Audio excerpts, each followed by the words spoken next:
Welcome to Fiction Audiobooks. If you enjoy the content, like and subscribing would be greatly appreciated. If you have any recommendations for novels, comment below. Please join my Patreon at https://www.patreon.com/fictionaudiobook. Chapter 87, Who agrees? Who opposes? Oh, asterisk. Oh, huge thanks to SSDD Zeus for the patronage, heart suit. I think you're in need of a lesson, a senior student sneered as he walked over. You think I'd be afraid of you? Charlie furiously drew his wand. Just then, Tom also stepped forward. Are you really not afraid at all? Charlie retorted angrily, afraid? If I cower like a turtle after my family has been insulted, how am I any different from a beast? I'd rather die than be that kind of person. Good. Then come with me, Tom said calmly. Charlie was momentarily stunned, his previously rousing momentum catching in his throat. Go with you. Tom replied, if you don't leave now, you'll be late. Do you plan on skipping this morning's charms class? Charlie froze again. Here he was, about to get into a brawl, and this guy was talking about class. Can you not see the situation right now? You again. Are you going to meddle in this too? At that moment, the senior student finally got a good look at who had arrived. Good morning, Andre. Have you given any more thought to what I asked you last time? From behind Tom, Wade's unhurried voice drifted over. Andre's pupils contracted the moment he saw Wade. It's you. Yes, it's me. I remember last time I asked you. Wait. Andre quickly cut Wade off before he could continue. After all, what Wade had asked him back then was whether he wanted to join him. How could something like that be said out loud? He was, after all, an upper-year student. If more people found out that he had actually considered lowering his head to a first year, where would he put his pride? I'm still thinking about it. Andre said hesitantly. To be honest, the power Wade had shown last time had nearly scared him out of his wits. Frankly speaking, he really didn't dare to outright refuse. If it hadn't been for Professor McGonagall showing up back then, he might have already agreed on the spot, even though Wade hadn't even made a move. I'm sure you'll make the right choice, Wade leaned in close to his ear and whispered, because anyone who chooses to be my enemy ends up in a very miserable state. A chill ran down Andre's spine, and he completely forgot that Wade was merely a first-year student. The others, seeing Andre, an upper year, acting so timid in front of Wade, couldn't help but calm down as well. Many of them speculated that perhaps the Shafiq family, to which Andre belonged, had at some point experienced firsthand the power of Wade's family background. That would explain why Andre seemed so afraid of Wade. With that thought, they too began to feel a sense of fear toward Wade. Most Slytherin students admired strength, whether it came from personal power or powerful family backing. Come on, let's go. We're just like you, none of them like us. So we need to stick together, Tom said to Charlie. Charlie glanced at Tom, then at the tense standoff with the purebloods around them, and recalled how they had been treated when they received the Felix Felicis yesterday. It was clear to him that Tom wasn't lying. The other pureblood Slytherins were indeed isolating and excluding Wade and his little group. All right. Charlie nodded and picked up the book that Abraxas had thrown to the ground earlier. Even though it felt satisfying to say what he had, he was well aware that he had stirred up trouble. So, he had no reason to refuse Tom's goodwill. Only after watching Tom lead Charlie safely out of the encirclement did Wade speak. From today on, Charlie Prince is my friend. No one is allowed to bully him again. So, who agrees? And who opposes? Wade smiled like a devil, a charming smile yet promising a lot of pain. The purebloods around them, all wary of the mysterious family behind Wade, chose to remain silent. Only Abraxas was an exception. He had been completely infuriated by Charlie's words. I object. But just as the words left his mouth, he found himself staring straight into Wade's cold, indifferent gaze. Ugh. For no reason at all, an intense fear suddenly surged in Abraxas's chest. It felt as if a raging fire dragon had locked its eyes firmly on him.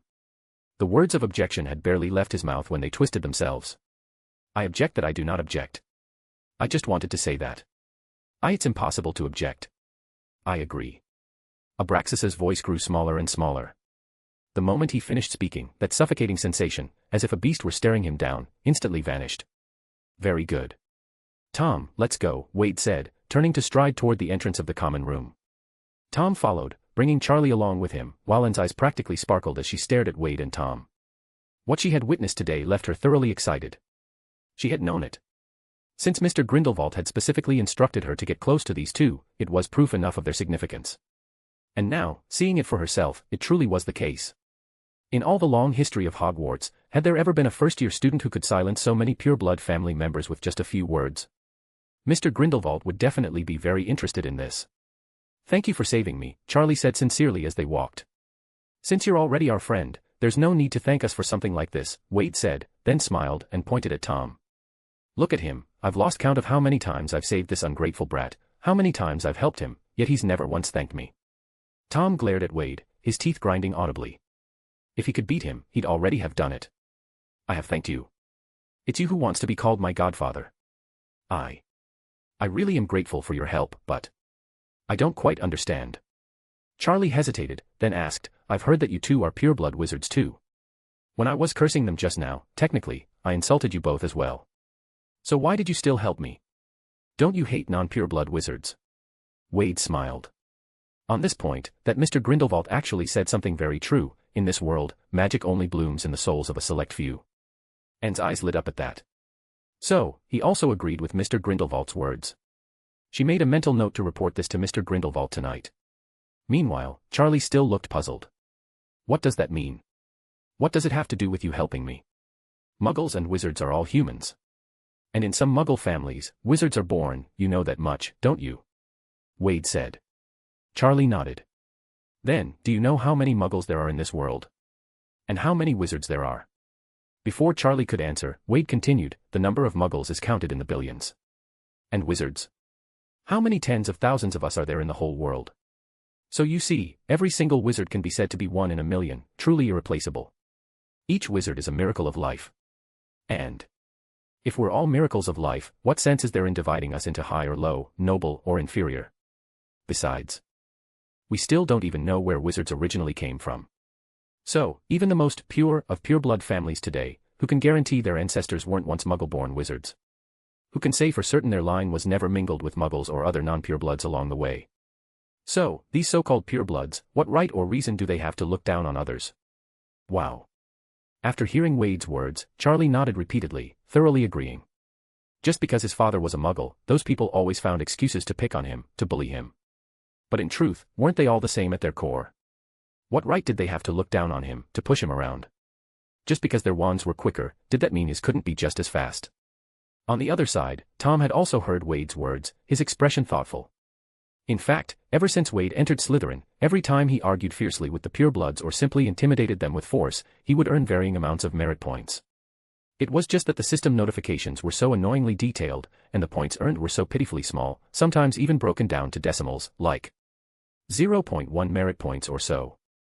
So, finding it bothersome, Wade had simply used a clemency to block out those irritating sounds, all except Tom's. After all, Tom was Wade's main tool for farming merit points. And just as Wade finished his speech and Tom fell into deep thought, the system notifications about Tom began to pour in. Ding. Future Dark Lord Tom, due to the host's deliberate guidance, has slightly altered his future trajectory. Awarding 20 merit points. Ding. Future Dark Lord. Ding. This wave alone netted Wade over 500 merit points. While Wade silently counted the points he had just earned, Tom remained deep in thought, and Charlie was still reflecting with emotion. Meanwhile, Anne carefully memorized everything Wade had just said, planning to include it all in her report tonight. She was quite pleased that Wade agreed with Grindelwald's words. She felt certain that Wade would eventually seek out Grindelwald and join the alliance. If that happened, Wade and Tom might truly become her friends. Charm's classroom. It wasn't yet time for class to begin. The group was sitting together. "Welcome, Charlie." "Welcome to our group," Alfred Black said cheerfully. Henry added, "Even though your words basically insulted every pureblood wizard in Slytherin, including me, I have to admit, you were right. I also look down on those beasts who obsess over the purity of their family bloodline and end up with all that inbreeding. So, welcome. Henry boy. Aren't you the one who likes watching his sister bath?" Wade thought with a slight frown but quickly smiled. And with that, Wade's small circle gained yet another member.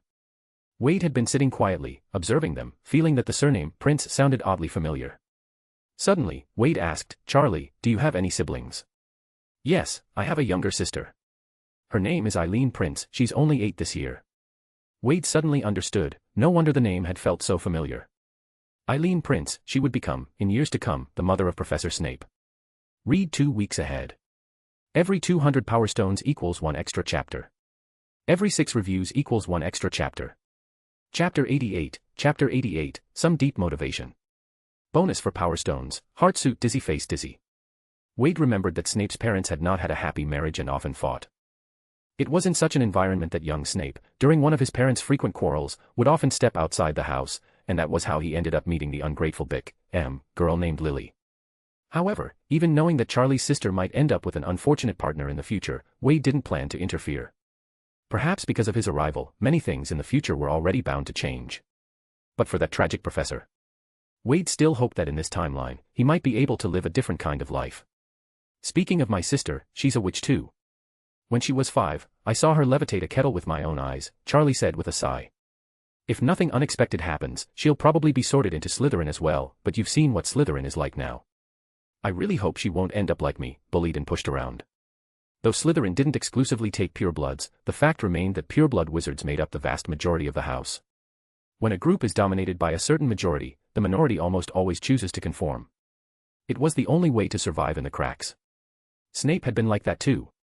As a half-blood wizard, if he hadn't joined the pureblood circles and aligned himself with their ideals in such an environment, he would have become the one bullied, leaving him no chance to focus on his studies.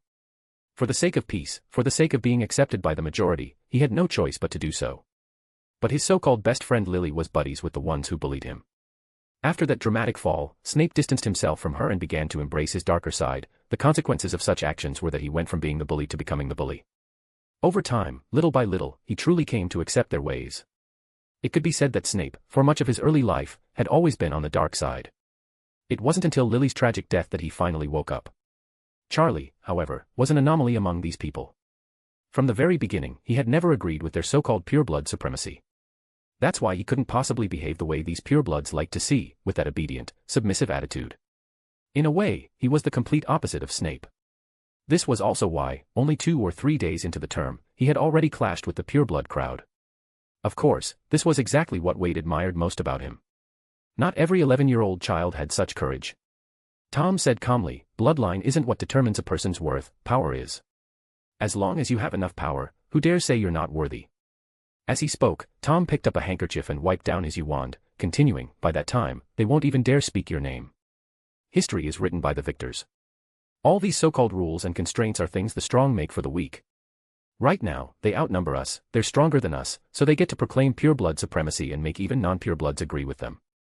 But once we're stronger than them, we could call all the purebloods maggots, and they'd still have to kneel before us and accept their new title. So, Charlie, if you don't want yourself, or your sister, to keep being bullied, then you need to hurry up and grow stronger. Wade smiled and said, Tom's absolutely right. Seems like everything you've seen lately has left a deep impression on you. At this moment, Tom truly started to show a glimpse of the future Dark Lord. I think, when it comes to understanding the importance of power, no one feels it more deeply than I do. Tom shot Wade a fierce glare. If it weren't for the fact that he couldn't beat this bastard, he wouldn't have been bullied by him so miserably. I'll study hard. I want to prove to them that even as a non-pureblood, I can still surpass them. Charlie declared with determination. Study hard. Wade and Tom exchanged a glance, then both laughed. Eh? What are you laughing at? Charlie asked, confused. Just studying what the school teaches you is far from enough. Wade said seriously. Think about the spells those guys use when they're bullying others and picking fights. Have any of them ever been taught in class? The kind of strength Tom is talking about isn't the kind that makes you a good student. He means real strength. In other words, you need to become someone who can win fights. When you're facing people like them, you have to hit back using their own methods. Hit them until it hurts, hit them until they're afraid. For those who are reasonable, of course we can reason with them slowly, Wade continued. But for people like them, who refuse to listen to reason, no matter how sound your argument is, it'll never be as effective as your fists and your wand. Hearing Wade and Tom's words, Charlie imagined himself taking down all the troublemakers by himself, forcing them to admit that all that nonsense about pureblood supremacy was utter rubbish. Just the thought alone felt exhilarating. It was a kind of satisfaction only those who had suffered under the hands of pureblood bullies could truly understand. But, what if I accidentally injure them? Charlie still had some concerns. See? Didn't I say he's an honest fellow? Wade chuckled. A lot of people are like this, afraid of the consequences of fighting back. So, when they encounter injustice, they choose to endure it in silence, thinking it's better to avoid trouble, that if they bear it, it will pass. I can't say this kind of caution is wrong. But, since you've already made up your mind not to suffer in silence anymore, then you shouldn't keep thinking the same way. If those who bully you aren't worried about the consequences of picking on you, then why should you hesitate about the consequences of fighting back? If it really comes to accountability, do you think the ones who started the trouble won't have to pay a price? We don't need to go around looking for trouble, but when trouble comes to us, we absolutely must not back down. Most of the time, you get bullied precisely because the other side is sure you'll hesitate to fight back, that you'll have too many concerns, which means they can bully you without paying any price. Wade then asked, "You've heard about it, haven't you? The incident where Slytherin lost 180 points. Charlie dumbly nodded. Wade patted Tom on the shoulder. That happened because they decided to ambush the two of us on our way to the library, and we fought back. In the end, they were practically all knocked down while we came out unscathed. After that, whenever they see us, they instinctively keep their distance and don't dare to bully us anymore. Otherwise, do you think we could have rescued you so easily today? And the price we paid for fighting back was getting caught red-handed by Professor McGonagall. We got 180 points deducted, same as the ones who ambushed us, and on top of that, we got a month of detention. But we don't mind at all, because it's not just us doing detention. Even though it seems like we were punished too, the important thing is that those guys also learned their lesson. They now know that bullying others comes with a price. Personally, I think it was well worth it." Tom snorted. Honestly, if this guy hadn't wanted to take a little field trip to the Forbidden Forest, he wouldn't even have been punished. Wade and Tom's story not only left Charlie utterly stunned, but also deeply shocked and the others, who had been listening from the side the whole time. "So it really was you two who caused that 180-point deduction?" and exclaimed in surprise. "Didn't you guys notice?" Henry pointed out. "Wade and Tom actually took down all those guys who ambushed them." "That's right," Alfred said excitedly. "I heard there were even a few upper-year students among them, and that Andre Shafik, the one who was stammering in front of Wade today, he was one of them." And pondered aloud, "That explains it.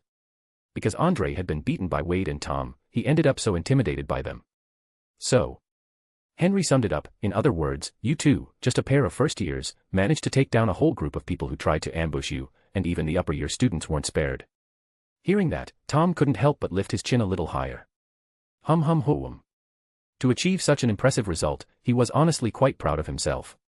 Of course, he was also very clear that if Wade hadn't shown up to help in the end, his fate probably wouldn't have been so glorious. He might still be lying in the school hospital right now. Charlie and the others didn't doubt the battle record of Wade and Tom at all. Because when they saw how those people looked at Wade and Tom today, the fear and wariness in their eyes was impossible to fake. If these two hadn't given those bullies a real taste of pain, how could they have let Wade and Tom so easily walk away with Charlie?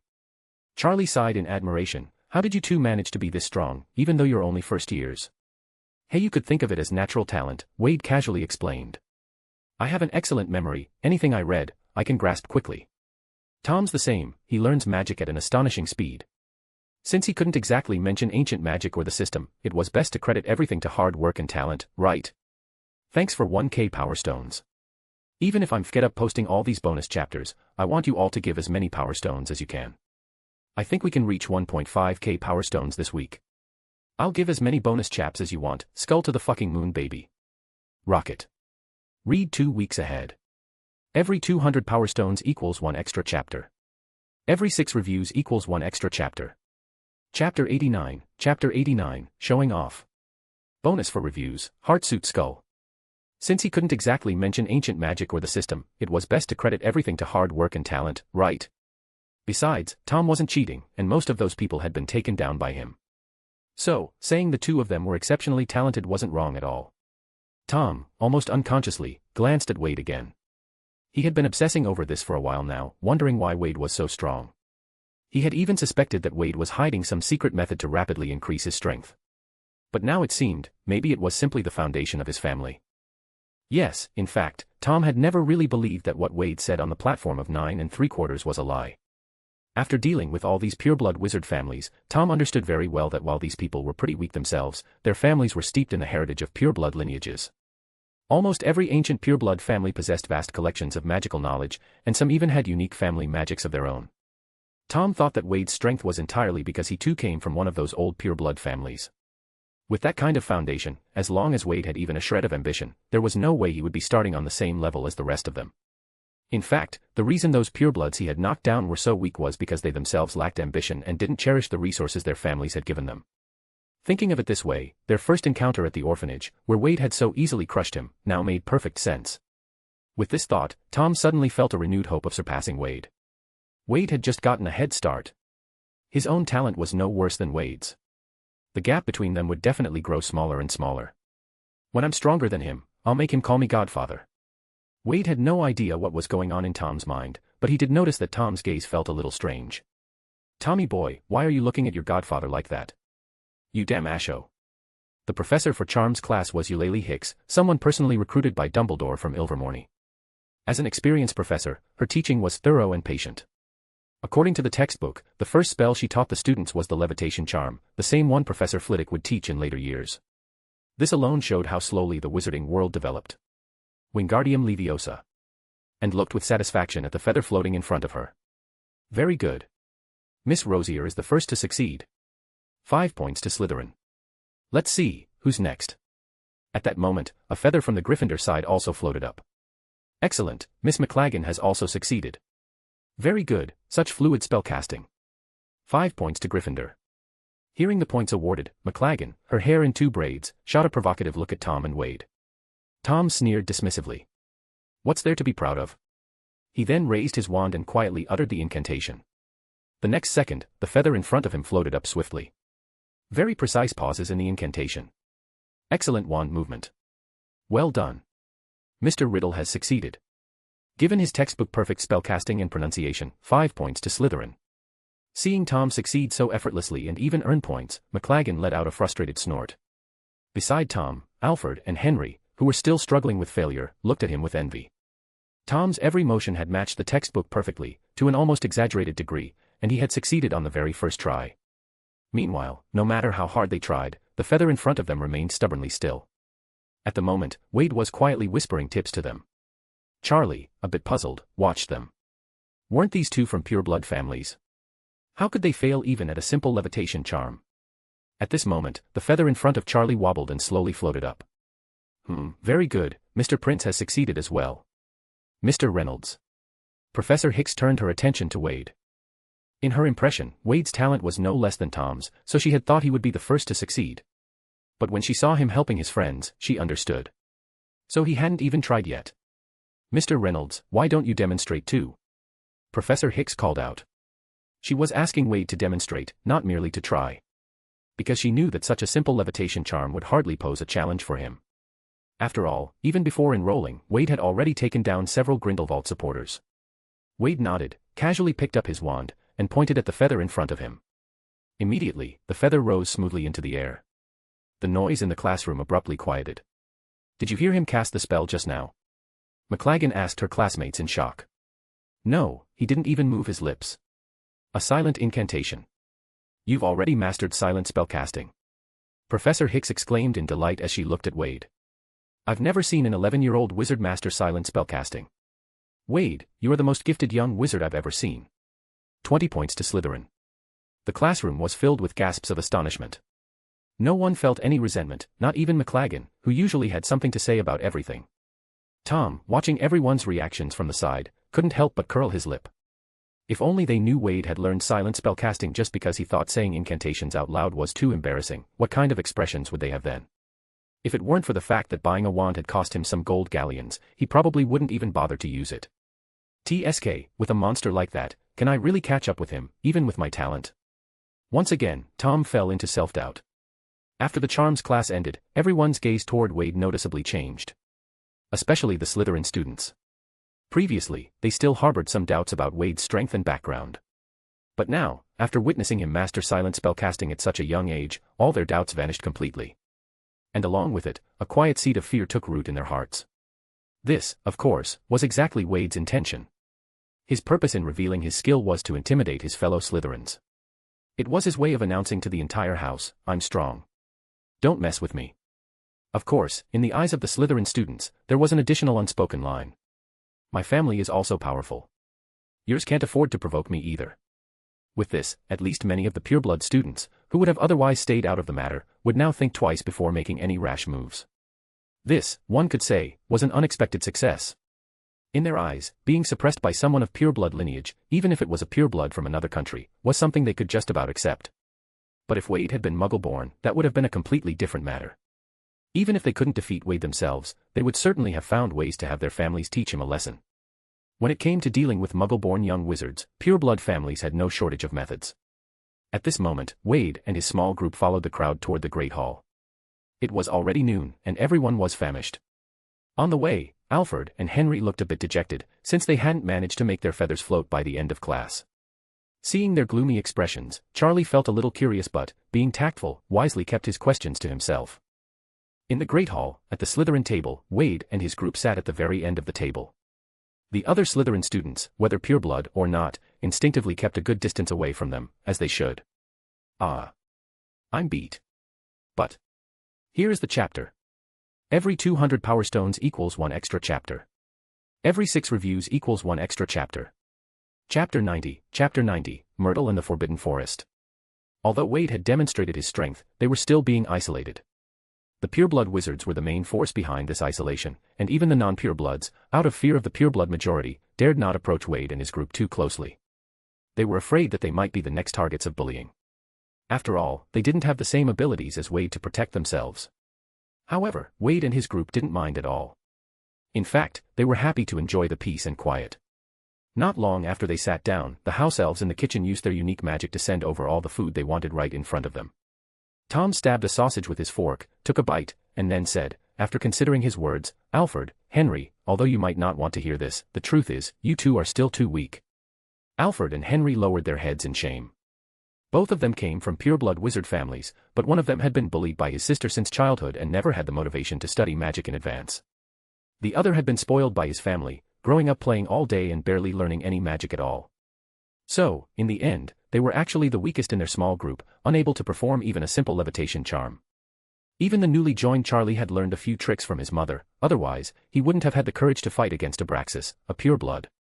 Don't be discouraged. No one is born strong.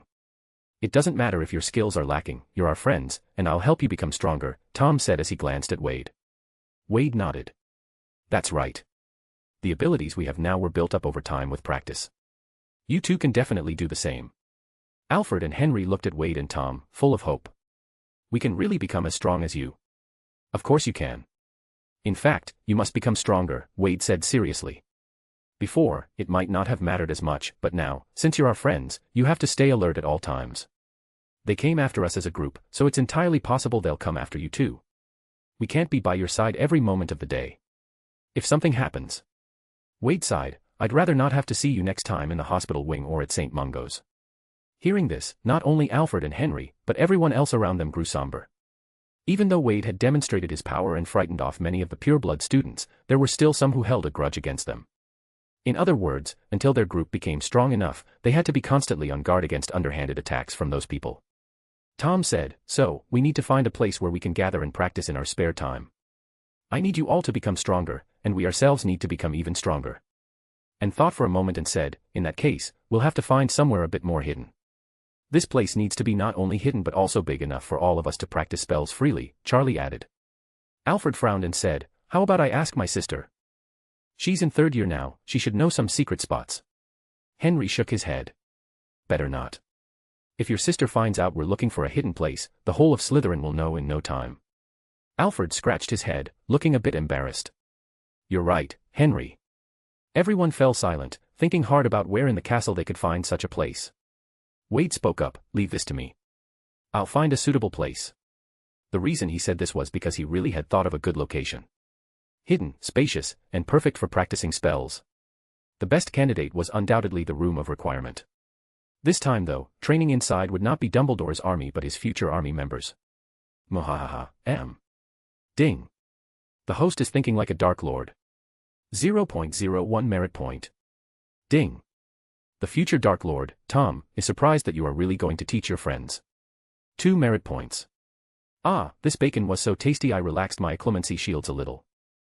Even though it's the 30s, Hogwarts is very old, so the ROR should still be on the 7th floor in the left corridor of the castle. Wade remembered where the Room of Requirement was supposed to be, though he hadn't yet visited it in person. So, he needed to find some time to search for its exact location.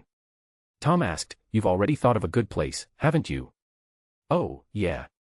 You could say that. I've only heard about the place in passing, but I'll have to check it out in person first, Wade replied. He had already decided that once he found the room of requirement, he'd immediately let his friends know so they could gather there. And if they asked why Wade knew of such a place, only the weak needed to explain themselves. Don't ask, if asked, it's just something he happened to hear about. Let's do it tonight, then, Tom said, sounding a little impatient. I'm not taking you with. Before Wade could respond, he heard someone speaking from behind him. Excuse me, are you Wade Reynolds? Wade turned around and saw a round-faced girl with glasses looking at him with clear apprehension. Yes, that's me. And you are? What can I do for you? Wade replied with his usual gentle smile. Unexpectedly, the girl shuddered as if frightened by him. Everyone exchanged looks. This girl's nerves were something else. My name is Myrtle. Myrtle Elizabeth Warren. Please don't hurt me. Myrtle stammered incoherently. Pfft. Wade turned to look at Tom, who was barely holding back a laugh. Tom, do you find this funny? Yes, I do. Very funny. Because this is the first time I've seen your charming smile fail, Tom replied with schadenfreude. He'd seen many people, upon facing Wade's gentle smile, feel he was approachable and kind. But now, Tom felt this Myrtle girl might be the first person besides himself who saw through that fake, gentle smile and caught a glimpse of Wade's true nature. Ha! Truly amusing. Wade shot Tom a glare, then turned back to Myrtle. Miss Warren, you're the one who came to me, not the other way around. How did you arrive at the conclusion that I'd hurt you? Well, people in your house say you're very scary, that just greeting you might get you hit with a nasty curse. Myrtle shivered as she spoke. Well, for them, it's better that they think I'm scary, so, what exactly did you come to me for? Now that she was sure Wade wasn't quite as terrifying as the rumors claimed, Myrtle finally remembered why she'd come over in the first place. She hurriedly fished 2 slips of parchment from her pocket. These are from Professor McGonagall. She asked me to bring them to you. They have your detention times written on them. Myrtle stammered. Wade took the 2 slips of parchment, utterly speechless. Was it really necessary to be this terrified, just to deliver 2 detention notices? All right, thank you, Wade said politely, then handed Tom's slip over to him. Myrtle didn't say another word, and bolted like a startled rabbit. Are all Ravenclaws this skittish? And asked curiously. Normally, no. Maybe she's just timid, Wade replied, glancing down at the parchment. Oh. Tom, looks like we won't be able to explore that place tonight. We've got detention, in the Forbidden Forest. Ugh, why do I have to serve detention with you? Professor Slughorn clearly said he'd cancel your punishment, and you just had to insist on going to the Forbidden Forest, Tom grumbled in extreme dissatisfaction. What are you saying? Weren't you the one who insisted on this? You said if they were going to punish me, they'd better punish you too. Tom froze, and after a long pause, finally squeezed out a bitter curse. Fuck. I must have been thinking from my arse. Language, Tommy boy. For most students, the Forbidden Forest was a place that could send chills down their spines. After all, the Forbidden Forest was truly dangerous, and to make sure students were too frightened to sneak in, the school naturally described it as terrifyingly as possible. So while the forest was indeed dangerous, it wasn't quite as horrifying as the school deliberately made it out to be. However, most students didn't know this, and when Wade and Tom arrived at Mr. Ogg's wooden cabin, the few Slytherin students already waiting there, apart from the upper years who could still maintain some composure, looked like they were about to wet themselves from fear. Since quite a few people were being punished this time, the detentions were arranged in batches. Tonight was Wade's group, and tomorrow it would be another batch. They would have to accumulate enough visits to the Forbidden Forest to total a month before their detention could be considered complete. Admittedly, it was an extremely severe punishment. But Wade could understand Professor McGonagall's thinking. Perhaps she had long been dissatisfied with these students who loved to bully others. Good evening, Andre, Wade greeted one of the big upper year boys. Andre merely glanced at Wade and said nothing. He didn't dare act too familiar with Wade in front of the others. Moreover, with the Forbidden Forest looming ahead, his heart was far less steady than he let on. Tom, walking beside Wade, felt a bit uneasy himself as he looked at the dark, dense forest. Seeing Wade calmly looking around as if nothing was out of the ordinary, Tom couldn't help but ask, "You're really not afraid at all?" Afraid? Wade looked at Tom, puzzled. Going into the Forbidden Forest feels like going home to me. Are you scared when you go home? I don't have a home, Tom replied coldly, as if trying to awaken whatever shred of conscience Wade might have, hoping to make him feel a bit of guilt. Huh, I didn't expect you to crack a fucking joke. Now what's with your language, huh? Sigh, I really shouldn't expect you to have any conscience at all. Oh, ***, read 2 weeks ahead. Every 200 Power Stones equals 1 extra chapter. Every 6 reviews equals 1 extra chapter. Chapter 91, Detention with Mr. Og. Bonus for Power Stones, Heart Suit. Tonight, including Wade and Tom, there were a total of 5 students assigned to the Forbidden Forest for their detention. Aside from Andre Shafik, a senior student, the other 4 were all first years. "All right, we're about to set off," said Mr. Og, the gamekeeper, as he came out of his cabin with the hunting hound on a leash. "Tonight, we're mainly patrolling 2 paths. So, we'll need to split into 2 groups." Mr. Og hadn't even finished speaking when Andre and the others already looked uneasy. "Mr. Og, we're just a few people, and we still have to split up?" Andre hurriedly asked. "Haha. Of course," Mr. Og said matter-of-factly. "If it were just patrolling one path, I could do it myself. Why would I need you lot? It's precisely because there are several paths to cover that I need extra hands." But Andre tried to say more, but Mr. Og was already growing impatient. "You're the only upper-year student here tonight, aren't you?"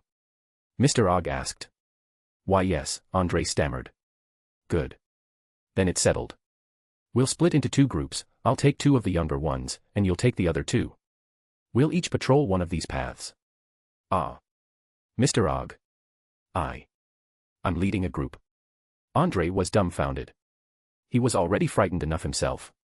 Originally, he thought that with Mr. Og leading the way, at least their safety wouldn't be an issue. But now, not only was Mr. Og not taking him along, he was actually making him lead 2 first years.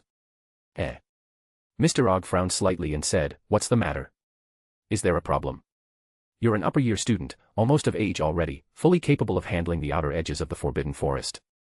The outskirts aren't particularly dangerous. Most dark creatures and magical beasts don't wander that far out.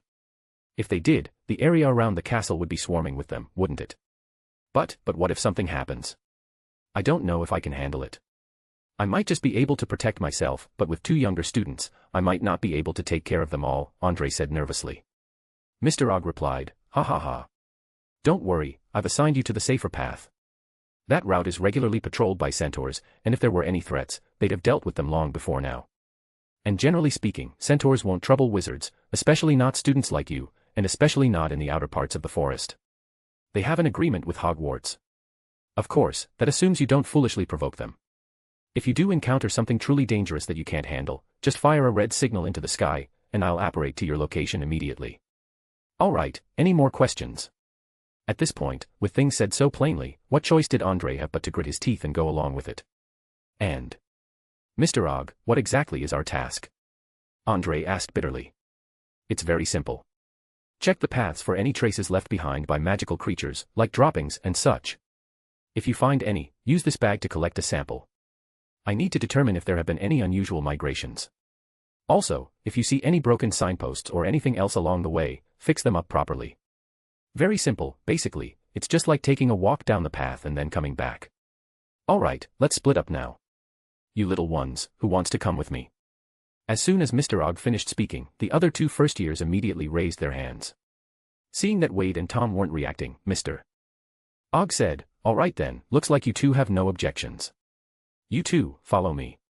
He turned to Wade and Tom and said, "You 2 go with this upper year here, and take the small path over there. Oh, and bring Bork along, he might be of use to you." As he spoke, Mr. Og sent his hunting dog over. Woof. Ha, ha, ha. In the wizarding world, animals seem to have a bit more intelligence, and Bork, upon receiving the command, trotted over to Andre's group. "All right, grab your gear and let's go," Mr. Og instructed, handing each of the 2 first years a bag, then headed off down one of the paths. Andre, his face ashen, picked up a bag from the ground. "Let's go too." Wade chuckled, "Don't worry, Andre. Honestly, you're in good hands coming with us. It might even be safer than going with Mr. Og." Andre thought it over carefully and suddenly felt there was some truth to that. In Andre's eyes, Wade's strength was both mysterious and formidable. And Tom wasn't weak either. Compared to the other first years who could barely manage a simple levitation charm, he was leagues ahead. Which meant that leading these 2 might actually be safer than taking the other 2 completely clueless first years. With this thought, Andre's expression eased a little. So, the 3 of them and the dog set off in silence. The Forbidden Forest was dark even during the day. At night, it was pitch black. Not even the stars above were visible, as the thick, towering canopy completely blocked them out. The special lantern in Andre's hand barely managed to illuminate a space of 5 or 6 meters around them. Beyond that, the darkness swallowed everything, making it impossible to see clearly. As soon as they stepped fully into the Forbidden Forest, they were completely engulfed by darkness. Andre felt a chill run down his spine. The thick darkness offered him not even the slightest sense of security. It felt as though countless unseen eyes were watching him from the depths of the unknown, keeping his heart on edge the entire time. The hunting dog, Bach, was leading the way at the front of the group. In the middle was a nervous and uneasy Andre. And behind Andre followed Wade and Tom. Compared to the overly anxious Andre, Wade and Tom seemed much calmer. Wade wasn't afraid because he had full confidence in his own abilities. As for Tom, he managed to stay relatively calm simply because Wade was right there beside him. If anything really happened, with this guy's strength, they shouldn't be in too much trouble. There's nothing dangerous around us, don't worry, Wade said. How can you tell? Andre asked, puzzled. Wade raised his hand, revealing Nagini coiled around his wrist. Hiss. She told me. Snakes can sense the heat around them. If any creature approaches, she'll let us know immediately. Wade's explanation did little to ease Andre's anxiety. It just sounded too unbelievable. You're telling me a little snake can serve as an early warning system? Andre couldn't bring himself to trust that at all. He'd rather put his faith in the hunting dog Bach leading the way up front. But Wade and Tom didn't care whether Andre believed them or not. After walking another 100 or so meters, Wade and Tom suddenly came to a stop. Andre, already on edge, immediately noticed the absence of footsteps behind him. He turned around at once. What the? Read 2 weeks ahead. Every 200 Power Stones equals 1 extra chapter. Every 6 reviews equals 1 extra chapter. Chapter 92, the terrified Andre. Andre looked at the two with confusion. Why did you suddenly stop?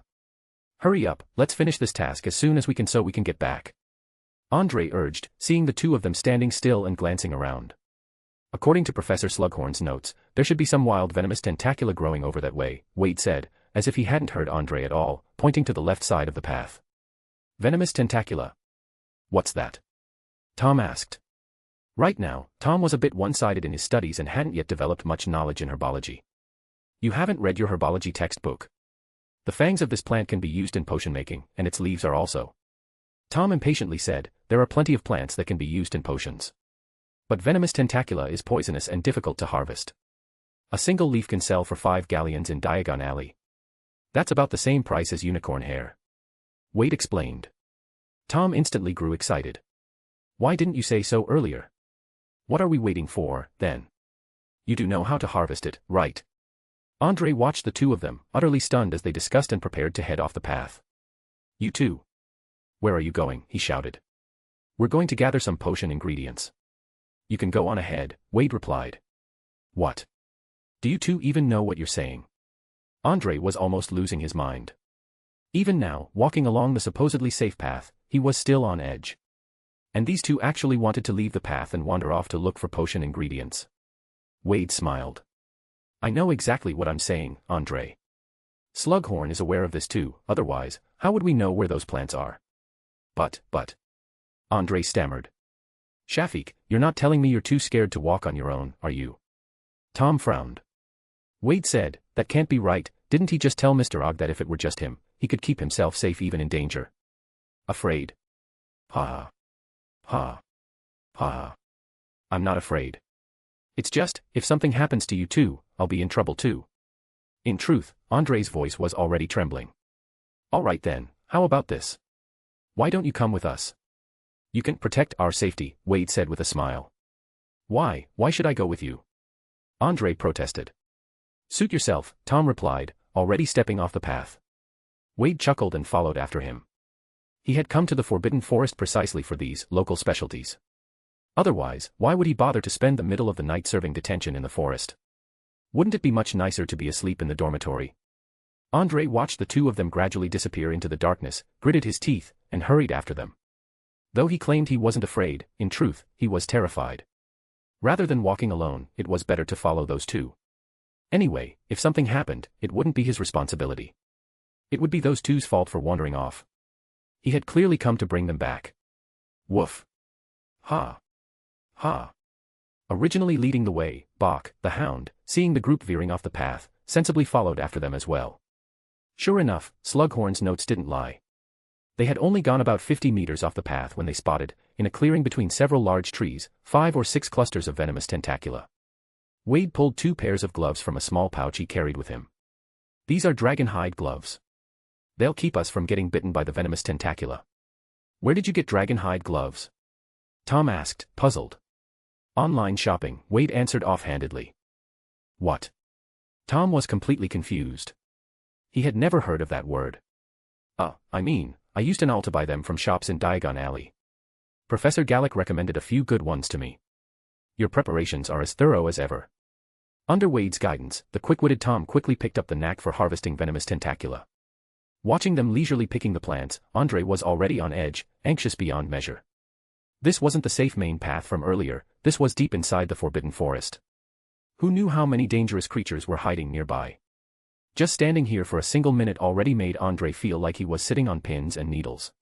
Can you hurry up? What if? Sure, we can't rush this. These plants are highly toxic, why else do you think they're so expensive? Wade replied as he carefully packed the harvested leaves and fangs into a box. Your bag looks so small, how is it holding so much? Tom finally noticed something odd. That little bag, after holding 2 pairs of dragonhide gloves, still managed to fit such a large box. I had Professor Hicks help me with this. Just a little undetectable extension charm. Of course, you'll have to keep this a secret. The ministry doesn't exactly allow private use of such enchantments. I want one too.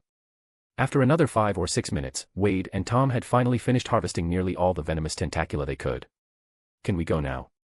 Andre was practically on the verge of breaking down. Of course, let's go, Wade replied. Hearing this, Andre felt as though he had been granted a royal pardon. Then let's hurry back to the main path, we've already wasted too much time. Wait a second. Wade's sudden call made Andre's heart leap into his throat once more. What is it now? Andre asked, his voice trembling. Look, Bach's found something, Wade said as he walked over. Sure enough, just ahead of Bach, there was a pile of something black. This is unicorn dung. And it's still fresh, meaning the unicorn must be nearby, Wade observed after inspecting it. How do you know that? Tom asked. Because there's also a unicorn tail hair right here. Wade replied, using a branch to lift a long white strand of hair. You just said, how many galleons is a unicorn tail hair worth again? Tom asked. The current market price is 5 galleons per strand, Wade replied with a grin. Let's go.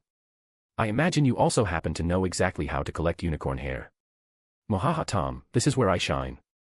Wade laughed. Andre was on the verge of losing his mind. These 2 lunatics actually planned to go even deeper into the Forbidden Forest. Bach, lead the way. Wade said excitedly. Woof woof. Bach trotted ahead, with Wade and Tom following closely behind. Seeing even the hound go along with them, Andre had no choice but to follow as well. Before long, just as expected, they spotted a unicorn, its coat pure white, slowly licking moss from the roots of a tree. Let's do this. Wade immediately cast a nightmare spell, and the unicorn was instantly caught off guard, falling into its own peculiar dream. Then, the 2 of them calmly walked right up to the unicorn. Wade picked up a branch and transfigured it into a pair of scissors. Here, take this. Cut the hairs from the base of the tail and collect them all. Remember, don't hurt its tail. Tom no longer bothered to question where Wade kept pulling these tools from. Wade's gaze greedily drifted toward the unicorn's horn, but it was a pity. If you cut off a unicorn's horn, it couldn't grow back. They had to wait for it to shed naturally. If you forcibly took the horn, the unicorn would suffer grievous injuries, so Wade had no choice but to give up on that idea. After all, harvesting some materials was fine since they could regenerate, but actually injuring a magical creature would definitely get them into trouble. Still, a unicorn's entire body was full of treasures. Besides the horn, there were plenty of other valuable parts. Wade used transfiguration to turn another branch into a large syringe. Unicorn blood, after all, was worth a hefty sum too. Crying face. Andre stood by, completely dumbfounded by what the 2 were doing. We are supposed to serve detention in the Forbidden Forest. Why are these 2 treating this like a supply market? Crying face. Poor Andre XD. Read 2 weeks ahead. Every 200 power stones equals 1 extra chapter. Every 6 reviews equals 1 extra chapter. Chapter 93, a troll wearing goblin-forged armor. Oh, ***, huge thanks to Aris for the patronage, Heartsuit. Bonus for Power Stones, Heartsuit. We are at 1.4k Power Stones. Let's reach 1.5k. Fire. My poor boy, we can tell you very clearly, we came to the Forbidden Forest for detention by our own request, Wade said. Originally, Professor Slughorn had already cancelled our detention. After all, this whole thing was stirred up by you lot first, wasn't it? Requested it voluntarily. Andre was stunned again. Why would anyone ask to serve detention in a place like the Forbidden Forest? Most people would skip it if they could. What kind of madness was this? But then, watching the two of them so efficiently harvesting materials from the unicorn, Andre suddenly felt like he understood a little. You really did come here to stock up on supplies. Wade carefully stored away the extracted unicorn blood. He didn't draw too much, since unicorn blood was notoriously hard to preserve, and it was only most effective when it was fresh. Oh. By the way, Andre, are you thinking of reporting this to the professors once we get back? Wade suddenly asked with a smile. I certainly. Andre, caught off guard by the question, started to fluster. Feel free to report us, I won't stop you. In fact, since we let you follow us here, we obviously aren't afraid of you reporting it. However. Wade's smile deepened. If you choose to do that, it'll mean you're deciding to stand against me. Hearing those words, it felt as though a bucket of ice water had been dumped over Andre's head. Wade's strange and terrifying abilities still haunted him. He absolutely did not want to become Wade's enemy. Just imagine, you're sleeping soundly in your dormitory, and then in the blink of an eye, you find yourself standing at the scene of a crime, the murder weapon in your own hand. With Wade's capabilities, if he truly became your enemy, you wouldn't even know how you were doomed. I won't go against you, I swear. Andre quickly declared. Any thoughts of reporting them vanished completely in an instant. Only those who had personally experienced that fear would truly understand how terrifying Wade's power was. At the same time, it wasn't just Andre who felt uneasy. Tom, too, found his heart unsettled. Wade's abilities were too uncanny. If Tom couldn't figure out the principle behind them, he had no idea how he would ever surpass Wade in the future. Remember what I asked you before, Andre. I believe you'll make the right choice, won't you? Wade said with a sly devil's smile. Andre fell silent. Though he feared Wade and didn't dare to make him an enemy, the thought of following Wade still made him hesitate.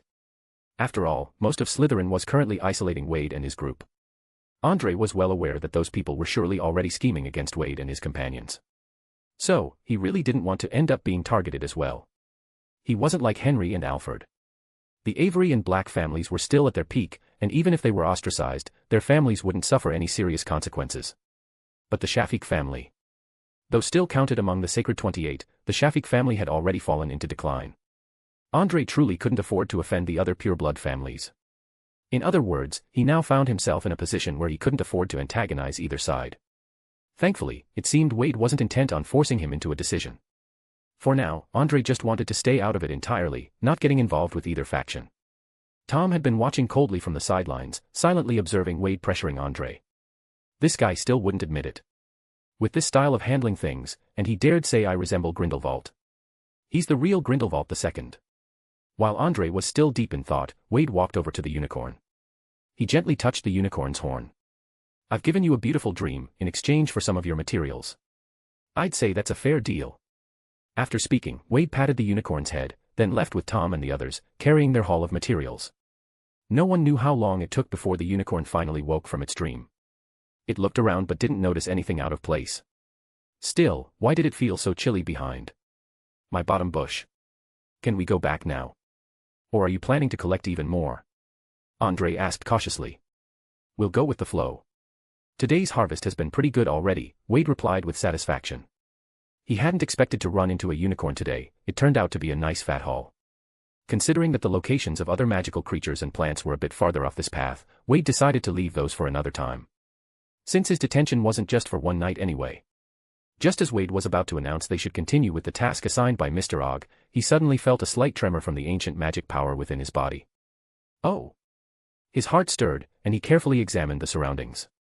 Due to the dense darkness of the Forbidden Forest, Wade wasn't entirely sure of his current location. However, after mentally retracing their path, from the main trail to the venomous tentacula, and then to the unicorn, he managed to roughly figure out where they were. Around here, there did seem to be a hotspot of ancient magic.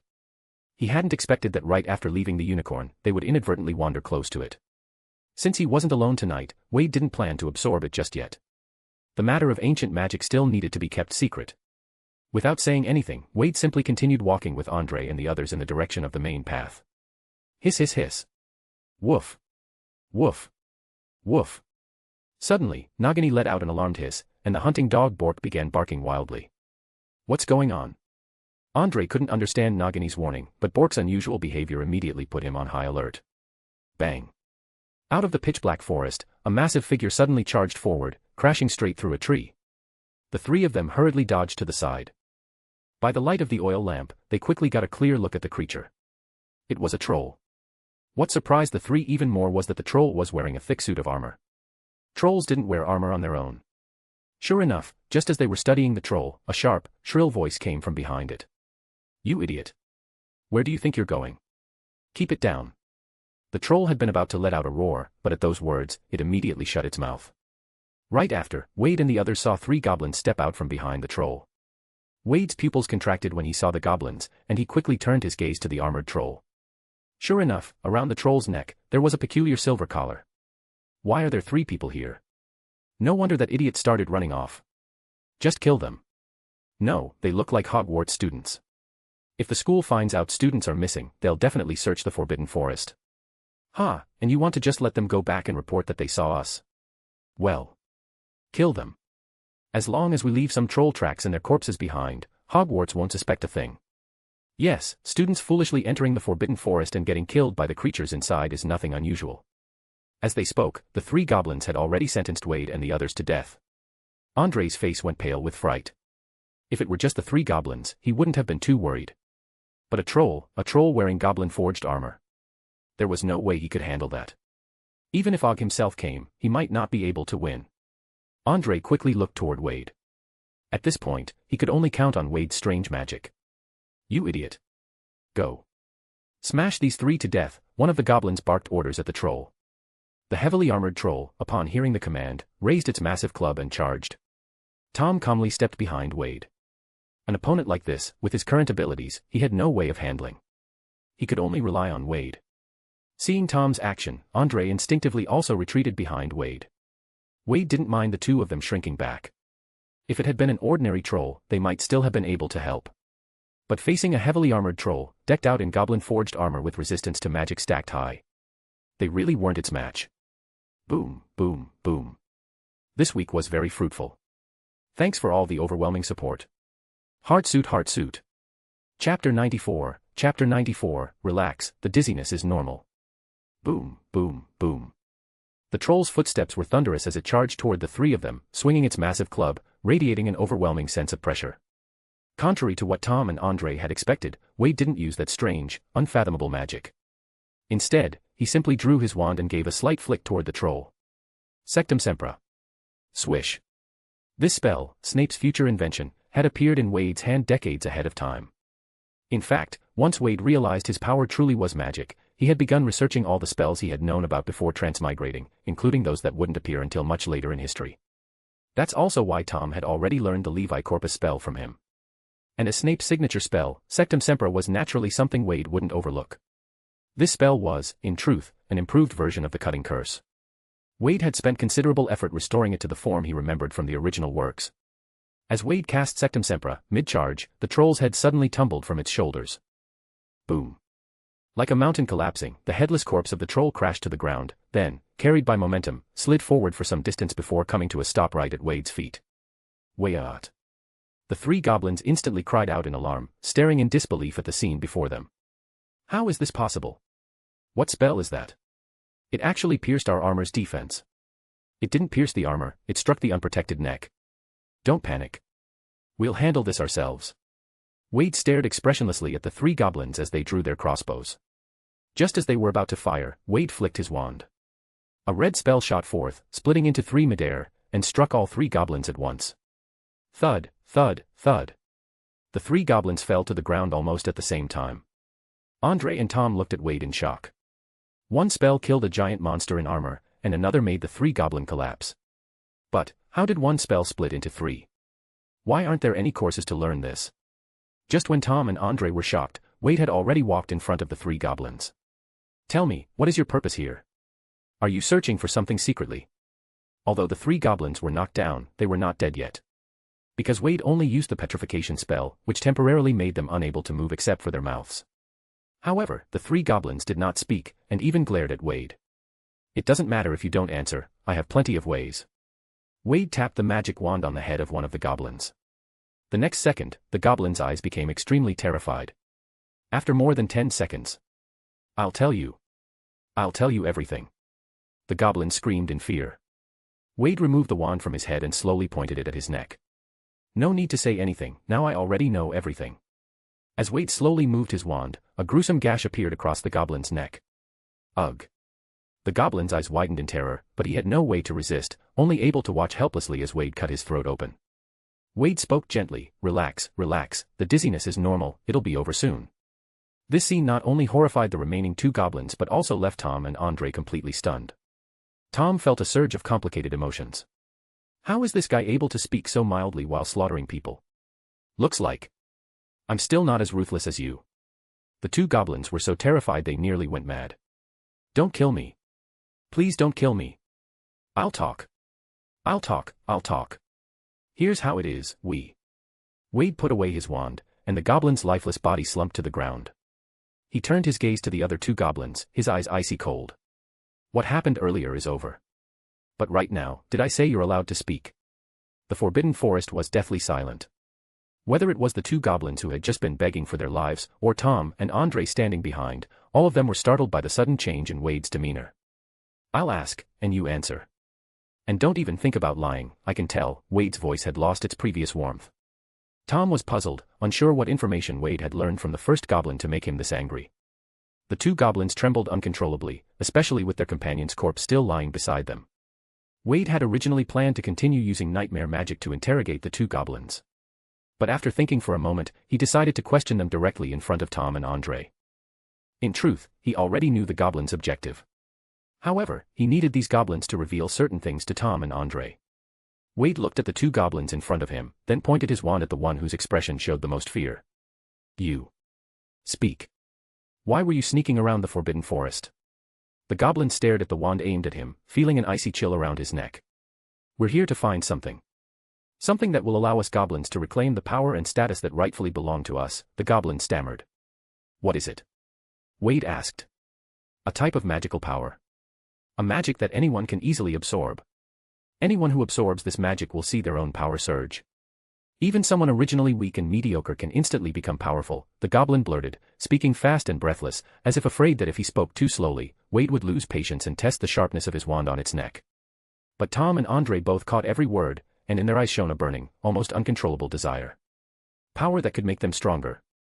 No Slytherin could possibly resist such temptation. Where is this power? Wade pressed. We're still looking for it, but we believe we'll find it very soon, the goblin hastily replied. Wade narrowed his eyes. You haven't found it yet? Then how can you be sure this power really exists? It definitely exists. Decades ago, among our goblins, there was a powerful leader named Ranrock. He became strong precisely because he absorbed this power. The goblin's tone was full of envy, as if he desperately wished to have been Ranrock himself. Wade knew perfectly well that this Ranrock was the very same goblin who had once been defeated by his senior. And this so-called magical power the goblins spoke of was most likely the same residue that Morganac had once created by extracting negative emotions through ancient magic. However, according to what he'd learned from his senior, after Ranrock was defeated, all the magic he had absorbed had already been taken by her. And now, with his senior trapped and himself not having produced any of this residue, it meant this magical power they were after no longer existed. Where did you get this information? Wade pressed. We found some notes left behind by Ranrock. According to them, in the Forbidden Forest, even within Hogwarts itself, there are still traces of this power. If we can find them and absorb them, we goblins will grow stronger, and then... The goblin blurted.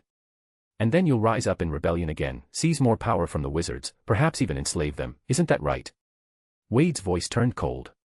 The goblin shuddered at his words, his gaze filled with terror as he looked at Wade. The terrifying young wizard in front of him was still a wizard, after all. Having just confessed all this in front of him, could he still hope to survive? But if he didn't answer, death was certain.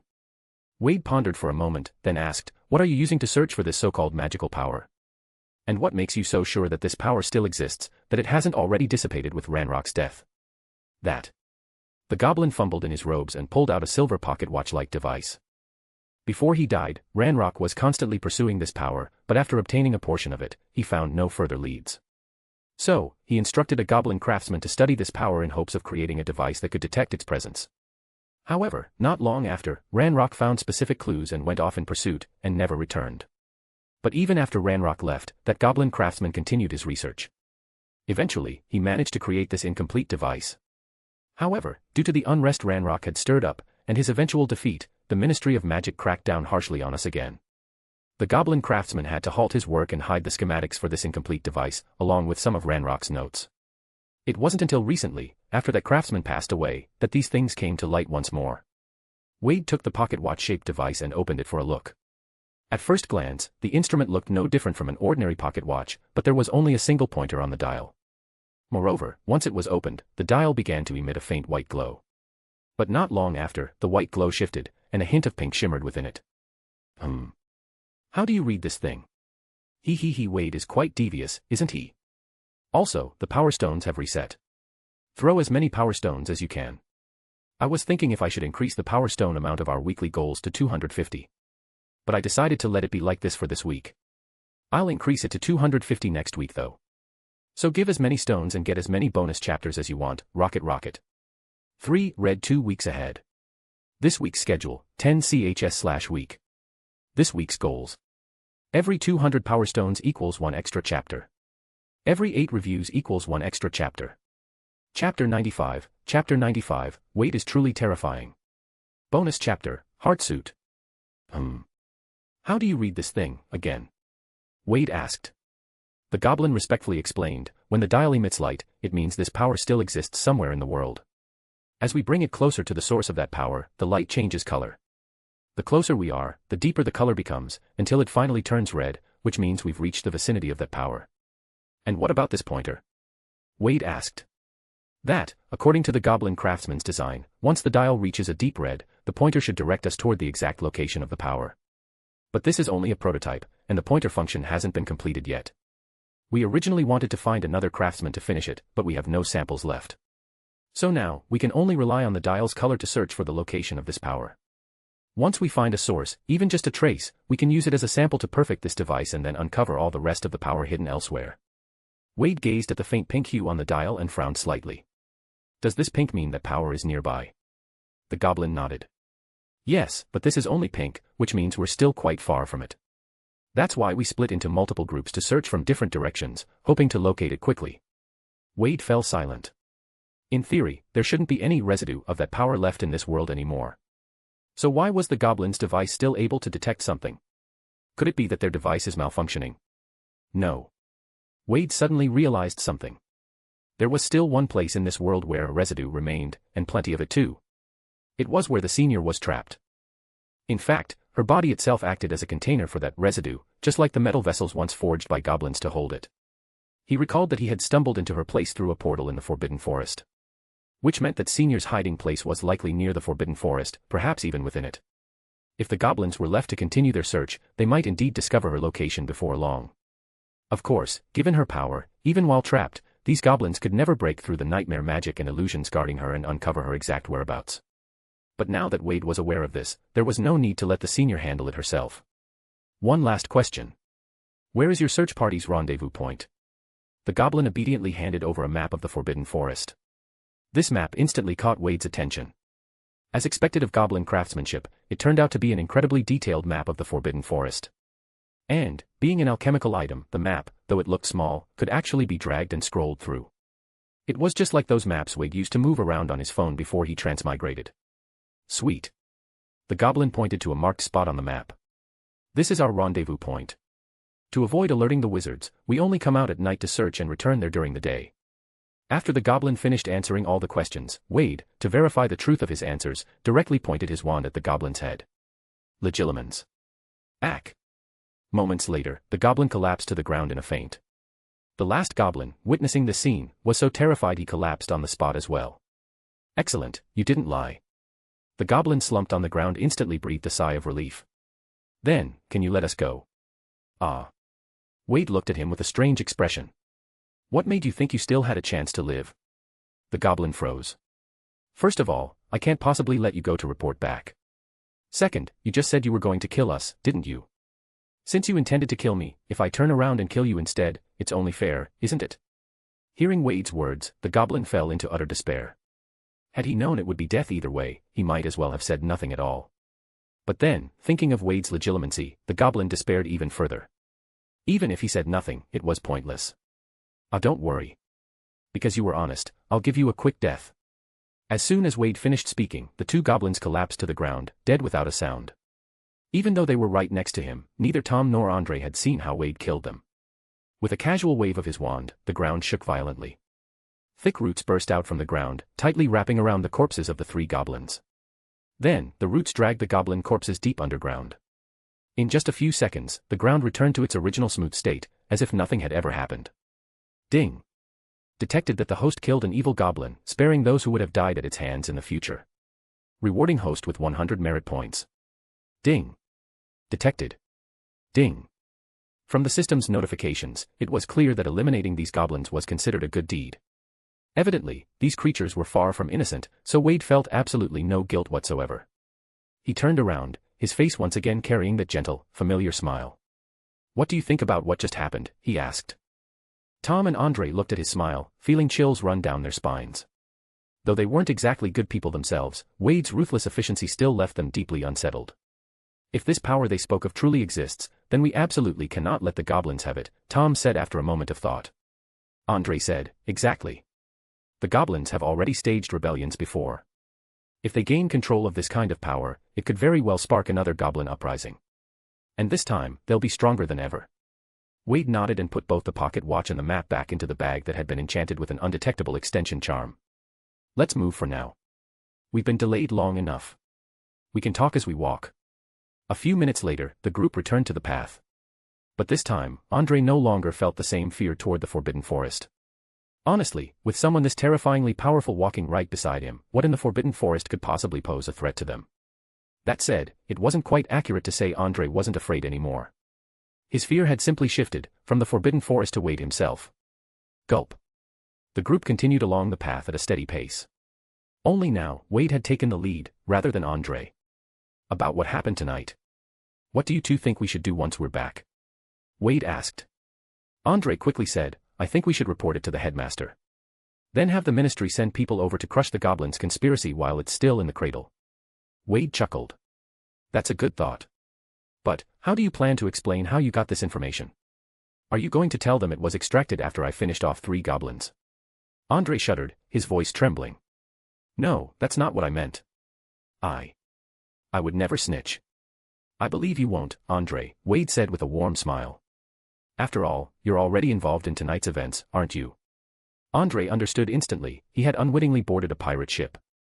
If he really did go and report this, he'd never be able to clear himself from involvement in the death of the 3 goblins. He hurriedly said, "We could say we stumbled across the 3 goblins while patrolling the path, overheard their conversation, and then they noticed us eavesdropping and tried to attack. But we managed to knock them out, grabbed their belongings, and ran off. When the professors ask where the stunned goblins went, we can just say we ran too fast and forgot about them." Wade snapped his fingers with a smile. "Not bad at all. I'd say the professors definitely wouldn't suspect us in the slightest." A flattering smile spread across Andre's face. "Then, should we?" "But," Wade interrupted him, "I don't plan to do that, Andre." "Ah." Andre was stunned, but he quickly caught on. "Then what do you plan to do?" Wade didn't answer immediately but instead turned to Tom, who had been quietly pondering on the side. "Tom, what about you? What do you plan to do?" Tom lifted his head and said, "If they weren't lying, and that miraculous power really exists, why should we hand it over? Wade, we need to become stronger, and that power could help us tremendously." "I knew it, Tom. You really are the one who understands me best," Wade replied with a smile. "Exactly, I was thinking the same thing. If we tell the professors, then either the ministry will take it away, and we'll never know who benefits from it, or the professors will seal it away. Since that's the case, why don't we take it for ourselves?" "But is that really all right?" Andre was clearly uneasy.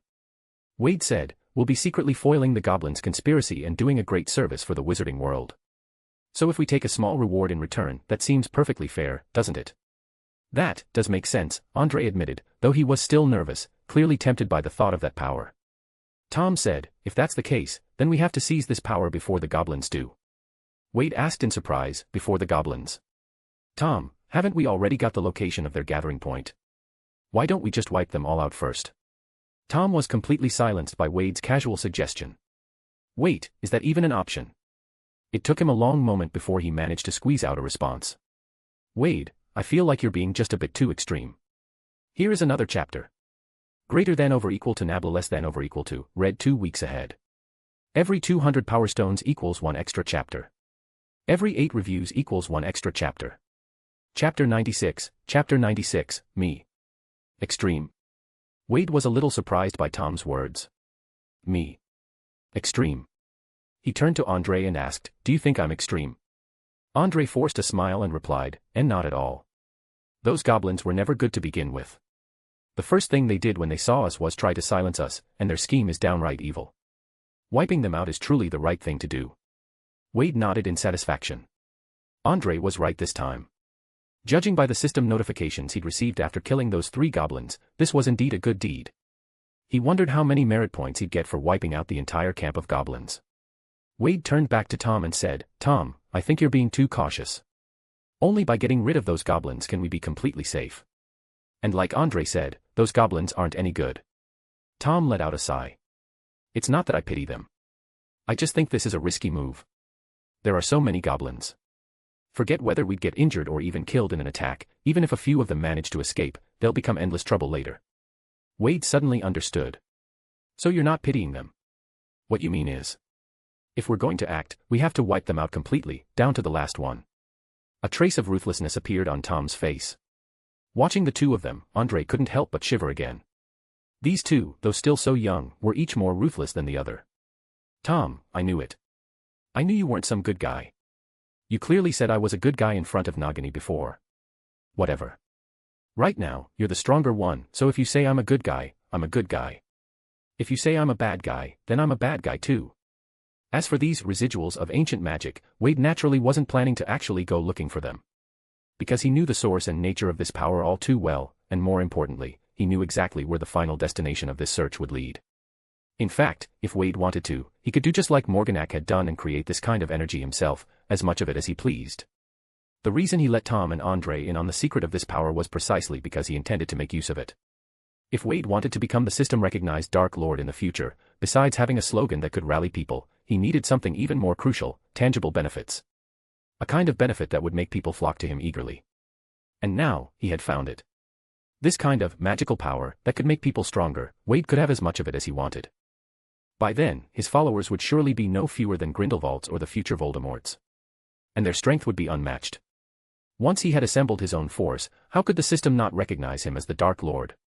Seizing this opportunity with the goblins, Wade planned to use these residuals to first develop a trusted core group within Hogwarts. It could be said, these goblins had truly come at just the right time. Otherwise, he might never have thought of using the residuals in this way. One thing Mr. Ogg had said was correct: this route was indeed very safe. As long as they didn't stray from the path, Wade and the others wouldn't have run into those goblins at all. So, the rest of the journey passed without incident. Soon, they arrived at the end point. Mr. Ogg had already been waiting there for some time. By Merlin's beard. "Why did it take you so long?" Mr. Ogg asked impatiently. "Any later and I would have come looking for you." Andre stepped forward and explained, "We didn't dare go too fast, so we kept to a slow pace the whole way." "All right then, just be quicker next time." Mr. Ogg didn't suspect anything and led them out of the Forbidden Forest, back to the castle. When they returned to the common room, even Wade felt a bit of fatigue. None of them spoke much and they all went off to their dormitories. As soon as they entered, Alfred poked his head out from his bed. "You're back. Nothing dangerous happened, did it?" "I've heard the Forbidden Forest is extremely dangerous." Wade pulled over a chair and sat by his bed. "It was all right. Not as terrifying as you'd imagine." Henry, who also hadn't fallen asleep, chimed in from his bed, "The Forbidden Forest isn't that dangerous, really. You might not know this, but according to my father, those Gryffindors sneak in there all the time to fool around. If it were really that dangerous, do you think they'd still come back?" Tom lay straight down on his bed without saying a word. Everything that had happened tonight was just too overwhelming, and he couldn't calm down for a long while. Especially when Wade made his move. Tom realized that catching up to Wade would require far more effort than he had imagined. Those spells Wade used, ones Tom had never even heard of before, and that powerful transfiguration for disposing of corpses. The more he thought about it, the more frustrated Tom felt. With that in mind, he grew even more certain that he needed that magical power. There was definitely some exaggeration. Wade placed Nagini, who had been coiled around his wrist, back into her nest at the head of his bed. "But I'd say this trip was a complete success. What did you find in the Forbidden Forest?" Henry asked eagerly. "We found several bunches of venomous tentacula, and even picked up traces of a unicorn. Managed to collect quite a few of its shed hairs too." Wade vividly described their discoveries to his dorm mates. Of course, he left out the part about the goblins. Now wasn't the time to mention any of that. While Alfred and Henry listened with envy, Wade casually called out to the air, "Toby, are you there?" "Right here, Master Wade." Toby appeared immediately before Wade, bowing respectfully. "As per your orders, Toby has been waiting right here for you." Seeing a house elf suddenly appear, Henry and Alfred were both startled. Tom sat up in his bed. "When did you summon Toby?" "Before I went to serve detention, I sent him a message to wait here for me," Wade replied casually. Tom asked, "What did you call him for?" Wade picked up the pouch and waved it toward Tom. "We've got to sell the materials we collected, don't we?" Then he handed the pouch to Toby.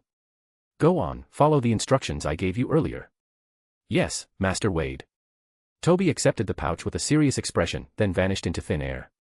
Even though Toby's former master had fallen on hard times, he had still been a dark wizard. Because of this, Toby had often helped his master sell things in the past. So, having Toby take care of selling these materials was entirely feasible. Even though the shopkeepers might look down on house elves, they still took elves who came to sell goods seriously. After all, there was almost always a pureblood family behind them.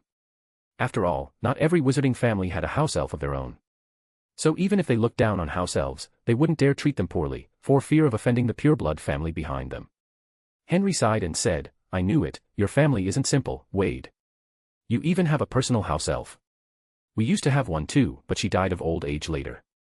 Wade only smiled without offering any explanation. Letting them continue to misunderstand wasn't a bad thing. Just as Wade was chatting with his roommates and getting ready to change and rest, there was an unexpected knock at the dormitory door. "Come in, it's not locked," Wade called out. "Every 200 power stones equals 1 extra chapter. Every 8 reviews equals 1 extra chapter. Chapter 97, shrouded in uncertainty. Huge thanks to King Dovahkian for the patronage, Heartsuit." With a creak, the door opened, and Andre strode inside. Henry and Alfred immediately jumped out of their beds, wands in hand, even though they couldn't manage more than a simple levitation charm yet. "Shafiq, what are you doing in our dormitory?" Alfred asked warily. Andre glanced around the room, his gaze landing squarely on Wade. "I'm here to see you, Wade." "Oh. And what brings you here?" Wade looked at Andre with interest. Andre appeared extremely tense. It had only been a few minutes since they had parted ways, and Wade truly had no idea what he was here for. "About that question you asked me earlier, I finally have an answer," Andre said solemnly. Earlier, Wade had asked him if he wanted to join his side. With a smile, Wade asked, "And your answer is?" Andre took a deep breath and declared, "I've decided to join you, to follow you." Originally, Andre hadn't planned on joining either side, but he shuddered remembering how Wade killed those goblins and that troll. After witnessing Wade's true abilities tonight, his resolve had already begun to waver. And then, upon learning about that miraculous magic tonight, he had been even more tempted. Andre understood very clearly, if Wade got hold of that power, there was no way he would share it with an outsider like him, unless he pledged true allegiance. Thinking about that power that could make someone stronger, Andre had been unable to sleep. The Shafiq family desperately needed him to become stronger. After much deliberation, Andre finally decided to seek out Wade and become his follower. Seeing the look on Andre's face, Wade immediately knew he was serious. But wasn't this exactly the effect he had hoped for when he deliberately revealed information about the residue? "Very good, Andre. I knew you'd make the right choice," Wade said with a smile. Tom, on the other hand, wasn't surprised at all. Knowing there was power out there that could make you stronger overnight, only a fool would pass up the chance for a share. Henry and Alfred, however, were looking at the scene in utter disbelief. A senior student, one who had even had past conflicts with Wade, had now come here, declaring his loyalty to a first year. "I think I'm still dreaming," Alfred mumbled, dazed. Without a word, Henry leaned over and pinched Alfred hard. "Ouch. That hurts." Alfred cried out. "Seems we're not dreaming. But, what on earth is going on here?" Henry frowned slightly. "You say you want to join us, but how do we know you're telling the truth?" Andre replied solemnly, "I can swear an unbreakable vow." His words immediately shut Henry and Alfred up. Even Tom couldn't help but glance at him again. Once the vow was made, Andre would never be able to betray Wade. "Good, I accept," Wade agreed readily, extending his hand. "Tom, you'll be our witness." An unbreakable vow would put everyone's mind at ease, a perfect solution. After all, it was Andre swearing to Wade. If he broke his oath, Andre would die, but as the recipient of the vow, Wade wouldn't pay any price. When Andre left, the joy on his face was unmistakable. Since Wade had accepted his vow, it meant that, in a way, Wade had agreed to give the Shafiq family a helping hand in the future. Wade, in his first year, was so powerful and smart. He was someone destined to be as powerful as Dumbledore or Grindelwald. And with this, Wade officially gained his first follower. Tom, this means we've taken our first step. What first step? You know perfectly well what I mean, don't you? Hey, so you've finally decided not to hide it anymore, Wade. Nurmengard. Grindelwald quietly set down the book in his hands. In his recent correspondence with Anne, he had learned some rather interesting things. The two children he had been keeping an eye on had already formed their own little group, even though the school year had only just begun. Granted, they were largely forced into this by the other pure-blooded young wizards, but even so, it showed just how remarkable these two boys were. What intrigued him the most was that Wade seemed to agree with some of his own ideals. Grindelwald stood and gazed out at the gloomy mountains beyond the window. Those two children will have a tremendous impact on my cause, I can see that much. But unfortunately, I still can't tell whether that influence will be positive or negative. Why is everything about them so shrouded in uncertainty? Perhaps I should make the first move, approach those two, and find a way to bring them into our ranks. A draft of wind swept in from the window, snuffing out several of the candles on the desk. Grindelwald's figure was instantly swallowed by the darkness, flickering in and out of sight with the dim light of the fireplace. Hogwarts. Headmaster's office. Dumbledore frowned as he stared into the fireplace before him. The fire was burning brightly, filling the room with warmth, yet Dumbledore's mind was restless. You seem troubled, Albus. From behind him, Headmaster Dippet slowly approached the fire. Armando, I find myself more and more puzzled by Grindelwald's recent movements, Dumbledore said with a furrowed brow. I originally thought he was preparing for a final battle, but, just when we were all ready to end this once and for all, he suddenly retreated. His power is no longer what it used to be. A retreat seems only natural, doesn't it? Headmaster Dippet replied softly. Dumbledore shook his head, concern in his voice. But that's not like him. I fear, something has changed. They had been poised for a decisive confrontation, and yet the purist party had abruptly pulled back. Logically, such an action would deal a severe blow to their morale. It was completely out of character. In other words, something must have happened among them, something we don't know about, Dumbledore said grimly. What troubles me is that we have no leads at all. If we continue waiting like this, we're essentially handing them the initiative. Headmaster Dippet asked, so, you're planning to seek them out and force a final battle? That's the stance the Ministry of Magic has taken as well. This war has dragged on for far too long. The Muggle world is anything but peaceful right now, a war could break out at any moment. I'm worried Grindelwald will take advantage of the Muggle conflict. If that happens, the International Statute of Secrecy might become a useless scrap of paper overnight, Dumbledore replied, his gaze filled with concern. Judging by his past rhetoric, he shouldn't recklessly place the wizarding world in jeopardy, Dippet mused. Right now, this hardly seems like the best moment to expose the wizarding world to Muggles across the globe. As mad as he is, I don't believe he'd ignore the safety of ordinary witches and wizards. That wouldn't align with his usual ideals. If he truly did so, his own followers would likely fall apart. The dim firelight from the hearth danced over Dippet's wrinkled face, casting shifting shadows. Dumbledore said, I used to think the same, but now, I can no longer read his mind as I once could. I can't stake everything on the hope that he hasn't changed his beliefs. We must seize the initiative. But if they're determined to hide, Dippet replied, even if we want to take the offensive, we can't find them. You know this yourself, the latest report from the International Confederation of Wizards just came in, the entire Nurmengard fortress has vanished without a trace. And those purist party members who had been so active around the world have disappeared overnight. A fortress doesn't simply vanish into thin air. Dumbledore said grimly. Most likely, he's used something like the Fidelius charm to erase it from the sight of the world. But the question is, why would he do that? Armando, if this continues, we're at a serious disadvantage. Don't worry too much, Albus. You're getting a bit impatient. Headmaster Dippet said calmly. In fact, we're not the only ones growing anxious. As you mentioned earlier, suddenly going into hiding has dealt a heavy blow to the morale of Grindelwald's followers as well. If Grindelwald does nothing, they'll fall apart on their own. So, in my view, they'll act soon enough. It's better for us to wait and watch for now. For the moment, it does seem like we have no other choice. Dumbledore admitted helplessly. Greater than over equal to nabla less than over equal to, read 2 weeks ahead. Every 200 power stones equals 1 extra chapter. Every 8 reviews equals 1 extra chapter. Chapter 98, are you worried about my safety? Bonus for power stones, Heartsuit. Dumbledore was pondering something. No matter how much he wished to seize the initiative, if the other side was determined to hide, there was no way they could find them. I think you'd do better to turn your attention back to teaching for now, Dippet suggested with a chuckle. The war Grindelwald started isn't your burden to bear alone. Speaking of teaching, those 2 children you brought back are rather extraordinary. What about them? Dumbledore asked in confusion.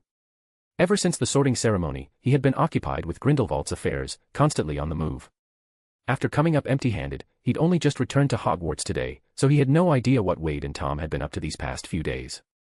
Those 2 first years knocked down 7 or 8 students who tried to cause trouble for them on their very first day, Dippet said with a smile. Among them were even 3 upper-year students. It seems you taught them quite a lot before term started. That really happened.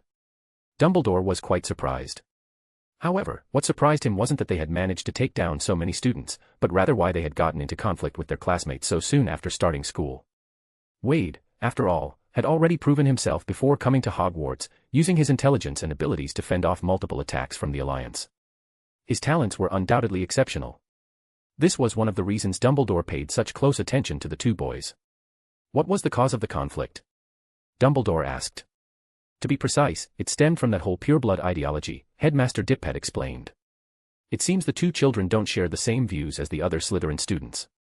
Also, the local pureblood family seemed to harbor some prejudice against purebloods from abroad. On their very first day, those 2 had to band together with a few others to form their own little group. It's not the first time students have resisted, but few have managed to do it to this extent. Indeed, there had been students in the past who tried to resist the pureblood oppression, but most of them fell at the very first confrontation. Yet Wade's group had managed to hold their ground after so many days, which was no small feat and owed much to their remarkable abilities. The faculty had long wished to address the unhealthy atmosphere in Slytherin, but until now, they had been powerless to do much. After all, in previous years, the entire Slytherin house had been united under the same ideology, leaving the school with little room to interfere. At best, they could only strictly punish blatant bullying to keep things from getting too out of hand. But now, finally, there was a crack in that increasingly twisted ideology. From the looks of it, Wade and his group might actually bring some change to the future of Slytherin, Dumbledore said, a faint smile appearing on his face. It seems you truly hold high hopes for those 2 children, Albus, Dippet replied with a chuckle. In his dreams, Wade reported to his senior about everything that had happened tonight. You plan to use the residue to cultivate your own followers? She immediately saw through Wade's intentions. Yes, Wade answered honestly. There was no point in hiding it, nor could he even if he wanted to. He had deliberately let the information slip to Tom and the others, and to someone like his senior, the motive behind such an action was all too clear. It's not a bad plan, but you need to control the quantity. Don't let them know how easily you can create this power, she advised. Only when something is hard to obtain will they truly cherish it. Only then will they maintain their respect for you. Naturally. Wade nodded, fully agreeing with her reminder. If they ever learned that he could easily create such power, yet only gave them a tiny bit, they would inevitably grow resentful. But if he told them this power was hard to acquire and still generously shared so much with them, they would be filled with gratitude. That's human nature, after all. As for his upcoming raid on the goblin camp, the senior didn't try to stop him. On the contrary, she very considerately offered him plenty of useful advice. After all, back in the days when the goblin Ranrock's forces ran rampant, the senior would casually stroll through the Forbidden Forest and wipe out several goblin camps along the way. After a good night's sleep, Wade woke up in high spirits. In contrast, Tom and the others looked rather exhausted. After all, they didn't have Wade's ability to fall asleep the moment he lay down. P.S. I'm fucking jealous. When are you planning to make a move? Tom quietly asked Wade as they washed up. Wade immediately understood what he was referring to and replied succinctly, tonight. So soon. Tom was a little surprised. From what he knew of Wade, this guy never rushed into anything. He always planned thoroughly and prepared everything in advance before taking action. But striking tonight felt a bit too hasty, completely unlike Wade's usual approach. However, what Tom didn't know was that Wade had already made all the necessary preparations in last night's dream. In fact, the senior had even used the observational abilities of her nightmare magic to survey the goblin camp in advance, following Wade's instructions. Wade was now thoroughly familiar with the layout of that goblin camp. No big problem. I plan to act in the second half of the night. We're racing against time, so we have no choice but to hurry. You shouldn't come tonight. Hearing this, Tom fell silent. This guy was always so confident.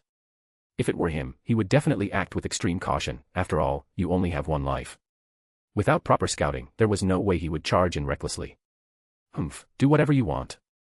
Honestly, it'd be best for me if you got yourself killed. Tom, could it be that you're actually worried about my safety? You're insane. Where did you even get that idea? Get lost, just go die already. Tom snapped in frustration. Wade cheerfully patted Tom hard on the shoulder and smiled. Relax, Tom, nothing will happen to me. Who the hell is worried about you? You're seriously sick in the head. I get it, Tom, you're just too shy to admit it. You understand nothing at all. First-year classes weren't particularly intense, so they didn't feel all that exhausting. However, if it was history of magic, that was a whole different story. This was Wade's first time attending Professor Binns' history of magic class. Professor Binns was a ghost who had been teaching for who knows how many years.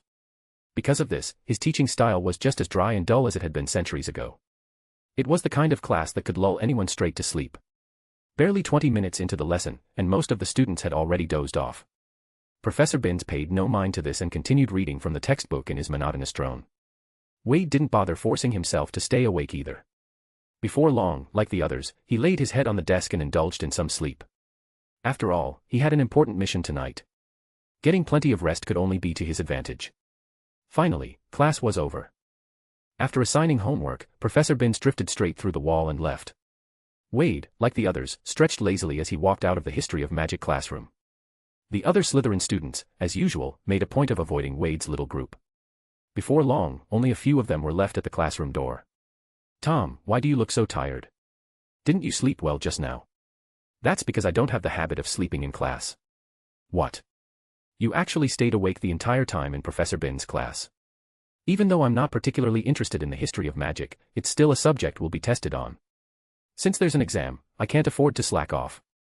After hearing Tom's words, not only Wade, but also Anne, Alfred, and the others all looked at him with admiration. Staying awake for the entire class with Professor Binns, and even taking notes diligently. No doubt about it, this was truly a formidable person. Tom, you're a bit too diligent. If you keep this up, what are we supposed to do? You're making us feel so guilty. Henry complained helplessly. Why should I care what you do? It's not like I forced you to sleep in class, Tom replied, lifting his chin. Tom, could you not do things that make the rest of us feel so divided? Alfred groaned. Henry, Alfred, I think you two should be more diligent. If you're already this careless with school lessons, how do you expect to become stronger? Speaking of becoming stronger. Wade glanced at the time. There's still a little while before lunch. How about we go check out the place now? And asked in surprise, Wade, you've already found a place. This isn't the place to talk about it. Don't say anything yet, just follow me, Wade said, taking the lead toward the stairs. Tom's comment about getting stronger had reminded Wade, since they still had time, he decided to go search for the room of requirement right away. Compared to tonight's venture into the Forbidden Forest, helping the others in the group grow stronger was just as urgent. Read 2 weeks ahead of WN at. Every 200 Power Stones equals 1 extra chapter. Every 8 reviews equals 1 extra chapter. Chapter 99, Dada class. To avoid being overheard, the group followed Wade up the stairs in complete silence. It was currently the end of class, and most of the hungry students were heading straight to the Great Hall. By the time Wade and his group reached the 7th floor of the castle, the corridor was already empty.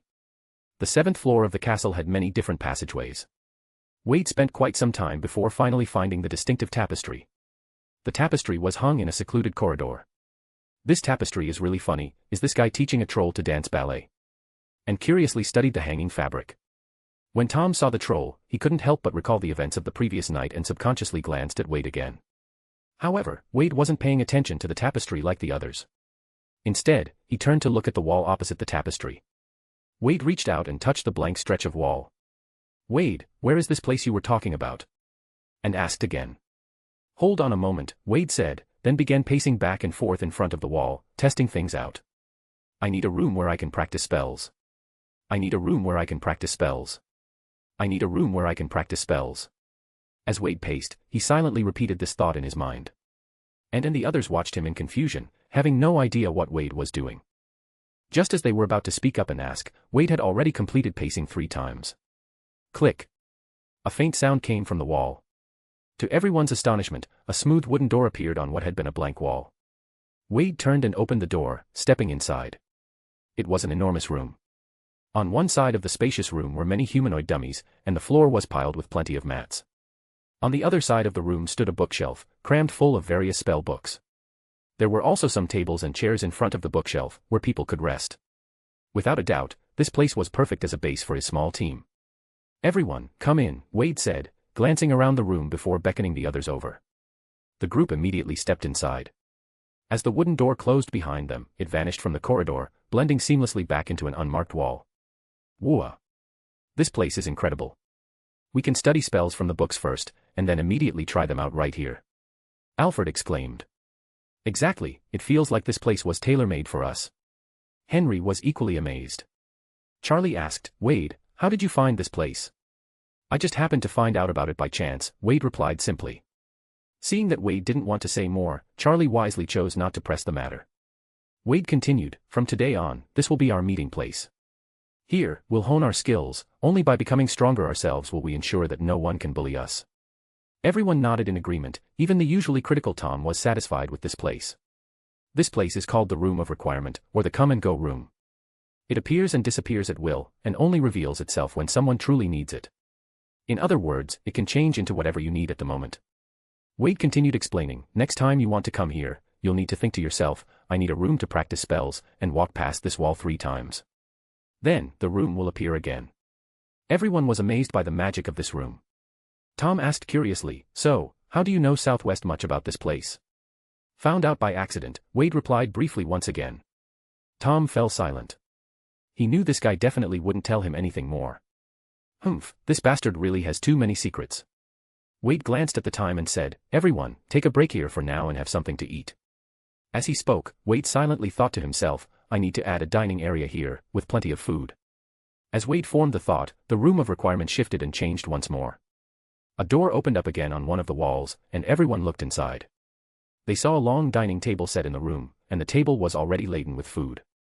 Upon closer inspection, they realized that the amount of food was just enough for all of them. Hey, as expected, it works.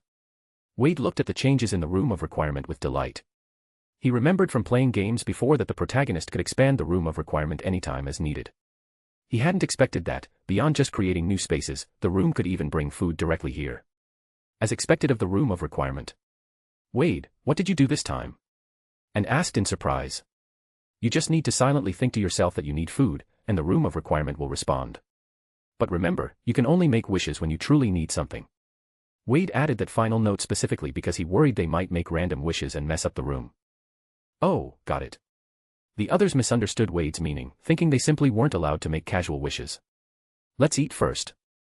After lunch, we still have classes this afternoon. In the future, whenever we have free time, we can gather here. Henry, Alfred, you two really need to work hard, Wade said. Understood. Henry and Alfred quickly replied. If they didn't work harder, they'd be letting down Wade for finding them such a good place. The 2 classes in the afternoon were Defense Against the Dark Arts. To be honest, Defense Against the Dark Arts was the class Wade and Tom looked forward to the most. Not only because the subject itself was closely related to dueling, but also because the current Defense Against the Dark Arts professor was none other than Albus Dumbledore. In fact, at Hogwarts, there wasn't a single student who didn't eagerly anticipate this class. Albus Dumbledore was the only wizard in the world who could stand on equal footing with the fearsome man whose name sent shudders through the wizarding world. His strength was beyond any doubt. Who wouldn't want to learn a few things from him? When Wade and the others arrived at the Defense Against the Dark Arts classroom, Dumbledore was already there, leaning against the lectern with a warm smile as he watched the students file in. When his gaze fell on Wade and Tom, his smile deepened. Professor. Mem, go find your seats, Dumbledore said. Wade nodded, then picked a seat at the front of the Slytherin section. Tom, Anne, and the others followed him and sat down as well. As soon as their little group settled in, the other Slytherin students instinctively left several seats of distance between themselves and Wade's group. Dumbledore observed all of this clearly from the podium. He took a glance at the members of Wade's small group. Though they weren't many, it was obvious they all centered around Wade. However, when Dumbledore's gaze swept over Anne, he couldn't help but pause for a moment. It was simply because Anne looked so much like Vinda. In fact, Grindelwald had sent Anne to Hogwarts because he didn't know Wade was aware of Vinda Rosier's surname. In Grindelwald's mind, Wade couldn't possibly know Vinda Rosier, so naturally, he wouldn't grow suspicious over Anne's surname, Rosier. Otherwise, Grindelwald never would have let Anne come as an undercover agent. Of course, Grindelwald had long anticipated that Dumbledore would recognize Anne. But he understood his old friend's nature very well. Even if Dumbledore guessed Anne's origins, without concrete evidence, he wouldn't take any action against her. After all, given Dumbledore's character, even if he knew one Rosier had joined the Purist Alliance, he wouldn't trouble another Rosier just because of that. At most, he would only keep a closer watch on Anne. However, Anne's main task was to win Wade and Tom's trust. Everything about the notebook was secondary. So, Grindelwald wasn't at all afraid of Dumbledore keeping an eye on Anne. In fact, Grindelwald would have been more than happy if Dumbledore lost his patience and made things difficult for Anne. Because now, Anne was Wade and Tom's friend. If Dumbledore did anything to Anne, it would very likely drive Wade and Tom away from him. That would be Grindelwald's opportunity. Either way, Grindelwald stood to gain something. Unfortunately, what he hadn't accounted for was that Wade had already recognized Anne as Vinda Rosier's family member. As expected, Dumbledore did not make things difficult for Anne just because her surname was Rosier, even though he deeply suspected the purpose behind this girl's presence. The method Dumbledore intended to use was still the same as how he had dealt with Tom in the original story, keeping a close watch on her. Alright, class is starting. As the last student entered the classroom, Dumbledore glanced at his pocket watch and then announced the start of the lesson. Greater than over equal to nabla less than over equal to, read 2 weeks ahead. Every 200 power stones equals 1 extra chapter. Every 8 reviews equals 1 extra chapter. Chapter 100, Dumbledore's dueling class. Bonus for power stones, Heartsuit Skull. Huge thanks to Noah Lewicki for the patronage Heartsuit. Defense against the dark arts is a subject that teaches you how to use magic to protect yourselves from dark creatures and dark magic. On the foundation of protecting yourselves, you'll also need to learn some offensive spells to help you escape dangerous situations.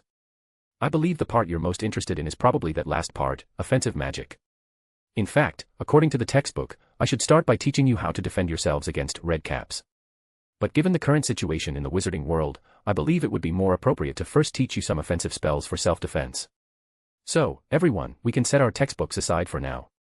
As Dumbledore spoke, he placed the book he had been holding onto the podium. The students below immediately beamed with joy upon hearing this. In fact, they really didn't want to spend a lot of time learning how to deal with a dark creature they might never encounter in their entire lives.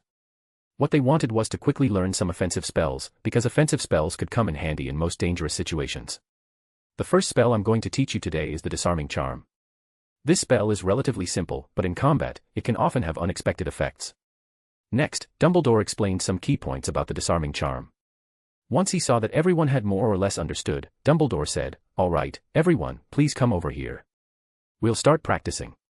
The Defense Against the Dark Arts classroom was spacious, with an area for desks and lectures, as well as a space for practice. Dumbledore had the students line up and move to the other side of the classroom. There, a wooden target holding a fake wand was already set up. One by one, cast the Disarming Charm at the target. Once I see how well you've grasped it, if you're doing well, I'll have you try dueling in pairs. Hearing Dumbledore mention dueling, nearly all the students grew excited. Students at this age were like that. If they could move around, they definitely didn't want to sit and listen to lectures all day. The Disarming Charm was actually quite simple. Even on their first attempt, 2/3 of the students succeeded. Under Dumbledore's professional guidance, it didn't take long for the remaining third to also manage to successfully cast the spell. The rest was simply a matter of more practice. Alright, since you've all picked it up quite well, I've decided to let you try some dueling. No matter how well you practice, if you can't use it in real combat, it's meaningless. How about this? I'll have 2 students come up first to demonstrate. Then I'll teach you some very useful tips for wizard dueling. Who wants to volunteer?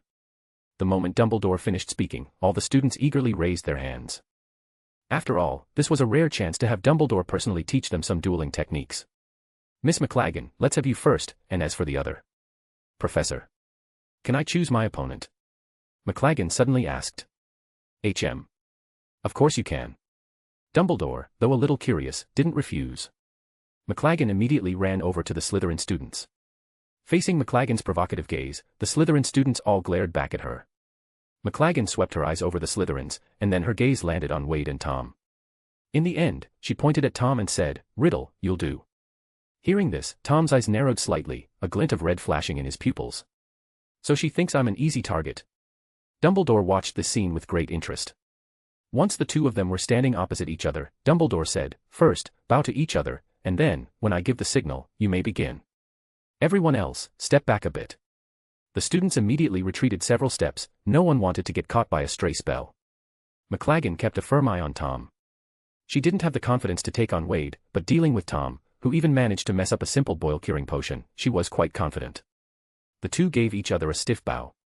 3, 2, 1, begin. At Dumbledore's signal, the match started. Exp. Expelliarmus. Snap. McLagan watched in dismay as her wand flew out of her hand and landed in Tom's grasp. Impossible. How could you be so fast? Looks like you still need more practice, Tom said arrogantly. After all the drills Wade had put him through, dealing with an opponent like her didn't even require serious effort. Almost everyone stared at Tom in shock. He was simply too fast, so fast that most of them couldn't even see his movements clearly. An excellent disarming charm. Excellent spell work. 10 points to Slytherin. Mr. Riddle deserves our applause, Dumbledore loudly praised. As applause filled the room, Tom's face flushed slightly. He had never experienced this feeling of being the center of attention before. Tom felt like he was floating on air. Tom, that was an excellent spell, Dumbledore said, smiling. However, I heard you've always practiced with Wade, haven't you? So, how about having a duel with Wade as well?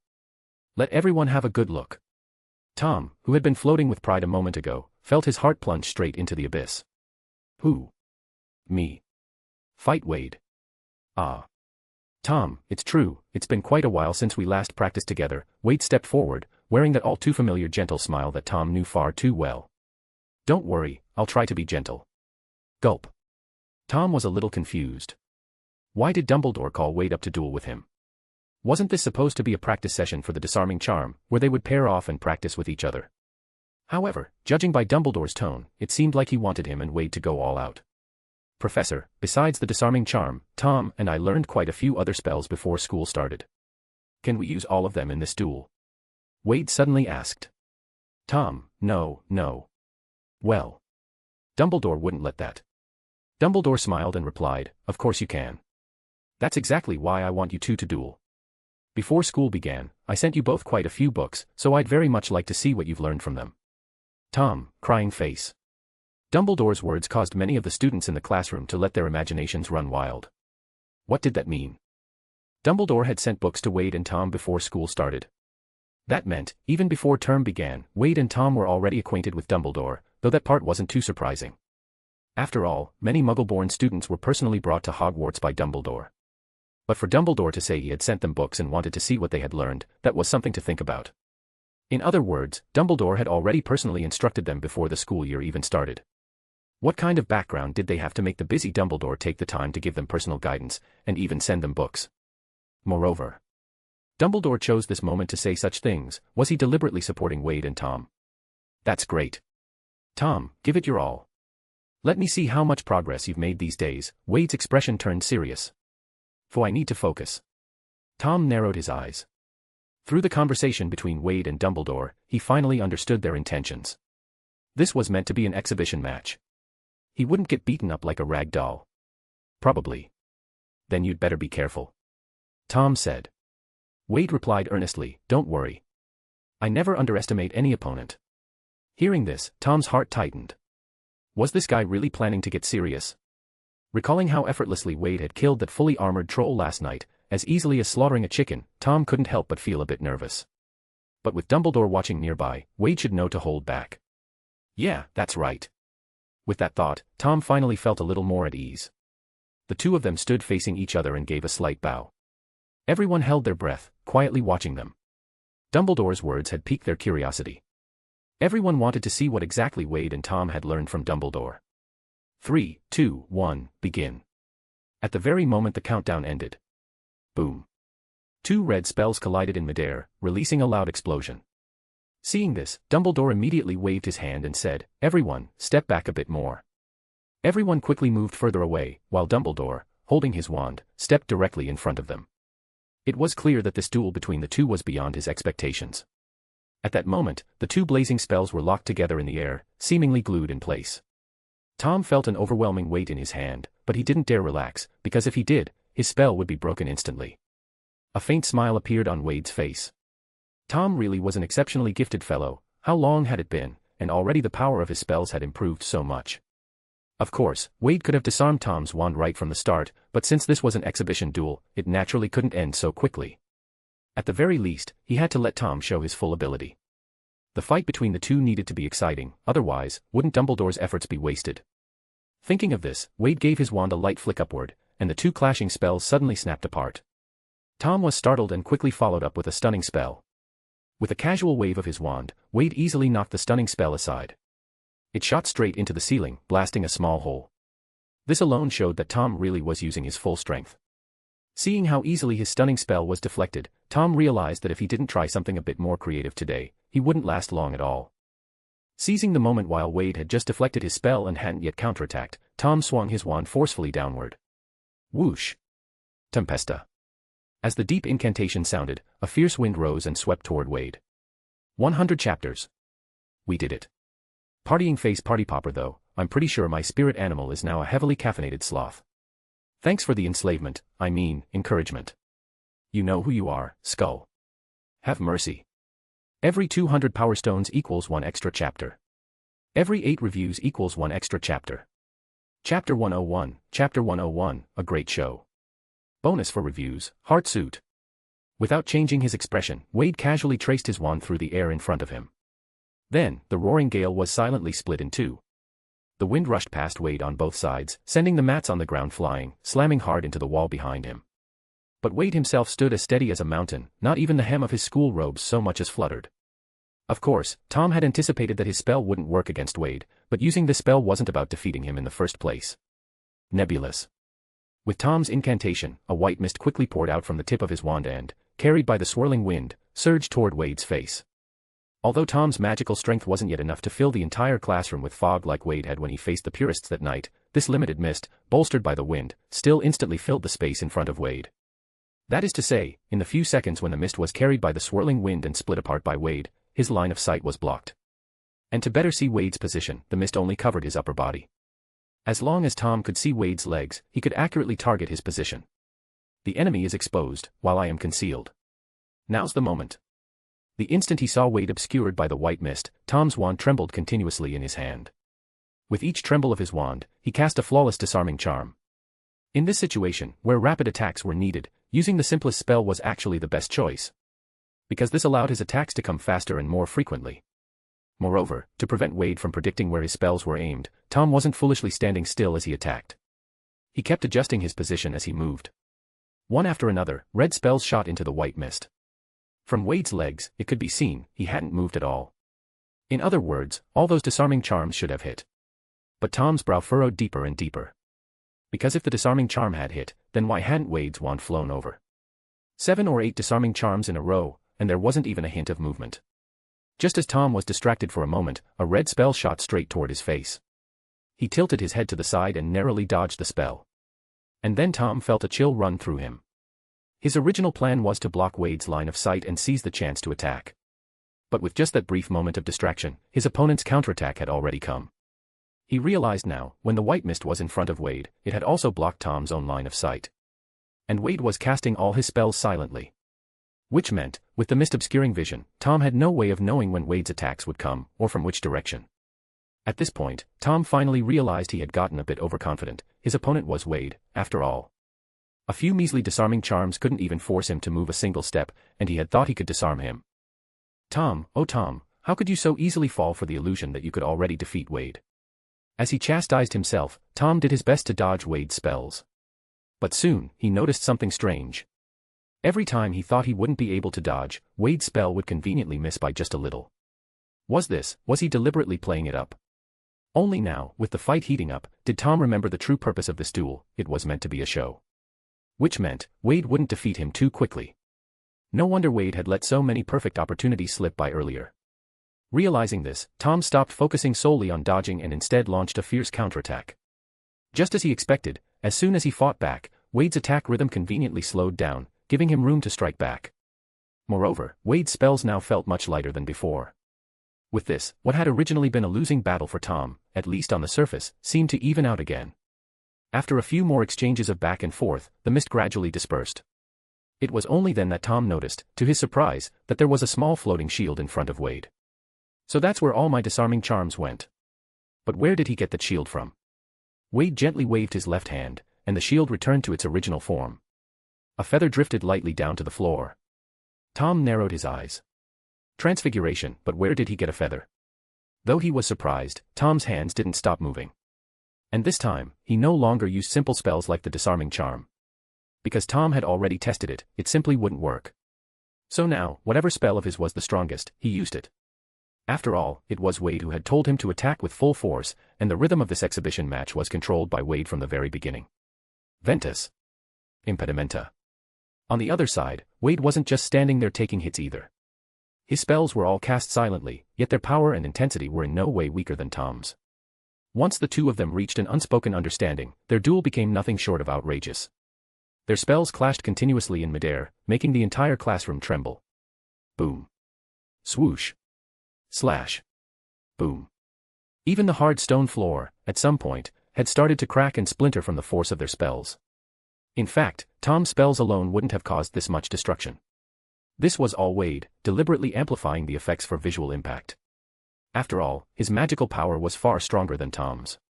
At this moment, all the students watching, whether they were Slytherins or Gryffindors, had completely lost the ability to speak. The duel between Wade and Tom simply looked far too terrifying. How could two first-year students possibly fight with such overwhelming force, stirring up winds and scattering stones like this? Seeing the monstrous power of these two, the Slytherin pureblood students who had been secretly plotting against them now all had pale faces. Going up against these kinds of monsters, and two of them, no less, can we really win?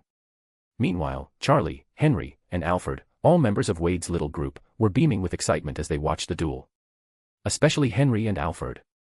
Because Tom had said, they too could become just as strong as him.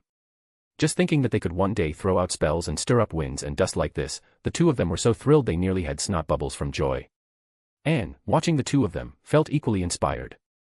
No matter what, she had to bring these two into Mr. Grindelwald's camp. And over in Gryffindor, Claggin, who had just moments ago been bitterly brooding over her defeat, now had a completely ashen face.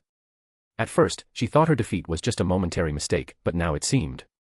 When Tom had faced her, not to mention going all out, he probably hadn't even used a tenth of his strength. This realization left her both ashamed and furious. The strength she had always been so proud of was, in front of those two, laughably weak. Standing before the students, Dumbledore's eyes flickered with a strange light. To be honest, up to this point, whether it was Tom or Wade, both of them had brought him tremendous shock.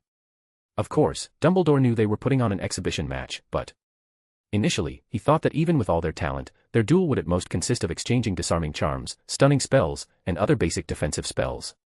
After all, they were only about 11 years old, they shouldn't have even begun to truly tap into their magical potential. But the reality was, these two first-year students had managed to display the level of intensity typically seen in elite aura battles. Moreover, the spells they were using were all ones from the books he had sent them before term began. In such a short time, they had already mastered so many spells, this far exceeded Dumbledore's expectations. Even if he knew Wade had the aid of ancient magic, so his strength wasn't surprising, but what about Tom? Tom hadn't been with Wade for long, yet his progress had still advanced at such an astonishing rate. This undoubtedly left Dumbledore deeply shocked. He had never seen any 11-year-old wizard possess such power. However, when he noticed the ground cracked and shattered by the force of their magic, the corners of his mouth couldn't help but twitch slightly. Those were ancient stones, thousands of years old. Take on this barrage of stones. With Tom's wand movement, the broken stone fragments shot toward Wade like bullets. Wade twirled his wand, and the flying stones instantly slowed, swirling in a circle above his head. What are you talking about? Aren't these just a flock of birds? The stones instantly transformed into small birds, and with even greater speed, they shot back toward Tom. Tom was shocked and hurriedly flicked his wand to the side, pulling a desk over to shield himself. Bang. The desk was instantly shattered to pieces. The watching students all gasped sharply at the same time. If that had hit a person. Tom was equally alarmed. This is bad. Wade, that bastard, had actually started going all out. If I fail to block this. Wade, don't be impulsive. Surrendering is still half a win, isn't it? However, before he could recover from the sudden, intense barrage of attacks, the debris of the shattered desk abruptly twisted and transformed violently, turning into a huge net. Tom was startled, but at this point, it was impossible to dodge.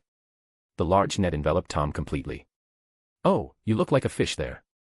Now for the last spell of this duel, Petrificus Totalis. Thud. Tom was instantly petrified, and like a stone statue, he collapsed onto the ground. Here is a chap for the reviews. Yup, I added a bunch of cool shit in that duel. Hope you enjoyed it.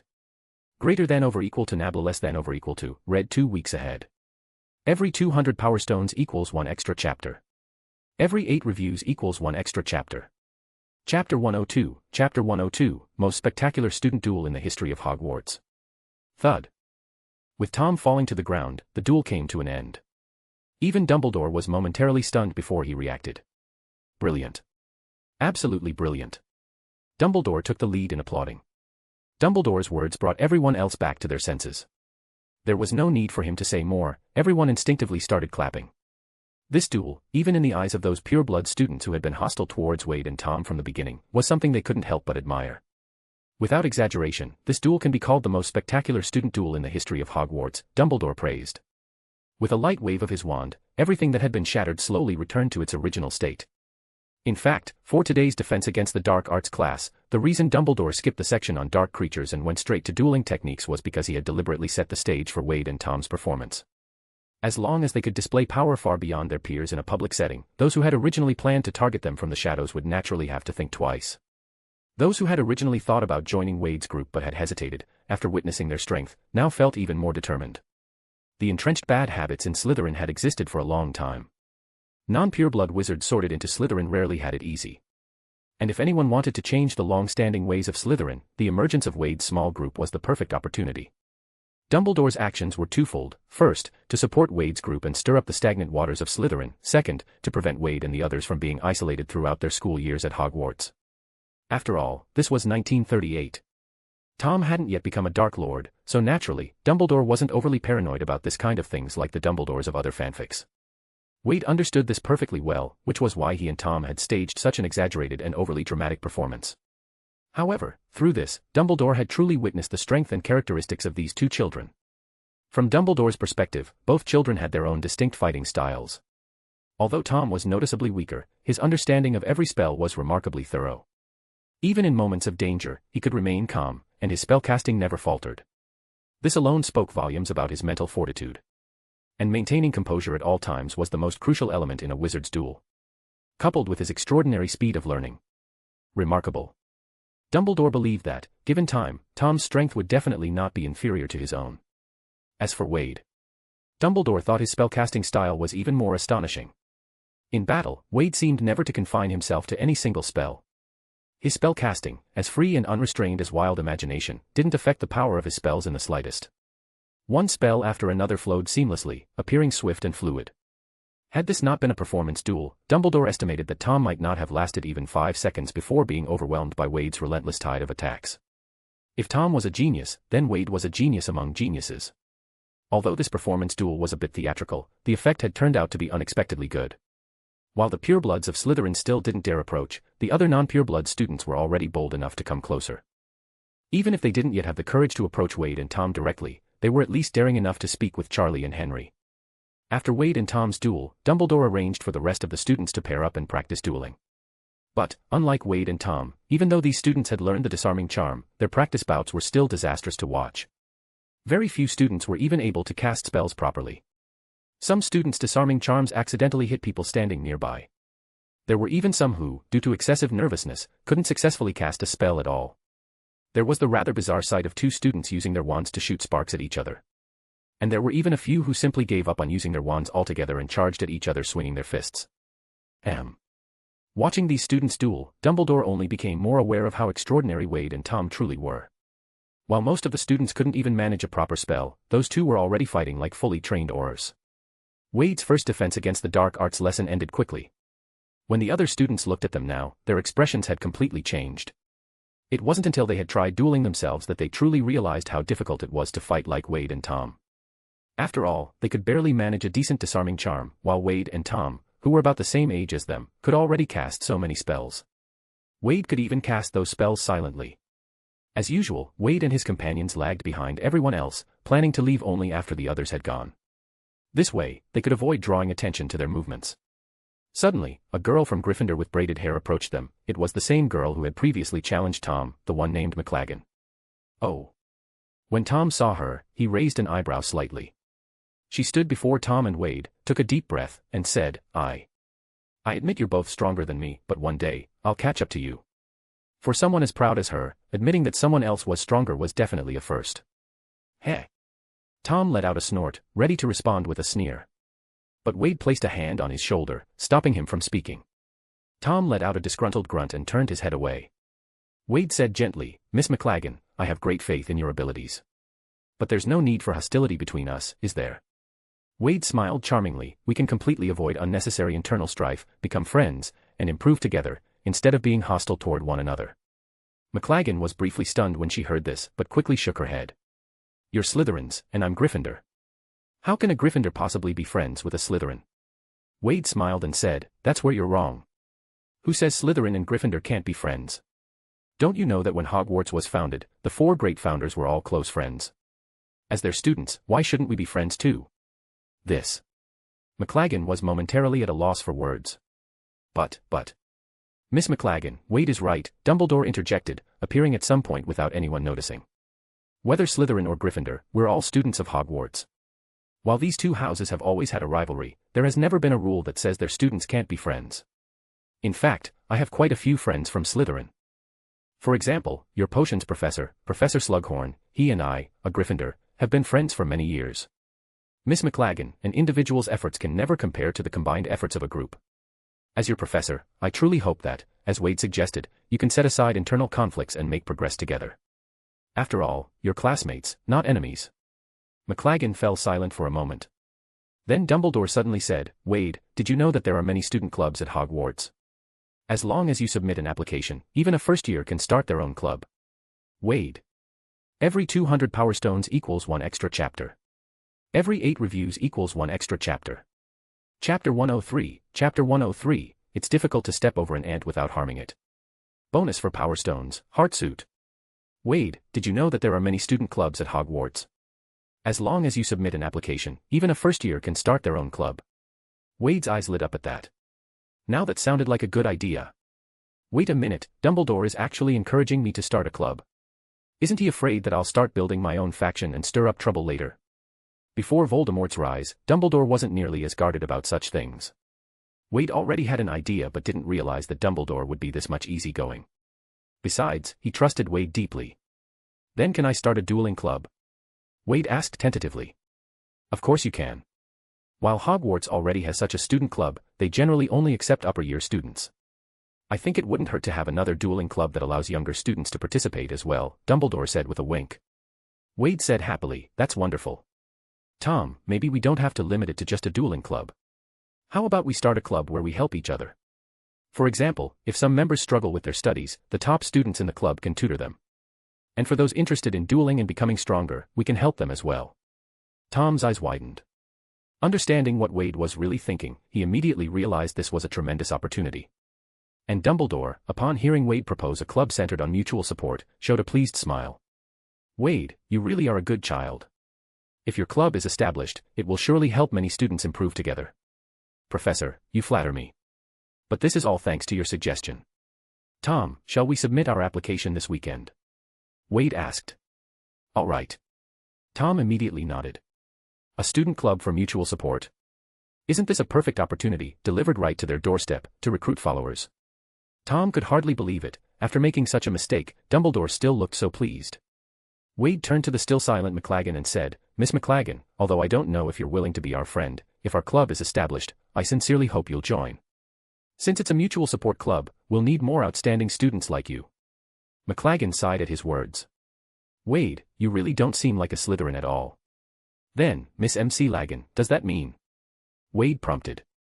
"You can call me Grace, Grace McLaggen." Dumbledore, the future of the wizarding world looks promising. Wade, coo. Let's go, to the usual place. When only their own group was left in the classroom, Wade finally spoke slowly. The usual place, of course, was the room of requirement. From today onward, he needed to start raising the strength of his team members there. In a short period of time, even if they couldn't reach Tom's level, they at least needed to reach the standard of someone like Abraxas Malfoy, to have the abilities of an average pure-blood family heir. As the first members of his inner circle, they couldn't possibly be incapable of even casting a simple levitation charm.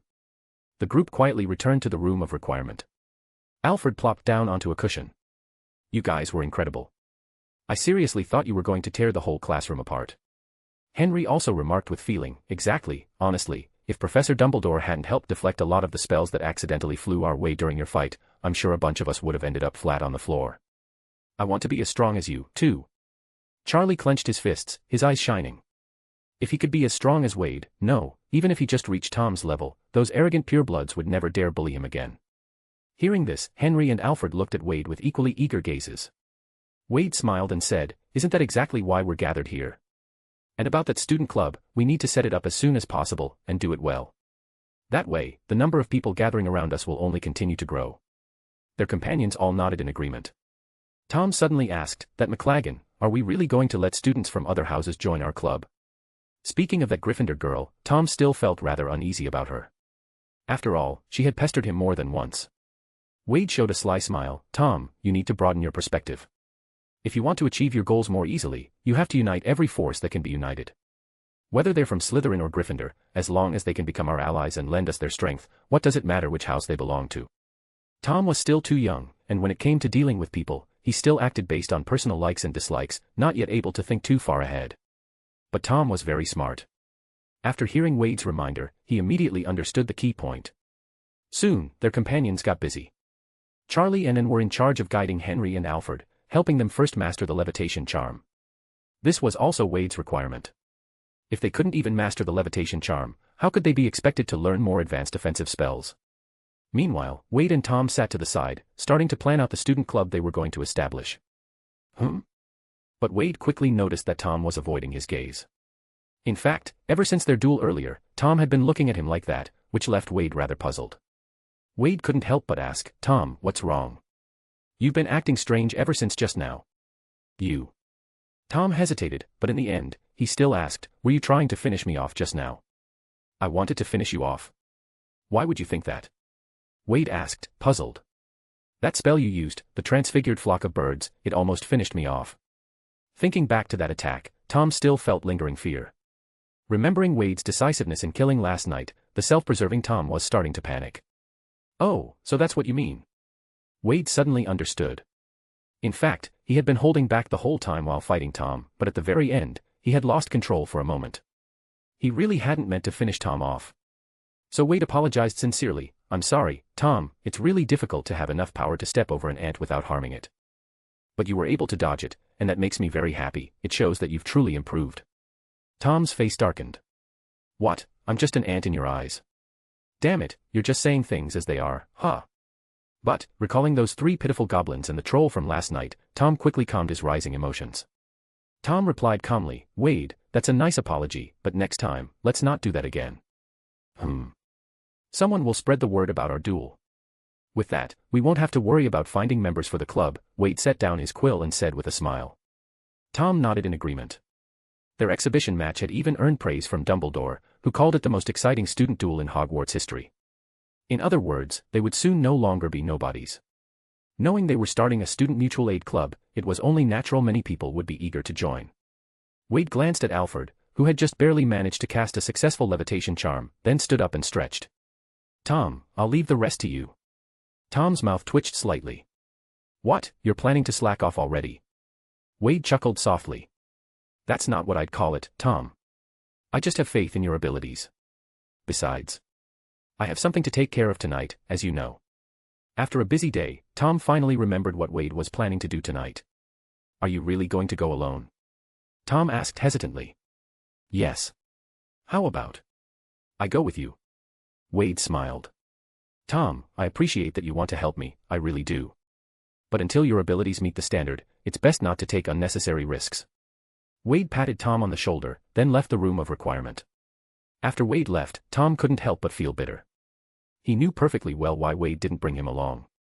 Because his strength was still too weak, and in a certain sense, if he were to follow, he might actually become a burden. Although goblins who couldn't use wands weren't particularly strong, this was still a goblin encampment. It was clear this would be a battle of one against many. A burden, huh? What a disgraceful word. Yes. I'm still not strong enough. Tom couldn't help but clench his fists tightly. To be precise, what stung wasn't some laughable reason like not being able to help Wade, but the fact that someone had actually considered him a burden. My laptop has started lagging like shit. Crying face. Chapter 104, Grim Reaper. Wade didn't waste any time on the way and headed straight back to the dormitory.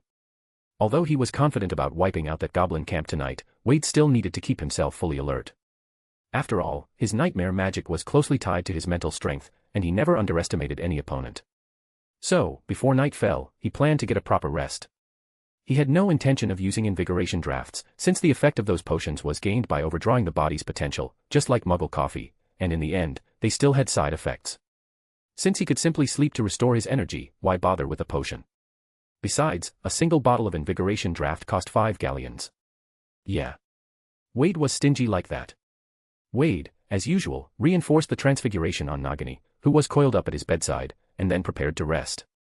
Suddenly, a slip of parchment was quickly pushed under the dormitory door. With a flick of his hand, Wade summoned the parchment into his grasp. Saturday night, dormitory. Charles Prince, and Rosier. Be careful. There was no signature on the parchment, but Wade knew this was intelligence from Andre. Although Andre had chosen to follow Wade, Wade had no intention of making this allegiance public just yet. Instead, Wade had him continue hiding among those pureblood students who were dissatisfied with him, acting as his informant. Now, Andre's value was coming to light. From the information on the parchment, it was clear that on Saturday night, those people were planning to make a move on Charles and in their dormitory. This was actually expected. That group probably didn't dare to target Wade directly. However, they did have the nerve to attack those close to him. Within Wade's little team, and was in the girls' dormitory, and Charles in a separate dormitory as well. Since the two of them weren't by Wade's side, they naturally became targets. Looks like just scaring them a bit isn't nearly enough, huh? They need to learn what real pain feels like, Wade muttered to himself. His gaze appeared so devoid of any emotion that even Tom would shiver at the sight of him like this. At the same time, the parchment in his hand spontaneously caught fire without any wind, gradually turning to ash. Night had deepened. It's time. Lying in bed, Wade suddenly opened his eyes. With the help of nightmare magic, he could fall asleep and wake up anytime, anywhere. Moreover, since this was deep sleep, the rest his body received was the most complete kind. So at this moment, Wade's physical and mental state were both at their peak. Wade slowly sat up from the bed. He glanced at the others in the dormitory. At this time, Alfred and Henry had already fallen into deep sleep. The intense spell practice during the day had exhausted them. As for Tom, Wade noticed his irregular breathing. Clearly, this guy was only pretending to be asleep. Heh. However, Wade didn't expose him. He could more or less understand some of Tom's thoughts. Wade reached out toward the head of the bed, and Nagini, who had been coiled there, slithered onto his wrist, flicking her tongue. Hiss. Yeah, let's go. In the next second, Wade's entire figure vanished like a ghost. With the ancient magic-enhanced disillusionment charm, Wade became completely invisible. It wasn't until the dormitory door was gently opened and closed that Tom, lying sideways on his bed, realized that Wade had already left. Tom turned over, looking at Wade's empty bed, his gaze flickering. With the disillusionment charm on, Wade moved like a ghost through the dark corridors of Hogwarts Castle. After easily avoiding the patrolling professors, he didn't pause and went straight up to the third floor of the castle. Soon, he stopped in front of a person-height mirror. He carefully examined the mirror before him. Because of the disillusionment charm, Wade couldn't see his own reflection in the glass. He had to admit, the experience was quite novel. After closely inspecting the mirror, Wade was certain he had found the right place. Because he noticed some strange traces of magic around the top of the mirror. Normally, only secret doors would have such characteristics. In other words, Wade lightly tapped the mirror's surface along the magical traces with his wand. The next second, the entire mirror suddenly swung open to the side like a door. A smile spread across Wade's face. He remembered from the original records that behind one of the mirrors on the fourth floor, there was a secret passage leading to Hogsmeade Village. Now it seemed this was the one. Come to think of it, aside from the time he had tailed Anne, this was Wade's first time sneaking out of Hogwarts alone. The passageway was pitch dark, but under Wade's eagle-eye spell, he could see everything clearly. The passage was long. When Wade finally emerged from the exit, he found himself beneath the bridge at the entrance to Hogsmeade Village. So this is where it leads. I wonder who built these secret tunnels, and for what purpose. Could it be to make it easier for students to explore at night? If that's the case, I'd bet these passages were set up by Gryffindor. While speculating to himself, Wade closed the entrance of the secret passage once more. Hogsmeade was well outside the range of Hogwarts' anti-apparition enchantments. Wade glanced around. After making sure no one was nearby, he disapparated from the spot. Not long after Wade left, that hidden door quietly shifted again. In the Forbidden Forest, Wade had already removed his disillusionment charm. At the moment, he was wrapped in a large black cloak, swiftly weaving through the depths of the forest. The route was firmly imprinted in his mind, even with his eyes closed, he could still find the location of the goblin camp. Very soon, he saw the glow of firelight in the distance. It was a simple camp. Strictly speaking, aside from a few hastily erected fences, the only structure at the center of the camp was a large tent. Without a doubt, that was an enchanted tent with an undetectable extension charm. The space inside was definitely far larger than it appeared from the outside. However, if the goblins hadn't called for reinforcements tonight, Wade already had a clear idea of how many goblins were inside. Wade tightened his cloak, drew out an old, battered wand, and slowly walked toward the camp. As he moved, a white mist from his nightmare magic began to seep from the tip of his wand. Although there were quite a few goblins inside the camp, Wade's nightmare magic wasn't enough to cover them all completely. However, if it was only to pull the goblins patrolling outside the tent into the dreamscape, that was still manageable. Thud. Thud. Thud. As Wade stepped through the camp's entrance, the goblins stationed outside the tent all collapsed to the ground. Nightmare magic could drag people into illusions, but of course, it could also kill silently and without a trace. By the time Wade reached the entrance of the tent, all the goblins outside had stopped breathing. Judging from the looks of sheer terror frozen on their faces, they had all been scared to death. Hey, Wade is on demon mode, smiling face with horns. Every 200 power stones equals 1 extra chapter. Every 8 reviews equals 1 extra chapter. Chapter 105, Chapter 105, 6 Cruciatus Curses. Bonus for power stones, Heartsuit loudly crying face. Ding. Host has killed 1 evil goblin, sparing innocent lives who would have been harmed by them in the future. Awarding 100 merit points. Ding. Host has killed 1 evil goblin, sparing innocent lives who would have been harmed by them in the future. Awarding 100 merit points. Ding. Host has killed 1 evil goblin, sparing innocent lives who would have been harmed by them in the future. Awarding 100 merit points. Ding. Wade used occlumency to temporarily block out the system's annoying notification sounds. Those notification sounds were too distracting during battle, interfering with his ability to listen for footsteps. After casting an invisibility charm over himself, Wade quietly lifted the flap of the tent and slipped inside. The space inside the tent was enormous. It was practically like someone had stuffed a 3-story building into it. At the entrance of the tent, 2 goblins were seated. Clearly, they had no idea that the sentries outside had already been silently eliminated. The patrol led by Carrie still hasn't come back. Do you think something happened to them? One of the goblins suddenly asked. Who knows? The captain is fuming about it, the other goblin said, taking a drag from his large pipe and exhaling lazily. Don't you think it's serious? Their patrol losing contact likely means something went wrong. You don't understand. The captain already sent scouts to the direction they were headed, but they found nothing. The goblin took 2 more puffs from his pipe, then continued, the captain's just worried they might have found that power and decided to keep it for themselves without reporting. You know as well as I do how tempting that power is to us. But didn't the instrument still show that power exists? Hey, who knows how much of that magic is left in the Forbidden Forest? The captain is afraid they found a vein of it and are following the trail, collecting more along the way. If that happens, maybe our captain will become Carrie instead. That's true, if they really absorbed that power, the captain probably wouldn't be Carrie's match. No wonder he's so furious. We better be careful too. Everyone's been searching all day and still hasn't found them. The captain's about to explode, we can't afford to be the target of his anger. Wait. Who are you? The 2 goblins had been chatting away when they suddenly noticed, to their horror, a cloaked wizard had somehow appeared at the entrance of the tent. His black cloak obscured his face, making it impossible to see his features. Me. I am, well, never mind. However, before they could react any further, their heads were suddenly severed and fell to the ground. Scarlet blood quickly soaked the floor. Wade, protected by a blood-red shield charm stained with the goblins' blood, stepped over their corpses with an expressionless face. From their conversation, Wade had confirmed that they still hadn't found the bodies of the 3 goblins from the previous night. Which meant his actions had yet to be discovered, these goblins were still unaware of what had happened. And now, every goblin that had come to the Forbidden Forest was gathered inside this tent. Good, very good, this way, none of them would escape. Wade was delighted as he raised his wrist. Nagini, tell me their positions.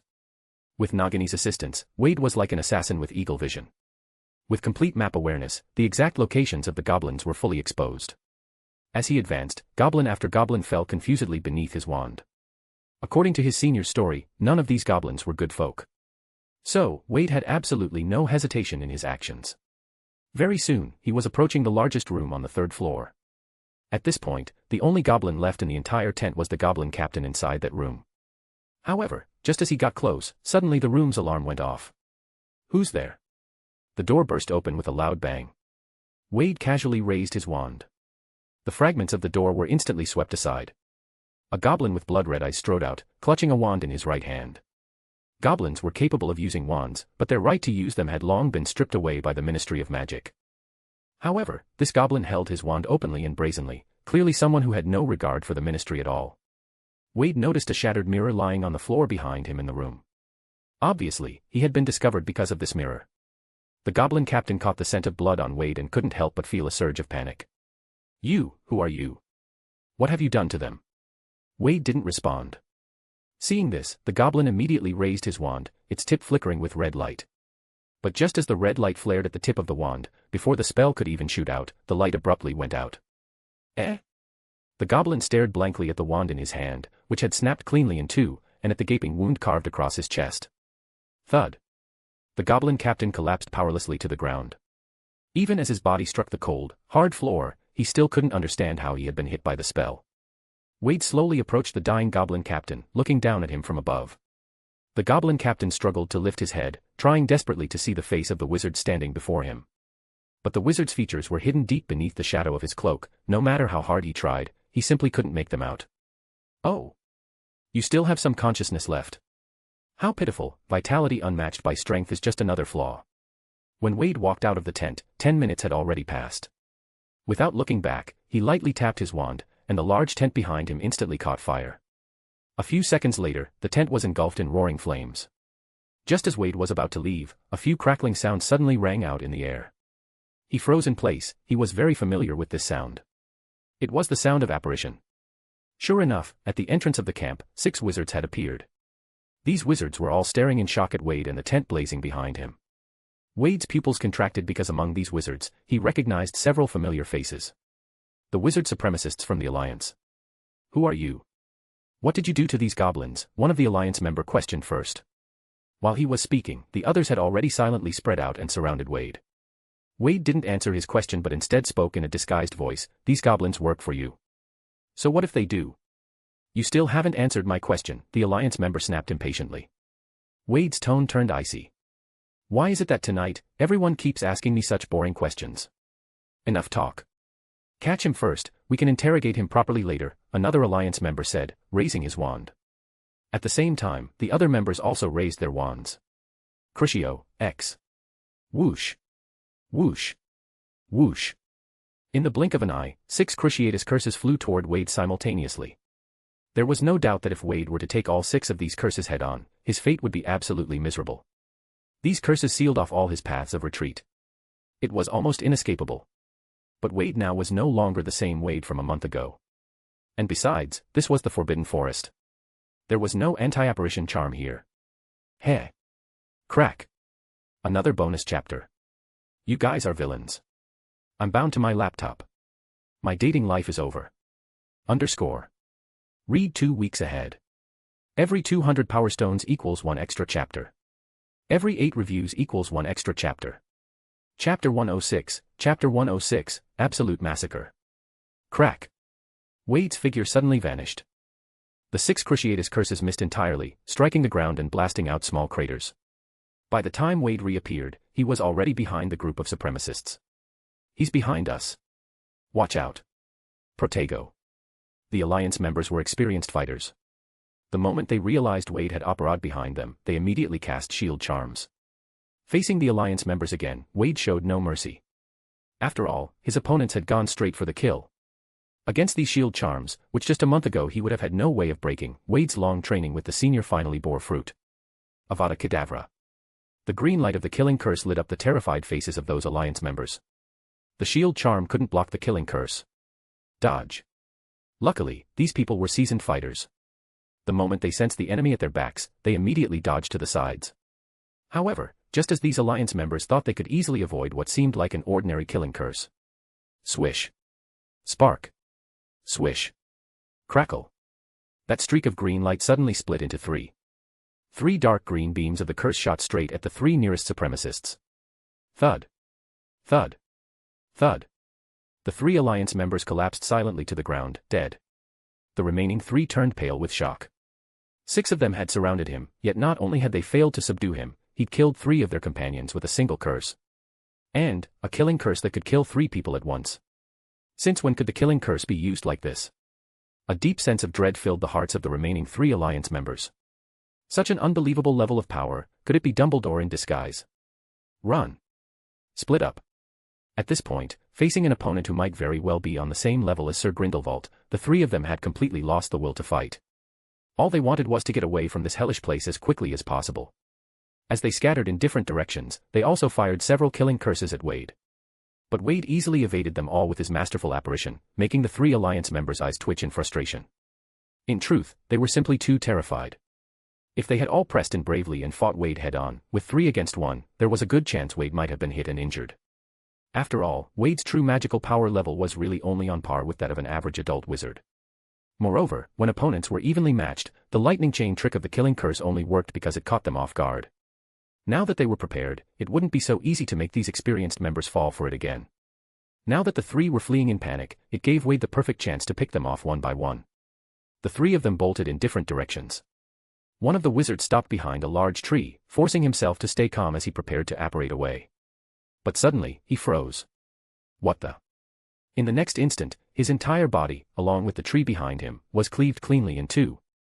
It turned out Wade had anticipated his plan and finished him off with a silent, deadly sectum sempra. The sight of his grisly death utterly terrified the other 2. They genuinely believed Wade could even predict apparition. With this in mind, they dared not risk using it and instead fled blindly in opposite directions, too afraid to attempt apparition again. After all, the first to apparate might very well be the first to die. Even as strong as Wade was, he could only chase one at a time. If the 2 of them managed to put enough distance between themselves, at least one might escape to report back. Ironically, their panicked reasoning was absolutely correct. The 2 experienced Alliance members fled in separate directions, and with Wade's abilities, he could indeed only stop one of them. Avada Kedavra. Wade casually cast a killing curse toward the back of one of the fleeing Alliance members. The man was horrified. He instantly changed direction. To be fair, his dodge was perfectly timed. But swoosh. That killing curse, which should have narrowly missed him, suddenly curved midair. Then, under the wizard's stunned and bewildered gaze, it struck him squarely. The man collapsed in disbelief, instantly losing all signs of life. Under his senior's guidance, Wade had already learned to split a spell into multiple trajectories to strike his enemies accurately. So making a spell curve in midair was hardly a challenge. However, Wade felt no sense of satisfaction at all. Because this slight delay gave the other wizard, who had already run far away, just enough time to seize the opportunity and prepare to apparate to safety. At this moment, even if Wade apparate over, it would still be too late to stop him. However, just as that supremacist's face broke into a smug smile, thinking he could seize the chance to apparate away. Avada Kedavra. A still somewhat immature voice suddenly rang out in the darkness. Whoosh. The Alliance member stared in unwilling disbelief as the killing curse struck him, and he collapsed lifelessly to the ground. Seeing the men fall, Wade couldn't help but feel a wave of relief. If that man had managed to escape and report back to Grindelwald, it could have caused all sorts of complications. From the shadows of the Forbidden Forest, Tom stepped out, a second-hand wand from earlier clutched tightly in his hand. Puff. Puff. Puff. He gripped it so tightly his knuckles whitened, his eyes locked on the supremacist he had just killed. I killed someone. This. For a moment, his whole body trembled slightly. This was his first time killing someone. But, why? Why did this feeling turn out to be so intoxicating? At this moment, Wade also walked over. He checked the corpse of the supremacist on the ground. Clearly, the man was dead for sure. Wade shifted his gaze back to Tom, a faint smile appearing on his face. It's been a while since I've seen your true self, Tom. Has your state of mind changed? Changed. Tom raised his still slightly trembling hand, his heart surging with indescribable excitement. I feel joyful, extremely joyful. A flush of unhealthy red spread across his face. This feeling of effortlessly taking an enemy's life made him utterly intoxicated. How did you manage to follow me? In the secret passage between Hogsmeade and Hogwarts Castle, the 2 walked side by side under the light of their wands. I, naturally have my ways of following you, Tom replied vaguely. Wade smiled slightly and didn't press further. After a moment of silence, Tom forced himself to stay calm and asked, who were those wizards? That's exactly what I was about to tell you, those people were all Alliance members. They formed an alliance with the goblins, they're probably working together to search for that kind of power. Those guys again. They know about this magic too. Wasn't it said that only the goblins knew? Tom frowned. The goblins must have sought cooperation with the alliance. Why would they do that? Right now, the Ministry of Magic is keeping a close eye on the goblins. But with Grindelwald's help, they can act more recklessly. Then we've really made an enemy out of Grindelwald and his group tonight. Not only did we cut them off from something they wanted, but we also took out several of their people. Tom, they attacked first, Wade said calmly. If we didn't fight back, the ones dead now would have been us. Besides, they're all dead now, and we didn't leave a single trace. How could Grindelwald possibly know it was us? Unless his prophecy magic can see through everything. After finishing off those people, Wade had of course made sure to thoroughly destroy any evidence. Now, both the Alliance members and the goblins had been reduced to ashes and buried deep underground. Good point. Tonight, we were both fast asleep in our dormitory. Whatever happened in the Forbidden Forest has absolutely nothing to do with us. Tom declared firmly. Besides, this counts as payback for what they did to us last time. Every 200 Power Stones equals 1 extra chapter. Every 8 reviews equals 1 extra chapter. Chapter 107, Chapter 107, Hope Remains While the Company is True. Sorry for the delay. Here is the bonus chapter for Power Stones, Heartsuit. Huge thanks to Thomas Menegatti for the patronage, Heartsuit. The secret passage was long. As the two of them slowly walked forward, the excitement that had been surging in their hearts gradually settled down. Tom was no different. After the initial thrill of using the killing curse for the first time faded, a faint trace of fear that had been buried deep inside him began to surface. After all, no matter how wicked he might be, he was still just a boy. Thinking back on it now, he still couldn't quite understand why, when he had been hiding so well, he suddenly rushed out and cast the killing curse at his target. What if that killing curse hadn't worked as expected? The Alliance member would have had enough time to react and fire a killing curse back at him before calmly escaping. Fortunately, the spell had worked. You've known about the killing curse for a long time, haven't you, Tom? Wade suddenly broke the silence of the passage. Tom nodded. I've secretly practiced it on my own. Can you tell me where you learned that spell? Wade asked again. That day in the restricted section, finding Slytherin's family records wasn't difficult at all, there's information about him everywhere. So, while I still had time, I studied a few other things as well. Tom's voice was a little heavy, as if he were in a particularly low mood. Wade knew very well, this was the negative side effect of dark magic. Dark magic, especially unforgivable curses like the killing curse, as written in the Advanced Defense Against the Dark Arts textbooks, was said to corrupt the soul the more it was used. But Wade thought that explanation was too abstract. In his understanding, this kind of magic required extremely intense negative emotions, and if used too often, the caster would naturally become influenced by those emotions. Long-term exposure to such intense negativity would twist even the most normal person into something warped. Becoming indifferent to human life was, in fact, one of the more ordinary side effects. So, you succeeded on your first try, and you used it against a powerful adult wizard. Tom silently nodded.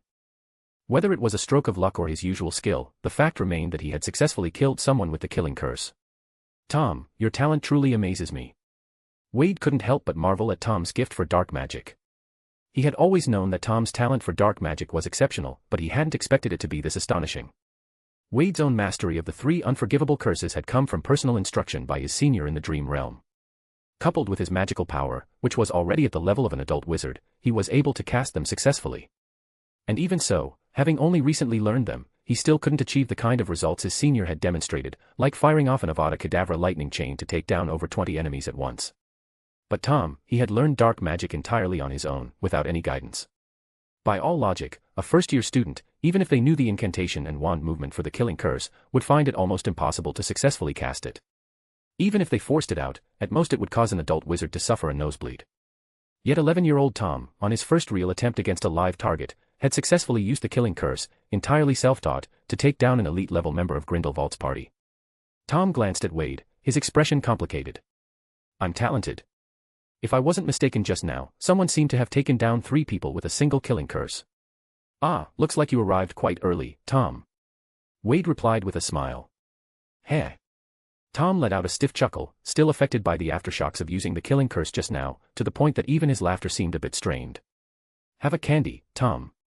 Something sweet will help you feel better.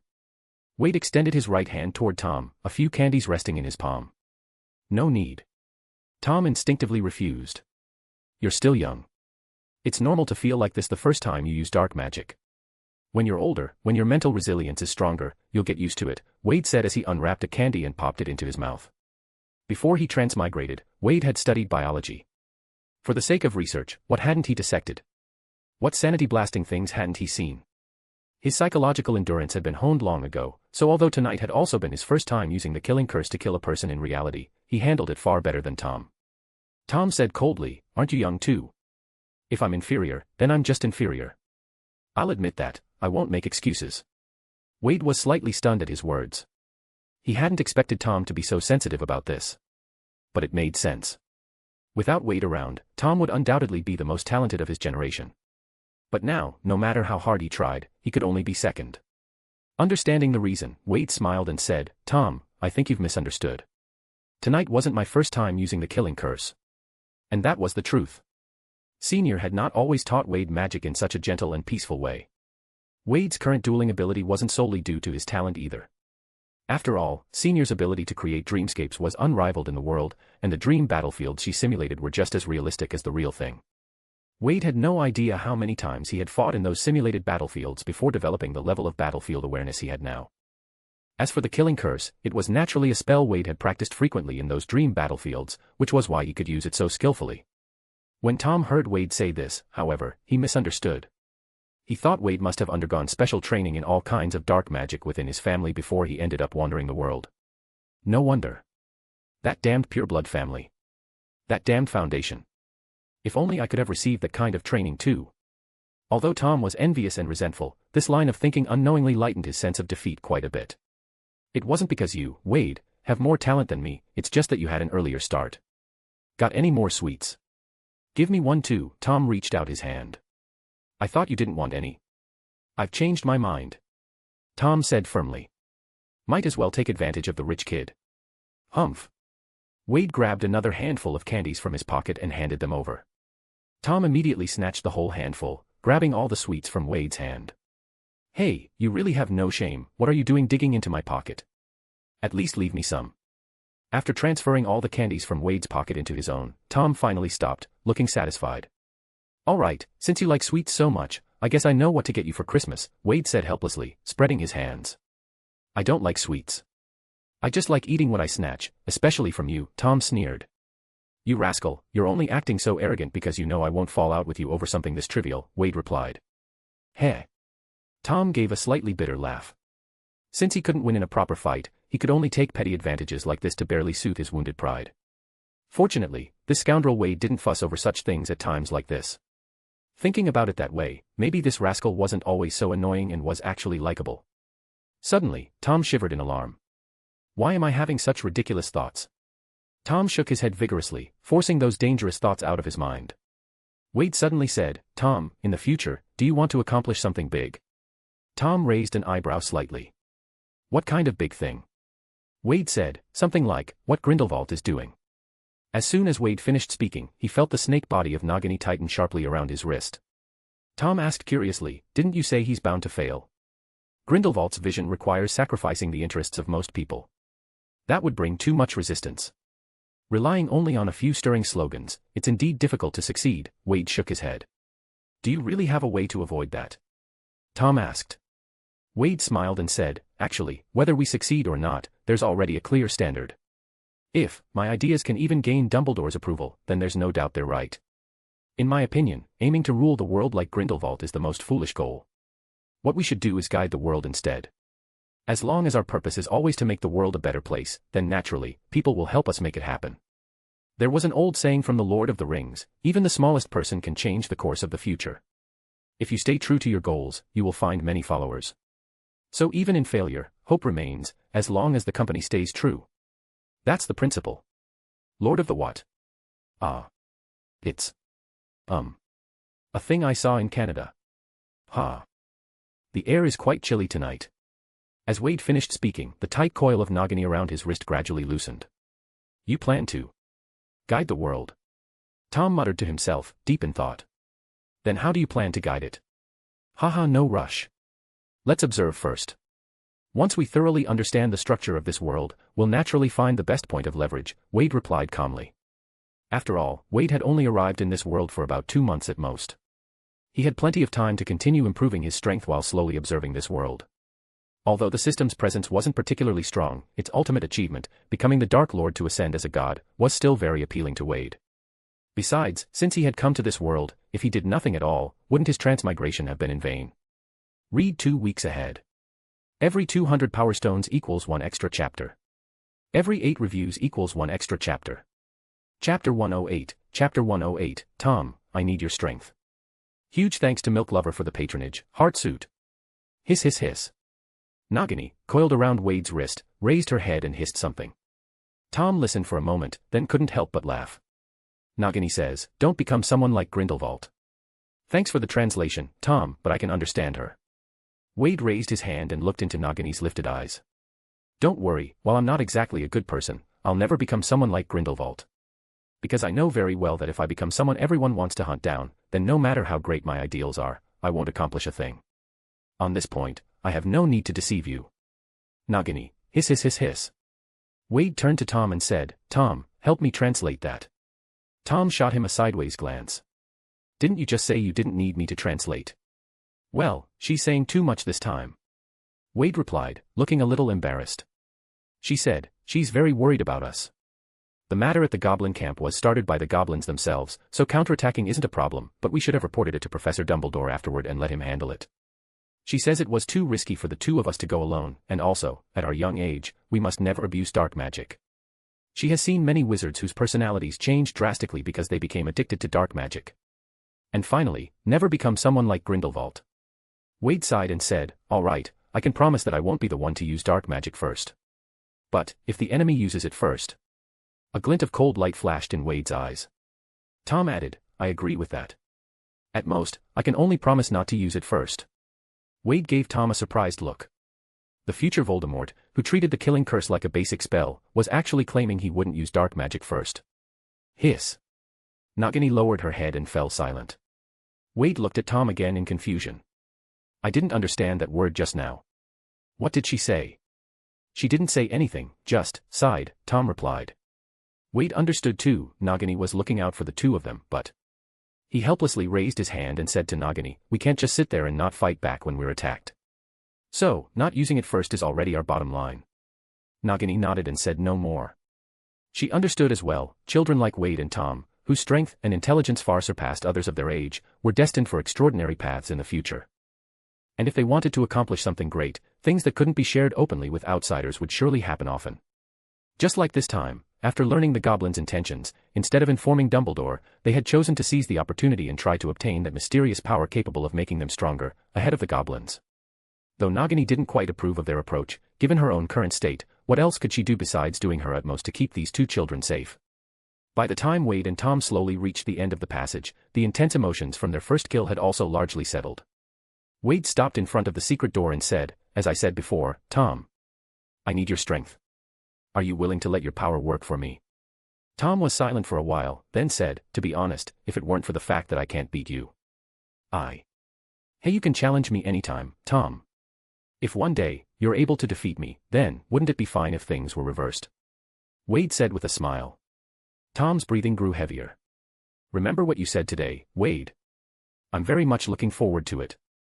By the time they returned to the dormitory, it was already past 3 in the morning. Alfred and Henry were still sound asleep.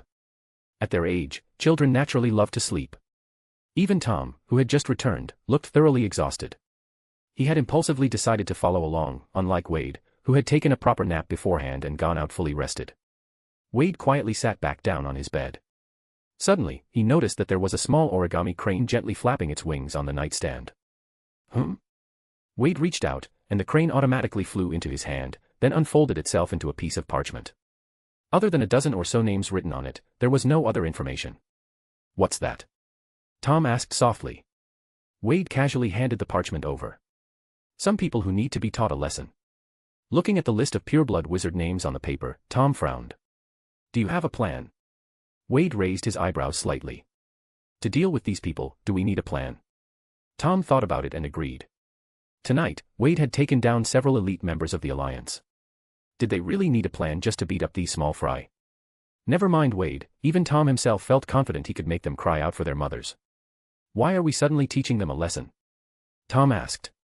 Andre told me, Saturday night, they're planning to attack Charlie and Anne in their dormitories. A flash of anger crossed Tom's face. Those bastards, they actually dare to bully our people. Aren't they afraid? They think that as long as they act carefully, we won't know exactly who did it. So of course, they aren't afraid of retaliation, Wade sneered coldly. Tom suddenly understood. These people didn't know Wade had plenty of ways to make them spill the truth, so they thought they were safe. In fact, while they knew Wade was strong, they had no idea he was this strong. Since we know they're going to attack our people, there's no need for us to show any mercy, Wade said calmly. If it were anyone else, upon learning that someone was planning to attack their people, their first thought would definitely be how to defend. But Wade was different. He preferred to deal with the troublemakers first. That was why he had asked Andre to provide him with the names of those people. And they really do need a good beating, Tom agreed as well. They were already planning to beat this group into submission, and now, before they'd even made a move, the other side had come knocking on their door. Well then, perfect. Wade and the others could strike back immediately, without a hint of guilt. After chatting a bit more, Tom couldn't hold out any longer and drifted off to sleep. Seeing Tom asleep, Wade also lay back down on his own bed. Before falling asleep, Wade habitually opened his system interface. Earlier during the fight, he had muted the system notifications because they were too noisy. Now, he wanted to see just how many merit points he had earned tonight.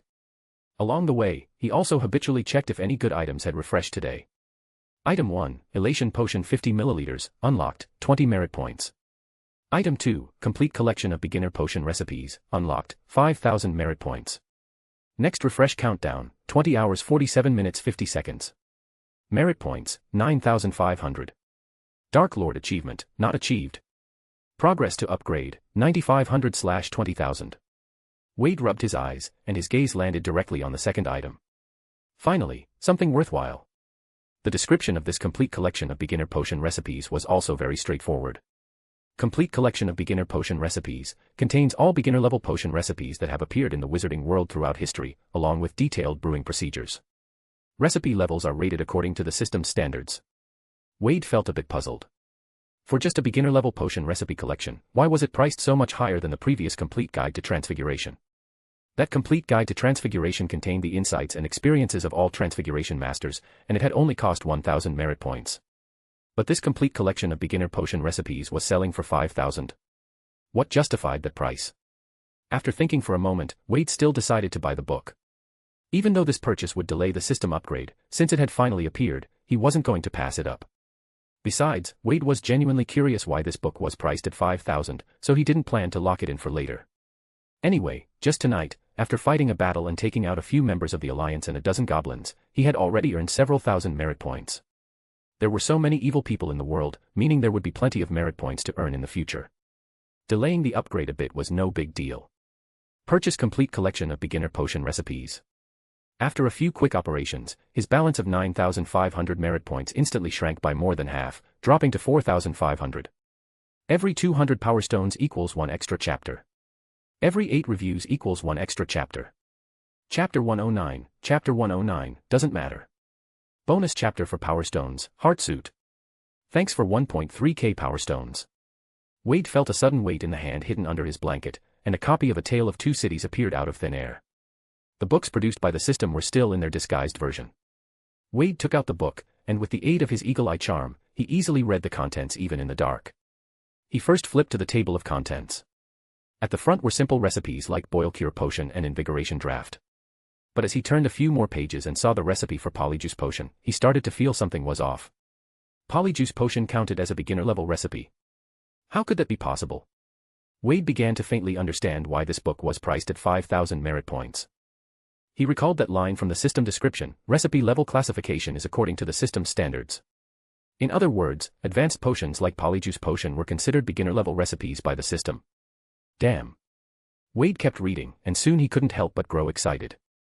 Because he even found the recipe for Wolfsbane Potion, a potion that hadn't even been successfully developed yet. Future recipes were included too.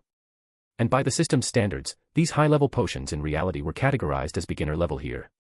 Then, thinking the other way around, what kind of extraordinary potion would it take for the system to classify it as an advanced recipe? Let's see. Wade simply skipped over the middle sections and flipped straight to the last page of the book.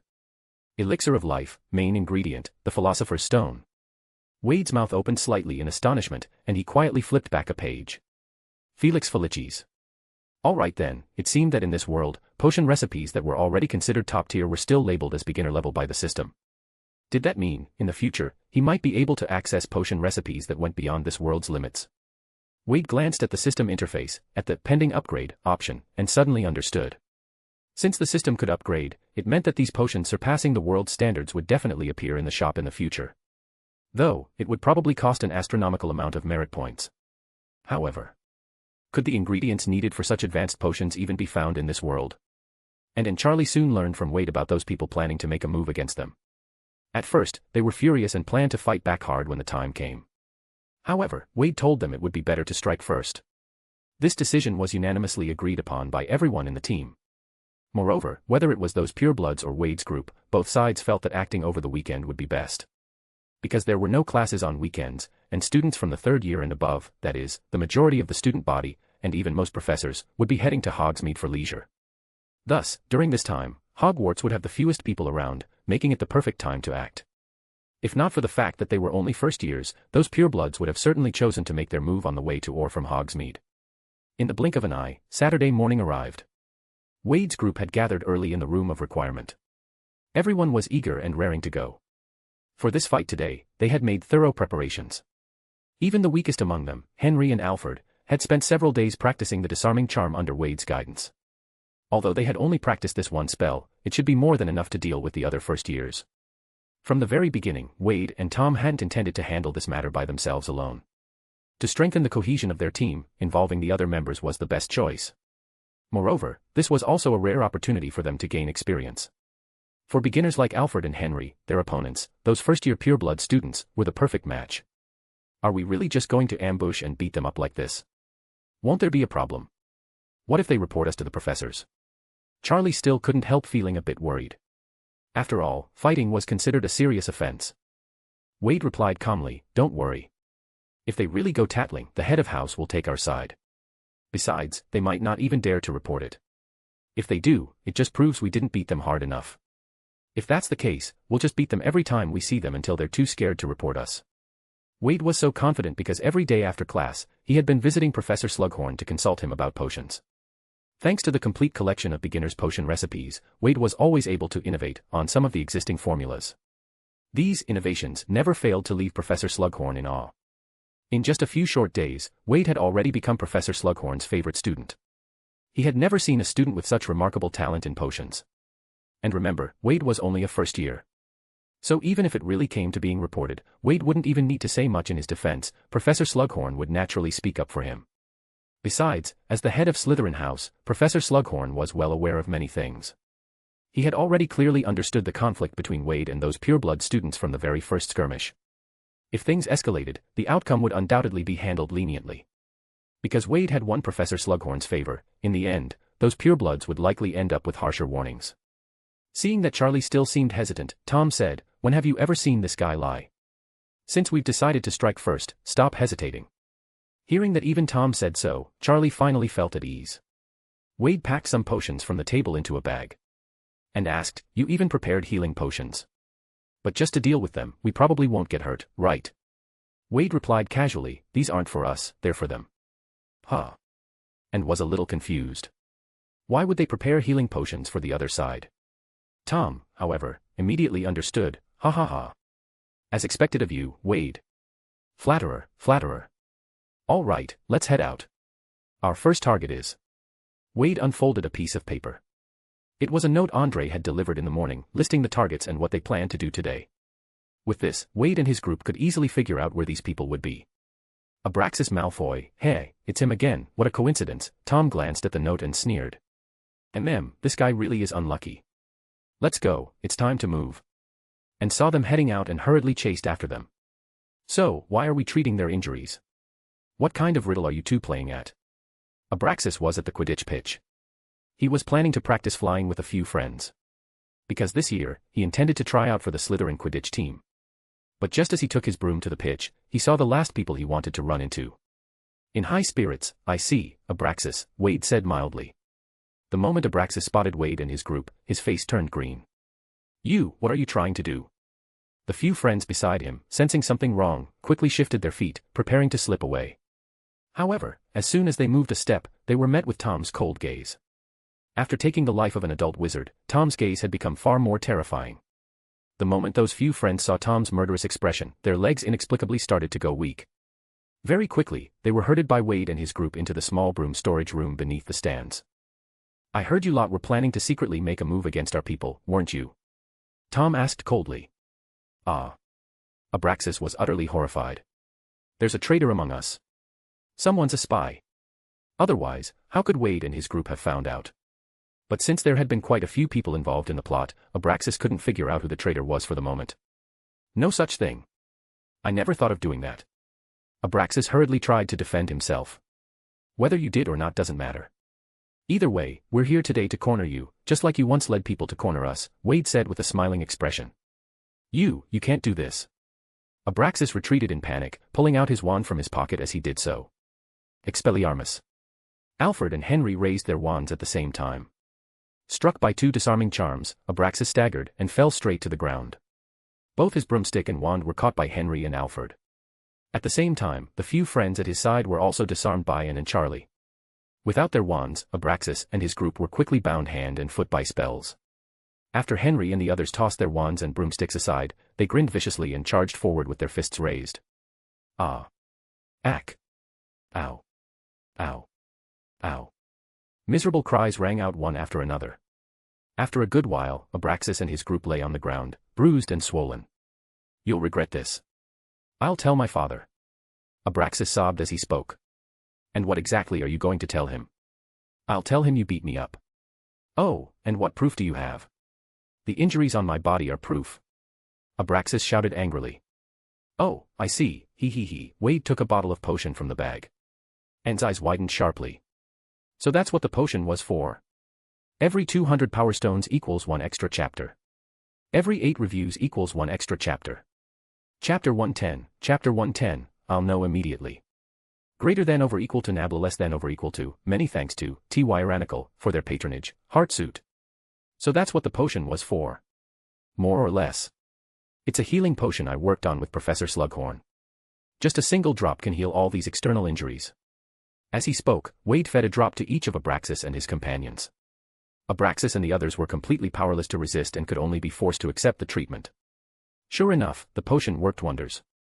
Very soon, all of Abraxas's external injuries healed completely, as if they'd never been beaten at all. All done. Now they don't have any evidence that we beat them. And said happily. Wade glanced at her, then said, that's not it. It's only after healing them that we can start on the second round. The moment the words left his mouth, Henry and Alfred charged at them again. Ah. Abraxas and his group let out another round of hopeless screams. And was stunned. Heal them and then beat them again. And then heal and beat them yet again. You're a devil. But, it doesn't seem like a bad idea.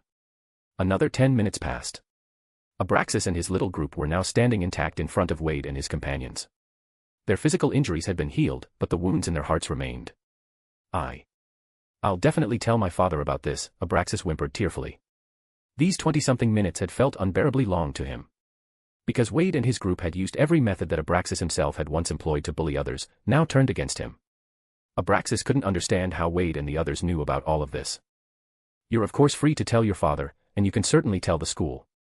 We won't stop you at all, Wade said with a smile. Don't think that just because you healed our injuries with potions, there's no evidence left. Overusing healing potions also leaves traces. Abraxas, for once, had a flash of cleverness. However, it was completely useless. Abraxas, you're mistaken. The reason I used healing potions on you wasn't to cover up the evidence. It was purely to make your suffering last longer, Wade said in a gentle tone. Abraxas met Wade's gaze, and for no reason at all, he felt a chill run over his entire body, goosebumps rising. This guy is a total devil. Tom continued, forgive me for being blunt, but given your long history of offenses, your words don't carry any weight. Even if you report us to the school, who do you think the professors will believe, us, who have no prior record, or you? In the end, at most it'll be considered a mutual fight. That's not enough to get us expelled. Mutual fight? How can this be a mutual fight? They can testify that it was you who beat us. Abraxas shouted in frustration. They're your friends. How can their testimony be trusted? If their words count, then. Tom pointed at the companions behind him and said, they can also testify that you were the ones who struck first. A sinister smile crept over Tom's face. As long as we're not expelled, then, we can keep this game going. Don't worry, I still have plenty of tricks I haven't used yet. Abraxas and his little gang, just imagining the prospect of getting beaten up every day, were nearly scared out of their wits. No. What would it take for you to let me go? I won't tell my father, and I won't report it to the school. Could you please let me go? Wade smiled. Of course we can. Even if we'll have fewer amusements every day, as long as you behave and stop bothering us, we have no reason not to let you go. All right, all right. I swear I'll never dare provoke you again. Abraxas cried, tears streaming down his face. But if someone else comes to bother you, then we'll just keep beating you up, Wade said expressionlessly. What? But it's clearly someone else provoking you, how can you still beat me up? Abraxas was utterly baffled by Wade's words. No choice. Who told us that you're the only one we can find? As for who else might be targeting us, we have no idea. Wade replied with an innocent look. Do you people have no sense of reason? Abraxas was completely dumbfounded. So basically, as long as they got bullied by anyone, they'd come after him, whether or not it was actually his doing. Abraxas, are you still not awake? We're bullying you, you know. When you used to bully others, did you ever talk about reason? Wade glanced at Tom. Looks like he's still not convinced. Give him another couple of rounds of dragon fruit, plus 2 sets of CPR. What's dragon fruit? Tom was puzzled. Oh, it just means make him see a bit of red, bleed a little. Wade explained. Thud. Abraxas collapsed to the ground. Though he didn't know what dragon fruit was, he definitely understood the part about bleeding. No, please. I give up. I give up, really. Oh, I have an idea. I know who else is plotting against you. I'll tell you who they are, and where they are right now. Just let me go. See? Now that's much better. Wade clapped his hands in satisfaction and then took out a piece of parchment. Write down everyone you know. Every single one of them. If I write it all down, you'll stop coming after me. Obviously. Once I've found them, why would I still bother with you? Or, wait, could it be you've grown attached to this little side entertainment? Hiss, never thought you'd have such a peculiar hobby. No. I don't have any such hobby. I'll write it right away. Abraxas hurriedly grabbed the parchment, then turned to his little gang and said, You lot think carefully too, don't leave anyone out. Don't even think about playing any tricks, Abraxas. If you deliberately write something wrong, I'll know immediately, Wade said lightly. Abraxas shuddered again. And no, I wouldn't dare. With Wade seemingly able to see through all his thoughts and memories, his spirit had already been beaten into submission, and naturally, he dared not play any more games. 5 minutes later, Wade and his group walked out of the small storage room. Inside the room, Abraxas and his little gang were huddled together, weeping bitterly. Once they had walked a fair distance, Wade finally took out the list Andre had provided and carefully compared it with the one Abraxas had written. You don't trust Andre? Tom asked in a low voice. He swore an oath. If he doesn't want to die, he absolutely won't lie to me, Wade said. Then why are you doing this? Tom asked. First, by pretending not to know who the others are and extracting another list from Abraxas, we can protect Andre from early exposure. Second, getting an extra list from Abraxas ensures that if Andre's list missed anyone, we won't overlook them. Wade handed the 2 lists to Tom. You really are thorough. Tom remarked with some admiration. Tom, you must remember this, whether it's something big or small, you should always think it through as thoroughly as possible.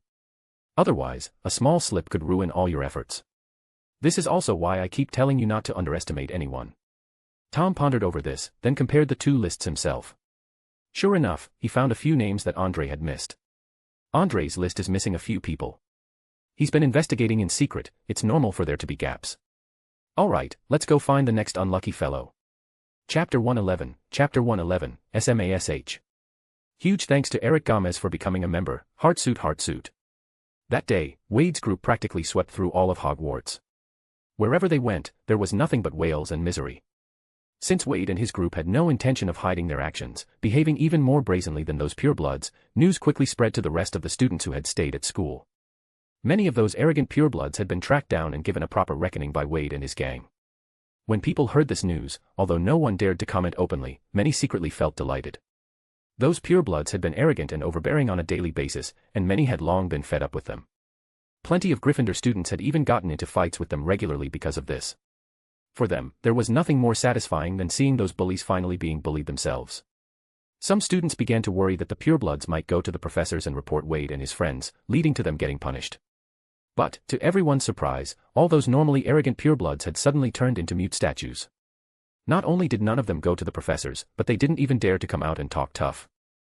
Even by Sunday morning, there was still no word of Wade and his group facing any punishment at all. This finally convinced everyone that those arrogant purebloods had truly been beaten into submission. Sunday morning. Inside Professor Slughorn's office. Wade sat upright in the chair, quietly staring at the desk in front of him as if it were intricately carved.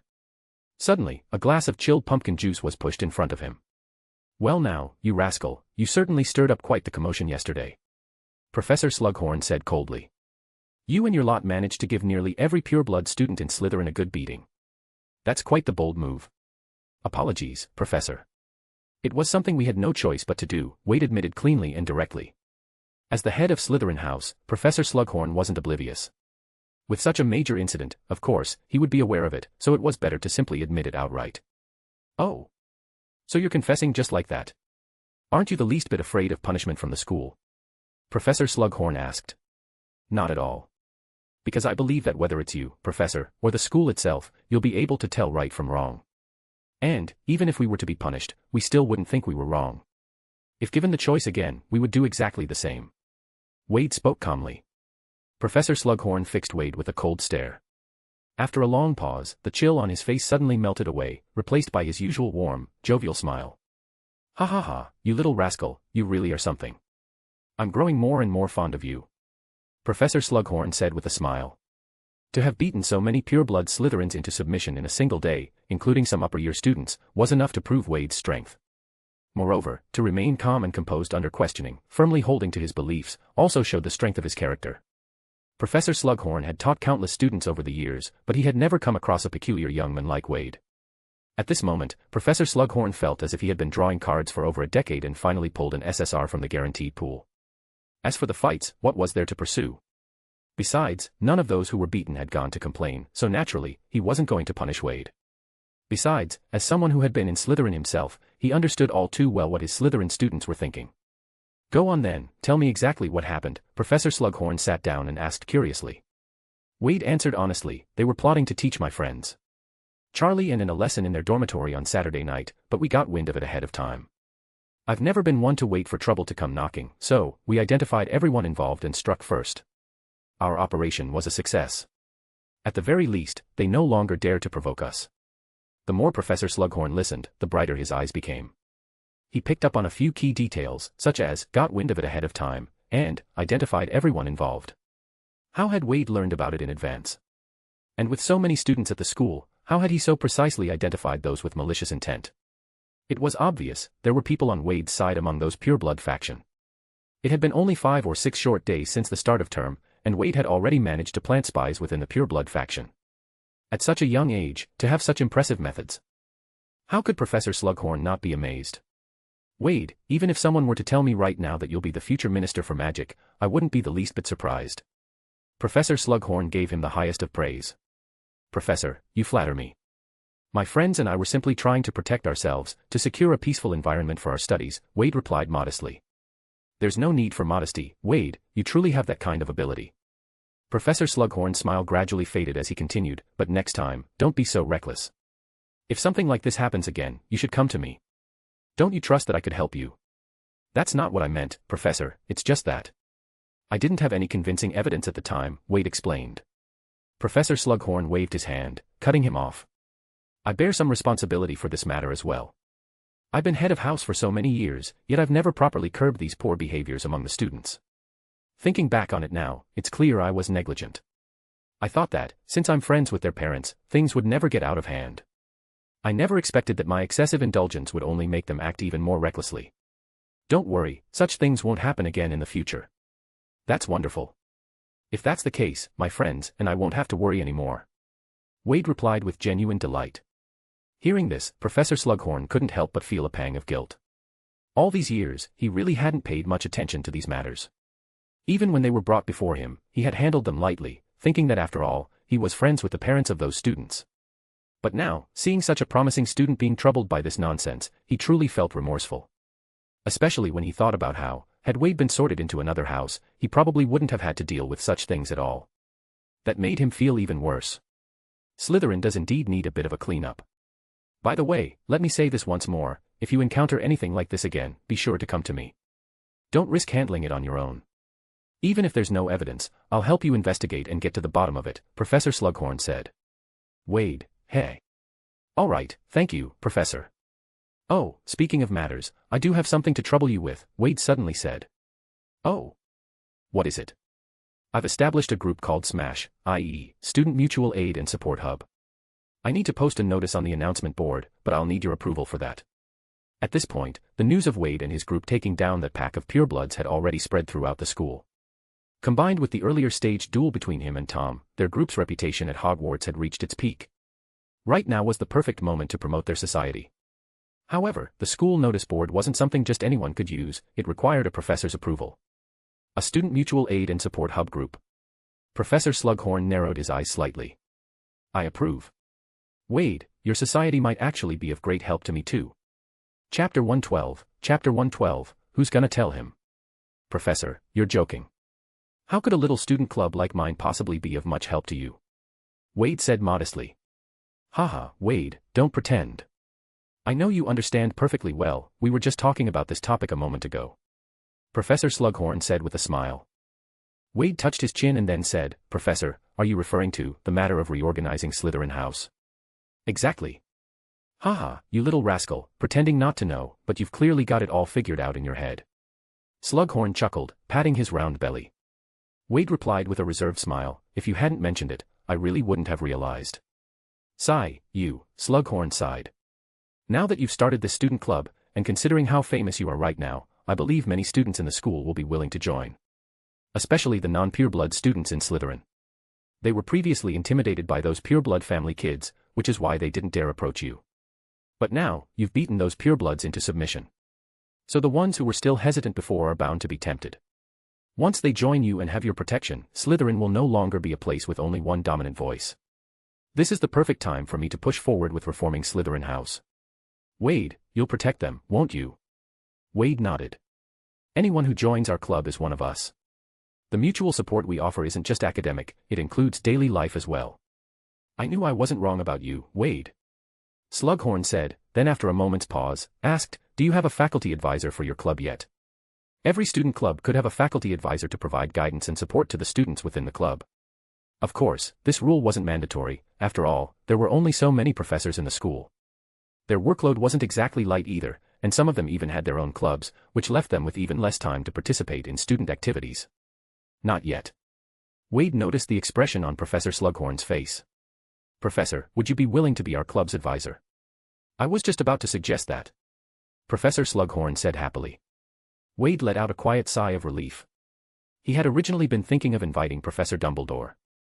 This guy is much easier to fool than old Dumbles. Good thing he held back in time. That's wonderful. With you on board, I believe many students will be even more eager to join us.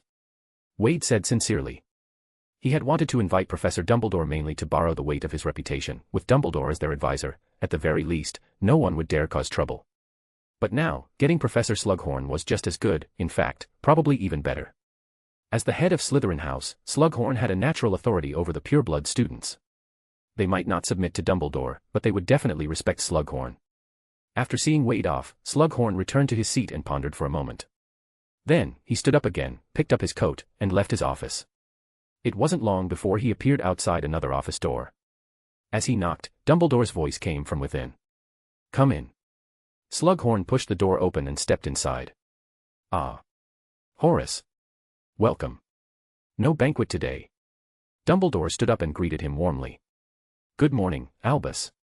The banquet is this evening, will you come? Slughorn smiled. As you can see, Horace, Dumbledore gestured to the scattered papers on his desk, I still have a lot of work to do. Slughorn glanced at the papers and grumbled a little, those ministry fellows are even handing these trivial matters off to you now. Dumbledore said helplessly, there's no helping it, Horace, the situation is not looking good. The Muggle world is about to fall into chaos. We need to take many precautions to ensure that innocent wizards don't get caught in their war. There are many places where I'm needed. War was about to break out, and to protect the wizarding population, the Ministry of Magic had indeed been overwhelmed lately. Many large-scale protective enchantments truly required Dumbledore's assistance. At the same time, there was also Grindelwald lurking on the sidelines, watching like a predator. The magical ministries of various countries were all having a tough time. This is what happens when there's a gap in generations. Albus, there hasn't been a prodigy in the younger generation of the wizarding world like you in ages. So whenever something happens, the ministry turns to you. Slughorn sighed. Dumbledore pulled out a jar of candied jackfruit from the cupboard and offered some to Slughorn. Horace, what's the matter? Slughorn let out a deep sigh. That little rascal Wade, I assume you've heard about what he did yesterday. I remember you've been paying close attention to him. Dumbledore's hand paused. Yes, I've heard, he was rather reckless this time, but I believe there must be a reason. I hope you'll investigate thoroughly before. Albus, don't tell me you think I'm here to punish Wade. Slughorn interrupted with a bit of irritation. Oh. So you've already looked into it? Dumbledore asked. Nothing special, same old story, those brats have been used to acting high and mighty for too long.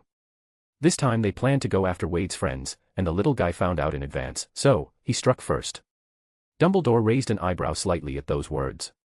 So, you're here to tell me. Slughorn grew serious. At Hogwarts, I believe Wade can handle things himself just fine. But, don't forget, the parents of those little brats aren't pushovers either. When they were in school, they weren't much different from their children. I'm worried they might go after Wade when he's off campus. Albus, you know this, Wade is just like you were back then. A prodigy with astonishing talent. I don't want him to get hurt in some meaningless conflict. A smile once again appeared on Dumbledore's face.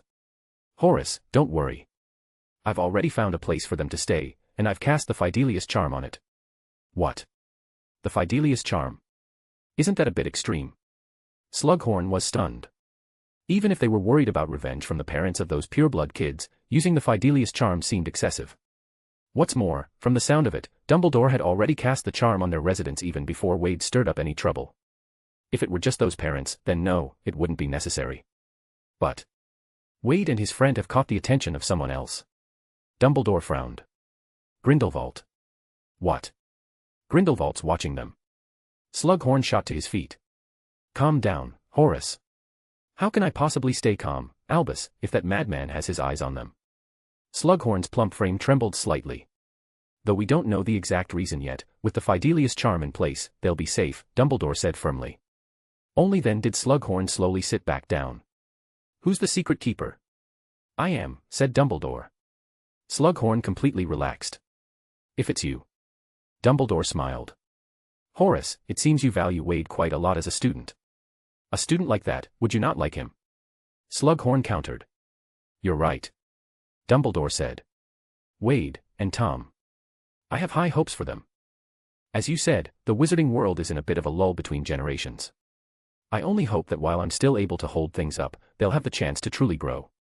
Slughorn looked at Dumbledore in surprise.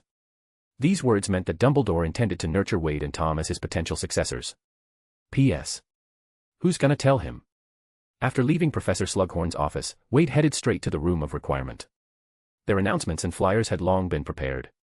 Now that they had received official approval, it was time to act. Just before setting out, Wade added a line to the notices and flyers using a spell. Faculty Advisor, Professor Slughorn. As someone who had just made a big move, the moment Wade and his group stepped out of the castle, they drew nearly all the attention of the students passing by. Of course, most only dared to whisper from a distance. Very few actually had the courage to walk over and greet them. But Wade didn't mind. On the contrary, he took the flyers and actively walked toward them. Some of the students were startled when they saw Wade approaching. They thought they'd been overheard gossiping behind his back and that he was coming to settle the score. Instead, Wade greeted them pleasantly and handed them each a flyer. Student Mutual Aid and Support Hub. Members of the club help each other, encouraging mutual growth in academics, dueling skills. SMASH. Club President, Wade Reynolds, Vice President, Tom Riddle, Secretary, and Rosier, Faculty Advisor, Professor Slughorn. When these key details were read by the students holding the flyers, each of them became visibly excited. Other houses might be thrilled by terms like dueling skills on the flyer. But for the half-blood Slytherins, every single detail on that flyer was exciting. This seemed to mean that if they joined, they would truly have someone to rely on.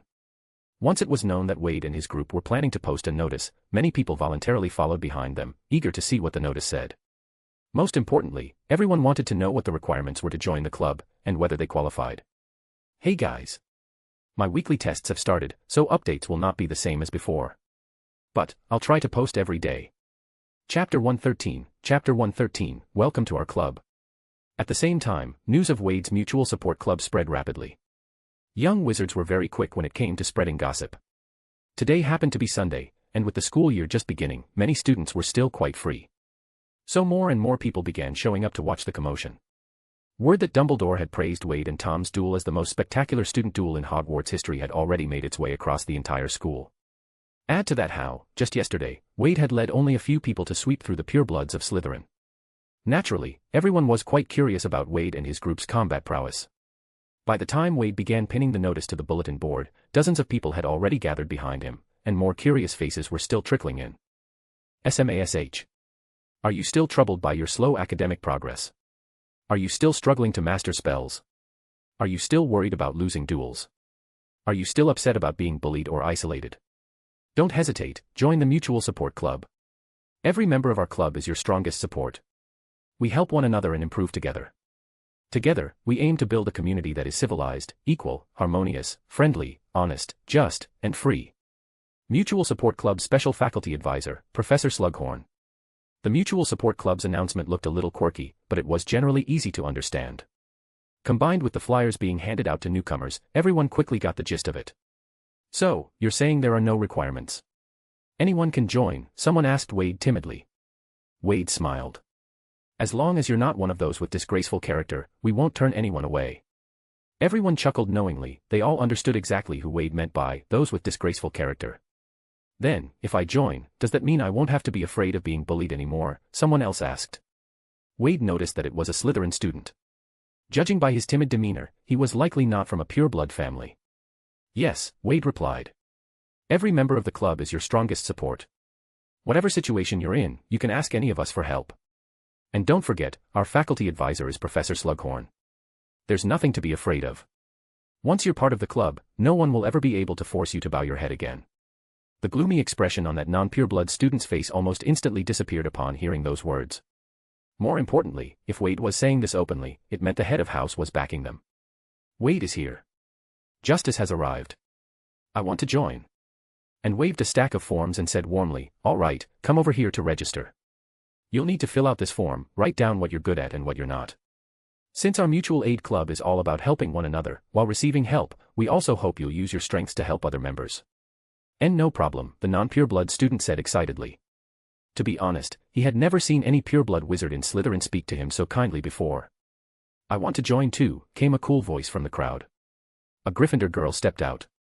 Wade turned to look, it was that girl named Grace McLagan. Welcome, Grace. I'm glad you've come around. Welcome to our club. Wade said with a smile. I heard about what you did yesterday. I have to admit, you really aren't like the Slytherins I had in mind. Professor Dumbledore was right, we really can be friends. Grace no longer had that resistant expression on her face. Clearly, what Wade and his group did yesterday had dispelled her, and many others, prejudice against Slytherin. They finally realized that not all Slytherins were jerks. With Grace joining, more and more people began choosing to sign up as well. Grace took half the registration forms from Anne's hands and very naturally slipped into work mode. Wade turned his head slightly and said softly to Tom, looks like, it's going very smoothly, Tom. Letting in just anyone, is that really okay? Tom frowned. Letting in? No, we should be focusing on the majority, not on picking a select few. What determines your success has never been the few. What we need to do is harness the power of the many. Tom shook his head. I don't really get it, but it kind of sounds right. You'll understand, Tom. You just have to believe in the power of the people. The Mutual Aid Club had just been established, and it had already attracted a large number of students to join. So many, in fact, that the initial batch of over 100 forms prepared wasn't enough. Wade had to use a duplication charm to produce dozens more. Once all the forms were collected, and reported the total to Wade. Over 170 students had joined the club that day. And this was just the first day, on a Sunday no less, with many upper-year students still in Hogsmeade and unaware of the news. Back in the dormitory, Tom was still astonished by the number of people who had signed up. I didn't think so many would actually come. Don't focus too much on that, Tom. A lot of them joined just out of curiosity. Give it a few days, some will leave once the novelty wears off. The ones who stay then are the true members. Tom snorted. Humph, that's their loss. When they regret it later and try to come back, it won't be so easy. Tom, that's not the right mindset. We need to make sure members can come and go freely. Don't forget the original purpose of founding this club. Wade smiled. Tom looked at Wade in surprise. Original purpose? Wasn't the original purpose of founding this club just to gather underlings? Are you seriously planning to run a real mutual aid society? Tom, it sounds like you're thinking thoughts that are not very good for unity, Wade said. No, absolutely not. Tom replied firmly, eyes resolute. I know what you're thinking, Tom, but don't rush it.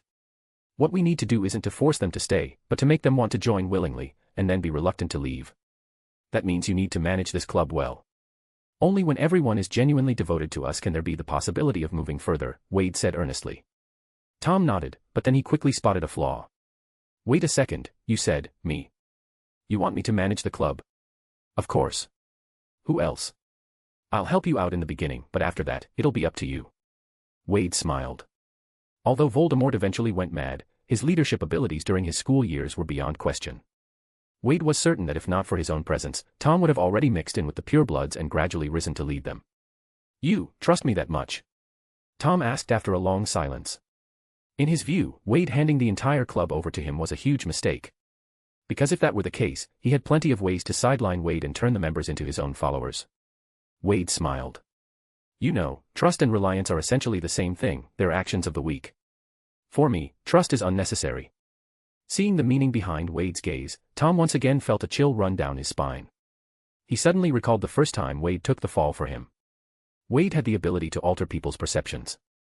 Even though Tom was clearly the main culprit of that incident, after all, he was the one who did the beating. In the end, Wade somehow shifted everyone's understanding of the event. Those purebloods who had been beaten up ended up unanimously believing that it wasn't Tom, but Wade, who had attacked them. Thinking back on all that, the ambition that had just begun to surge in Tom instantly cooled down. If he really tried to seize power from Wade, there was a good chance that the club members' understanding of who their leader was would inexplicably shift to Wade. In that case, he'd be doing all the work just to hand Wade the glory on a silver platter. Tom sighed inwardly, feeling somewhat helpless. Wade was right. With his capabilities, he didn't need to trust anyone. Given how meticulously Wade did things, how could he not have considered the possibility that Tom might one day betray him? After a long silence, Tom finally muttered, "Got it. I'll manage it well." He forced down his rebellious thoughts. If he didn't rebel, he could still be the second in command. But if he did, he might end up with nothing at all. I know what you are thinking. I also know you'll manage it well. After all, the betrayal you can see is trivial. What is truly fearsome is the betrayal that you don't see, and you know me well, there is nothing you can hide from me. Hearing those words, Tom's back was now drenched in cold sweat. Haha, why do you look so tense? You've already promised me, haven't you? That your abilities would be used for my sake. Chapter 114, Limit, Talent, and Points. Huge thanks to Talal Bakran and Trey Phillips for their patronage. Heartsuit. Haha, why do you look so tense? You've already promised me, haven't you? That your abilities would be used for my sake. Wade said gently. Yes. Tom was quiet again for a moment before asking, You're handing the club over to me, so what about you? What are you planning to do? Wade pondered for a bit before saying, Tom, do you believe a wizard's power has a limit? I suppose, there must be a limit, right? Tom frowned. I'm not really sure. Assuming that a wizard's power has a limit, then do you think every wizard has the same limit? Wade continued to ask. Tom replied, it probably wouldn't be the same. Everyone's talent is different. Like, some people are naturally stronger than others. Right, so if that's the case, then does it mean that if someone doesn't have great talent, no matter how hard they work, they'll never surpass someone with better talent? Wade asked again. Tom was starting to realize what Wade was getting at, and he asked, somewhat confused, you want to find a way to break through the limits of a wizard's power? But, we're still kids, aren't we? We're far from reaching our limits. Some things need to be prepared for early. Don't forget what our goal is. Reality is harsh, without overwhelming power, you don't even have the right to speak up, Wade said calmly. Tom still didn't fully understand. Wade said to prepare early, but wasn't he starting a little too early? As if seeing through Tom's thoughts, Wade continued, breaking limits has never been an easy thing. If it were simple, then people like Dumbledore and Grindelwald wouldn't be so rare. This kind of research might take a very long time. At the mention of Dumbledore and Grindelwald, Tom's eyes lit up with longing. To be as powerful as them. Then let's divide the work. Tom's eyes grew firm. You focus on finding ways to make us stronger, and I'll do everything I can to expand our influence. In that case, you'll need to be careful, Wade reminded. If you want people's support, then don't resort to intimidation tactics with your own people. If he didn't say it outright, Wade feared Tom might accidentally turn their mutual aid club into something resembling the Death Eaters. That kind of group only stayed together because of Voldemort's strength. It had no real cohesion. The moment Voldemort fell, the entire organization crumbled. So, when it came to drafting the club's charter, Wade naturally had to be involved. The next day, After class at noon, Wade brought the other core members of the Mutual Aid Club to visit Professor Slughorn. Since Slughorn was the club's faculty advisor, he naturally had to be involved in drafting its charter. Geniuses always tend to attract one another, and the moment Slughorn saw Wade walking in with the group, his face lit up with delight. These kids were only first years, yet they already had the capability to build such a large student organization. They were all talent. The best part was that they were still so young. The younger the student, the more exceptional the talent. He decided that once these kids grew up a bit more, he would invite them to join his slug club. "Take a seat, everyone, don't be so formal," Professor Slughorn said cheerfully. Then he suddenly realized, his office didn't have enough chairs. Just as Professor Slughorn was beginning to feel a bit awkward, Wade smiled and said, "Everyone, just find a place to sit." As he spoke, Wade casually pulled a few candies from his pocket and tossed them onto the floor. In the next second, those candies transformed into elegant armchairs. Professor Slughorn's mouth fell open. "Wade, that was a beautiful piece of transfiguration. The last time I saw a lower-year student with transfiguration skills like that was during Dumbledore's school days." Of course he was shocked. Wade was only a first year. Even knowing that Dumbledore had apparently given Wade some personal guidance before school started. To be this skilled at such a young age was still unbelievable. If Wade hadn't transfigured the chairs right in front of him, Slughorn would have thought he was dealing with an adult wizard. Now he fully understood why Dumbledore was nurturing Wade as if he were a successor. "You flatter me, Professor." "I was just showing off in front of an expert," Wade said modestly. "Too much modesty is a form of pride, Wade. Just look at the expressions on your friends' faces, and you'll know how impressive that spell really was," Professor Slughorn said with feeling. Wade turned his head to look. Apart from Tom, who wore a look of calm indifference, Anne, Grace, Charlie, and the others were all visibly shocked. "You've got to teach me that trick, Wade," Grace said, once again blown away by Wade's skill. "Of course," Wade said gently. "In any area, if you need help, you can come to me. If it's something I know, I'll always be willing to assist. After all, that's the founding principle of our mutual aid society." Professor Slughorn stood by, watching with a satisfied smile on his face. The more he saw, the more he liked this student, humble, polite, and never arrogant about his talent. Such a good boy. Once everyone had taken their seats, Professor Slughorn served them each a dessert and a cup of tea. "As for the charter of the society, I think the simpler the better," Wade began. "We should center it on our original purpose, helping one another and improving together." Everyone nodded in agreement. Tom added, "But there's a problem with that. People tend to be lazy by nature. I think it's likely that some members will show up just to receive help, but when it's time for them to contribute, they won't be willing." Having grown up in an orphanage, Tom had seen the worst of human nature, plenty of people eager to take advantage, but few truly willing to give without expecting something in return. "Tom, you're absolutely right. And that brings me to what I was about to say," Wade said. "But for this part, we'll need your help, Professor." Slughorn had been watching their discussion with a smile, but at Wade's words, he leaned forward with curiosity. "How do you want me to help?" Wade responded methodically, "I think we should set up a reward system, like a points leaderboard. When someone successfully helps another member and receives their acknowledgement, they get a point. We list members' names based on how many points they've earned. The leaderboard would update constantly. Then, at the end of the month, those with the highest scores would receive rewards." Professor Slughorn lit up with delight. "That's a great idea. That way, everyone will be motivated to help each other. I can handle the prizes then." As a master of potions, Slughorn was hardly lacking in wealth. To him, funding a few prizes for Wade's club was a trivial matter. But Wade shook his head. "You can absolutely choose the prizes, Professor, but we don't want you to fund them." Slughorn was slightly taken aback. "Why not? I'm your advisor, it makes sense for me to provide your group with funding. If possible, we'd rather be self-sufficient," Wade said. Slughorn sighed. He didn't know why Wade was so insistent on this, but seeing how firm the boy was. "What do you plan to do about the club's funds then?" Professor Slughorn asked. Tom and the others were also a bit puzzled. The professor was already willing to provide funding, why was Wade refusing? But out of respect for Wade as the club president, they decided to hear his reasoning first. "I recently finished modifying a potion recipe. I want to try using it to raise some funds for the club. I'm not sure if there's a market for it yet. Professor, would you mind taking a look for me?" As he spoke, Wade pulled a piece of parchment from his robes and handed it over. "A potion recipe you modified yourself?" Professor Slughorn's interest was immediately piqued. He took the parchment and began reading it quickly.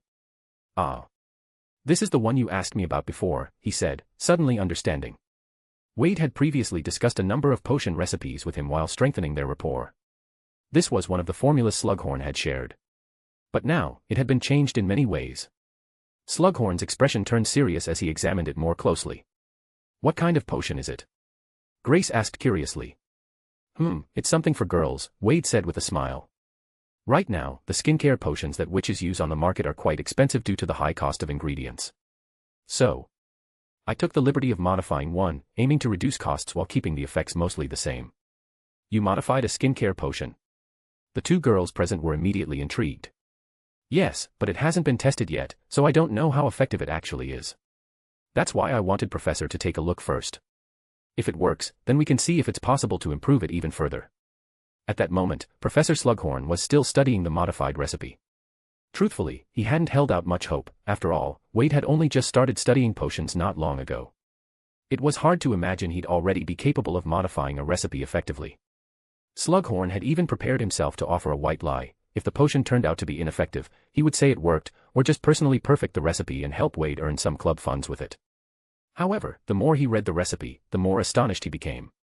Because he realized that Wade's modified recipe might actually work. Seeing Professor Slughorn's changing expression, Wade knew the plan was solid. He was quite confident about this. After all, the recipe came from the complete compendium of elementary/basic potion recipes provided by the system. This book being priced at 5,000 merit points was completely justified. In it, nearly every type of potion included several different formulas. The skincare potion that Professor Slughorn had previously given Wade was also recorded in this book, with several alternative recipes. The one Wade had chosen to use was arguably the most cost-effective of them all. Chapter 115, TCH, Women. "This, you really improved this yourself?" Professor Slughorn asked in astonishment. "Yes," Wade nodded. Wade believed this formula likely hadn't been invented yet and would only appear in the future. Otherwise, Professor Slughorn would have mentioned it earlier. After all, the complete collection of elementary potion formulas included even potion recipes that would only appear in the future. Those 5,000 merit points were definitely well spent. Of course, even if this formula already existed now, Wade wasn't worried. If he happened to improve a formula and it ended up being identical to an already existing secret recipe, that only further proved his talent, didn't it? After all, in Professor Slughorn's eyes, Wade had no means or opportunity to plagiarize anyone. He'd been at school the whole time. How could he have gotten his hands on a potion shop's core trade secrets? At this moment, Professor Slughorn's face was filled with astonishment. "You've only just started studying potions, and you're already able to improve a formula." No wonder Professor Slughorn was so shocked. To improve a potion formula, one not only needed an extremely deep understanding of basic potion theory but also a thorough grasp of the properties of potion ingredients, like those studied in herbology. And yet Wade already had this level of comprehension. Wade said, "My memory is pretty good. I can basically remember everything I've read." Tom let out a sigh and said, "That part one can confirm. This guy used to read books at Flourish and Blots without buying them. I even asked him about it. Then after we got back, he just used a quick quotes quill to write out every book from memory." Even now, Tom still felt a sting thinking about the galleons he'd spent on books. Everyone present turned to look at Wade with shock on their faces. Was this guy even human? No wonder he was so strong. Well then, that explains it. That really explains it.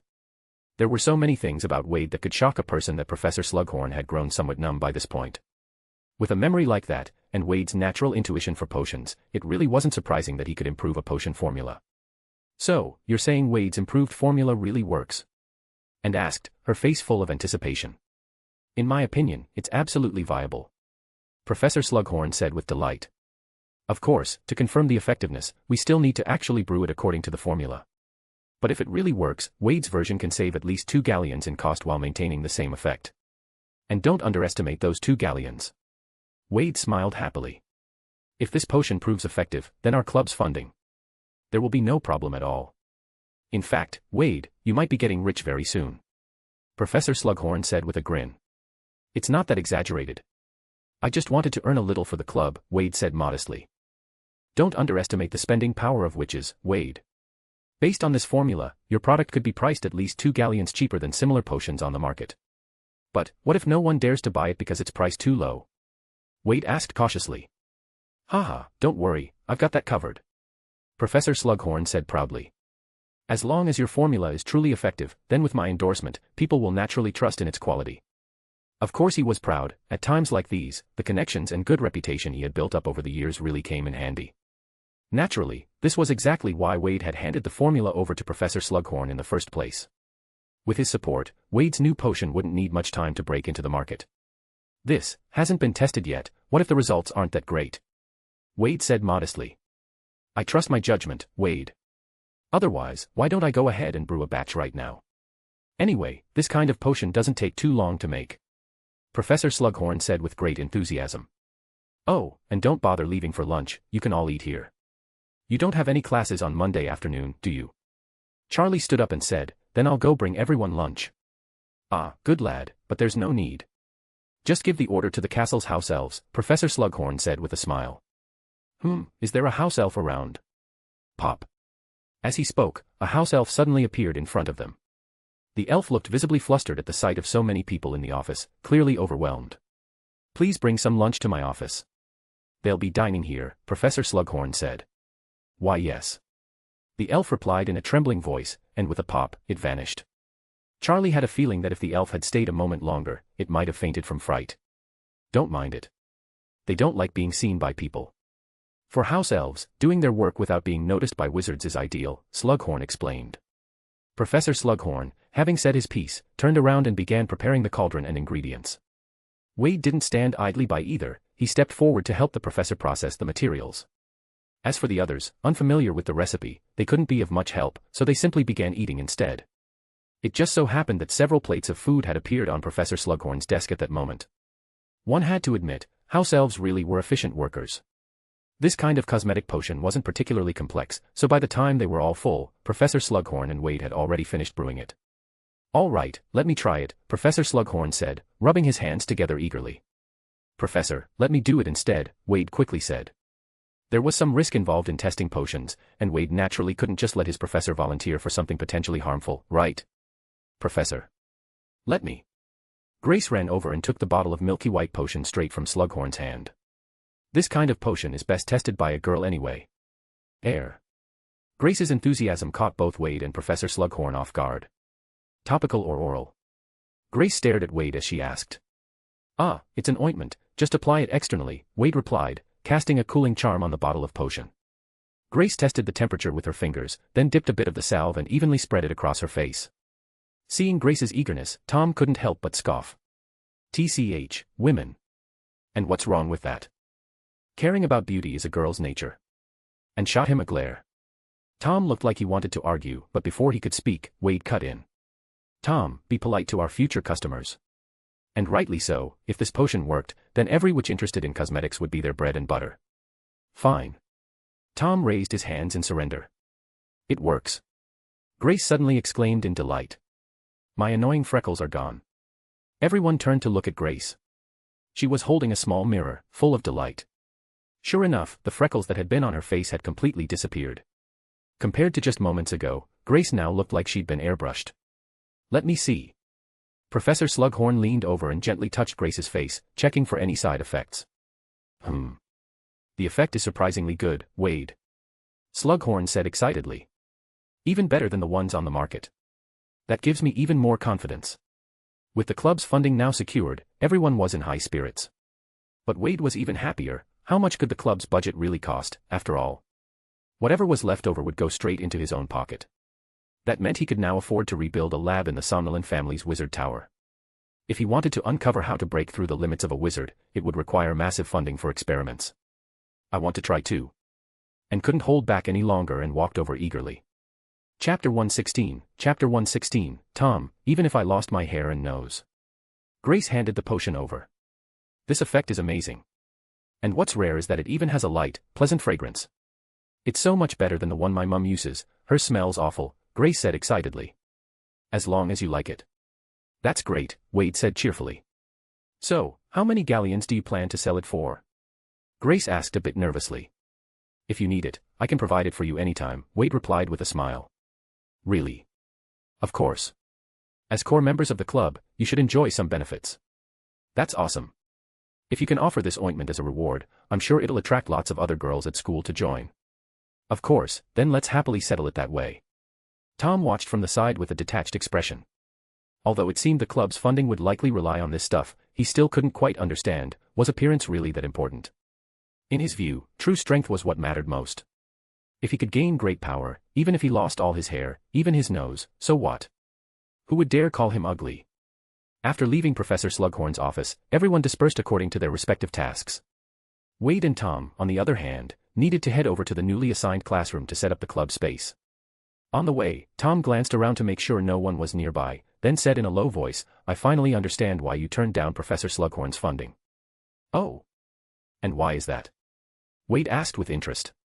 "You wanted to use Professor Slughorn's connections to help you earn money in the shortest amount of time," Tom said, a little excited.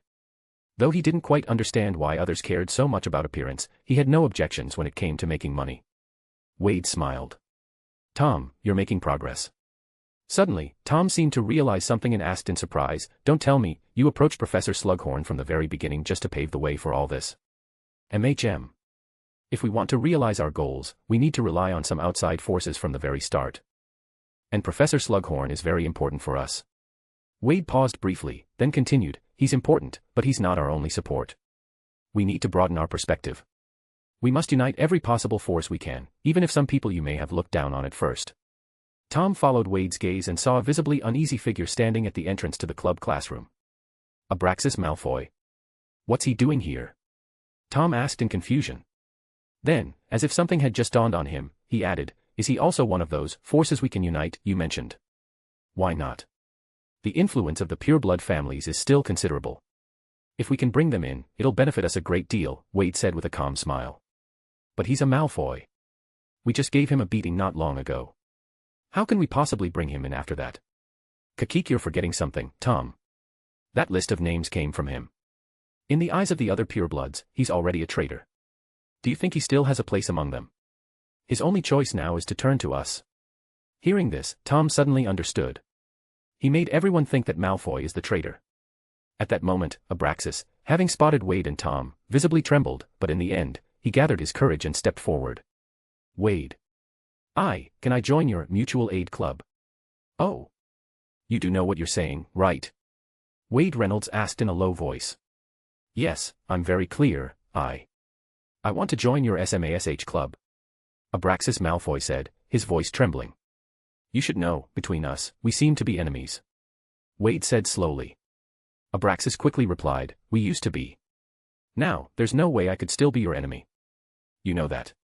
"That's not so certain. Who knows what kind of scheme you're cooking up by trying to join us?" Wade looked at Abraxas with suspicion. "I know I was wrong before, and here, I sincerely apologize again. I beg for your forgiveness." Wade appeared to be contemplating, as if he were seriously considering it. Abraxas saw this and thought Wade was beginning to relent. He quickly added, "Please, let me join. You should give me a chance to make things right, shouldn't you?" Wade said blandly, "That day when I was recruiting, I told everyone, except for the truly bad ones, anyone could join our club. And you, my friend, should know very well into which category you fall in the eyes of every member of our club. But I really know I was wrong." Abraxas was so anxious he was on the verge of tears. Wade sneered, "You realize you were wrong." "No, it's not that, you just realized you can't survive at Hogwarts any longer." Abraxas Malfoy was so crushed he couldn't even respond. Clearly, Wade had seen straight through his current predicament. He was now completely estranged from his former allies. After all, he had sold every one of them out. At this point, if Wade refused to take him in, the only path left for him was to transfer schools. He really didn't want to transfer. But if he had to, where would he go? Beauxbatons. Durmstrang. Maybe Ilvermorny. But if he went to any of those, he'd no longer be a native pureblood, he'd become an outsider. And Wade's early experience being ostracized. Abraxas had witnessed it with his own eyes. He didn't have Wade's talent. He couldn't possibly carve out a path in a foreign school the way Wade had done here. Just as Abraxas was drowning in despair, Wade suddenly asked, "You just said you realize you were wrong, didn't you?" "Yes. I fully realize I was wrong. Anyone can spout pretty words, but I'm not interested in hearing things that may or may not be true. If you truly know your mistake and genuinely want to join us, you'll have to prove it through your actions," Wade said calmly. The desperate Abraxas, suddenly hearing there might be a chance, clung to it like a drowning man grabbing a lifeline. "Tell me, what do I need to do?" "You need to prove you're not one of those pureblood bastards our society refuses to accept." Wade paused for a moment, then continued, "You should know just how many people you've bullied before, right?" I've changed." "Answer the question."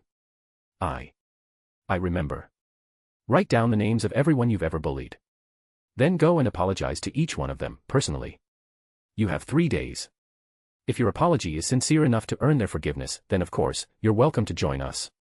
If not, there's nothing I can do. Without waiting for a response, Wade walked right past him with firm strides. Tom followed behind Wade, casting a cold glare at the dazed Abraxas. Due to the overwhelming number of members, Wade had to apply for a larger club activity room. At the moment, he and Tom were using levitation charms to arrange the furniture in the new room. I thought you were going to accept Abraxas's request right away. Why didn't you? Tom couldn't help but ask. Obedience born from desperation is more lasting than loyalty given freely. If he gets in too easily, he'll never understand who holds the leash. Wade replied with a smile. Tom's eyes lit up as he suddenly understood. Ah, I see now. But what if he can't get forgiveness from those he bullied? Tom asked again. Then he doesn't get to join, Wade said with a grin. Chapter 117, The Speech and Respect. Then he doesn't get to join, Wade said with a grin.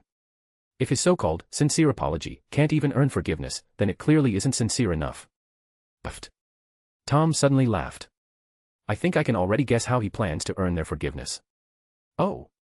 Let's hear it, Wade said. Sincerity has a price. As long as the galleons on the table are enough, someone will always recognize his sincerity, Tom said with a smirk. It seems you've gotten quite familiar with how these pureblood family kids operate, Tom. But this is the price he has to pay for his past mistakes, isn't it? Tom sighed. How do you know so much about everything? When you've seen enough, you start to understand. Wade replied with a trace of melancholy. He was once again reminded of his life before transmigrating. Though the magical world was dazzling, the thought that he might never return to his old world left even Wade with a sense of loss. However, in Tom's eyes, Wade's expression meant something else entirely. This guy must have had a huge falling out with his own family. Tom thought to himself. As the number of members in the SMASH club continued to grow, Wade and the others became increasingly busy. To cope with this, Wade handpicked a few more members to serve as core staff, finally freeing himself from the daily chores. Wednesday night marked the club's first official group activity. Wade planned to use this meeting to formally announce the society's principles and a few ground rules. As Wednesday evening approached, the number of new members joining the club finally began to dwindle. However, since the society's membership had nearly reached its capacity, the decrease wasn't much of an issue. It's worth mentioning that Abraxas had finally managed to earn the forgiveness of all the people he had bullied in the past, successfully cleansing his reputation. Of course, only he knew exactly how steep the price had been. Soon, Wednesday evening arrived. Inside the club's activity room, formed by combining 2 large classrooms, the atmosphere was buzzing with noise and excitement. Wade had long since set up many long tables along the wall of the activity space. Those tables were now covered with food brought by Alfred and the others from the kitchens, courtesy of the house elves. The cost? Just a few harmless but effusively grateful words of praise, which had left the house elves practically weeping with gratitude. As a result, while the members waited, none of them felt bored. The whole scene looked more like a large party than anything else. In the very center of the activity room, 4 long tables had been pushed together to form a raised platform. Wade, the club president, and Professor Slughorn, the faculty advisor, were already standing on the platform making final preparations. As the hands of the nearby clock struck 8, a chime rang out. The noise in the room gradually subsided, and all eyes turned toward the stage. Professor Slughorn smiled and nodded toward Wade. Go on, Mr. Reynolds. Time to greet your members. Wade nodded and stepped confidently to the center of the platform. The moment he appeared, the audience below erupted into enthusiastic applause. Just a little over a week into the school year, Wade had already fought a duel praised by Dumbledore himself as the most brilliant student duel in the history of Hogwarts. In just a few short days, he had thoroughly crushed every arrogant pureblood student who had dared oppose him. And it's worth noting, many of those purebloods were upper-year students. Yet Wade had still triumphed, so thoroughly that none of them had even dared complain to a professor. He had beaten them into complete submission. There wasn't a single person in the room who didn't respect him for it. Some were already saying that Wade was destined to become a wizard as powerful as Dumbledore himself. Many had joined the Smash Mutual Aid Society solely because of Wade. Faced with the enthusiastic applause, Wade raised his hand and gently pressed it downward. The clapping gradually quieted. Everyone looked at Wade with eager eyes. Classmates. No, I should say, brothers, sisters, friends, welcome to you all. In my view, the applause tonight shouldn't be for me, but for yourselves. You came here tonight because something in your hearts called you. Because you've come to see that outdated thinking no longer serves us. You came because you long for something new. civilization, equality, harmony, kindness, integrity, justice, freedom, collective progress. Yes, ideals rarely spoken of until now. Wade paused, scanning the room before continuing. Many say I despise pureblood wizards, bullies, tyrants, blood supremacists. No. In truth, I do not hate them, not at all. Because our society was not founded on hatred, and we are not fighting because of hate. I don't actually believe that those pureblood supremacists are irredeemably evil. I think it's merely a matter of different values. They're not beyond saving, they're pitiable people desperately in need of our help. And on that note, I must mention a comrade who has seen the light. He was once my enemy, and now, a friend. Wade's gaze landed on Abraxas in the crowd. Abraxas Malfoy. All eyes immediately turned to Abraxas, and his body stiffened slightly. His change of heart is the perfect proof of what I just said. And oftentimes, realizing one's mistakes takes great courage. It takes bravery to sever ties completely with your past. That alone is worthy of everyone's applause. Thunderous applause broke out, and some students even began cheering loudly for Abraxas. Though a little uncomfortable, Abraxas, truthfully, had never been applauded and praised by so many people at once. For a moment, he felt drunk on it, as if tipsy on fine wine. A reserved smile formed on his face as he bowed repeatedly to the students around him. Betraying his old group had come at a steep price, but now it seemed, maybe it wasn't so bad after all. It was a while before the applause finally faded. Magical talent only blossoms in a rare few, and every one of us standing here today is part of that extraordinary few. We are all wizards. We are all miracles of life. So why, then, should we crudely divide ourselves by blood, assigning worth and status based on something so shallow? Why should we continue to fight and tear each other down over such meaningless things? We are still young. We are the rising sun. The future of the wizarding world belongs to us. So our mission here at school was never meant to be about bloodline prejudice, nor the petty squabbles between houses. Hogwarts was never meant to be like this. We were always meant to aspire to something greater. Our true purpose is to cherish this precious opportunity to learn, to support one another, to grow together. To fight for the future development and prosperity of the wizarding world.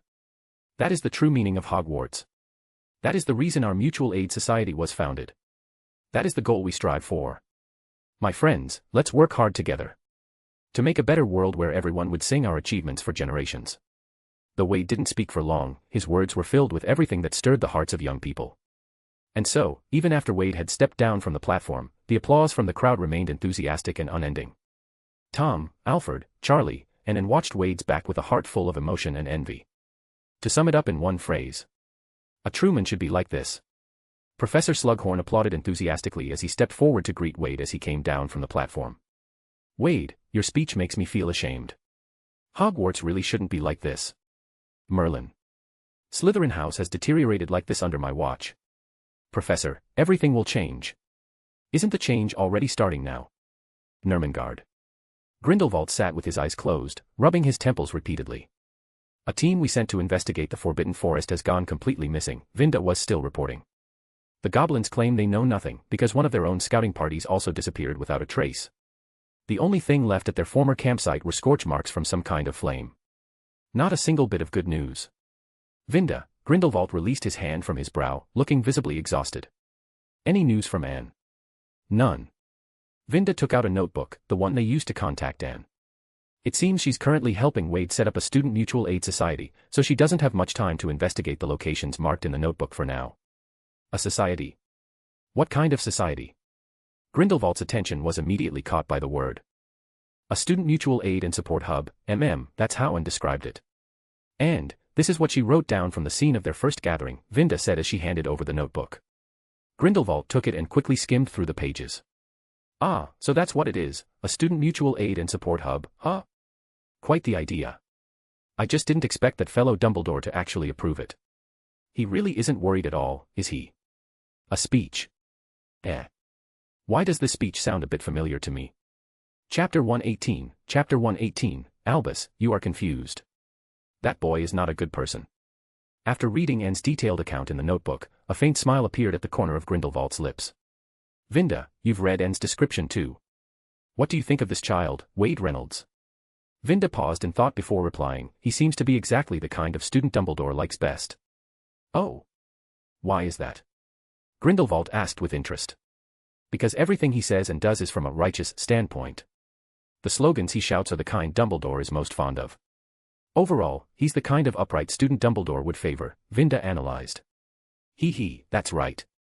Dumbledore definitely sees him that way, and precisely because he thinks so, he's let his guard down, Grindelwald said with a smile. So Dumbledore misjudged him. This Wade deceived Dumbledore? Vinda asked in surprise. Grindelwald smiled. Haven't you noticed? He's used very upright reasoning to develop a large group of followers for himself. Followers? Isn't that a bit much? They're just student club members. Vinda said, puzzled. The first step for people to become someone's followers is to start agreeing with their ideology. Heh. That kid Wade, when I first saw him, I knew he was someone with great ambition. I just didn't expect that he'd become restless so quickly, already starting to build his own base under the guise of forming a student society, Grindelwald said, a playful smile on his face. So you're saying Wade is quietly building his own power base, through a method even Dumbledore approves of? Vinda asked in astonishment. Yes. But he's only 11. Ahaha, precisely because he's only 11, Dumbledore's guard is so low. That kid's no simpleton. He knows very well that forming this society now is the perfect time. If he were any older, Dumbledore would already be watching him closely. Grindelwald continued, tell and to shift her focus entirely to Wade. As for the locations listed in the notebook, since there's been no progress, leave them be for now. Understood. Vinda picked up the notebook and turned to leave. Grindelwald watched her graceful figure disappear, but in his mind, the image of Dumbledore emerged. Albus. You've grown far more muddled than you used to be. Hogwarts. The first gathering of the SMASH Society was a resounding success. Everyone present raised their hands in full support of the Society's mission and principles. As for the points system and the corresponding rewards proposed later by Professor Slughorn, they made everyone even more excited. At first, they had thought mutual assistance was just something done out of duty, but now it turned out there were rewards too. And the rewards Slughorn offered were quite valuable, ranging from Felix Felicis to cosmetic potions. Even if one didn't need them personally, selling them could bring in a very decent amount of galleons. Of course, only the top 20 on the points leaderboard were eligible for those high-value prizes. Still, those ranked below the top 20 weren't left empty-handed, they would receive consolation prizes as well. These included premium candies, rare chocolate frog cards, finely crafted wizard chess sets, and more. Though not as valuable, the fact that members could choose freely from these prizes made them especially meaningful. Soon, members began actively looking for people they could help. Wade had anticipated this. He had gone through everyone's profiles in advance, noting who was strong in which subjects and who struggled where. Then, he matched complementary students together by year level and distributed the pairings to the members. Of course, this was only a suggestion and not a mandatory pairing, everyone was free to seek out help on their own. To support this, Wade had set up a large blank wall in the club activity room where students needing help could post their requests. In reality, the help club primarily relied on this wall posting system for pairing. Wade's earlier matching based on profiles was just a ruse. The truth was, after reviewing all the member profiles, Wade had already memorized and fully understood everyone thanks to his excellent memory. He could immediately see who was talented and who had the potential to become a key member in the future. As time passed, the help club gradually entered a steady rhythm. The only exception was that, for the time being, the club's operating expenses were still being fronted by Professor Slughorn. There was no helping it, even with Slughorn's vast network, it wasn't realistic for a brand new product to turn a profit immediately. Just like that, another 2 weeks flew by in the blink of an eye. The weather had started turning colder. And finally, word came from Professor Slughorn, Wade's cosmetic potion had started turning a profit. Wade was preparing to hand over the club's management to Tom. But before doing that, there was still one thing he needed to take care of. In one corner of the help club's activity room was a small office area. This was where Wade and the other core members handled club affairs. Wade sat in his seat, and standing before him was a Slytherin student. That student was the same non-pureblood who had once asked Wade whether joining the club meant he wouldn't be bullied anymore. Yake, now that the club is starting to operate steadily, it's time to resolve your matter, Wade said gently. What matter of mine? Yake looked confused. Since joining the SMASH, he had been paired with a responsible senior who helped him improve his studies rapidly. Moreover, ever since becoming a member, those pureblood heirs no longer dared to bully him. Compared to before, his life at Hogwarts had improved beyond imagination. So, when faced with Wade's question, he was genuinely puzzled, because right now, he didn't feel troubled about anything at all. You've forgotten. Wade reminded him. When you first joined, you asked me whether joining meant you wouldn't be bullied anymore. Yes. I really did ask that. And it turned out you were right. No one dares to bully me now. Yake said excitedly. President, are you bringing this up because you want to ask me something? For members of the club, the bullying they suffered in the past shouldn't be forgotten in vain. So, tell us, who were the ones who bullied you back then? Wade held a quill and a piece of parchment, quietly watching Yake. Don't tell me. President, you're going to get revenge for me. Yake was overwhelmed with emotion. Although he no longer got bullied, the pain from the past still lingered and hadn't faded with time. He had simply buried that part of his sad memories deep down, now that he was no longer being mistreated as a member of the help club. But that didn't mean he had forgiven those bastards. Hey now, let's not phrase it like that, Wade said seriously. We're not going to take revenge, we're going to save them from their foolish pureblood supremacy beliefs and correct their flawed values. Besides, they still owe you an apology, don't they? Is this really okay? Yake, though eager to hear an apology from those jerks, still hesitated. He didn't want Wade and the others to get into trouble with the school over any possible conflict because of him. If the club were ever shut down because of him, he'd fall from heaven straight back into hell. Ha, not just you, Yake. Every member who has ever been wronged, we will help them get justice. Bullies need to pay the price. Every single member is your strongest support. That wasn't just talk. I'm simply fulfilling the promise I made to all of you. Several weeks after the SMASH was established, the Long Quiet Help Club launched another large-scale operation. Led by Wade and the club's core members, they brought along a crowd of former victims of bullying, and sought out their past tormentors. This time, Wade was no longer the same person who had led just a handful of people. Now, he had a mighty group of dozens behind him. And most of them were high-year students with solid dueling skills. From the very beginning, this was no fair negotiation. Faced with Wade's overwhelming presence, many of those former bullies broke down in tears on the spot. After offering tearful apologies, quite a few were so frightened that they promptly chose to follow in Abraxas's footsteps. If you can't beat them, join them. However, Wade still applied the same approach to them that he had used on Abraxas. Only after they had truly earned the forgiveness of those they had once bullied were they allowed to join the club. After undergoing round after round of strict compliance tests, many who had once believed in pureblood supremacy had their values forcibly corrected, and, like Abraxas, became reformed young wizards within the help club. Although the methods were somewhat harsh, the atmosphere at Hogwarts, especially in Slytherin, had miraculously improved. The once conservative pureblood families gradually found their influence being divided and weakened by Wade. Professor Slughorn, who had intended to reform Slytherin House, was extremely pleased by these developments. With Slughorn stepping in more forcefully later on, the large group of students who originally championed pureblood supremacy had now dwindled to a small minority. Moreover, their discussions had shifted from openly and brazenly promoting supremacy to whispering about it in private. The idea of pureblood supremacy, once a kind of political correctness, had now become a target of widespread opposition. All of this change stemmed from the establishment of Wade's SMASH club, achieved in just under a month. With the final matters handled, Wade officially handed over the responsibility of running the club to Tom.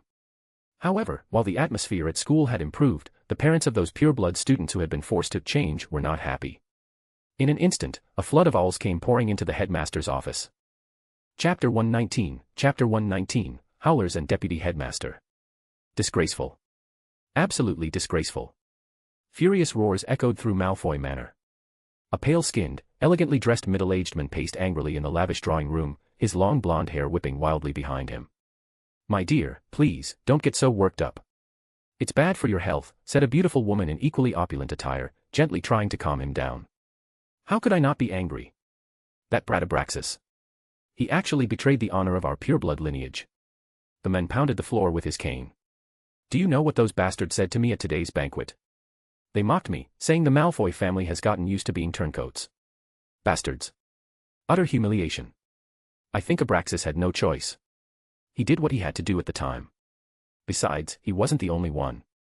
Plenty of children from other families made the same decision, at least for now. Why should they mock only us? Why?" Old Malfoy let out a bitter laugh. "Because he was the first among all the pureblood children to surrender. Why didn't he just die at school? Doesn't he have any backbone at all?" Hearing this, Mrs. Malfoy immediately grew upset. After all, that was her precious son. "How can you curse your own child like that? Backbone. Do you think you have any more than he does?" Seeing his wife explode in anger, old Malfoy became a little intimidated. No, I can't take this anymore. I have to teach him a lesson. Bring me parchment. I'm sending him a howler." "You bastard. If you dare send my son a howler, you can sleep in the sitting room tonight." Fine. I'll just write him a regular letter and lecture him a bit, all right. You, don't hit. Not a howler, I swear. Hogwarts. Inside the headmaster's office. Headmaster Dippet was busy by the fireplace. Suddenly, there was a knock at the door. Come in. Headmaster Dippet said without even looking up. Dumbledore pushed the door open and strode inside. Armando, I'd like to request a leave of absence. The ministry, Dumbledore paused, watching Dippet busily moving around. Armando, what are you doing? I'm taking out the trash, Albus. Headmaster Dippet, speaking as he moved, grabbed a huge pile of letters and tossed them straight into the fireplace. The flames roared upward violently, nearly setting his beard on fire. Ha! I knew there was dark magic in there somewhere. See, ignoring these people's letters is clearly the right choice. Headmaster Dippet said cheerfully. Armando, are you burning letters? Dumbledore asked. Yes, Dippet replied plainly. Who are they from? That's an awful lot. Dumbledore asked, puzzled. Just then, another owl swooped in through the window. The owl dropped a smoking letter in front of Headmaster Dippet, then bolted back out the window as if fleeing for its life. Dippet reacted instantly, drawing his wand and flicking it lightly.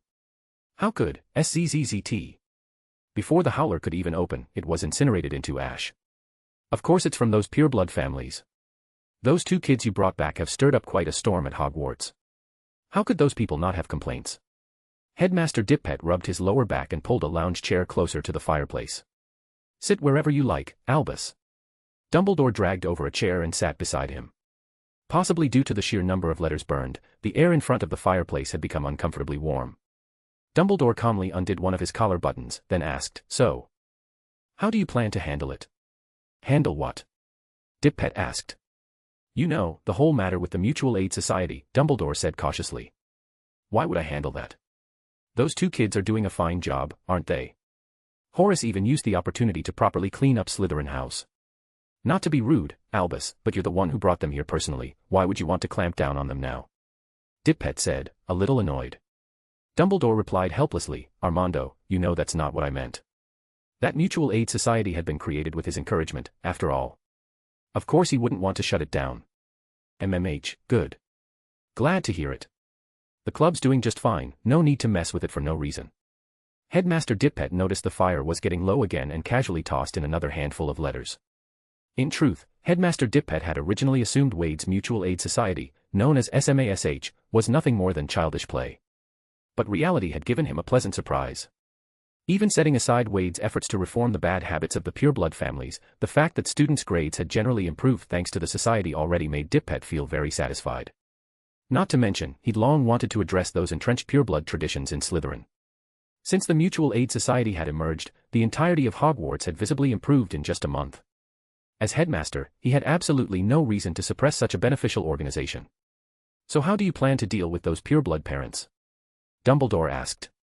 Headmaster Dippet lounged back comfortably in his chair, eyes half closed. What else can I do? Just ignore them, of course. Their nonsense never belonged in the school to begin with. Think about it, Albus, why do you think their kids are dabbling in dark magic at such a young age? But isn't it a bit rash to ignore them entirely? What if they go through the ministry and try to put pressure on Hogwarts? Dippet glanced at Dumbledore. Do you care about pressure from the ministry? We should at least show the ministry some respect. If it becomes an official stance from them, we can't just ignore it, Dumbledore said. Headmaster Dippet said slowly, anyway, I don't have time to deal with all that. You're the deputy headmaster now. Handling ministry-related nuisances is your job. Dumbledore frowned. Since when did I become the deputy headmaster? Now. Yes, from this moment forward, you are the deputy headmaster, Albus. You're going to be headmaster eventually anyway. Ha ha ha, I'm already quite old, and there aren't many years left before I retire. You need to start learning how to manage Hogwarts now, Dippet said leisurely. Armando. I think you just don't want to do the work. Merlin, I've worked tirelessly for the school for so many years. Can't I take a break in my old age? Do you really expect a centenarian like me to keep dealing with these annoying parents and pompous children? It's settled then. From now on, all external affairs related to Hogwarts will be your responsibility. Ah, well, I won't refuse then. Excellent, young people should do more work. That way, those bothersome folks will only send letters to you. So that was your plan all along. In potions class. I'm thinking of designing a symbol, then making a batch of badges with the symbol on them. Every member would get one. That way, if we ever need to call a meeting, we can notify everyone directly through the badge, Tom said while stirring his potion, speaking to Wade, who was preparing potion ingredients beside him. Wade gave Tom a strange look. You've already come up with the design. Don't tell me, is it a skull spitting out a snake? Tom frowned. Your taste is awful. A skull spitting a snake. How did that even occur to you? Wade blinked. Voldemort disliking the dark mark. Well, that's certainly ironic. As long as it's not that, we're good. You handle the design. The club's under your direction now anyway. I'm thinking of keeping it simple. Maybe a Bauhinia flower symbol. I looked it up, its meaning is harmony and friendship, fits the ethos of our mutual aid society perfectly. Excellent. That's much better looking than a skull spitting a snake, Wade said with a grin. Ugh, can you stop clinging to that dumb skull idea? Tom grumbled. Well, those who know, Wade chuckled, then asked, how are the recently joined purebloods doing in the society? Not bad, Tom said. You were right, environment really does change people. At first, they were uncomfortable, but once they started trying to fit in, they changed quite a bit. Just as expected, but I bet their parents aren't too happy about it, Wade said with a smirk. Tom suddenly stopped stirring, as if something had just occurred to him. Tom, what is it? I just remembered, that guy Abraxas has been acting a little off lately. Oh. What's wrong with him? Wade asked. Well, he was the one who adjusted the best at first. He looked cheerful every day. But over the past few days, he's suddenly become gloomy, he hardly even shows up for club activities anymore. Just now, when you mentioned parents interfering, do you think his family's been pressuring him? Most likely, Wade said calmly. Because he was the first to surrender to us, and he even gave up a lot of names. So to the rest of Britain's pure-blood families, Abraxas is a traitor. The pressure he's under is much heavier than the others. For the other pure-blood students, their parents clearly saw them as having been forced to join Wade's club. So they viewed their children's choice as merely a temporary measure. As such, they weren't putting much pressure on them. But Abraxas was a completely different case. Once his parents found out what he had done at school, they were bound to be furious. After all, what he did wasn't some temporary compromise, he had truly surrendered. Wade paused in thought, then said, after class, tell him to come to the club room. I want to talk to him. All right. Tom agreed it was time to have a word with him.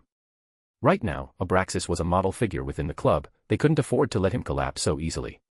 When Professor Slughorn announced the end of class, the students began packing up their books and getting ready for dinner. Wade, stay back for a moment, Professor Slughorn suddenly said from the podium. Yes, sir. Wade nodded, then said to Tom, go on ahead. I'll meet you in the club room later. After Tom left, Wade followed Professor Slughorn into the office next door. Professor Slughorn took a gleaming golden key out of the drawer and handed it to Wade with a smile. This is Chapter 120, Abraxas Family Problem. Sorry for not uploading. I had a big school test. I'm free today, so I'll upload another chapter, Heartsuit. Also, huge thanks to Nikephoros Dekulas, Anonymous Moose, and Shazam for their patronage. Heartsuit, fire, smiling face with hearts. This is. Wade found the design of the key somewhat familiar. It's the key to a Gringotts vault. Your beauty potion is selling extremely well. Especially since it has a fresh scent that other similar products lack, it's become very popular among witches. So, I opened a vault at Gringotts under your name. The profits will be automatically deposited into it each month, Professor Slughorn said with a smile. See? I told you you'd be making a fortune. Then. Professor, did you take your share? Wade asked. Me. No, this is all your profit. I won't take anything, Professor Slughorn waved off the idea. For one, he didn't need the money. For another, he believed it wouldn't be right to take money from Wade. If he didn't accept any payment, it was purely a gesture of help, something Wade would surely be grateful for, right? But if he took money, what was simply a friendly favor would become a business partnership, and that wasn't what Slughorn wanted. All right then, thank you so much for your generosity. Wade quickly understood the implications, so he didn't press the issue. Instead, he emphasized his sincere gratitude. Seeing that Wade was so tactful, Professor Slughorn was delighted. Wade, you really are a clever child. After leaving Professor Slughorn's office, Wade felt like he was walking with a noticeably straighter back. Having a lot of money really did change how you felt inside. Wade was already thinking about what kind of experimental equipment he should purchase. By the time he arrived at the club activity room, Abraxas was already waiting. He and Tom were sitting together on a sofa in the office area. When he saw Wade come in, Abraxas immediately stood up, though the unease on his face was obvious to anyone. Wade sat down in his usual seat and looked at Abraxas, who walked over and stood in front of his desk. Tom may have already told you why I asked you here. Abraxas nodded. Yes, but I don't want my family's issues to affect the club or your work, so I was planning to try and convince my father on my own. In truth, Abraxas had been worried that his family situation would get him kicked out of the club by Wade, so he'd been keeping everything to himself, planning to resolve it on his own. He had worked so hard to join this club, he didn't want to be expelled for any reason. Besides, he didn't believe the club could actually offer any useful help in this matter. Abraxas, it seems you never wanted my friendship in the first place. Wade's words jolted Abraxas into full awareness. I didn't mean it that way, how could I? Abraxas was so flustered his words barely made sense. You seem very afraid of owing me a favor. I can understand that. Maybe in the end, because of your family, you'll go back to believing in pureblood supremacy and withdraw from the club. In that case, you wouldn't need a friend like me anymore, Wade said calmly. No. That's impossible. I'll never speak of pureblood supremacy again. And I would never quit the SMASH club. Please believe me. Abraxas said anxiously. Is that so? I believe you. But why don't you believe me? Wade sighed, then added, what did I do that made you show me such disrespect? You didn't treat me as a friend. You didn't even bother to call me president. I've said it from the beginning, every member of the club is each other's support, the closest of friends. If you had come to me earlier, as a friend, and asked for help, then today, your father, who's always been pressuring you, would only be encouraging your continued involvement in the club, not opposing it. Abraxas froze, facing Wade's calm and confident gaze. He had so much he wanted to say, but for some reason, the moment he looked into Wade's eyes, the turmoil in his heart gradually settled. Lowering his head, Abraxas finally said, President, as a member of the club, and your friend, I need your help. Hey, Wade stood up and slowly walked to stand in front of him.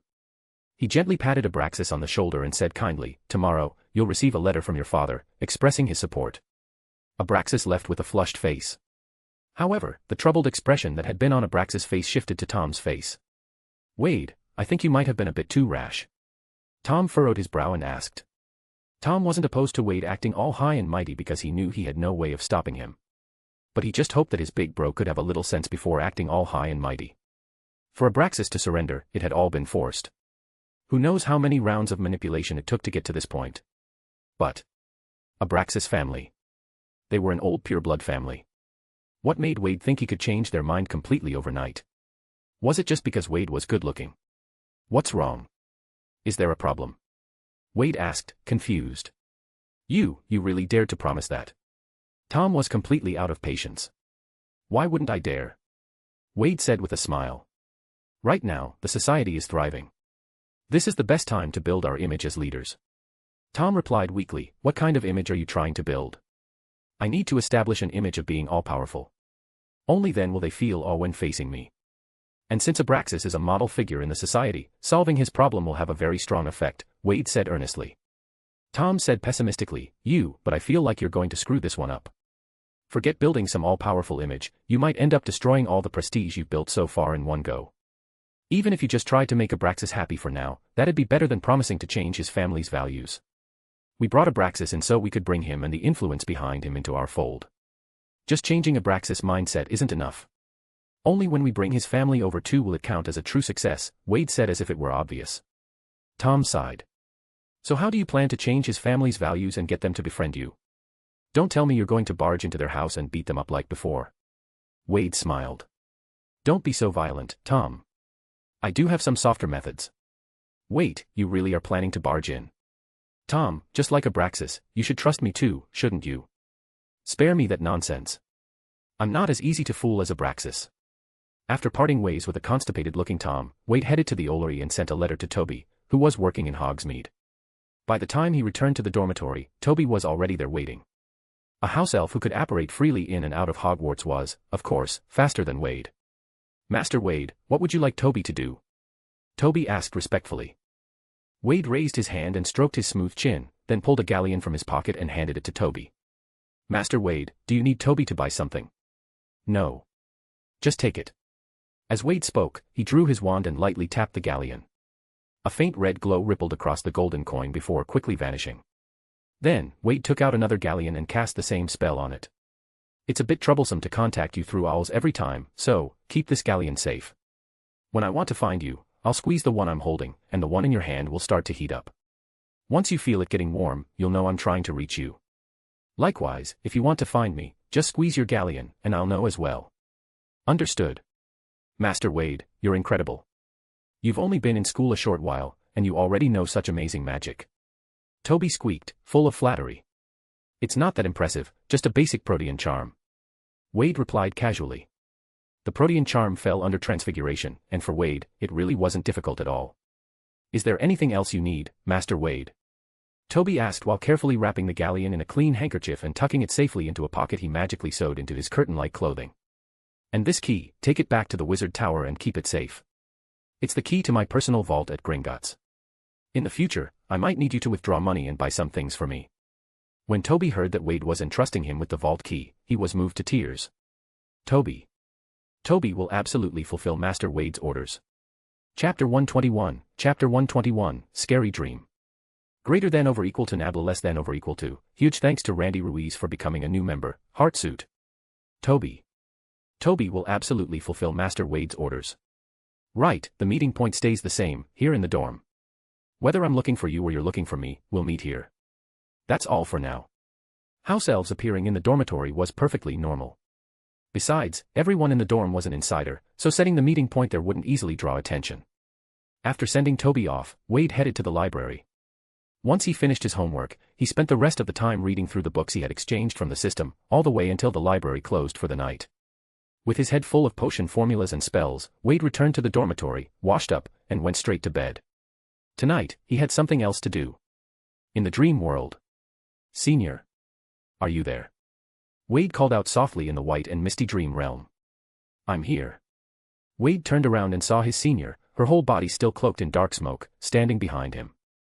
Your progress in ancient magic doesn't seem to be going anywhere, she asked, studying him. I've been busy lately with the student society stuff, haven't had time to go to the Forbidden Forest. Wade replied, feeling a little embarrassed. Lately, he truly had been preoccupied with the affairs of the student society and hadn't gone searching for ancient magic hotspots. As for the detention in the Forbidden Forest, that technically hadn't ended either. But each time, Wade would just collect a few of the forest's local specialties and leave. After all, he wasn't the only one serving detention. And the search for ancient magic hotspots was something only he could do alone. Powerful strength is the root of everything. You mustn't slack off, the senior warned Wade. Got it. All right, then. Speak, what did you come to me for? If you're here for another simulated battle, we can start right now.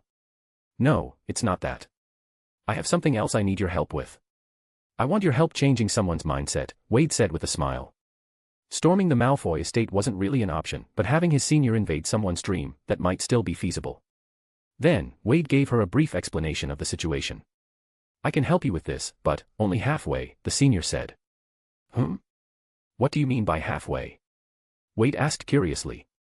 I know your nightmare magic still doesn't have a very wide range of influence, so I can help by sending your consciousness into their dreams. As for the rest, that's up to you.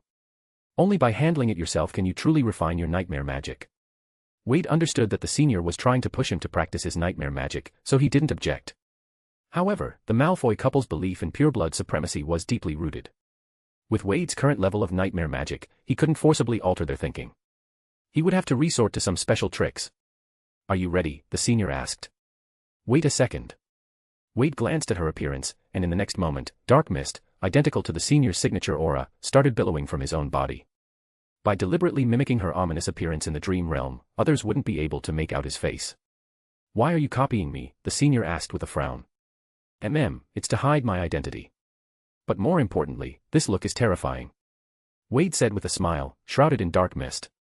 So, you're saying I look terrifying? The senior's voice was completely flat. But Wade was startled, and the dark mist around him gave a visible shudder. He had almost forgotten, the senior was a woman, and what he had just said definitely came off as rather rude. I didn't mean it like that, I was just. Let's go. Whoosh. Before Wade could finish his sentence, he felt his consciousness being thrown into what felt like a spinning washing machine, tumbling wildly without end. He didn't know how long it lasted, but when he came to, he found himself floating above an opulent estate. Ugh. Wade bent forward, wanting to vomit, but as a disembodied consciousness, nothing came out. The The senior had taken him to many places before, but none of those transfers had ever made him feel this sick. Clearly, this was payback for calling her scary, heh. Women. It seems like you're thinking something you shouldn't be, the senior said sharply. Ahem, I was just thinking about how to use nightmare magic to change the Malfoys' worldview. Wade replied with a perfectly serious expression. Really? The senior gave him a suspicious look. All right, they're asleep. Go now, enter their dream. Wade once again felt the world spinning wildly. By the time he regained his senses, he found himself in another place shrouded in thick white mist. In the center of the mist stood a middle-aged couple, glancing around warily. Wade had to admit, his senior's nightmare magic was truly impressive. She had forcibly linked the dreams of two people. Without wasting time, Wade maintained his ominous, dark mist-covered appearance and slowly emerged from the fog. He had to admit, even if it would displease his senior, this form really was intimidating. The elder Mr. and Mrs. Malfoy were so startled at the sight of this eerie figure that they nearly fainted on the spot. Who are you? Where is this place? Wade didn't answer their question. Instead, he used a disguised, hoarse voice to ask, do you know about the SMASH club? Mr. and Mrs. Malfoy exchanged glances, then nodded simultaneously. To appear in such a strange place without their wands, they didn't dare to act tough. Wade continued, then you must also know the founder of that mutual aid society. Wade Reynolds. Yes, we know, the Malfoys answered honestly. The situation was far too eerie for anything else. Good. I've heard that you intend to do something to him. Wade asked. How do you know that? What's your relationship with him? Mr. Malfoy asked in a trembling voice. At this moment, he had a pretty good guess as to why they'd suddenly appeared in such a strange place. This definitely had something to do with Wade Reynolds.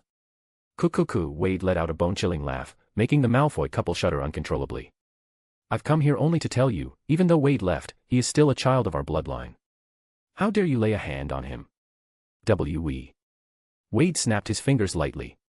Instantly, the Malfoy couple fell into an endless nightmare. It wasn't until a full 3 minutes later that they finally awoke from it. Ah. No.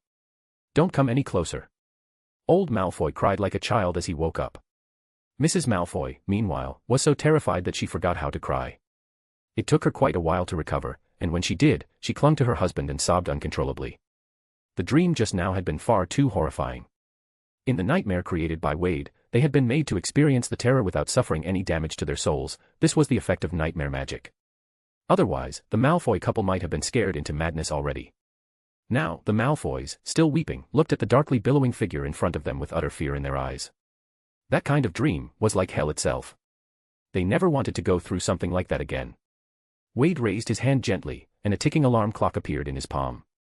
In the next 3 minutes, I want to hear you swear an unbreakable vow to each other. You will swear to abandon the idea of pure blood supremacy, and like your son, support the society created by the Reynolds family's young master and its leader, Wade Reynolds. Countdown begins. Ding. As the hands on the clock started ticking, the Malfoy couple burst into tears again out of sheer terror. Crying. Crying still counts toward the time. We swear. We swear. Oh, ***, support and read 2 weeks ahead of WN at. Chapter 122, Chapter 122, very good. The dark figure smiled unsteadily as he acted as the witness and watched as the Malfoy couple swore an unbreakable vow to each other. If either of them broke the vow, the other would suffer a terrible consequence. As the witness, the terrifying dark figure, Wade would suffer no negative effects. And after waking up, they would not be able to trace Wade's true identity based on the vow. Is that enough?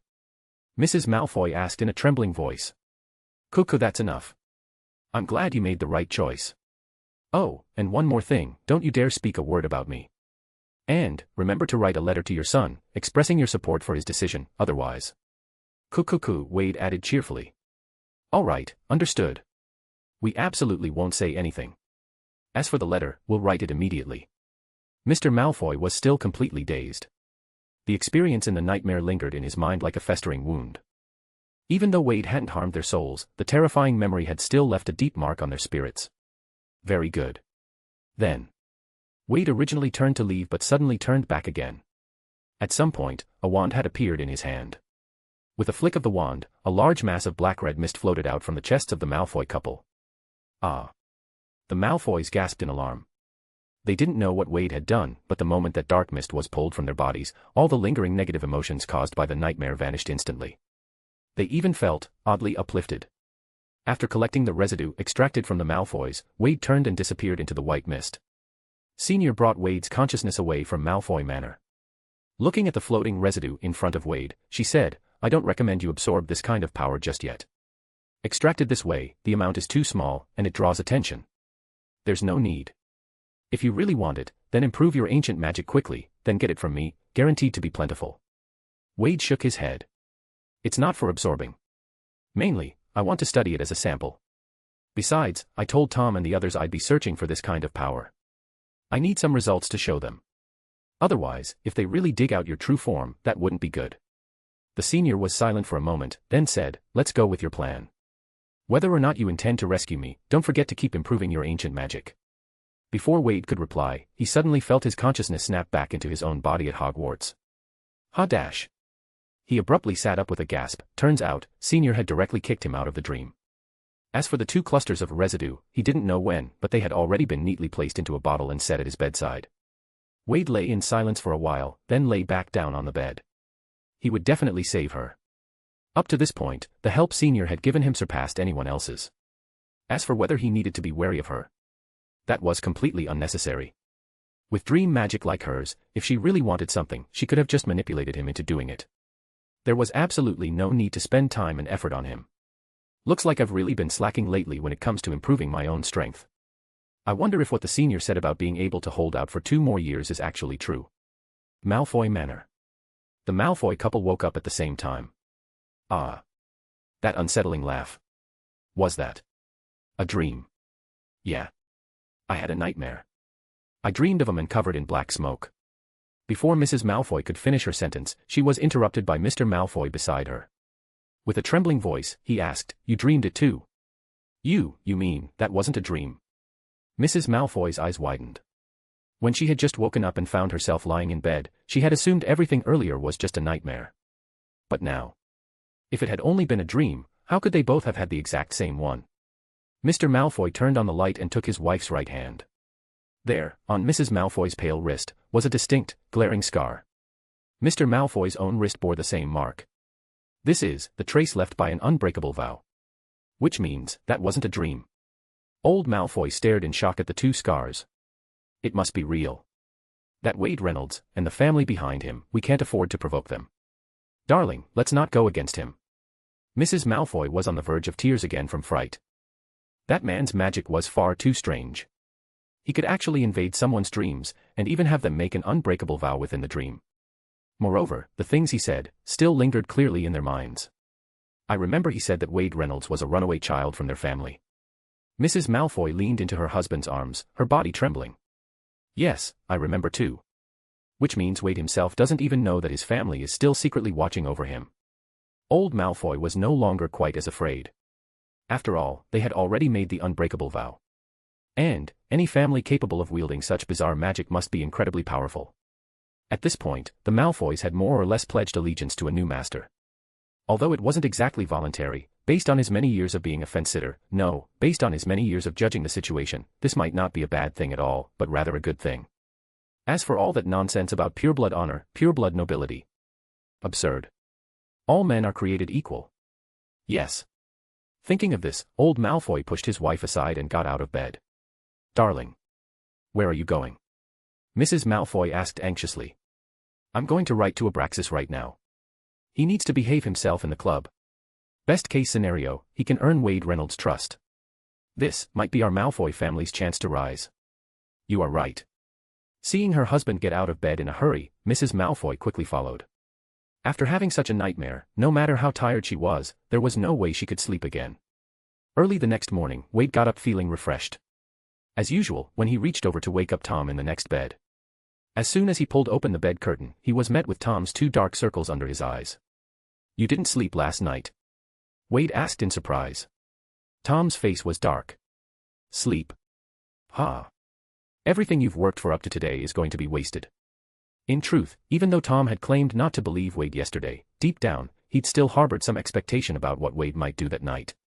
But what he didn't expect was, Tom had watched him the entire night. Let alone sneaking off to the Malfoy residence, this guy hadn't even gone to the bathroom all night. In other words, after all that grand talk to Abraxas yesterday, this guy had really done nothing and just gone to sleep the moment he got back. How could you even sleep? Tom demanded. Wade smiled and shook his head. Why wouldn't I be able to? You promised Abraxas yesterday. Tom, that matter's already been dealt with. Cuckoo. Think of Wade's dark form as the architect from Solo Leveling Kakik. Chapter 123, Abraxas letter and a noticeable boost. Oh, ***, huge thanks to Alex for becoming a member, heartsuit smiling face with hearts. Hey, Wade pulled out a bottle of invigorating potion from his pocket. Here, this one's on the house. Stop bluffing, Wade. I won't believe you anymore, Tom said, his face full of disappointment. He had poured his heart and soul into managing the club. But to his surprise, Wade seemed to not care about it at all. This gave Tom a strong sense of betrayal. Wade simply smiled and didn't explain further. He grabbed his toiletries and left the dormitory. Facts spoke louder than words, saying more would just be a waste of time. Watching Wade's departing back, Tom's expression darkened. Wade, even without you, I can still make the club thrive. Great Hall. Slytherin table. Wade was nearly finished with his breakfast when Tom finally arrived, wearing a gloomy expression. He gave Wade a glance, then, uncharacteristically, chose a seat far away from him. Wade didn't really mind. He knew Tom had simply misunderstood him for the time being. And the others looked at the two of them in confusion, no one knew what had happened. After a while, and finally couldn't hold back and asked, Wade, what's going on with you two? Did you have a falling out? It's nothing. Tom just lacks a little bit of trust in me, Wade said with a smile. Lacks trust? And looked puzzled by the answer. At that moment, a large group of owls flew into the Great Hall. Every morning, students' newspapers and letters were delivered at this time. Tom cast a gloomy glance at the owls. Abraxas would surely receive another letter from home today. If his guess was right, once Abraxas received yet another letter from his father, scolding him for betraying pure blood honor, he would definitely lose all trust in the club and its leader. Because Wade hadn't done what he had promised. Tom glanced again at Wade, who was still calm and composed, and couldn't help but click his tongue. Right now, he was filled with resentment toward Wade's irresponsibility. Sure enough, a thick envelope dropped in front of Abraxas. Holding the letter, Abraxas stared at his father's signature on the envelope, his hand trembling as he gripped it. Given Wade's confident assurances yesterday, he was nervous, but also full of hope. What if Wade hadn't lied? He opened the letter, habitually trying to skip over his father's usual greetings between the lines, and quickly skimmed through it. But when he reached the end of the letter, his expression suddenly froze. Then, he rubbed his eyes and looked back to the beginning of the letter again. Seeing this, Tom was even more convinced that his suspicions were right. Abraxas must have found it hard to believe. After Wade had made such a solemn promise yesterday, and yet. Although Abraxas wouldn't openly defy the club now, if he secretly spread word about what had happened. It might not heavily impact the club's regular operations, but using the club as a means to gather followers would become much more difficult. Tom kept glancing at Abraxas from time to time. He had already made up his mind, he would give Abraxas a proper warning later. If even half a bad word got out, he would. Suddenly, Abraxas stood up abruptly. Tom immediately had a bad feeling. He hadn't warned Abraxas yet, what if he went and exposed everything now? Regret filled Tom's heart. He already wished he had stopped Abraxas earlier and issued his warning. Just as Tom was thinking this, Abraxas had already run over to Wade. President. Abraxas called out excitedly. Everyone at the Slytherin table immediately turned their eyes toward the excited Abraxas. Abraxas, my friend, what is it? Wade asked gently. Thank you, President. Abraxas's eyes were slightly red. What can I do to express the gratitude I feel in my heart? Just when he had prepared himself to be cursed and berated by his father again, he had instead received a letter of encouragement. Yesterday, his father was still questioning why he had betrayed the honor of purebloods. But today, he had suddenly changed his tune, telling him to do well in the club and even saying that pureblood honor was nonsense. If he didn't recognize his father's handwriting, and if the letter hadn't carried the Malfoy family's ancestral protective charms, he would have thought someone was impersonating his father. Only Merlin knew the pressure he had been under recently. And now, that pressure had vanished in an instant. All of this was because of one promise Wade had made to him yesterday. Ahaha, Abraxas, I promised you, didn't I? You're my friend. When you came to me as a friend with a request, I had to find a way to respond. As for thanks. Wade paused. It's not necessary for now. But if one day I have something to ask of you, or if another member comes to you with a request, I hope you won't forget what happened today, and that you'll be just as generous in lending a hand to your friends. I will, President. I definitely will. Abraxas hadn't even finished his sentence when the letter in his hand was suddenly snatched away. He turned around to see Tom quickly scanning through it, and soon, a look of disbelief spread across Tom's face. You actually did it. But, how is that possible? How did you do it? Tom was completely stunned after reading the letter. He had watched Wade the entire night. Even if Wade had forged the letter, there was no way he could have done it without Tom noticing. Tom, you must be really curious, right, about my secret. Wade looked at him and spoke gently. Tom felt a chill in his heart. Wade had worn that same smile the night he took down those goblins. No, as long as you don't tell me, I absolutely won't be curious. Don't be nervous, Tom. I just wanted to let you know that anything I promise, I will make happen. Your lack of trust in me is truly disappointing. Excuse me. With that, Wade stood up and calmly walked past Tom. Watching Wade's back, and leaned over next to Tom and whispered, Tom, you've really hurt Wade's feelings this time. Late at night. Deep within the Forbidden Forest. Wade stood in front of an abandoned building, using his wand to draw a large mass of silvery ancient magical energy into his body. This was already the 5th ancient magic hotspot he had found tonight. Just 5 strands of ancient magic had already significantly strengthened his mastery of it. There was no denying that the growth in ancient magic had once again given his overall strength a noticeable boost. At this point, even without actively channeling ancient magic, its power could silently and automatically enhance his own magical energy. Because of this, every spell he cast now carried more force than that of an ordinary wizard. However, there were still far too few ancient magic hotspots. He had originally thought that every location marked on the map Senior gave him would contain ancient magic. But after visiting several sites in vain, he realized that her judgment wasn't entirely accurate either. Wade couldn't help but feel a vague sense of worry. If, after visiting all the locations marked by the Senior, his ancient magic still hadn't grown strong enough to save her, then he would have to rely on himself to search for other ancient magic hotspots elsewhere. But to do that, he would need to fully understand the principles behind the formation of ancient magic hotspots, as well as the reasons for their appearance. Regarding this, Wade had also consulted the Senior specifically, but unfortunately, she didn't know much about it either. Her method of locating ancient magic hotspots relied mostly on her own sensitivity to ancient magic, then running aimlessly around the Forbidden Forest. Wade took out a pocket watch and checked the time. It was getting late. He decided to head back for the night. After all, he needed to leave some time each night for sleep in order to train his nightmare magic. Otherwise, he might have stayed in the Forbidden Forest all night. The growth in power, even without the assistance of residue, was already enough to make Wade deeply addicted. Just as Wade was preparing to apparate back to the edge of the Forbidden Forest and quietly sneak back into Hogwarts Castle. Whoosh! A dark green spell suddenly shot out from within the forest, heading straight for his back. Boom.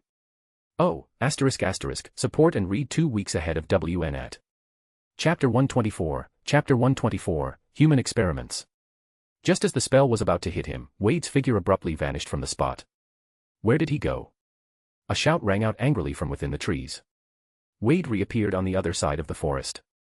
He peeked out from behind a large tree, then immediately turned and ran. Over here. Don't use the killing curse. We need him alive. 2 wizards in black cloaks burst out of the forest, chasing after him. However, just as they reached the tree where Wade had been standing moments ago, swoosh! A red spell shot out from behind them. The beam split into 2 and struck both wizards hard in the back. Thud. Thud.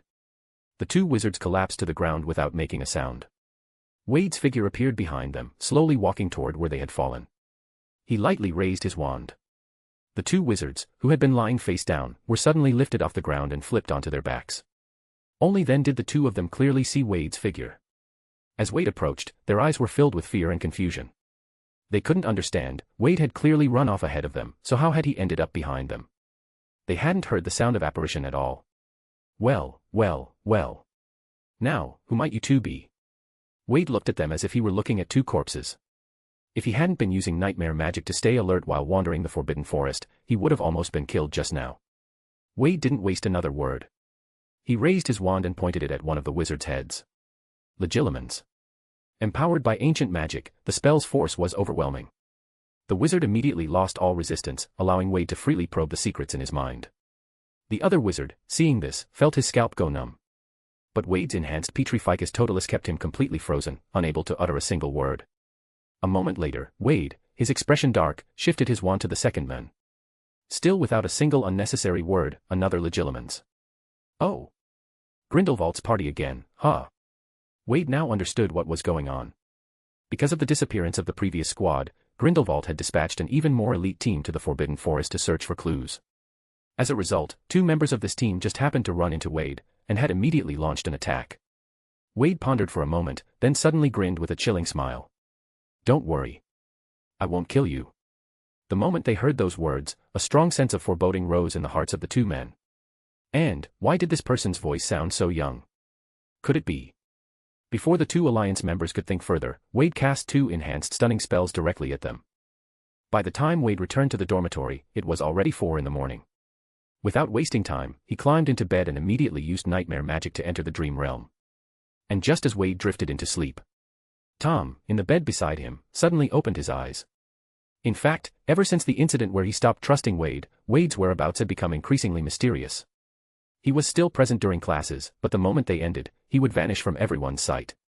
With so many people around, not a single one could tell when or how he disappeared.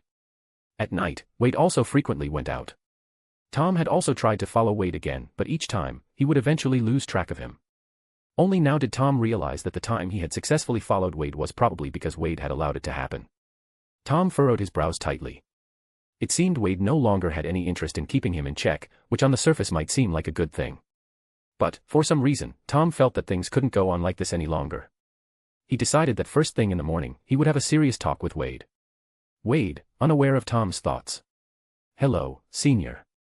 Was currently meeting with the Senior in a dream. "You're a bit late tonight," she said calmly. "Still, your ancient magic is progressing at a decent pace." Sorry about that. I was attacked in the Forbidden Forest," Wade said. "By whom? Was it that Grindelwald's people again?" "Yes. That day, a whole team of 6 Alliance members disappeared for no reason. They couldn't possibly ignore that." Upon hearing this, the Senior closed her eyes, as if sensing something. A moment later, she opened them and said, "There are still some Alliance members in the Forbidden Forest, but it seems they're looking for someone." "Are they searching for the ones who attacked you just now?" "Yes." Did you clean up the traces properly?" "Transfiguration has its flaws when used for covering traces. I can teach you the Fiendfire curse. It's much more efficient and effective for disposing of bodies. With your current magical ability, you should be able to control it." Even though she was talking about something as grim as destroying corpses, her tone was as calm as if she were discussing dinner plans.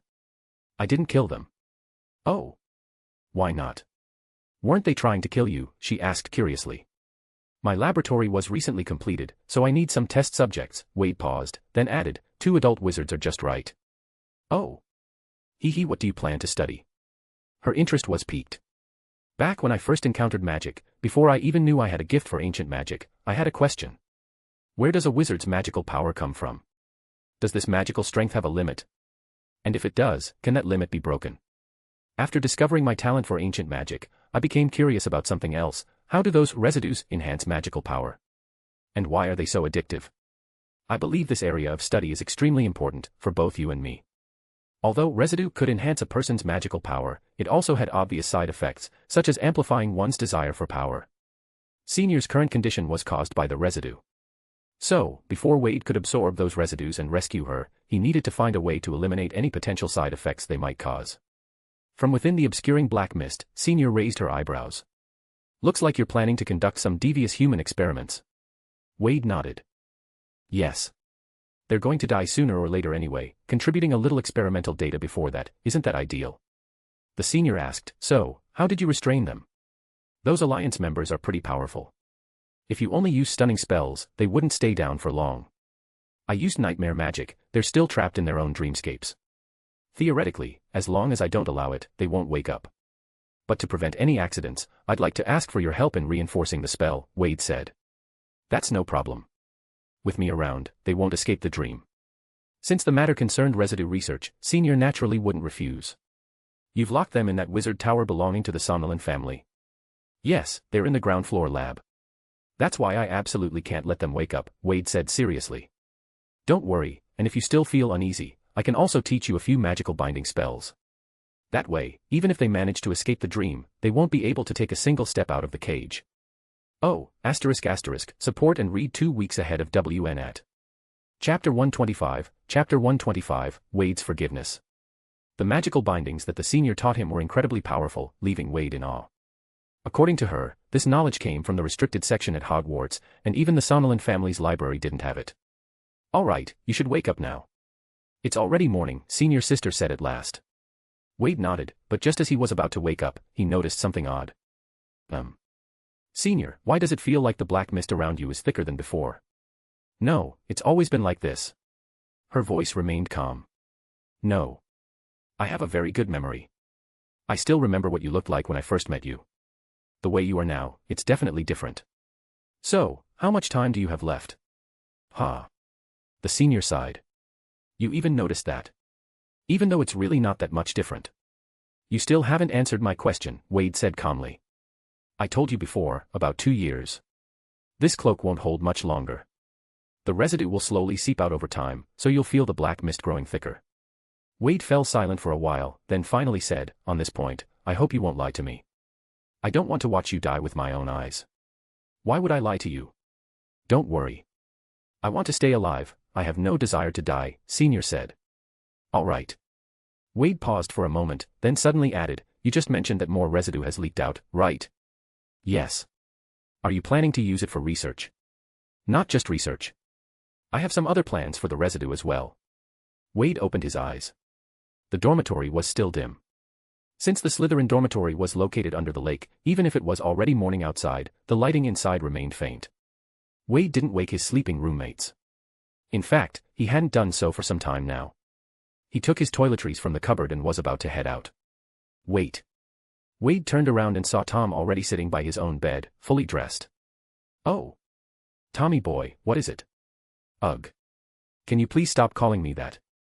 Tom said in dismay as he climbed out of his bed. Oh. Too bad. The readers love it when I call you that. What? What readers? Pay no mind to it, just tell me what you want. Well. I think we need to have a proper talk, Tom said in a low voice. All right, then let's meet in the Great Hall later. We can talk over breakfast, Wade said as he walked out of the dormitory. Tom frowned slightly. He reached toward Wade's nightstand, and Nagini slowly slithered up onto his arm. Wade had indeed been acting strangely lately. Him becoming distant wasn't too surprising, but in the past, no matter where Wade went, he would always take Nagini with him. But now, it had been a while since he last did. For the time being, Tom had been looking after Nagini. Maybe Wade was plotting something he didn't want anyone to know about. Something that made it inconvenient to bring Nagini along. Great Hall. At the Slytherin table. Wade was already sitting there, eating breakfast. Tom sat down beside him, looking a bit preoccupied. Seeing Tom arrive, Wade turned to Anne and said, Anne, I have something I'd like to discuss with Tom alone. Although Anne was curious, she still nodded, picked up her breakfast, and moved to sit farther away with the others. Tom placed Nagini on the table. He parted his lips, wanting to say something, but for a long moment, he didn't know how to begin. Tom, if you think I've been a bit distant lately because of what happened with Abraxas, you're overthinking it. Before Tom could even speak, Wade had already taken the initiative, which left Tom slightly stunned. I've been busy with some very important matters lately, and they're things only I can handle. For now, please continue taking care of Nagini for me. As Wade spoke, he reached out his right index finger and gently tapped Nagini's head. The transfiguration magic, reinforced by ancient magic, was strengthened once again on Nagini. Are you plotting something? Tom couldn't help but ask. Yes, I'm plotting something. But I'm sorry, right now, I can't tell you the details, Wade said calmly. Tom knew that if Wade had put it like that, then no matter how much he pressed, he wouldn't get an answer. Is there anything we need to do? Tom asked tentatively. He was trying to infer what Wade was plotting based on the instructions Wade gave them. But Wade simply said, you just need to do your own tasks well. Remember, focus on improving your strength as quickly as possible, and manage the SMASH club properly. When the time is right, I'll come find you. After saying that, Wade picked up his books and left, not giving Tom any further chance to ask questions. Improve strength quickly. Tom carefully pondered Wade's words, not noticing that Anne had come back and sat beside him. Tom, how did your talk with Wade go? Anne asked curiously. What do you mean? Tom snapped out of his thoughts. I mean, you and Wade, how did it go? It still feels like he hasn't forgiven you, Anne said. Forgiven me? I don't even know what you're talking about, Anne. Tom said with a frown. Isn't Wade ignoring you all this time because he hasn't forgiven you yet? And asked, puzzled. Isn't he like that with everyone? Has he been talking more with you lately? Tom replied impatiently. Hearing this, and was stunned, because she realized Tom was right. During this time, Wade hadn't just distanced himself from Tom, he seemed to have distanced himself from all of them. What's going on? And asked. Tom glanced at her, then shook his head. He didn't tell me much, only said he's been very busy lately. Tom knew that and had been sent by Grindelwald's side. So, he didn't intend to say anything more to her. But after failing to get any answers from Tom, and started thinking even more on her own.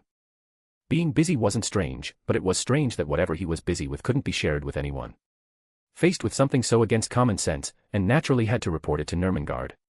That very night, Grindelwald received the intelligence and had sent. Distancing himself from others, busy with something alone. Grindelwald weighed the words carefully. If it had been anyone else, Grindelwald would have simply thought they were a bit antisocial. But since it was Wade Reynolds, he had no choice but to be cautious. The prophecy had shown that both Wade and Tom were crucial to the success or failure of Grindelwald's cause. At the moment, Grindelwald still couldn't tell whether their impact on his ambitions would be positive or negative. He had no choice but to remain alert. What if whatever Wade was busy with could affect his plans? The squad we sent into the Forbidden Forest, 2 members have gone missing, Vinda's voice came from the side, breaking his chain of thoughts. Oh, ***, support and read 2 weeks ahead of WN at. Chapter 126, the concept behind the residue. Vinda added from the side. Do you think there might be a connection between the 2 incidents? Grindelwald pondered for a while, then slowly shook his head. I've met both of those boys. While their abilities are outstanding among their peers, even able to take down adult wizards by ambush, with their skills alone, they wouldn't be able to make 2 adult wizards disappear silently. In Grindelwald's opinion, even if Wade and Tom had managed to take down his men, they wouldn't have had the capability to dispose of the bodies without a trace or to escape the search net so quietly.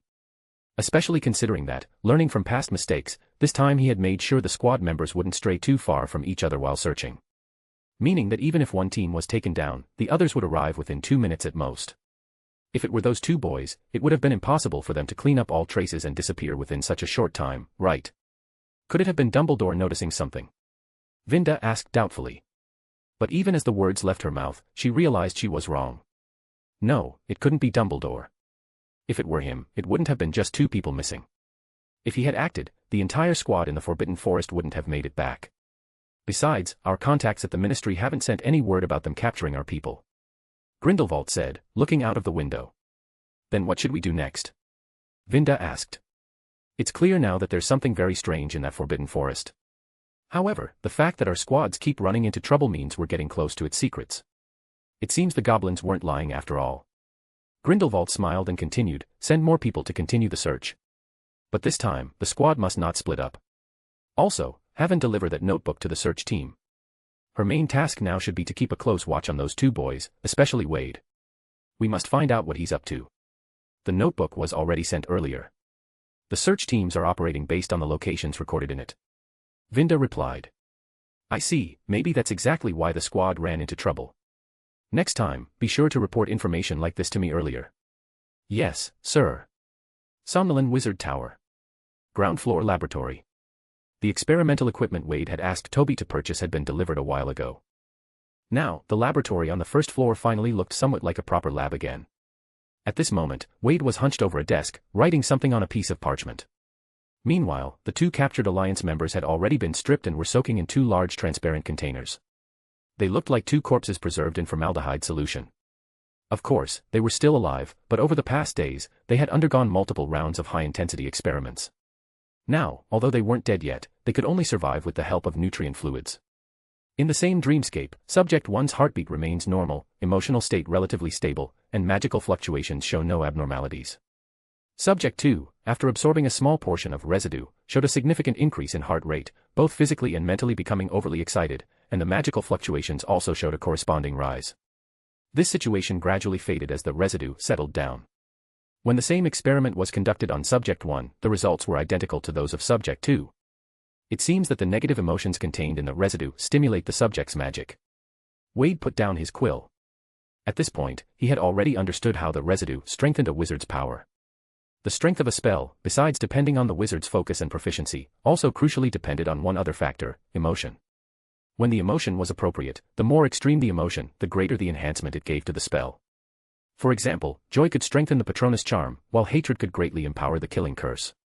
And these residues, extracted from humans through ancient magic, were primarily composed of negative emotions. The ancient magic that extracted these negative emotions acted like a rope, binding them tightly together. Emotion, willpower, these two complement each other and together determine the strength of a spell. However, the wizard's own magical strength is also crucial, because it forms the foundation of all enhancements. However, Wade was not planning to study how to enhance a wizard's own magic power for now, because he needed to complete his research on the residue before the senior's self-destruction occurred. Only then could he save her. Looking at the long-term plan, if he could rescue his senior, it would be of tremendous benefit to both his future development and his ambition to one day become the Dark Lord. Wade took out his wand and lightly tapped the two test subjects. Two dense streams of residue were extracted from their bodies once again. Since these residues had stayed inside the test subjects, when extracted, they also carried part of the subject's emotional power. Thus, after being pulled out, the amount of residue was even slightly greater than what had been initially implanted. Wade thought for a moment, then drew all the ancient magic power out of the two masses of residue. The moment the ancient magic was stripped away, the two residues turned into black smoke and gradually dispersed into the air. It was like a plastic bag filled with black smoke. Once the plastic bag, the ancient magic, was removed, the black smoke inside naturally had nowhere to stay and eventually dispersed completely. After so many days of experimentation, Wade had already figured out most of the principles behind the residue. In addition to the previously mentioned fact that negative emotions could enhance the strength of spells, he now also understood why the residue would affect the host. It was similar to black magic. Black magic often relied on extreme negative emotions, and excessive use would cause dramatic changes in the user's personality. At its core, the residue was still composed of negative emotions. Therefore, it also had similar side effects. As long as negative emotions were placed inside a person's body, they would naturally and subtly influence them over time. After absorbing too much, the host would lose interest in almost everything else. The only remaining interest would be the collection of more residue and the thrill of experiencing the rapid increase in power it brought. The senior, even after absorbing so much residue filled with negative emotions, could still remain clear-headed. It was entirely thanks to the cloak gifted to her by her best friend, which served as another plastic bag. By absorbing and containing most of the residue filled with negative emotions, the cloak had lessened the negative influence on senior sister.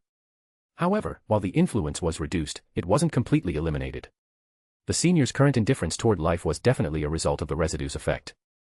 Therefore, if Wade recklessly absorbed the residue from her body, it was highly likely that he would become addicted to it and end up just like her. Which he didn't want. This raised an important question. How could he absorb all the residue without being affected by it himself? Residue, cloak, plastic bag, rope, is there a way to control this power, to only use it when needed? Wade sat in the chair, quietly pondering with his eyes closed. Suddenly, he opened his eyes and raised his wand.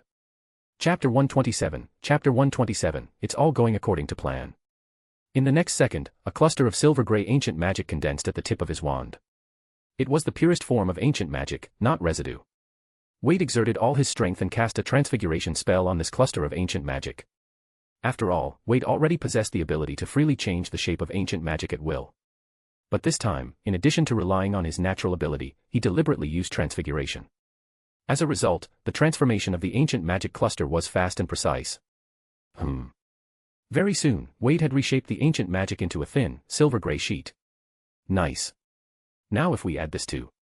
Then, while maintaining the shape of the ancient magic, he extracted a portion of residue from the two test subjects. He then placed the residue onto the thin film of ancient magic, wrapping it up like making dumplings. This way, it should be able to isolate the effects of the negative emotions. Wade muttered. However, before he could finish his sentence. Pop. It was as if a balloon had been pricked. The ancient magic film tore, and in the next second, the residue that had been sealed inside quickly gushed out, immediately contaminating the ancient magic film. Wade.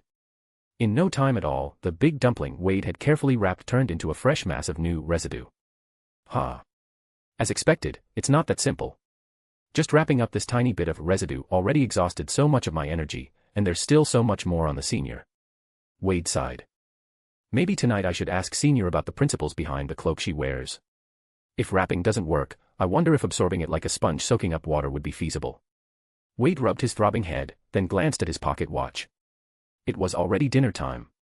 Since there had been no classes that afternoon, he had stayed in the laboratory for a full 5 hours. After tidying up a bit, Wade operated away from the wizard tower and appeared at the edge of the forbidden forest. Then he quietly slipped back into Hogwarts Castle. At the Slytherin table, Tom noticed Wade appearing beside him without knowing exactly when he had arrived. His heart didn't even ripple, and his hands didn't tremble as he continued peeling eggshells for Nagini. In fact, it had been like this for days now. He was already used to it. After the incident with Abraxas, Tom had learned to trust Wade. Wade must have his reasons for acting this way. Tom thought to himself.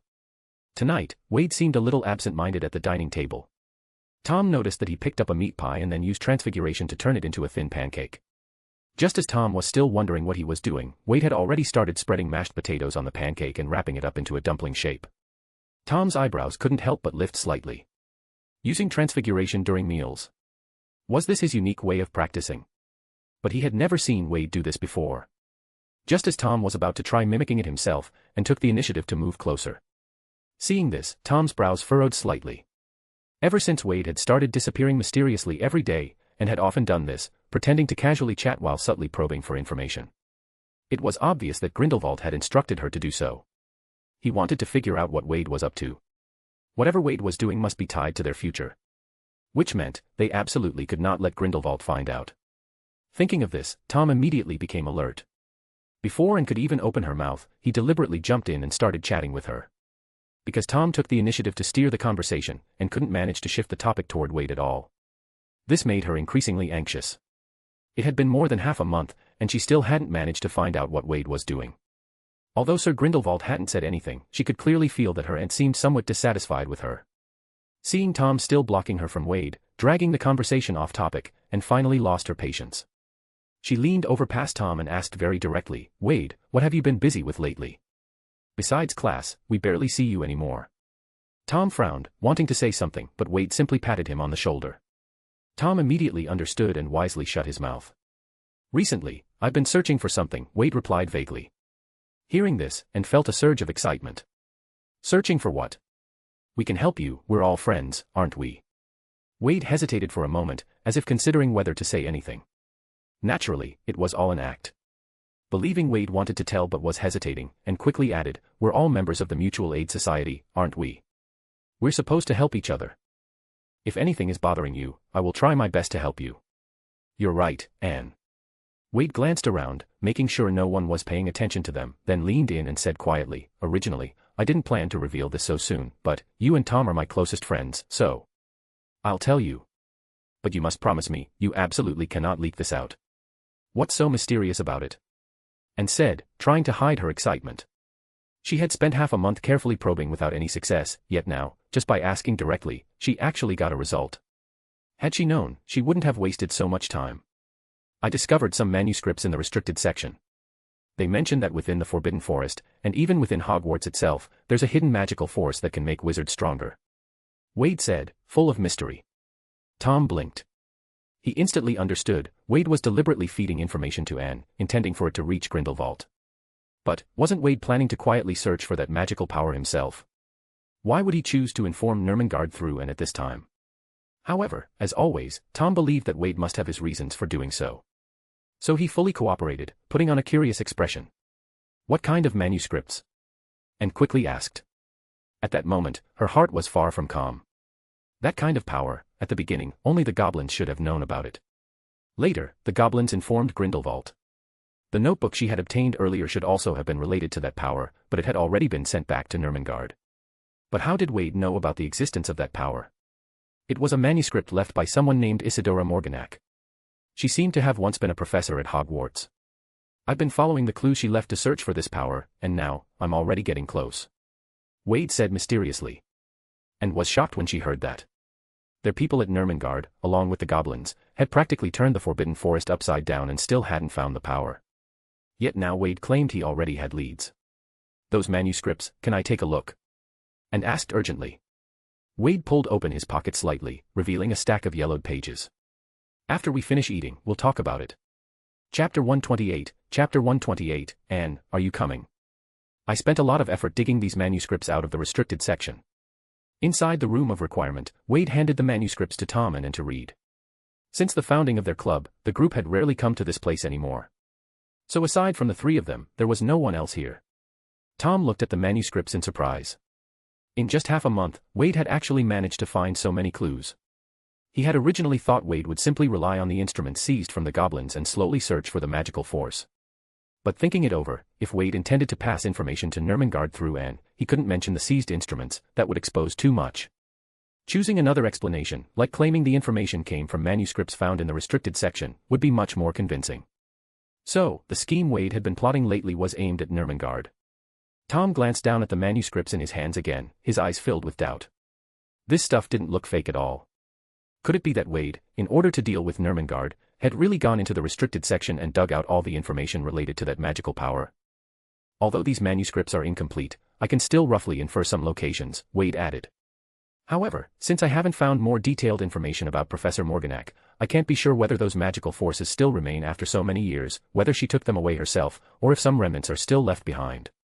And looked at the manuscripts, managing to maintain a calm appearance, but deep inside she was filled with shock and suspicion.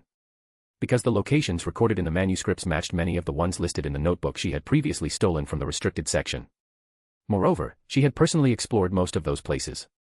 It was just unfortunate that nothing had been found there. But at least now she had an explanation from Wade. The reason those places she had explored were empty was probably because Professor Morganac herself, or someone else who had discovered the power, had already taken it away. After all, Professor Morganac lived many years ago, and after so much time, it wasn't strange that things would change. And couldn't help but feel anxious. What if all of that magical power was already gone? Wade, can you infer all the possible locations where that magical power might still exist? And asked urgently. Wade said with some difficulty, it's not easy, Anne. Even though I've collected quite a few manuscripts, the clues are still too limited. That's true. And realized she had been a little too impatient. No matter how capable Wade was, it would be impossible for him to locate all those places based only on these incomplete manuscripts. Moreover, judging from the few locations Wade had inferred, it was very likely that the notebook she had taken away earlier also came from this Professor Morganac. In other words, the places recorded in that notebook were probably all sites of that mysterious magical power. Therefore, she might not even need to get any more locations from Wade. Thinking of this, Anne's mood brightened again. She was already a bit eager to report all this information back to Nermangard. Even though we only have a few locations for now, we can start exploring them. Maybe besides finding some magical power, we'll also discover new clues. Wade said, then turned to Tom. Tom, are you coming? Tom immediately understood and nodded. Of course. Only a fool wouldn't want something that could strengthen them. Wade smiled as he looked at Anne. And you? Of course I'm coming too. I'm not a fool. And quickly replied. In truth, and didn't really want to go, because she had already visited most of the locations Wade had listed. And there had been absolutely nothing there. Which meant that if Wade went, he would almost certainly come back empty-handed. However, she had no way to refuse. She had shown so much interest just now, if she suddenly said she didn't want to go, it would be far too suspicious. Good. No time like the present. Tonight. Tom and I are scheduled for another detention in the Forbidden Forest. After going so many times, we're fairly familiar with the outer areas now. So this time, we can pick a new path halfway and check out this spot. Even if it delays us a bit, we can just tell Mr. Ogden we got lost, Wade said, pointing to a location on the parchment. This location was, among all the ones listed, the one closest to Hogwarts. And instantly recognized the location. She remembered that the first place she had explored back then was exactly this one. And asked, You two have legitimate reasons to go into the Forbidden Forest, but what about me? She thought this would be a good excuse to refuse to go along for this location. Don't worry, I'll go talk to Professor Slughorn. I'll just tell him that you're curious about the Forbidden Forest too and want to take a look. I'll ask him to find a reason to give you detention there as well. Wade said with a smile. Anne's smile froze. Well. I really must thank you. She said, gritting her teeth. You devil. Who would voluntarily ask for detention? And you even offered to arrange it for me. The weather's freezing, wouldn't it be better to stay warm in bed at night? Why would I go freeze in the Forbidden Forest? And was filled with sorrow and indignation. She had just been granted permission to stop freezing in the forest at night, and now. She regretted it bitterly. If she had known, she wouldn't have handed in that notebook. At least then, she would have earned more credit. Then it's happily decided. Anne, you should head back and get ready for the Forbidden Forest. After all, you've never been inside before, Wade said considerately. All right, see you tonight, and said, forcing a smile. By the way, the fewer people who know about this, the better. Something that can significantly increase power is far too tempting for anyone to resist, Wade reminded her. Got it. After and left the room of requirement, Wade stood up and silently thought to himself, I need a passage leading temporarily to the third floor secret corridor. The room of requirement immediately began to change. Then, under Tom's astonished gaze, a new entrance appeared in the wall. Click. Inside the secret passage, Tom quietly watched as the entrance behind them sealed shut again. Instantly, they were plunged into complete darkness and dead silence. Suddenly, a soft yellow light lit up the passage. Wade held a lit candle in his hand, illuminating the surrounding darkness. If you have any questions, now's the time to ask, Wade said, holding up the candle. Tom asked, why are you using a candle for light instead of your wand? Wade was taken aback for a moment. I gave you a chance to ask questions, and that's what you choose to ask. Of course not. What I mean is, all right, I want to ask why you told Rosier the locations of that magical power. You know that once she knows, Nermangard will know too. I get that you might have had no choice, but still, I hope your reason is convincing. Of course, if you don't want to explain, that's fine too, it's not like I can beat you anyway. Clearly, Wade's actions had made Tom very dissatisfied. When it came to this kind of power that could enhance strength, Tom was determined to claim it for himself. That was why, back when Wade had killed those goblins to keep the secret, Tom hadn't objected at all. If it had been him, he would have done the same. Because only by doing that could he quietly intercept the power and secretly grow stronger. Oh, ***, support and read 2 weeks ahead of WN at. Chapter 129, Despair to Determination. However, after waiting so long, just when Wade finally seemed to have found where the power was hidden, he lightly gave away this extremely important secret to Grindelwald. On this point, Tom simply couldn't understand it no matter what. The prize was already in their hands. And he just threw it away like that. Was he playing a joke? Faced with Tom's blunt questioning, Wade remained perfectly calm. Because Tom didn't know the full truth.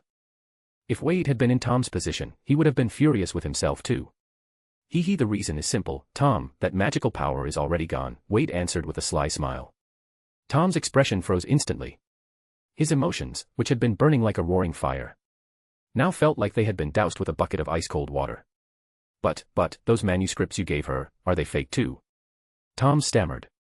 Tom was so stunned by the news that it took him a long time to recover, and even then he couldn't speak smoothly. That was the magical power he had been dreaming of, the one that could make him stronger in the fastest possible way. And now you're telling me it's gone. How was he supposed to surpass Wade and get his revenge now? Oh, and all of this was coming from Wade's mouth. Like hell I'm going to believe that. The manuscripts I gave and are real, Wade said, holding the candle in his left hand and pulling a few charred scraps of paper from his pocket with his right. Because that magical power truly did exist. Tom grabbed the burnt scraps and started reading. They seemed to be pages from someone's diary, but the diary had been partially burned, leaving much of the information missing. Even so, Tom managed to spot some critical information among the fragments. For example, it was recorded that this magical power had been created by Professor Morganac through some rather questionable, possibly illegal methods. Moreover, Professor Morganac had been killed because of these powers. In the end, most of that magical power had been absorbed by the goblin Ranrock. The last relatively intact page of the diary fragments described Ranrock's final battle. The magical power that had been absorbed by Ranrock dissipated into the air along with his death.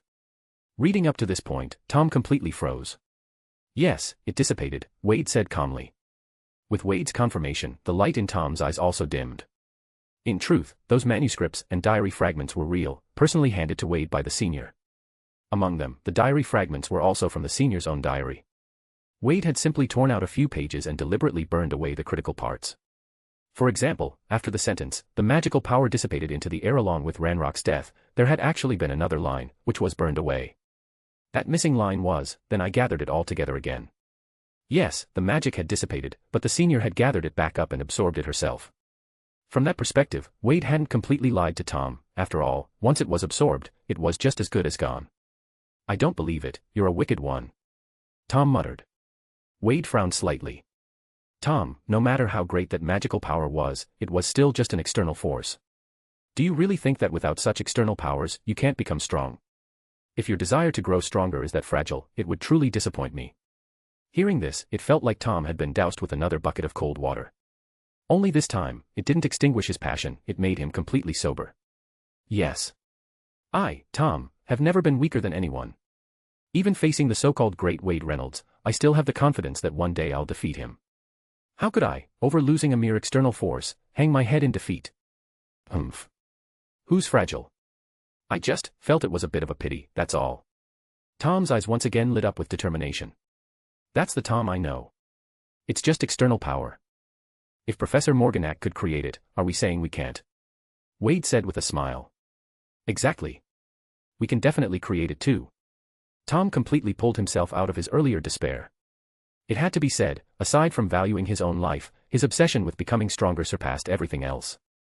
Now you can probably understand why I had to tell Anne about all this, Wade said. Tom handed the diary fragments back to Wade. Yeah, I get it. Actually, when you started talking to Anne, I was already guessing, you must be planning something against Nermangard. Now fully clear-headed after snapping out of his slump, Tom's sharp intellect returned to the forefront. Wade nodded approvingly. Tom, that old fool Grindelwald didn't just attack us, he even burned down our house. Now it's time to show him some real retaliation. You're planning to use that magical power as bait, right? Tom asked. Exactly. And you, Tom, if it were you, what would you do? Wade asked in return. I'd figure out a way to dig them a grave, and then make them walk right into it themselves. But.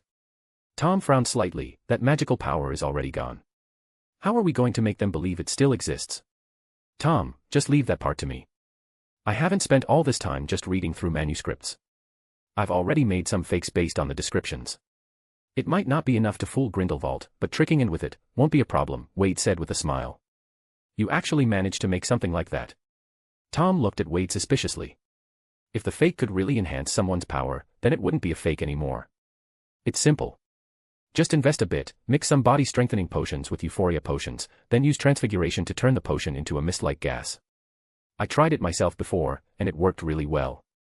After all, Grindelwald must have recruited her by telling her how exceptional and talented she is at such a young age, and people with talent often have the wrong impression that things will go as they think. So, as long as Anne absorbs the mist, under the influence of her expectations, once she notices her body and spirit feeling better, she'll naturally assume she's become stronger, Wade explained in a chilling tone. Damn. Hearing this, Tom gave him a thumbs up. No wonder you're you, Wade, you're such a bastard. Tom, I have a feeling you're insulting me. Is that even something that needs to be questioned, Wade? Even though helping someone apply for detention sounded a bit ridiculous, Professor Slughorn didn't refuse Wade's request. After all, it wasn't the first time Wade had done something like this. Last time, he had simply applied for detention for himself. Besides, Wade was one of his favorite students. Whenever it came to his favorite students, Slughorn was always extremely indulgent. With the right timing, he could even reveal dark and forbidden magic like Horcruxes to his students. It was precisely because of this that Wade had been completely confident he could get Anne's detention approved through Professor Slughorn. Time quickly passed until 9 o'clock at night. Wade and Tom didn't have to wait long at the castle gates before they saw Anne approaching from a distance. Seeing Anne's forced smile, Wade chuckled. See, Anne looks absolutely thrilled. Tom glanced at Anne's expression and casually echoed, yeah, she's thrilled. She looks so happy she could bite you. That's not a nice joke, Tom. Anne's a lady, she wouldn't go around biting people like you, Wade said. Huh? When have I ever gone around biting people? Chapter 130, talking like that is way too disgusting. Oh, asterisk, huge thanks to Marco Carissimi for becoming a member, heartsuit smiling face with hearts. Huh? When have I ever gone around biting people? Tom asked angrily. Don't go saying things like that. Well, sometimes, sharp and cutting words can bite too. Wade replied lightly. Please, for the love of Merlin.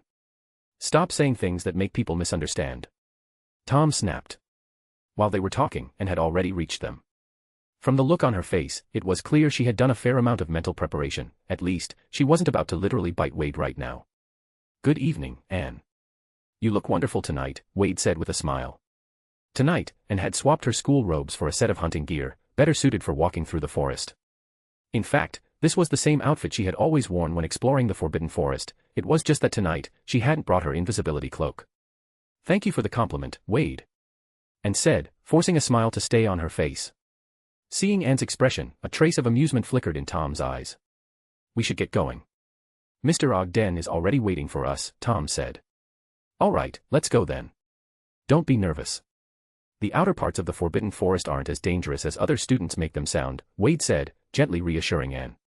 He looked for all the world as if he truly didn't know and had already been to the Forbidden Forest countless times. Tom, standing beside them, couldn't help but feel a bit of admiration as he watched Wade's completely natural and convincing performance. When it came to acting and being utterly shameless, there was still much to learn from Wade. Mr. Ogden looked helplessly at the three young wizards standing before him. He had a good sense of what was going on. After so many years as the gamekeeper, this was the first time he had seen students not only unafraid of detention in the Forbidden Forest but actually requesting it from time to time. I almost forgot you're Slytherins. Even Gryffindors don't treat wandering around the Forbidden Forest like it's their own backyard, Mr. Og couldn't help but mutter. Mr. Og, you might not know this, but you're actually our idol. Haven't you always patrolled the Forbidden Forest all by yourself? In my eyes, you're easily the bravest person at Hogwarts. Tom, imitating Wade's tone and suppressing his own disgust, shamelessly flattered Mr. Og. Mr. Og clearly enjoyed the praise and grinned happily. Ha ha ha, when it comes to courage, if I say I'm second, no one would dare claim first. Back when Hogwarts was hiring a gamekeeper. Mr. Og was easily distracted by Tom's flattery and soon began boasting proudly about his past achievements. Meanwhile, Wade and Tom expertly played along, hyping him up even more. Only, the results were surprisingly effective. In the short distance of a few hundred meters, Mr. Ogden had already been flattered into a near-drunken bliss. So when Wade proposed letting the three of them enter the Forbidden Forest, Mr. Og didn't refuse. He even kindly pointed them in the right direction, happy to help his three enthusiastic fans. And stood to the side, completely dumbfounded. She had thought it would take a lot of effort to convince Og to let three underclassmen into the Forbidden Forest without any older students accompanying them. She hadn't expected. A few compliments would be enough. Tom, however, was eyeing Wade suspiciously, suspecting that Wade might have secretly used some strange magic on poor Mr. Og. Otherwise, wasn't the effect a little too good? Terrible imitation, Tom. That's not how I speak at all. Talking like that is way too disgusting. Wade complained as soon as they entered the Forbidden Forest. I personally think it was very lifelike, Tom said expressionlessly. In fact, that's exactly the feeling I get whenever I watch you talk. Tom, looks like you still need to practice your shield charm a bit more. Wade, if you want me to stand still and take a beating, just say so. You see, you're misunderstanding again. I'm just trying to help you perfect that lousy shield charm of yours faster. I don't believe a word you're saying. Although Wade and Tom kept bickering nonstop, their pace didn't slow down at all. The two of them quickly took the lead, charging into the Forbidden Forest trails with and trailing behind, a black line practically drawn over her forehead, as if they were afraid Mr. Og might suddenly change his mind.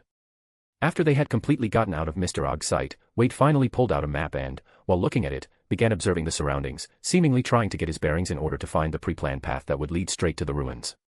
Tom also cooperated with Wade's act, pretending like they were plotting a new route for the first time, leaning over the map and pointing here and there. I thought, you two were already very familiar with the outer parts of the Forbidden Forest. And couldn't help but ask when she saw this. In truth, watching Wade and Tom fumbling over the map was starting to make her impatient. If it weren't for fear of exposing the fact that she had already been to the Forbidden Forest many times, she would have just given them directions herself. It's too dark tonight, it's a little hard to recognize the paths. You know, even with a pre-planned route on the map, finding it on the ground takes a bit of work, Wade said calmly. Yes, exactly. It's too dark, Tom chimed in to support him. Seeing them dawdling around, and couldn't hold back anymore and stretched out her hand toward Wade. What is it? Wade asked. Your map. Give it to me. I'll find the way. But isn't this your first time in the Forbidden Forest? I'm actually pretty good at reading maps. When my family used to go fun hunting in the forest, I was the one leading the way, and said casually. Ah, that's wonderful, Wade said as he handed over the map. And took the map, gave it a quick, perfunctory glance, and then immediately picked a direction and confidently left the path. Wade and Tom followed closely behind her. Sharp observation, Tom. Even a fool could see that. Cut the nonsense, Wade. Can't even compliment you, huh? It actually makes sense though. The Pureblood Party has been searching the Forbidden Forest for that magical power for a long time. And must have secretly come here many times to search too. Honestly, if that power hadn't already been used up, Grindelwald would have found it long ago. After hearing Wade's explanation, the last trace of doubt in Tom's heart completely vanished. Yeah, if Wade had been lying to me and that magic power still existed, then with the goblin instrument's help, Grindelwald wouldn't have spent so long searching without finding anything. After thinking for a moment, Tom asked again, are you sure your potion mist can really fool that Rosier? Don't worry, Tom. I know exactly what it feels like to suddenly grow stronger, so I know just how convincing the fake I made will be. Tom stared at Wade in shock, he had caught a key detail. Wade knew what it felt like to suddenly grow stronger. As expected. That bastard's strength wasn't purely natural. It had to be the result of his family's heritage. Damn it. If I had that kind of family background, only an idiot would run off and become an orphan. Yes, I'm talking about you, Wade. You big idiot. At that moment, Tom's heart was filled with pure envy, jealousy, and resentment. Tom, next time you want to curse me, remember to turn off voice chat. Tom. Oh, ***, support and read 2 weeks ahead of WN at. Chapter 131, the fuck, are you serious? Turn off voice chat. Turn off what voice chat? If I turn it off, how would you know I'm cursing you? If I'm going to insult someone secretly and they can't even hear it, I might as well not bother. Grrrrrrr. Tom grumbled through the whispering charm, ranting out all his dissatisfaction and jealousy. Some people were just born in Rome, and yet they didn't know how to treasure it. Tom felt like he and Wade were both competing in the same race, and Wade's starting line was already way closer to the finish line than his. But that guy deliberately ran back to his side, pretending that starting together with everyone else was the only fair way. Tom had actually believed it. He thought Wade was just a bit faster than him, nothing more. Since they were starting from the same line, he figured he still had a chance to catch up and win. But then, when the race actually began, Tom realized, while everyone else was running on foot, Wade was riding a damn horse. Fair? What does fair even mean? Why don't you tell me, what the hell does fair mean? Grr. Fair is you riding a horse, looking down on me for running slow, and then telling me, if you're bad, just train harder. Tom, you've been getting bold lately. You don't even bother hiding your insults anymore. Wade looked at Tom in mock surprise. Tom used to grumble behind his back, but now, he wasn't even pretending anymore, he was just outright cursing him to his face. So what, you gonna kill me? Tom replied with a blank expression. Wade had no idea that his one offhand comment earlier had stirred up more resentment in Tom than a ghost wrongfully killed decades ago. I wouldn't go that far, just a few beatings should do. Then go ahead and beat me to death. Tom snapped back, glaring angrily with his neck stiffened. All right then. Tom, since you're so determined, how could I possibly refuse? Any last words? Yeah, the fuck, wait. You're actually serious? I admit I might have raised my voice just a bit. The moment his life was on the line, Tom instantly sobered up. No matter how jealous he was of someone else's power, it was still their power. But his own life, that was truly his. Just then, and finally came to a stop. It should be just up ahead, she said, glancing at the map in her hand. About 50 meters ahead of the trio, there was a ruin.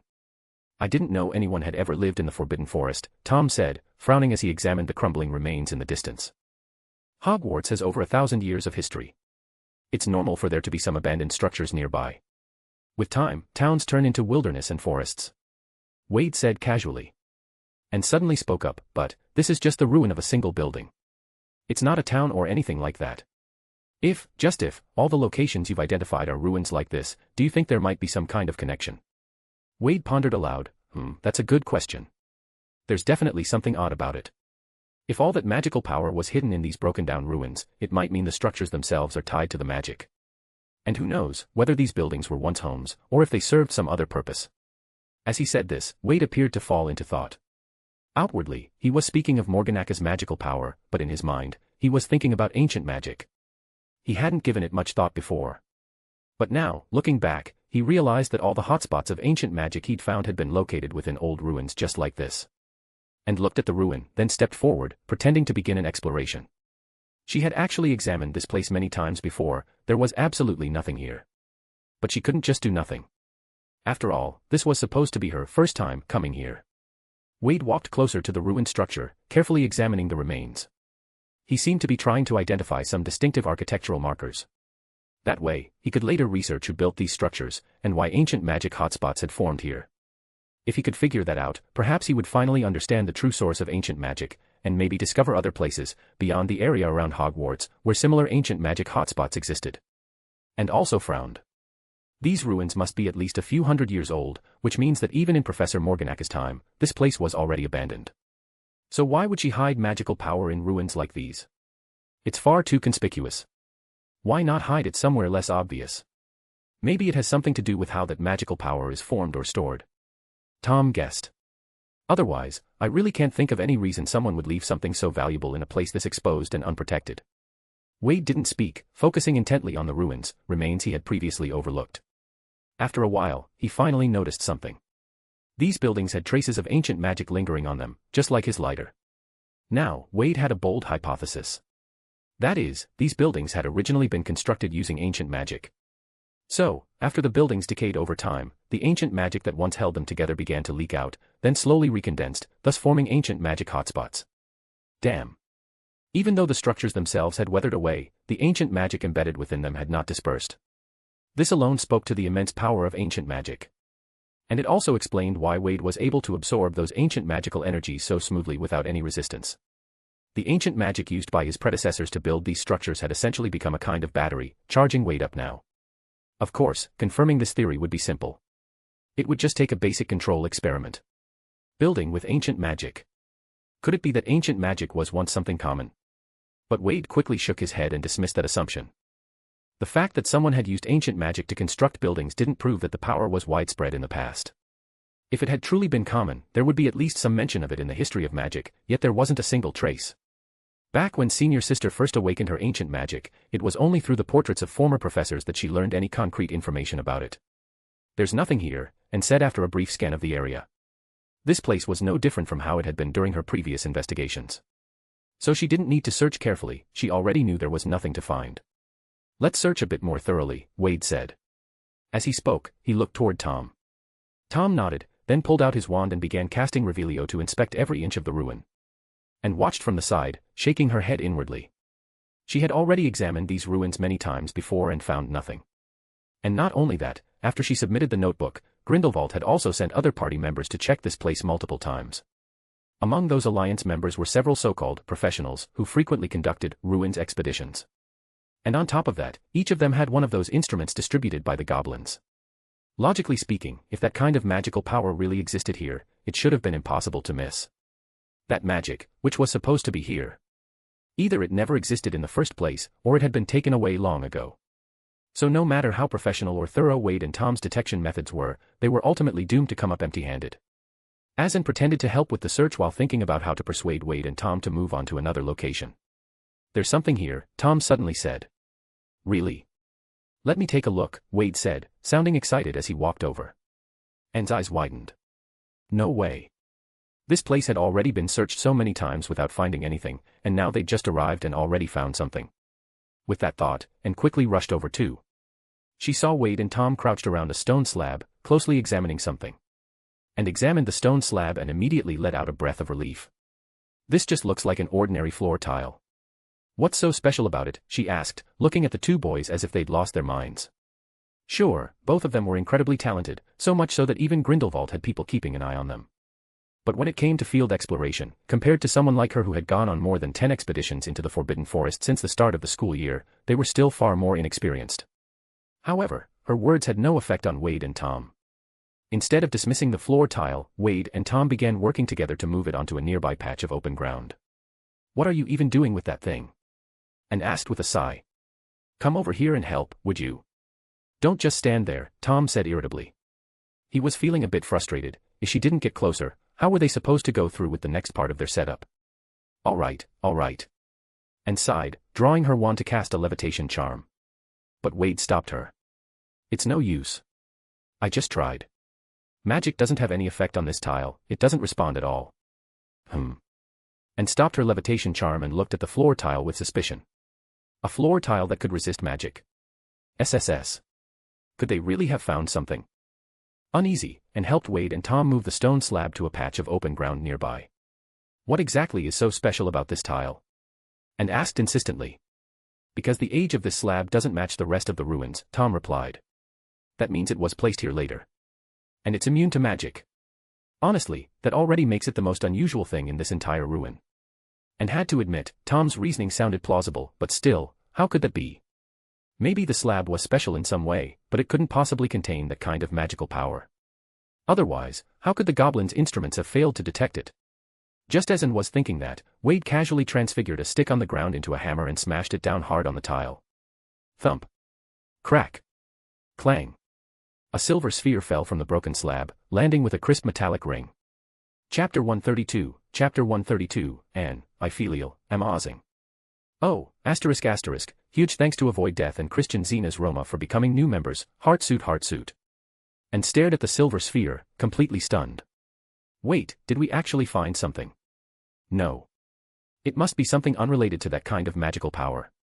Wade picked up the small sphere, examined it briefly, then handed it over to Tom. If I'm not mistaken, this should be goblin metal, Wade said slowly. I've read about this rare material in an alchemy book from my family. It's a special kind of metal produced by goblins. They once used it to craft weapons in their rebellions against wizards.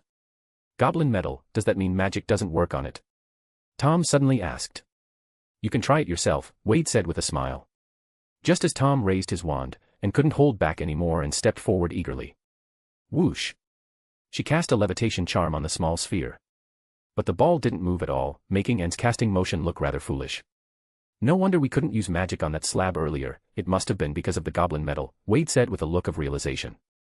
I've heard that goblin metal is immune to magic and can even block it completely. That offhand remark from Wade hit Anne like a thunderclap.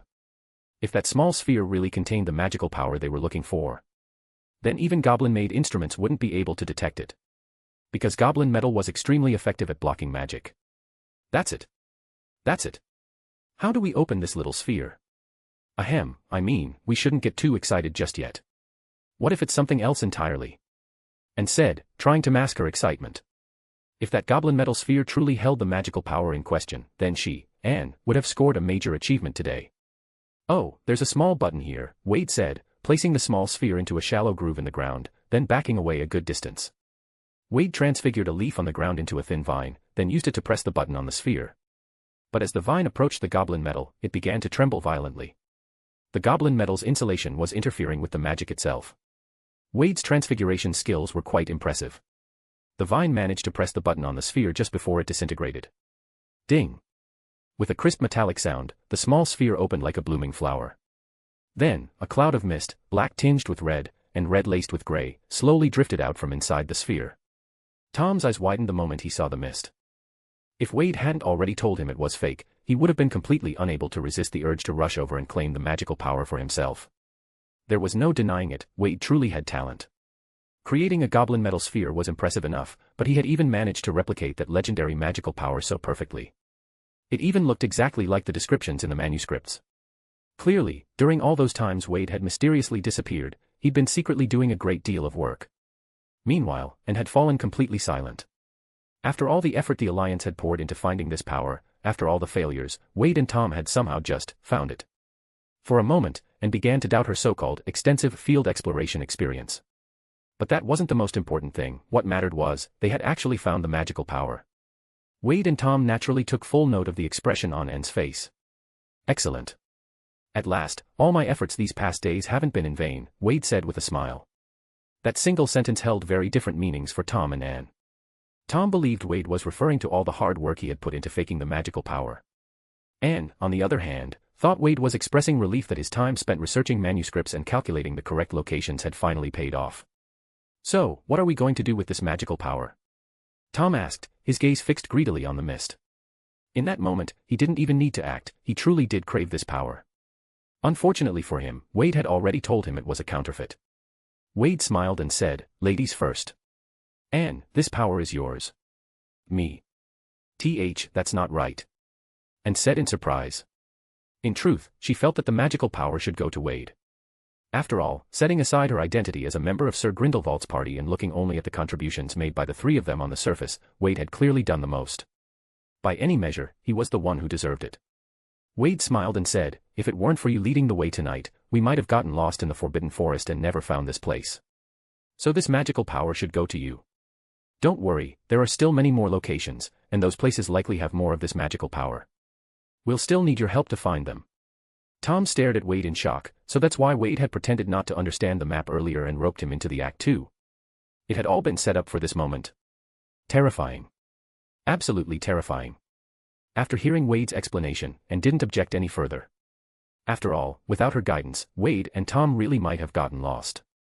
And besides, she did deeply desire this power. Since you've said so, then I'll accept it, Anne said, stepping forward and gently tapping the mist with her wand. Then, just as the manuscript described, Anne used her wand to guide the magical mist toward her nose. The mist instantly transformed into thin strands of black vapor and was inhaled by Anne. Moments later, her eyes snapped open, deep within her pupils, a flash of red light flickered. Tom asked nervously, well, did it work? No wonder he was anxious. If Anne saw through the fake, then everything they had staged up until now would have been for nothing. What Tom didn't know was, there was no fake. That magical mist was genuine residual essence. Wade simply hadn't told Tom the truth. As always, things obtained too easily are never truly treasured. Wade didn't want Tom to gain this kind of power so effortlessly. This way, when Tom finally obtained the power after countless hardships, after struggling to earn it from Wade himself, he would be much more likely to feel genuine gratitude. Since ancient times, deep affection fails to win hearts, only careful scheming truly moves people. But because of that, out of everyone who knew about this magical power, only Tom was still foolishly convinced it was fake. Poor Tom, being toyed with completely, without the slightest awareness. I feel amazing. And exclaimed, thrilled as she felt the changes within her. The amount of residual magic Wade had sealed inside the goblin metal sphere wasn't much, just enough to make and clearly feel stronger. Confringo. And raised her wand and aimed at a nearby tree. Boom. The unfortunate tree exploded instantly, splintering into fragments. This is incredible. I couldn't cast this spell before at all. And now, not only did I manage it, the effect was way beyond what I expected. And said excitedly. Tom didn't doubt her reaction at all, on the contrary, he felt relieved that she didn't suspect a thing. After all, Wade had already planted that seed of misdirection in his mind from the start. It's just a potion that boosts physical and mental energy. With improved stamina and focus, a temporary spike in combat ability isn't strange at all. Excellent. It's getting late. Let's set aside the other locations for another time, Wade suggested. All right. And was still caught up in her excitement and didn't notice that, as they left, Wade quietly pocketed the small goblin metal sphere. He had no choice. He didn't have much goblin metal left. The few scraps he did have came from digging up the collar of the troll that had attacked him back when he finalized this plan. Even now, just thinking about how disgusting that process had been made Wade feel nauseated. On the way back, and couldn't stop practicing transfiguration, reshaping a single leaf in her hand into all sorts of intricate forms. It only made her more excited. Because before tonight, she absolutely couldn't cast such refined transfiguration. In just one night, and had not only learned how to truly search for this magical power, but had also become stronger than ever before. She decided she would report all of this to Nurmengard tonight. This power, it's best if only the three of us know about it, Wade suddenly said. It has endless potential, the more you absorb, the stronger you become. Even if the secret eventually leaks out, we should make sure we've gathered as much as possible before then. Wade's sudden words struck a chord deep in Anne's heart. Since no one else had managed to find this magical power yet, what if she waited until she'd absorbed enough of it before reporting to Nurmengard? That way, she could grow stronger and still take credit for a major contribution. Wait, what if she didn't report it at all? Wouldn't that be even better? In that moment, a seed of ambition, one Anne hadn't even realized was within her, began to sprout, all thanks to Wade's seemingly casual remark. After all, in the face of absolute power, no loyalty is truly unshakable. And even more so, when that loyalty belongs to a Slytherin. One spark of rebellion, and suddenly the world feels limitless. Yes, that's it. They hadn't found anything on their own, and they had no idea that we already had. Luckily. I still remember most of what was written in that notebook. As long as I quietly. At that thought, Anne's palms began to sweat. Whether it was from excitement or the anxiety of potentially betraying Grindelwald, Anne herself couldn't tell, but her palms were damp with sweat. Wade glanced at Anne's expression, the corner of his mouth curling upward ever so slightly. Coo. Tom, watching from the side, felt a chill run down his spine. So effortlessly, Wade had led Anne right to the edge of the abyss, and she was already taking her first steps in. This guy is so scary. Oh, ***, support and read 2 weeks ahead of WN at. Chapter 133, what is your goal? ***, oh huge thanks to Saw You Move for becoming a new member, Heartsuit. You're all so late tonight. Mr. Og was clearly displeased at how long the three had taken to return, his tone even carrying a hint of anxiety. In fact, shortly after allowing the 3 kids into the Forbidden Forest, he had started to regret it. He wasn't even sure what had come over him, just a few words of flattery, and he'd actually let 3 little students enter the forest alone. Previously, he hadn't accompanied them because there had been older students leading the group. The forest's outer edge was something senior students could handle. But 3 first years, let's just say it was sheer luck nothing had happened. If something really had gone wrong, losing his job would be the least of his worries, he might have ended up in Azkaban. Sorry, we saw a group of mooncalves dancing along the way. We didn't realize how long we'd been watching. Lying came naturally to Wade. Oh, mooncalves, was it? Well, that explains it. Ha, those little creatures do love to dance in the moonlight. Mr. Og didn't suspect anything. Mooncalves were adorable magical creatures, and for students their age, it was easy to be captivated by them. Next time, I'll escort you into the forest myself. It's too dangerous to let you go in alone, said Mr. Ogg as he walked the three of them back to the castle. Walking through the empty corridors of the castle late at night, Wade spoke with a troubled tone. This is a problem. If Mr. Ogg insists on going with us next time, it's going to be hard to operate. It looks like our search for the magical power will have to pause for now. I need to find a secret passage that leads outside the castle. Tom couldn't help but glance at Wade again.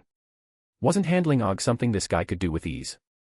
And the secret passage, wasn't there already? Then Tom noticed the direction of Wade's gaze. It was aimed at Anne. In other words, that statement was deliberately meant for Anne to hear. Tom immediately caught on and shut his mouth, swallowing the words he had nearly said aloud. And hesitated after hearing Wade's words, but ultimately didn't say anything. She had actually been about to mention a passage she knew that led directly from the castle into the Forbidden Forest. It was a secret path her aunt had told her about. It was the same route she had always used to sneak into the forest. But after thinking it through, and ultimately decided not to tell Wade and Tom. In fact, it would be best if Wade and Tom couldn't go with her at all. That way, she could have all the magical power to herself. At night, there were actually always Alliance members patrolling the Forbidden Forest, searching. The only reason they hadn't encountered any member tonight was because she had reported the planned outing to Nurmengard. Grindelwald, not wanting Wade and the others to discover his search efforts, had suspended the operation for the night. Which meant, as long as she continued reporting when Wade and Tom planned to enter the forest, Grindelwald would halt the patrols on those nights. This way, her own nightly trips to collect magical power would truly go unnoticed. Just thinking about it made Anne both excited and nervous. Suddenly, Wade asked, "Anne, you look a bit excited. Do you happen to know a secret passage out of the castle?"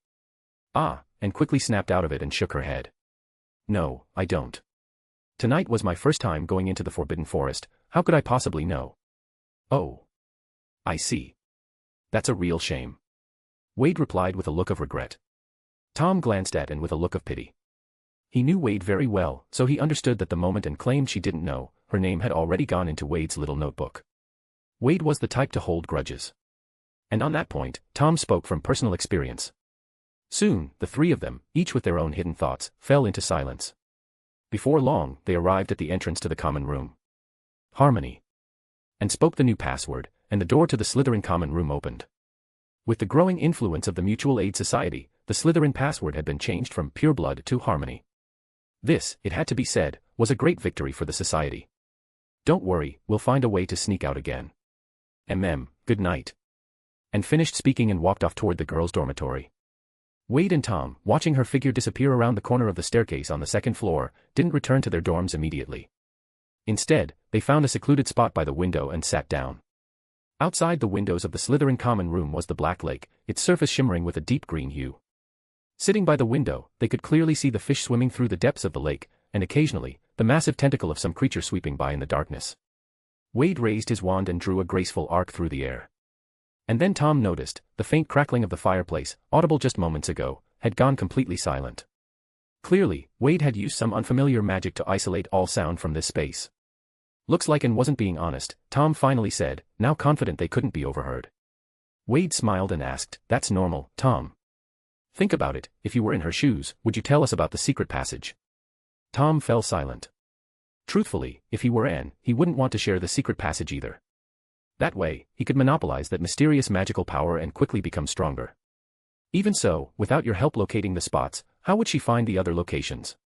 Tom asked after a moment of reflection. Have you forgotten how familiar she was tonight? Don't tell me you actually think they couldn't find those places. They just didn't know how to extract the power hidden in them. Now that I've shown her the method, she can easily bypass us, maybe even bypass the people behind her and go solo. Tom couldn't help but feel a sense of relief that all the so-called magical power was fake and that this had all been orchestrated by Wade. Otherwise, Anne might have actually managed to hoard that power for herself. Tom now thought again of the counterfeit magical substance Wade had created. Those fakes, they really seemed to work. Of course. Do you know how many rare potion ingredients I used? It may be fake in origin, but it really can enhance one's strength. What? Tom's eyes widened. You mean that stuff actually? Don't get so worked up, Tommy boy. Do you really think there's no price to pay for a sudden boost in strength? There are side effects, Wade said calmly and without the slightest change in expression. In any case, the residue did have side effects to begin with, so this wasn't exactly a lie. So it has side effects. Tom immediately felt more at ease after hearing that, and at the same time, he even felt a bit sorry for Anne. Not only had she been manipulated, but she'd also absorbed fake stuff with side effects. Of course, if Tom ever found out he was the one who'd been played the hardest, he would absolutely go after Wade with everything he had. Anyway, let's just sit back and watch. Let her absorb peacefully. Once she finds her power growing too rapidly to conceal, she'll naturally pass the message on to Grindelwald. Tom nodded. That sounds reasonable. But, what if Grindelwald really shows up? Are you planning to inform Dumbledore? And what reason will you give to explain how you knew all this? Tom, if Grindelwald comes, we definitely can't count on Professor Dumbledore, Wade said calmly. Why not? Tom asked in confusion. Grindelwald knows better than anyone just how powerful Dumbledore is. So if he wants to stir up trouble at Hogwarts, the first thing he'll do is find a way to get Dumbledore out of the picture. That's true. Dumbledore doesn't know anything about what's happening here, so as long as he's drawn away, the only one left at Hogwarts who might pose a threat is Headmaster Dippet. But Dippet's already quite old, he might not be a match for Grindelwald, Tom said worriedly. If that happens, how do you plan to deal with Grindelwald? Just luring him here. If we can't beat him, then we can't beat him, what else can we do? If we can't, then we can't. My goal was never to defeat Grindelwald. Even Dumbledore couldn't do that. So what's so strange if we can't either? Wade said lightly. Then what is your goal? Chapter 134, R.I.P. Tom Riddle. Then what is your goal? Tom was now thoroughly confused. You set up this elaborate plan, tricked Grindelwald and his followers into coming, and yet you don't even intend to defeat him, then what's the point of all this? My target has always been the alliance under him. We're just first-year students, Tom. We only need to do what's within our reach, Wade said with a smile. You're trying to capture Grindelwald's party members he brings with him. But, there'll be so many of them. Can you really take them down? And I don't think Grindelwald would just stand by and watch that happen. Tom still thought it was unrealistic. No matter how powerful Wade was, he was still only 11 years old. Taking on that many dark wizards was practically impossible. Don't underestimate Headmaster Dippet. He's been the headmaster of Hogwarts for many years, and he's lived to such an old age, there's no way he doesn't have some real power. I believe he can hold off Grindelwald for a while. We just need to find a way to bring down his party members before Grindelwald arrives to reinforce them. And what difference does that make? If Grindelwald's coming, he'll probably bring a lot of followers. How are you supposed to defeat so many in such a short amount of time? Tom paused, then added, also, how do you even know Grindelwald will personally take on Headmaster Dippet? If I were him, I'd send my followers to stall the headmaster and come after the power myself. Tom, you're really clever, thinking even that far, Wade said approvingly. You've got a plan for that too. Tom immediately knew from Wade's calm expression that he must have already considered this possibility. Yes. I've prepared several contingency plans, Wade replied with a smile. What I just told you is only one scenario, and I haven't finished explaining it. What you were most confused about just now was how we're supposed to take down so many of his party members easily, right? Not we, don't include me in that. I'm not that confident. You, Tom corrected him flatly. 2 people against a bunch of Alliance wizards. Don't drag me into this. I'm not trying to die early.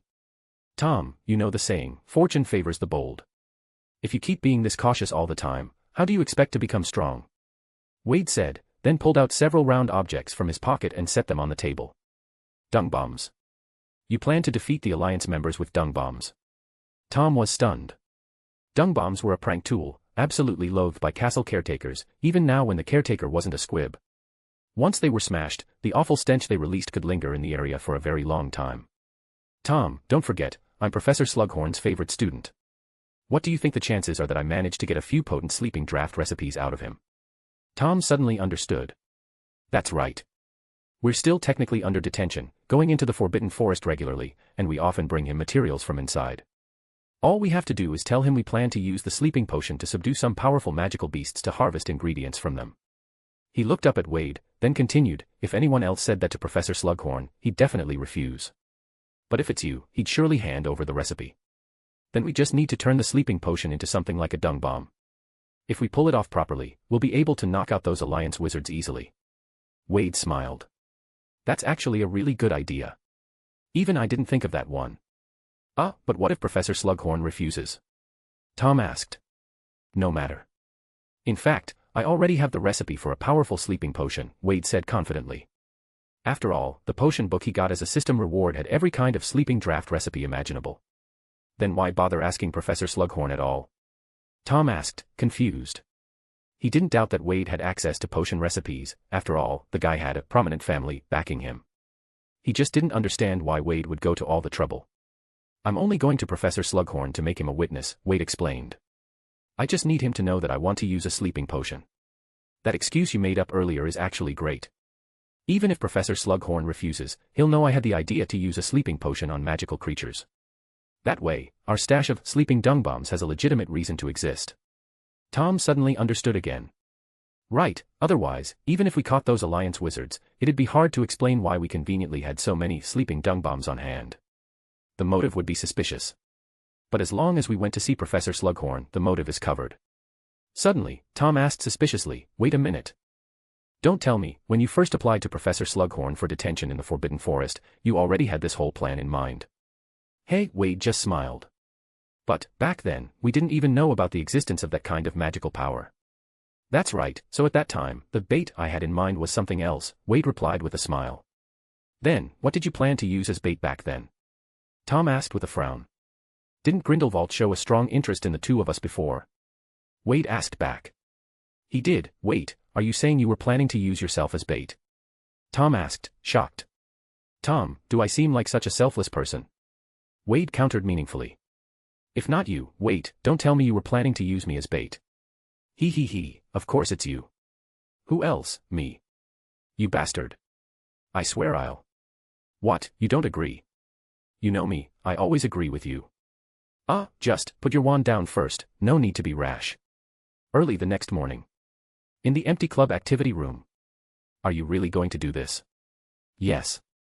Wade, don't do this, seriously. There's no need. I'm doing this for your own good, Tom. It's been so long, and your shield charm still hasn't improved. This won't do. But I'm not in any rush at all.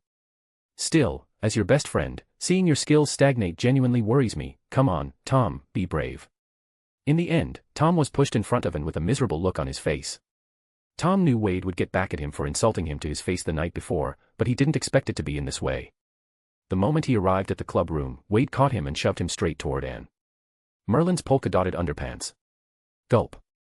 Although Anne had absorbed fake goods with side effects, Tom had clearly seen her strength grow. And now, Wade was actually asking him to stand on the platform and let Anne attack him to train his shield charm. The potential of the human body is limitless. You need to truly awaken that potential in order to cast a full shield charm. Wade said sternly from the side. I think, once I grow a bit older, I'll naturally be able to cast one. If we go by your method, I might not get the chance to grow up at all. I don't want what you think. I want what I think. You absolute. Wade ignored Tom's look of utter despair and turned to Anne. Didn't you say you wanted to test how much you've improved? Well then, go ahead and test it on Tom. Is this really okay? And was a little embarrassed. Tom is really strong, as you saw before. When he gets serious, he can even fight me evenly. So don't hold back, go all out. Wade continued to coax her. Well. I'll try my best then, and nodded. In her mind, Tom was indeed powerful. After all, he could hold his own against Wade in a duel, and even some older students had suffered under his hand. So she decided to give it her all. However, what Anne didn't know was that Wade had been holding back before. Tom looked at Wade with sorrowful eyes. How about you just beat me up yourself? I promise I won't fight back, just don't let her do it.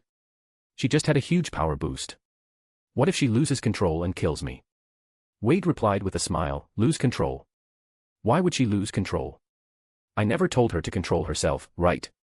I clearly said to go all out. Wade, am I going to die today or what? Well, if it makes you feel good, I'll pray for your soul to rest in peace. Wade just gave him a thumbs up.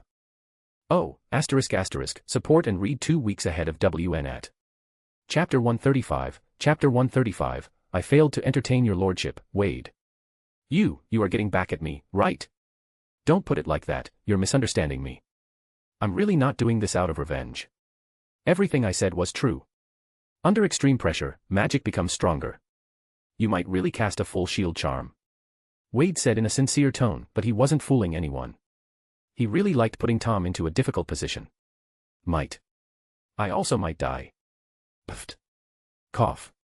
Bah ha ha ha ha, now that was a nice one, but I'm doing this for your own good, Tom, don't blame me. And absorbed my potion, that can't go to waste. Letting her help you refine your magical skills, doesn't that make sense? That way my potion isn't wasted. I don't believe you. I hate you. And under Tom's resentful gaze, and launched her attack. Protego.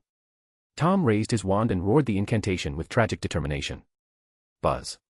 A complete shield charm instantly appeared around Tom. Bang. And spell was deflected directly by the shield and blasted a large hole into the ceiling. Tom looked at the dense cracks on his shield charm, then glanced at the ceiling where the spell had left a gaping hole and fractured the surrounding area. The slight joy he'd felt at successfully casting a full shield charm on the first try was immediately drowned by terror. If he hadn't managed a full shield charm and had only relied on his previous half-baked version, he might have actually gone to meet Merlin just now. Ah. I'm so happy. Tom. I didn't expect you'd succeed on the first try, Wade said with a face full of regret. You clearly look very disappointed. Tom exploded. Sigh. How could I be? I'm truly thrilled that you succeeded right away. If you didn't say that with such a deadpan face, I might have almost believed you. Do you not even bother with facial expressions when you lie anymore? How can you be so distrustful of me, Tom? Was I wrong earlier? Under extreme pressure, didn't your potential come through? Didn't you successfully cast the shield charm? Wade said with a tone of regret. Yeah. I didn't die today, and I failed to entertain your lordship, Wade. Truly sorry about that. Tom was practically grinding his teeth to dust, but this time, he didn't dare insult Wade to his face. This bastard really knows how to hold a grudge and get back at people hard. Well, it's possible that was just a one-time success. You might not pull it off a second time, so you should reinforce your mastery, Wade said expressionlessly. Tom's eyes widened. Are you fucking done yet? Are you set on killing me today? No need. I've fully mastered it. As he spoke, Tom dispelled the shield charm at lightning speed and immediately cast another. This one, too, was flawless. He had no choice, Wade's pressure was just too intense. Alright then, regardless, you've now fully mastered the shield charm. Congratulations.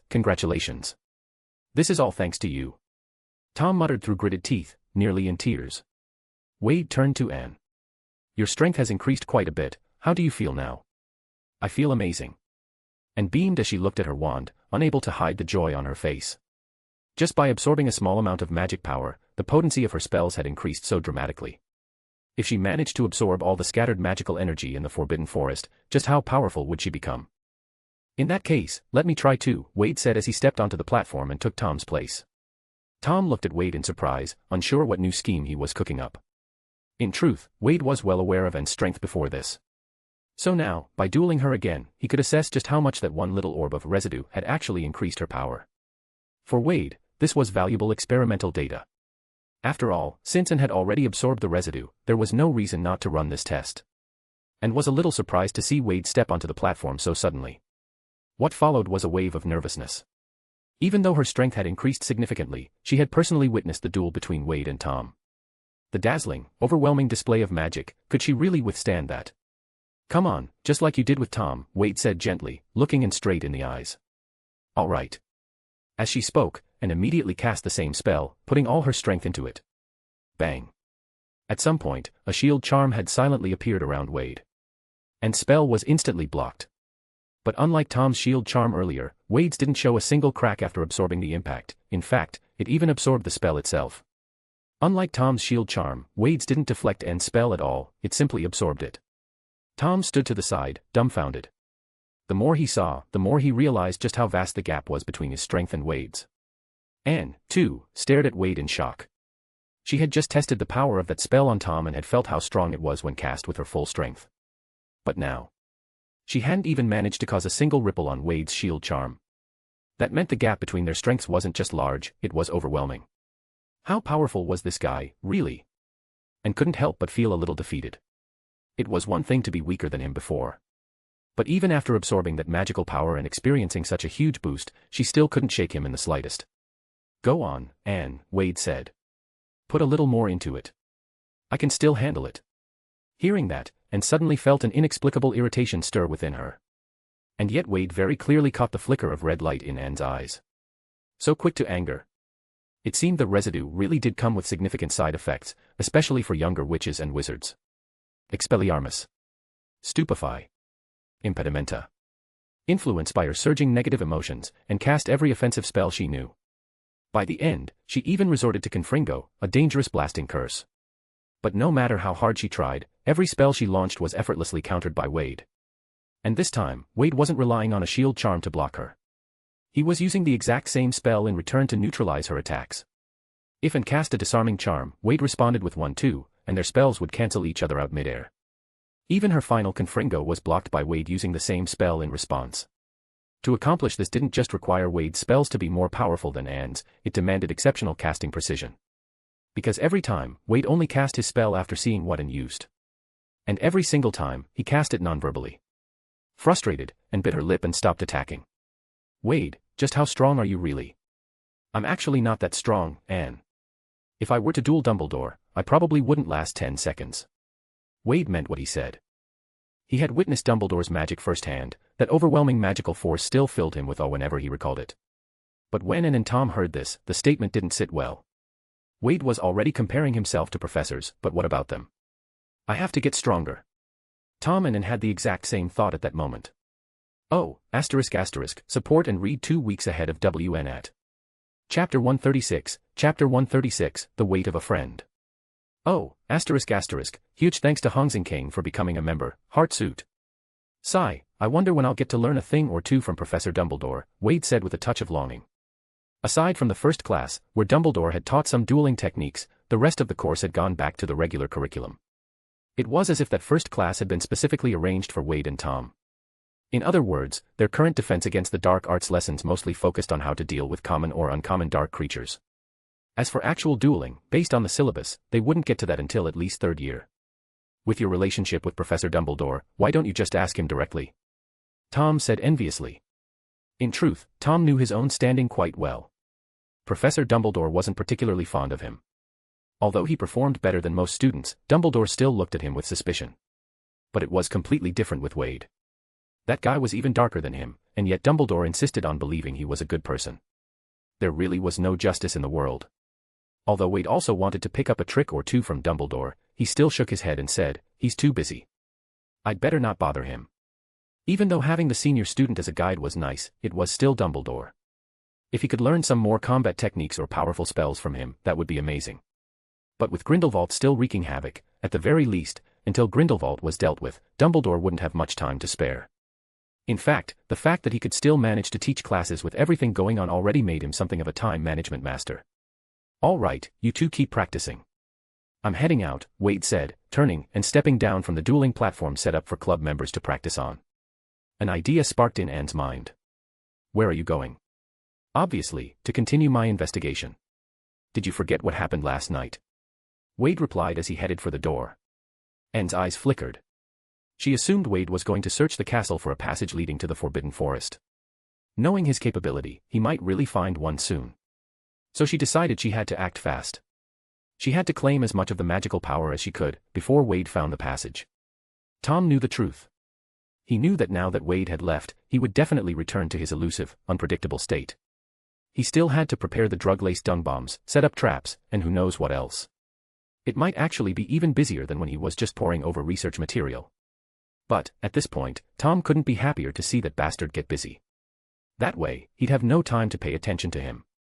Tom suddenly felt that he'd been ridiculously masochistic before. Seriously, how nice would it have been if Wade had just ignored him and kept his distance? But no, he just had to talk to him. Which almost got him killed.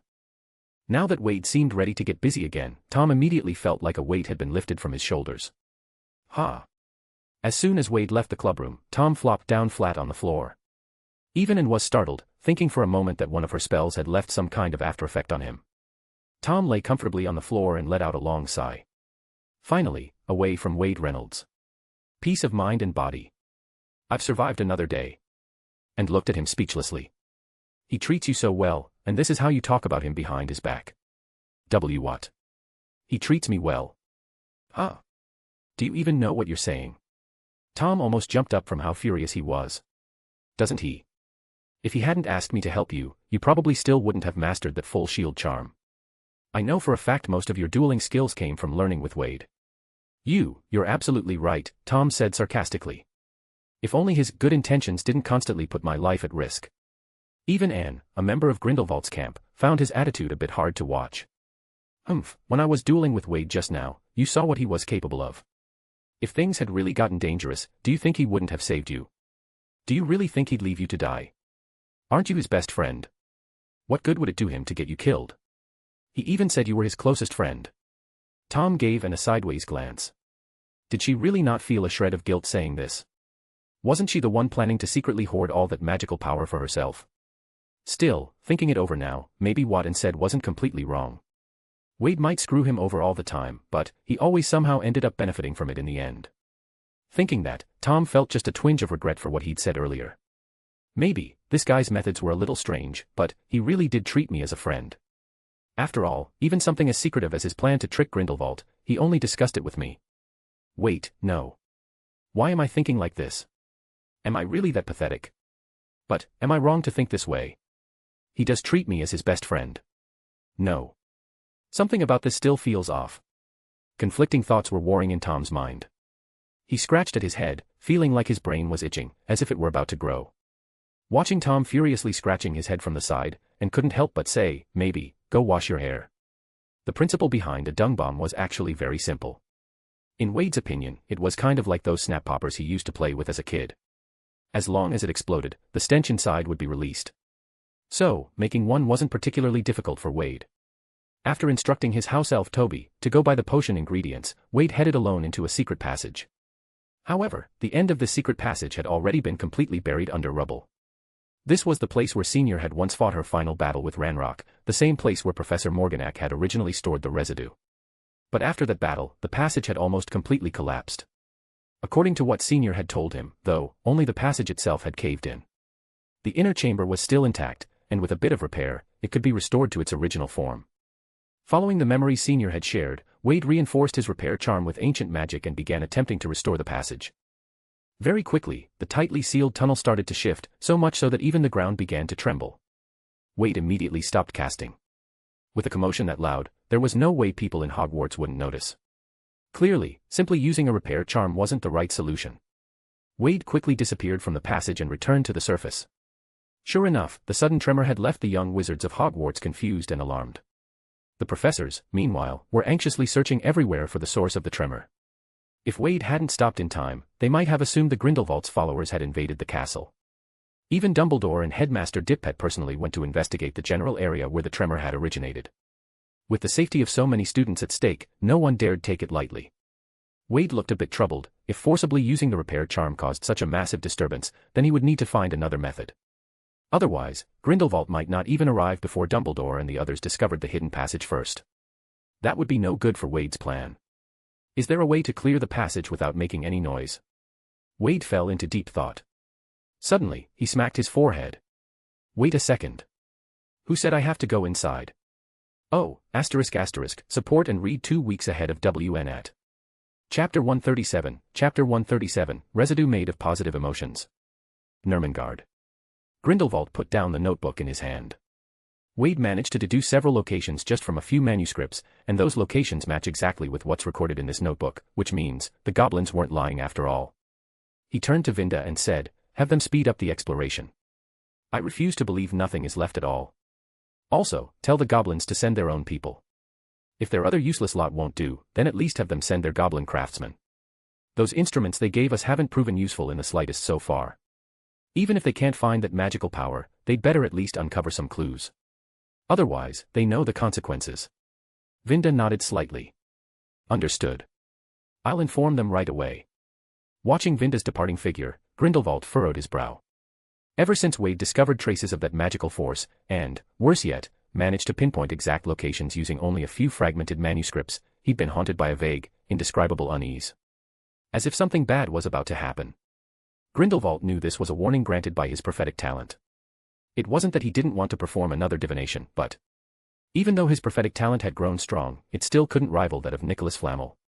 He wasn't yet capable of selectively and accurately predicting the exact part of the future he wished to see. However, he could guess that this ominous feeling most likely came from Wade. Inside the somnolent wizard tower. Wade raised his hand and swept it across a temporary wooden wall. In the spot where his hand passed, the wood suddenly caught fire. Wade let out a sigh of relief. At last, the trigger-sensitive trap was successfully created. This kind of trap functioned like a magical landmine. It would activate instantly whenever someone passed by.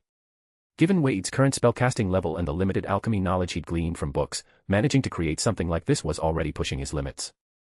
Next, Wade removed a bowl-shaped metal device from the wall and carefully inserted a small orb into it. After reinstalling the trigger trap back onto the wooden wall, Wade quickly put on a mask and stepped far away. Begin. With a flick of his wand, a small cage beside the wooden wall, covered by a black cloth, swung open. A blur of blue-gray darted out from the cage. However, as that blur of motion shot out, it just happened to pass by the wooden wall. Immediately. Puff. The trap was triggered again. A cloud of reddish-brown mist burst from the trap in an instant. Thud. The nimble creature collapsed to the ground on the spot, completely motionless. It was a Kneazle with blue fur and gray spots. Wade had casually caught it from the Forbidden Forest using a nightmare spell. But now, it had completely lost consciousness. Wade nodded in satisfaction. This newly crafted tranquilizer dung bomb worked quite well, even magical creatures could be knocked out instantly. And the trigger was fast, so fast that even the Kneazle's speed and reflexes couldn't escape it. I wonder if there are any dragons in the Forbidden Forest. If I could test this on a dragon, that'd be perfect. If this potion could put an adult dragon to sleep, then it would definitely work on wizards too. After finishing the experiment, Wade immediately tidied up the lab. These tranquilizer dung bombs were quite potent. If they accidentally all went off, he might end up sleeping in the wizard tower for a century. After carefully packing up the tranquilizer dung bombs, Wade looked at the Kneazle, intending to release it back into the Forbidden Forest. Thank you for your contribution to my experiment. In that case, I'll give you a sweet dream as a reward. As he spoke, Wade gently tapped the Kneazle's head with his wand. The next second, the Kneazle's previously tightly furrowed brow relaxed completely. Q. Even the corners of its mouth curled up in a vaguely human-like smile. This had become a habit for Wade. Whether he was taking something from magical creatures or using them for experiments, he always gave them a sweet dream afterward as compensation. It not only helped him practice his nightmare magic but also eased the guilt on his already dwindling conscience. In this way, he could also reduce some of the negative effects brought on by dark magic. Thinking of it that way, Wade felt it was quite worthwhile. He let the Kneazle sleep peacefully where it was, then shifted his focus back to studying the residue. This really is a kind of magic that's both lovable and loathsome. Wade murmured. After the duel with Anne, Wade had already obtained a rough estimate of the enhancement data. He compared the current data with Anne's previous state. Her magical power had increased by about 1%. But that 1% increase in magical strength couldn't be underestimated. This was a direct enhancement to a wizard's base stats. Any additional boosts from emotions, focus, and the like were all built on top of this foundation. After thoroughly thrashing Tom and many pure-blooded young wizards, Wade had already collected enough data. Though Tom was stronger than other wizards his age, even with his excellent natural talent, when it came purely to magical power measurements, his base magical strength was only about 1 to 2% stronger than that of an average pure-blood wizard. A 1% increase in strength, when combined with enhancements from emotion, focus, and skill proficiency, could be magnified several times over. The moment Tom was pushed into a desperate situation and suddenly managed to cast a full shield charm with ease, this was the most compelling proof that emotion and concentration provided additional boosts to magical strength.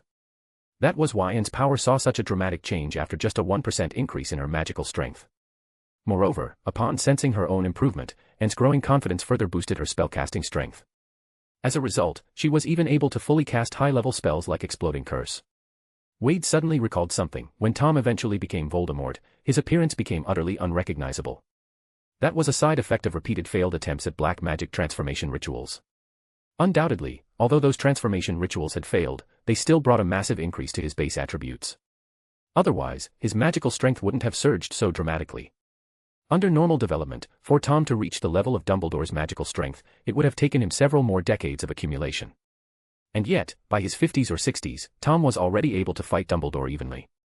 In the battle at the Ministry of Magic, if Voldemort hadn't been so cautious and unwilling to go all out, it really would have been hard to say who would have won. It's a pity this kind of residue comes from negative emotions. It's harmful to the human body. Wade said again, with regret. Suddenly, Wade frowned. He discovered a blind spot. At first, Professor Morganac discovered this residue while trying to help her father rid himself of grief. Later, she became addicted to the power this residue brought her, and that's when she began indiscriminately collecting negative emotions throughout Hogwarts. In other words, what if I didn't extract residue from negative emotions to begin with, but instead from happiness? Hiss. Wade grew excited, immediately pulling out a mass of residue to begin experimenting. But after a while, disappointment was written all over Wade's face.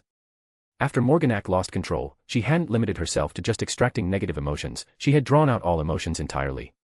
Whether sorrow, joy, or anger. Those whose emotions were taken away turned into hollow shells, temporarily void of all emotional fluctuation. Back then, many of the students at Hogwarts became like puppets, devoid of happiness, anger, sorrow, or joy. Because of this, the professors at Hogwarts were able to quickly discover Morganac's plan at the time. Sigh, what a pity. Wade Reynolds sighed regretfully. At that moment, the Kneazle nearby rolled over in its sleep, the smile on its face still present. The sweet dream Wade had gifted it filled its heart with joy. Wait. Wade suddenly widened his eyes again, having discovered another blind spot. A normal person, especially a student stuck in the grind of school life, would naturally accumulate mostly negative emotions. In other words, the residue Morganac extracted from students back then must have primarily come from negative emotions. That matched the results Wade had just tested. Which meant, if I only extract joyful emotions, and then craft them into residue, what would happen? Without the influence of negative emotion, would this type of residue still cause personality distortion and side effects? Oh, ***, support and read 2 weeks ahead of WN at Chapter 138, from today on, your name shall be Tom. And if it was purely joyful emotion, would the residue still provide such a strong enhancement? This new hypothesis made Wade excited all over again. Wade picked up his wand, preparing to extract some joyful emotion from himself. But, if he couldn't feel joy, that would also affect the results of the experiment. Thinking of this, Wade's wicked gaze fell upon the happy little Kneazle dozing in the distance. Sorry, little kitty. I promise to give you 2 more sweet dreams afterward, okay?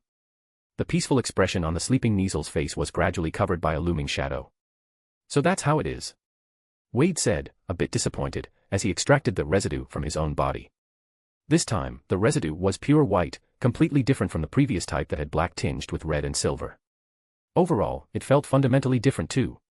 Wade had previously absorbed a small amount of the other kind of residue by accident, which had triggered the early awakening of the ancient magic within him. That residue gave a strange sense of pleasure upon being absorbed, stemming from the sudden surge in strength. But within that pleasure was a subtle and peculiar sense of guilt. That sense of guilt was like the feeling of secretly doing something enjoyable in the past and then being afraid of being caught. But this entirely new kind of residue also brought a sense of joy. However, this joy was pure and clean, completely free from guilt. It felt like the kind of happiness one gets from playing a game of Quidditch, legitimate and guilt-free. Unfortunately, after testing, Wade discovered that this white residue only provided a limited increase to one's base magical strength. It wasn't nearly as potent as the enhancement offered by the earlier type of residue. The reason, upon analysis, was that the previous kind contained all kinds of emotions. In other words, using that kind of residue to strengthen oneself allowed compatibility with spells that required a wide range of emotions. Because different spells required different emotional states, the diverse emotions in the earlier residue covered them all. But this white version seemed only useful for enhancing spells like the Patronus Charm. And because it only carried one kind of emotion and lacked the intensity of a full emotional spectrum, its ability to strengthen a wizard's magic was also weaker compared to the more complex kind. Mixed emotions, huh? Wade didn't dwell on the disappointment for long before diving into his next experiment. This time, Wade used ancient magic to analyze the composite emotion residue. He patiently separated the emotions contained within, broadly dividing them into 3 major categories: joy, anger, and sorrow, each stored in its own glass vial. This task consumed a significant amount of time. Then, with the same patience, he carefully measured out equal portions of each emotional category and, using ancient magic once more, extracted them into a new form of residue. In this new residue, the 3 types of emotions, each in equal measure, were forcibly bound together by ancient magic to form a state of equilibrium. The moment Wade extracted this residue, he could sense the immense power it contained.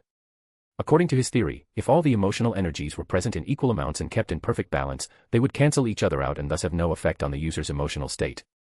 However, after absorbing this newly crafted residue, Wade found that he gained no boost in power at all. He helplessly drew the residue out of himself again. It was truly a case of live by balance, die by balance. Even though this residue contained far greater enhancing potential than any of the previous ones, its perfectly balanced state neutralized not only the negative effects, but also completely cancelled out any of the positive ones. That was a little awkward. Wade adjusted the composition of the residue again. Fortunately, he remembered the emotional ratio used in the residue Morganac had once extracted. So he intentionally swapped the proportions of joy and anger. The previous residue had severe side effects precisely because the proportion of anger was too high, and anger, as a category of emotion, contains hatred, which is essential for many dark magic spells. Now, sorrow remained unchanged, but the proportions of anger and joy were switched. This time, the resulting residue became a mist of silver tinged with red, and red tinged with black. After Wade absorbed this new residue. It works. He was delighted to find that the side effects of this residue were drastically reduced compared to the previous versions. And the enhancement effect had barely diminished at all. Of course, side effects still existed. It felt somewhat like drinking too much euphoria potion, making him a little overly excited. Although the side effects still weren't ideal, it was already a huge improvement. If he ultimately couldn't find a better solution, then he'd have to convert the residue inside Senior's body into a completely balanced form before absorption. That way, there'd be no side effects at all. Of course, in that case, there wouldn't be any enhancement effect either. But at least the massive amount of residue wouldn't go to waste. In the future, once Senior recovered, they could explore its usage together. Wade tidied up the lab once more, and then returned the happiness he had extracted from the Kneazle back into its body. Just as he finished transferring the happy emotions, the Kneazle opened its eyes. Wade was slightly startled. So it was simply that the experiment had taken too long. The Kneazle had naturally woken up from sleep. Well then, thank you very much for your help. I'll take you home now. The Kneazle didn't make a sound, just quietly stared at Wade. Seeing that it didn't try to attack, Wade cautiously reached out his hand. Very strange, this Kneazle not only showed no signs of resistance, but even rubbed its head affectionately against Wade's palm. What's going on? Wade was a little surprised. Although he didn't know the reason, since the Kneazle wasn't rejecting him, Wade picked it up and operated back to the spot in the Forbidden Forest where he had originally caught it. Go on, now. Wade set the Kneazle down and prepared to leave. However, he quickly felt his robe being tugged. Turning around, he saw that the Kneazle had bitten onto the hem of his robe. Seeing the affection in its eyes, Wade suddenly understood. According to the books, once a Kneazle becomes fond of a witch or wizard, it will become their most loyal pet. This Kneazle clearly liked Wade. Wade frowned in thought for a moment, then suddenly realized. It must have woken up just as he returned its joyful emotions, and then. In its eyes, Wade had become someone who could bring it happiness. And there's no creature that doesn't like someone who brings them joy. The Kneazle was no exception. So. Hiss. Don't tell me you want to come with me. Wade asked. Q. Ah, but wizards need a license to keep a Kneazle. And I don't have one yet. Q. Alright. You can come with me. But, without my permission, you're not allowed to harm anyone. Thinking about the Kneazle's special abilities, Wade ultimately decided to take the creature back with him. Meow, the Kneazle nodded, quite human-like. Hiss, as expected of a magical creature. You can even understand human speech. Wade said in surprise. But I can't take you back like this, at least not until I get a permit. You can't look like a Kneazle for now. Wade raised his wand. If you're going to follow me, I'll have to change your appearance. Suddenly, Wade grinned mischievously. Moments later, the Kneazle's appearance had completely changed. It became a short-haired British blue and white with beautiful blue fur and white socks. The Kneazle awkwardly licked its tail, then looked up at Wade with pitiful eyes. Alright, from today on, your name shall be Tom. Wade said cheerfully. Chew. Back at Hogwarts Castle, Tom suddenly let out a huge sneeze. What's going on? Why do I feel like someone just called my name? Oh, ***, support and read 2 weeks ahead of WN at. Chapter 139, The Cat, the Name, and the Emotional Damage. Wade pushed open the dormitory door with the ordinary cat in his arms.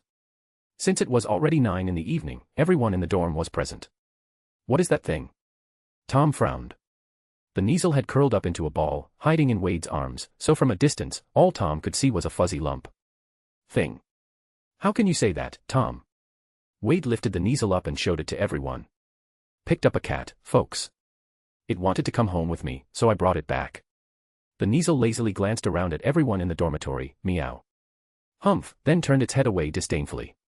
Not one of these guys was as impressive as its owner. Kiss. Suddenly, the Kneazle leapt from Wade's arms, fur bristling, and hissed in Tom's direction. What the? Wade was a little surprised. Could it be that these two Toms were going to fight the moment they met? Tom also looked at the cat in astonishment. Tom didn't quite understand why the creature seemed so hostile toward him. Suddenly, on the bedside table next to him, Nagini lifted her head. Hiss hiss hiss. That's a Kneazle, she said. Only then did Tom realize the Kneazle wasn't hostile toward him but toward Nagini. Wait, a Kneazle. Tom sharply turned to look at Wade. Was this guy out of his mind? Bringing a Kneasel back to the dorm. That thing was notoriously aggressive. It completely violated the Ministry of Magic's. Sigh. Tom let out a breath. A guy like Wade following laws and regulations. Now that would be strange. Well, he couldn't really say anything. Tom, certainly wasn't any law-abiding goody two-shoes either. Relax, Tom. She's not an enemy. Her name is Nagini, and she won't hurt us. Wade crouched down and gently petted Tom on the head. The real Tom across from them had a puzzled expression. How did that guy know he'd just tensed up? With Wade's calming pats, Tom the Kneasel finally relaxed again. Wade brought the cat over to his bed, then used transfiguration to turn a pile of snack wrappers and other trash he hadn't gotten around to throwing out into a warm and cozy little nest. Come on, Tom, have some dried fish, Wade said with a smile. I don't eat fish, Tom started to reply reflexively, then immediately sensed something was off. He stared wide-eyed as Wade fed the cat a piece of dried fish. Wait a minute. You didn't name that cat Tom, did you? Yup. He's called Tom, and you're also called Tom. So you two better get along from now on, Wade said with a grin. Tom had a lot of curse words on the tip of his tongue, but none of them dared leave his mouth. He just screamed internally. What the fuck? What the fuck? What the fuck? I'm supposed to get along. But what can I even do? If that thing wasn't a Kneasel, strong as hell, and if it weren't Wade's damn pet, he'd have hung it from the ceiling tonight. Hey! This cat's actually pretty smart. Henry exclaimed in surprise. They had no idea it was a Kneasel, only that, under Wade's so-called persuasion, it had completely dropped its aggressive stance. Naturally, they just thought it was an absurdly smart cat. Yeah. It's so clever. Where did you even find it? Asked Alfred, who then opened his cabinet and dumped a pile of snacks in front of the Kneasel. The Kneasel, happy to accept this offering from its new servant, made no fuss at all. It curled up comfortably in its newly conjured nest, nibbling away at the tribute with obvious delight. This evening, I was walking along the edge of the Black Lake when I ran into it. What could I do? It insisted on coming home with me. Wade said cheerfully. Meanwhile, Tom stood off to the side, speechless as he watched the others fawning over the cat. Seriously? Was this really the focus? Wasn't the real issue the fact that this bastard Wade had named the damn cat Tom, exactly the same as him? Was no one going to speak up for him? Does having a common name mean you have no basic rights at all? In the dream realm, Wade had just finished explaining today's research and ideas to the senior. She stayed silent for a long while before finally saying, I never thought about what might happen if the emotional proportions inside the residue were adjusted. And the fact that you've managed to study it to this extent truly surprises me. Looking at it now, the situation isn't too bad. After adjustment, while the negative effects of the residue won't disappear immediately, the influence of positive emotions on a person is far less than that of negative ones, Wade said with a smile. But Wade frowned again, troubled. This is just research into modifying existing residue.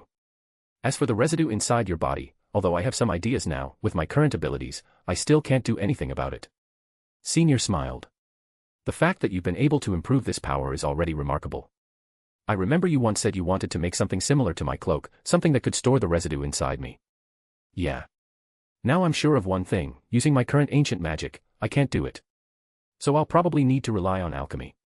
From what I know, goblin metal can be used as a material. It's just, I don't know much about alchemy, especially the kind the goblins are good at, Wade said, a bit helplessly. He might be able to learn the basics of alchemy quickly with his strong aptitude, but goblin metal was, after all, a creation of the goblins, a sort of trade secret. But with the alchemy of human wizards, trying to recreate something like goblin metal would take far too long. Senior couldn't afford to wait that long. Suddenly, Senior smiled again. Actually, I should be capable of doing it. You can do it. Wade was instantly enlightened. Right, of course.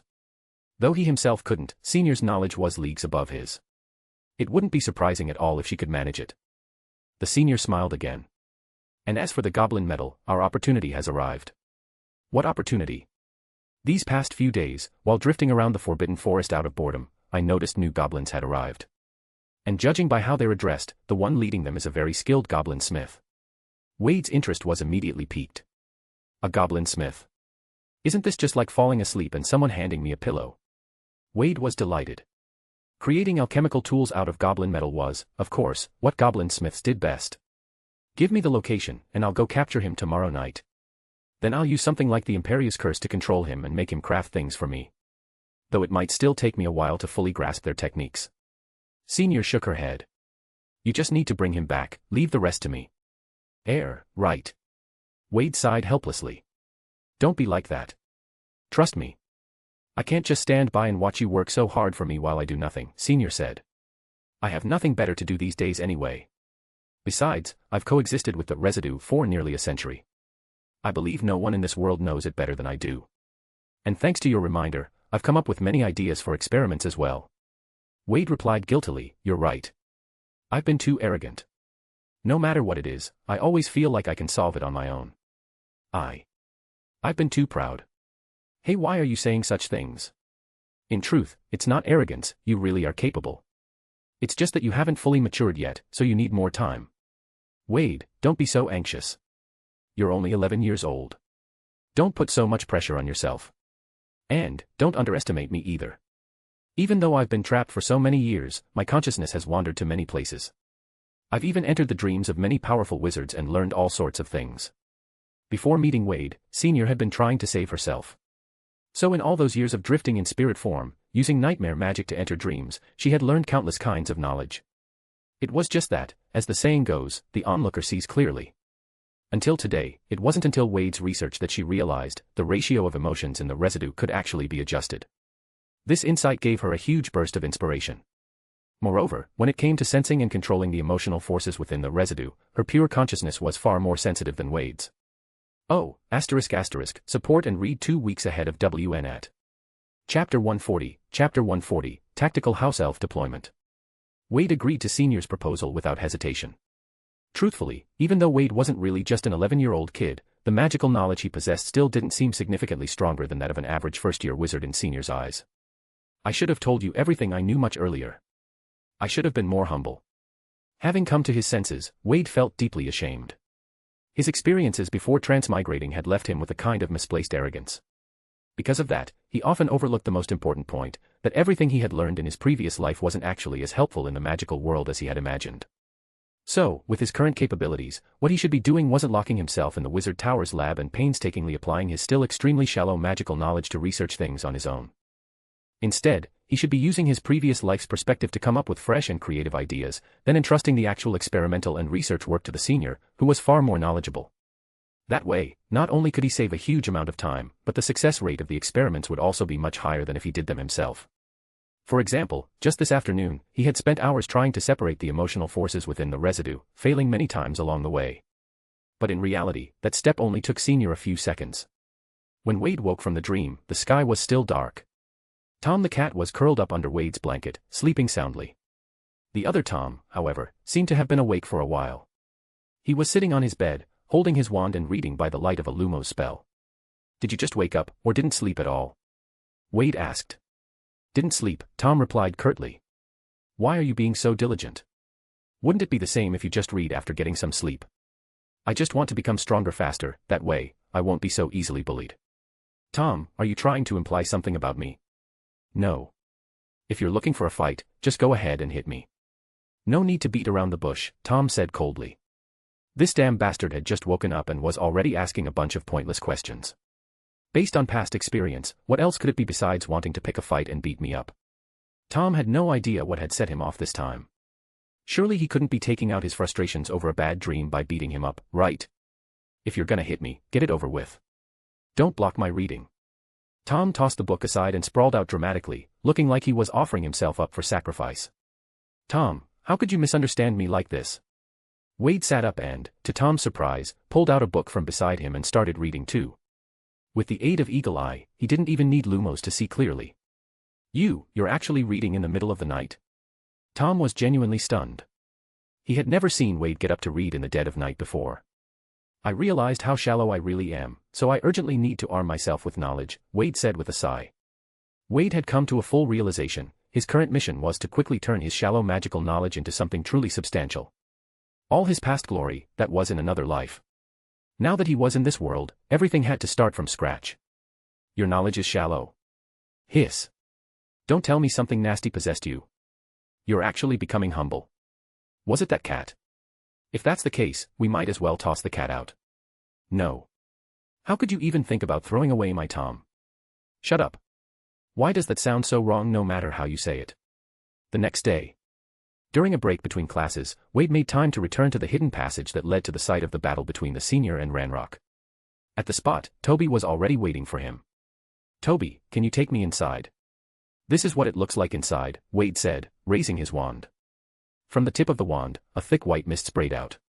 The mist gradually formed a broken, ruined chamber in midair. "I'm very sorry, Master Wade. If it were anywhere else, Toby could take you in.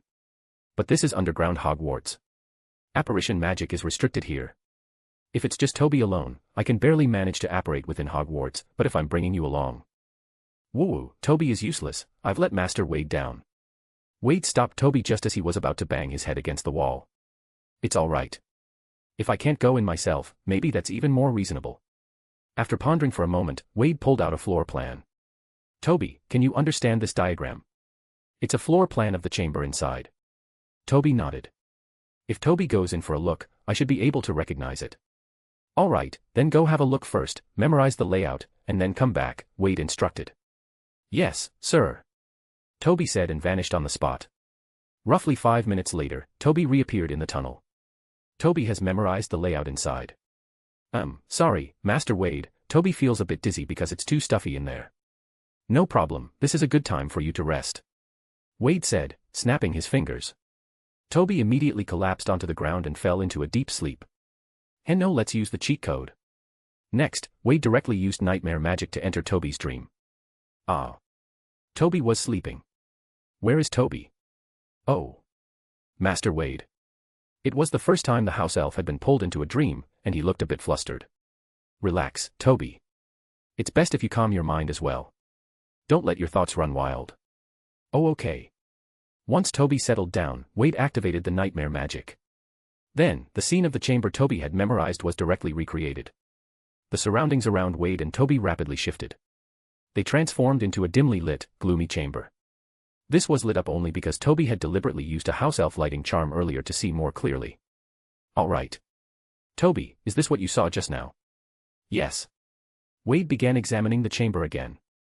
The chamber was filled with rubble and broken remains. It was clear how fierce the battle had been. Wade walked through the mess scattered across the floor. At the very center of the chamber, he found a half-shattered metal sphere. Clearly, this was the goblin metal container once used by the keepers to seal the residue Morganac had collected. But the container was now broken, and the residue inside had long since vanished without a trace. Wade's eyes lit up, there was so much goblin metal. "Toby, can you bring this goblin metal out?" "If it's just objects, Toby can." "That's great." Next, Wade pulled out the blueprint and placed it in front of Toby. "Before you take those goblin metals out, I need you to help me with something. Install these devices, in these positions." After waking from the dream, Toby immediately followed Wade's instructions and installed the sensory traps one by one. The installation was actually quite simple. Toby just had to stick the devices onto corners of the walls and other spots. After that, Toby began collecting the scattered goblin metal pieces from the floor. Wade placed all the goblin metals into the same suitcase he had used for the traps. Then he had Toby take the suitcase back to the wizard's tower. Afterward, Wade slipped out of the secret passage. He silently blended into the stream of students heading to the Great Hall for dinner. After eating, Wade even found a spot to take a nap. In his dream, he informed the senior of all the preparations he had completed. "Good. When you go to catch that goblin tonight, take your cat with you," she said. "Take the cat? Why?" Wade was quite puzzled. "Don't ask, just do it." Before Wade could press further, the senior kicked him out of the dream. Since taking over Wade's research responsibilities, she had become much busier than before. Wade didn't know the reason she wanted him to do this, but since it was her instruction, he'd just follow it. That evening, Wade only returned briefly to the dormitory to pick up his cat, and then didn't come back again. The others in the dorm were long used to Wade's late-night outings, even Tom didn't comment on it. Wade carried Tom the cat and waited in the hidden passage until 9 o'clock. "It's time to move," he said, lifting the Kneazle in his arms and slipping out of the Hogwarts castle through the passageway, heading straight into the Forbidden Forest. After entering the forest, Wade settled under a large tree. Although he was supposed to catch the goblin craftsman tonight, the senior still hadn't told him the exact location. "Maybe I should take a quick nap and ask her now," Wade muttered to himself. "No need, just follow me," the senior's voice suddenly echoed in Wade's mind. Huh. Wade looked around in surprise. Oh, ***, support and read 2 weeks ahead of WN at. Chapter 141, Cat Senior. You can now speak clearly in my mind. Previously, the senior had spoken to him in his mind before, but because her consciousness was too far from her main body, she couldn't say much at a time. He didn't expect that now she could speak so fluently in his head in the real world. And you said to follow you. Where are you? How do I follow you? Just let go of me, her voice rang out again. Wade stared, dumbfounded, at the cat in his arms. But at this moment, the cat Tom's emerald green eyes no longer held their usual lazy look. Seeing that familiar gaze, Wade exclaimed in surprise, You possess Tom the cat. Yes, from now on, if I want to find you, I won't need to enter your dreams. As long as this cat is by your side, I can use the magic in its body to communicate with you. If you want to talk to me, just call me through the cat. Don't worry about its well-being. When I possess it, it's just temporarily asleep. This is amazing. Wade held up the cat and examined it from all angles. Put me down. The senior's voice sounded slightly embarrassed. After possessing the cat, she could feel everything the cat felt. Being held up like that by Wade made her feel awkward. Oh, right. Wade quickly lowered the cat, now inhabited by the senior's consciousness. Follow me, she said, then controlled the cat's body to walk into the nearby forest. Watching the cat's retreating back, Wade scratched his head. So now she's really turned into a cat senior. The cat moved quickly. Even though she deliberately slowed down, Wade still had a hard time keeping up. You should buy a broom. Flying through the forest on one would still be better than stumbling around on foot, the senior said. All right. Wade nodded. Indeed, with a disillusionment charm and silently flying above the treetops, it would be far more stealthy than walking slowly on the ground. Few people ever anticipate threats from the sky. Senior, can you teach me how to attach my consciousness to an animal? Wade couldn't help asking. It was clearly a very useful skill. If he could possess birds or insects, the possibilities would be endless. When the day comes that your consciousness can truly detach from your physical body, that will be the first requirement met. The cat senior replied. All right then. Wade was a bit disappointed. Consciously leaving his body. That still sounded a long way off. After walking for quite some time, the cat possessed by the senior sister finally stopped, stealthily crouching outside a large camp. Wade poked his head out to look too. It was a camp 5 or 6 times bigger than the previous goblin outpost. All the lights in the goblin camp began to flicker. One by one, the bright magical lanterns dimmed as if covered by an invisible veil, and soon the entire camp was engulfed in a dense, eerie fog. The fog didn't just affect vision, it carried a strange chill that seeped into the bones, making even the most alert guards drowsy. Wade's eyes widened. He wasn't the one casting this magic, this was entirely the senior's doing. Soon, low muttering and yawns echoed from within the camp. Even the goblins, always alert and sensitive to magical fluctuations, were now rubbing their eyes, their weapons drooping in their hands.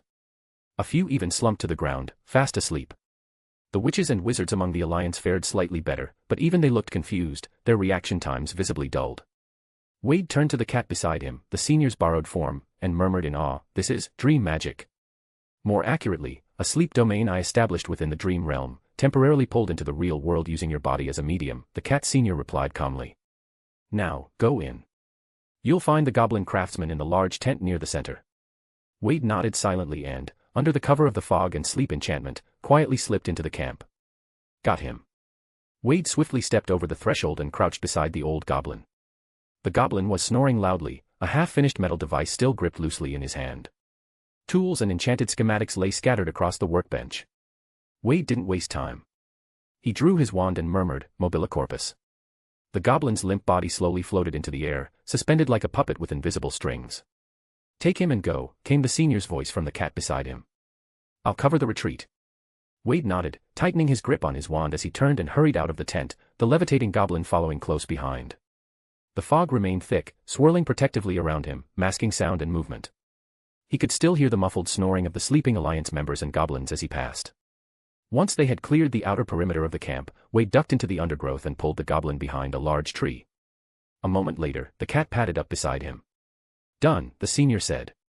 Let's get out of here. Without hesitation, Wade apparat away, taking the goblin craftsman with him, leaving nothing behind but silence and a dream-laced mist. It's him. Take him to your lab. The rest is up to me, the senior said. Wade nodded, grabbed the old goblin's arm with his right hand, scooped up the senior, still in the cat's body, with his left, and apparat away from the goblin camp. Just before vanishing, Wade didn't forget to snatch a blueprint and a circular object from the workbench. As Wade disappeared, a surge of white mist rolled in, wiping away any magical traces left by the apparition. Moments later, the mist faded. A few minutes afterward, anxious shouts rang out through the goblin camp. He's gone. The craftsman is gone. What the fuck happened? Why was I asleep? In an instant, the entire camp was ablaze with light and chaos. Inside the somnolent wizard's tower, Wade laid the unconscious goblin craftsman on a bench, then casually placed the stolen blueprint and ring-shaped object on the table. Okay, what do we do next? He asked. Well. Could you first put me on the ground? The cat looked at him with embarrassment. Oh, of course. Wade didn't want to die early after all. Put him on a bed. I'll handle the rest, the cat senior replied. He's already trapped in my dreamscape. His knowledge will soon become mine. Her voice carried a hint of excitement. If Wade's assumptions were correct, she might be able to free herself sooner than expected, and without needing him to take any further risks. While Wade was settling the old goblin onto a bed, the senior leapt onto the table, pawing through the blueprint and circular device he had brought back. Oh. It's actually this thing, she said, clearly delighted. What is it? Wade asked. This is a goblin control ring, along with its improved design, she explained. Goblin control rings can be used to control magical creatures. Back when I was being hunted by a dragon, it had one of these rings around its neck. Wade immediately recalled the armored troll he had fought before. It too had worn such a ring around its neck. He remembered that when he decapitated the creature, he had accidentally destroyed the ring along with it. In the end, those scraps of metal had even been dug back up by him and turned into containers for holding the residue. This really is a valuable item, Wade said. Looks like this goblin craftsman is quite skilled. He seems to have been working on improving this ring, the senior said as she looked down at the blueprint. However, it appeared that the design hadn't yet been fully completed. Don't worry, we're not letting good things like this slip by, the senior said in a chilly tone. Back then they used this thing to hunt me down, I've never forgotten it. Now this device belongs to us. I'm really looking forward to the day those goblins get pummeled by their own enslaved trolls. Wade, listening from the side, chimed in, exactly. Might as well make them wear one of these rings themselves, let them experience what it's like to be enslaved. The senior's cat eyes glowed eerily as she turned toward him. Great idea, Wade. Let's do it. Wade felt goosebumps rising across his skin. It was clear that the conflict between the senior and the goblins had been extremely intense. Otherwise, she wouldn't still be holding such a grudge to this day. All right, you head back for now. I should enter the dream and properly meet this goblin master craftsman. Actually, now that I look at him, I feel like he looks a bit familiar. Could it be that we've met before? As the senior finished speaking, the Kneazle on the table suddenly shivered, then blinked around in confusion. Wade knew that her consciousness had already left. He glanced at the old goblin lying beside them with a trace of sympathy in his eyes. TSK, don't tell me you just happened to have offended her in the past. Oh, ***, support and read 2 weeks ahead of WN at. Chapter 142, end of December. After giving up his reckless arrogance and handing over the experiments to his senior, Wade Reynolds' days suddenly became much more relaxed. Apart from secretly searching for ancient magic hotspots at night to enhance his power in ancient magic, he spent his time reading and studying. His senior was right, what he needed to do at this moment was to first make up for his weak foundation in magical knowledge. Only by doing so would any future experiments or research be meaningful. Otherwise, with little accumulation, any research or experiments would only scratch the surface. Tom was surprised by Wade's change. This guy, who used to vanish as soon as class ended, was now actually going to the library. Moreover, Nagini, whom he used to ask Tom to take care of, was now kept by his side again. That is to say, aside from his nightly wanderings, all his secret activities seemed to have stopped. However, Wade's reading speed remained as fast as ever. His learning efficiency also remained as enviable as ever. And besides Wade's unusual behavior, no longer disappearing and actually diving into intense study. And changes also made Tom secretly alarmed. Tom could feel that the sense of pressure and exuded was growing heavier by the day. Her strength increased dramatically every few days. This rate of growth left Tom stunned. These so-called fake potion mists of Wade's were too powerful. Tom was already starting to feel tempted. If one's strength could increase this quickly, a few side effects didn't seem so unacceptable. However, when he saw how calm and composed Wade remained every day, Tom managed to suppress the restlessness in his heart. He understood that Wade, just like him, had no less desire to become stronger. And yet, Wade could so easily hand over those counterfeit goods that could quickly enhance one's power to N, while not touching them himself at all. That alone was enough to prove those things were definitely not good. Having stuck with Wade for so long, and suffered losses so many times, Tom had come to understand one thing very clearly: just follow Wade's lead. Do whatever he does, and don't do what he doesn't. That way, nothing will ever go wrong. Because Wade never did anything he wasn't confident in. And coincidentally, Tom was also very cautious, especially when it came to valuing his own life. Just like that, the days passed one by one. Before long, it was the end of December. Christmas was approaching. Hogwarts also gradually took on a more cheerful atmosphere. Those who wish to stay at school over Christmas can come to me for a stay-behind application form. In the morning, at the staff table in the Great Hall, Professor McGonagall held up a stack of forms and announced loudly. Some young witches and wizards immediately stepped forward to collect the application forms. But Tom and Wade didn't move. They quietly watched as Anne ran up to get one. "She hasn't had enough yet," Tom said in surprise, using the whispering charm. "Human desire has no end, Tom," Wade said calmly. Miokyu the cat. Tom and Wade's arms stretched lazily. "But if she doesn't go back for Christmas, then our plan." "Don't worry, she will go back. It's the end of the year, how could she not return to report in? Even if she doesn't want to, her aunt wouldn't allow it." Wade smiled. "As soon as she returns, the increase in her strength won't escape Grindelwald's notice. So, after Christmas, no, maybe even before Christmas, Grindelwald will start to take action." "But how are you going to lead them into the trap step by step?" Tom asked. "In the places she's supposed to investigate, I planted some fakes, along with a few incomplete manuscripts. Those manuscripts should be in Anne's hands by now. That information will gradually guide them to where I want them to go." Hearing this, Tom didn't ask any more questions and focused on eating. "Tom, why'd you suddenly stop asking?" "Well, since you always have everything figured out, there's no point in me asking this and that," Tom replied with clear self-awareness. In truth, he was afraid that if he asked too much, Wade would get annoyed and set him up again. Tom was quite troubled. Ever since meeting Wade, this guy had constantly schemed against him, and he still had no idea why. Could it be that he actually gets some kind of reward for setting me up? Only if he'd known. As Tom thought about it, he forcefully cut into a piece of fried egg with his table knife. "As for the plan, it's fine if you ask more about it. No matter how thorough I am, I might still overlook something." "I need your help, Tom," Wade said gently. "You can help me identify and fix any gaps." Hearing that, Tom secretly curled his lip. "You've already set everything up, and now you want me to look for gaps." That said, after thinking it through carefully, Tom still replied, "As things stand, your plan doesn't seem to have any obvious flaws. If you've arranged everything, then for now we just need to wait and see." "All right, I trust your judgment, Tom." Wade smiled. Wait a minute." Tom looked at Wade warily. "If the plan fails, you're not thinking of blaming me for it, are you?" Right after he'd finished sharing his opinion, Wade said he trusted his judgment. If it failed later, would Wade then say his poor judgment misled him? No wonder Tom was so on guard. In his experience, Wade really was capable of pulling something like that. "Oh. Tommy boy, how can you always look at me that way? We're close friends. How could I ever blame you for a failure?" Wade shook his head and sighed. "Unless you guarantee that even if it fails, it has nothing to do with me," Tom said warily. Wade sighed again and then gave his assurance.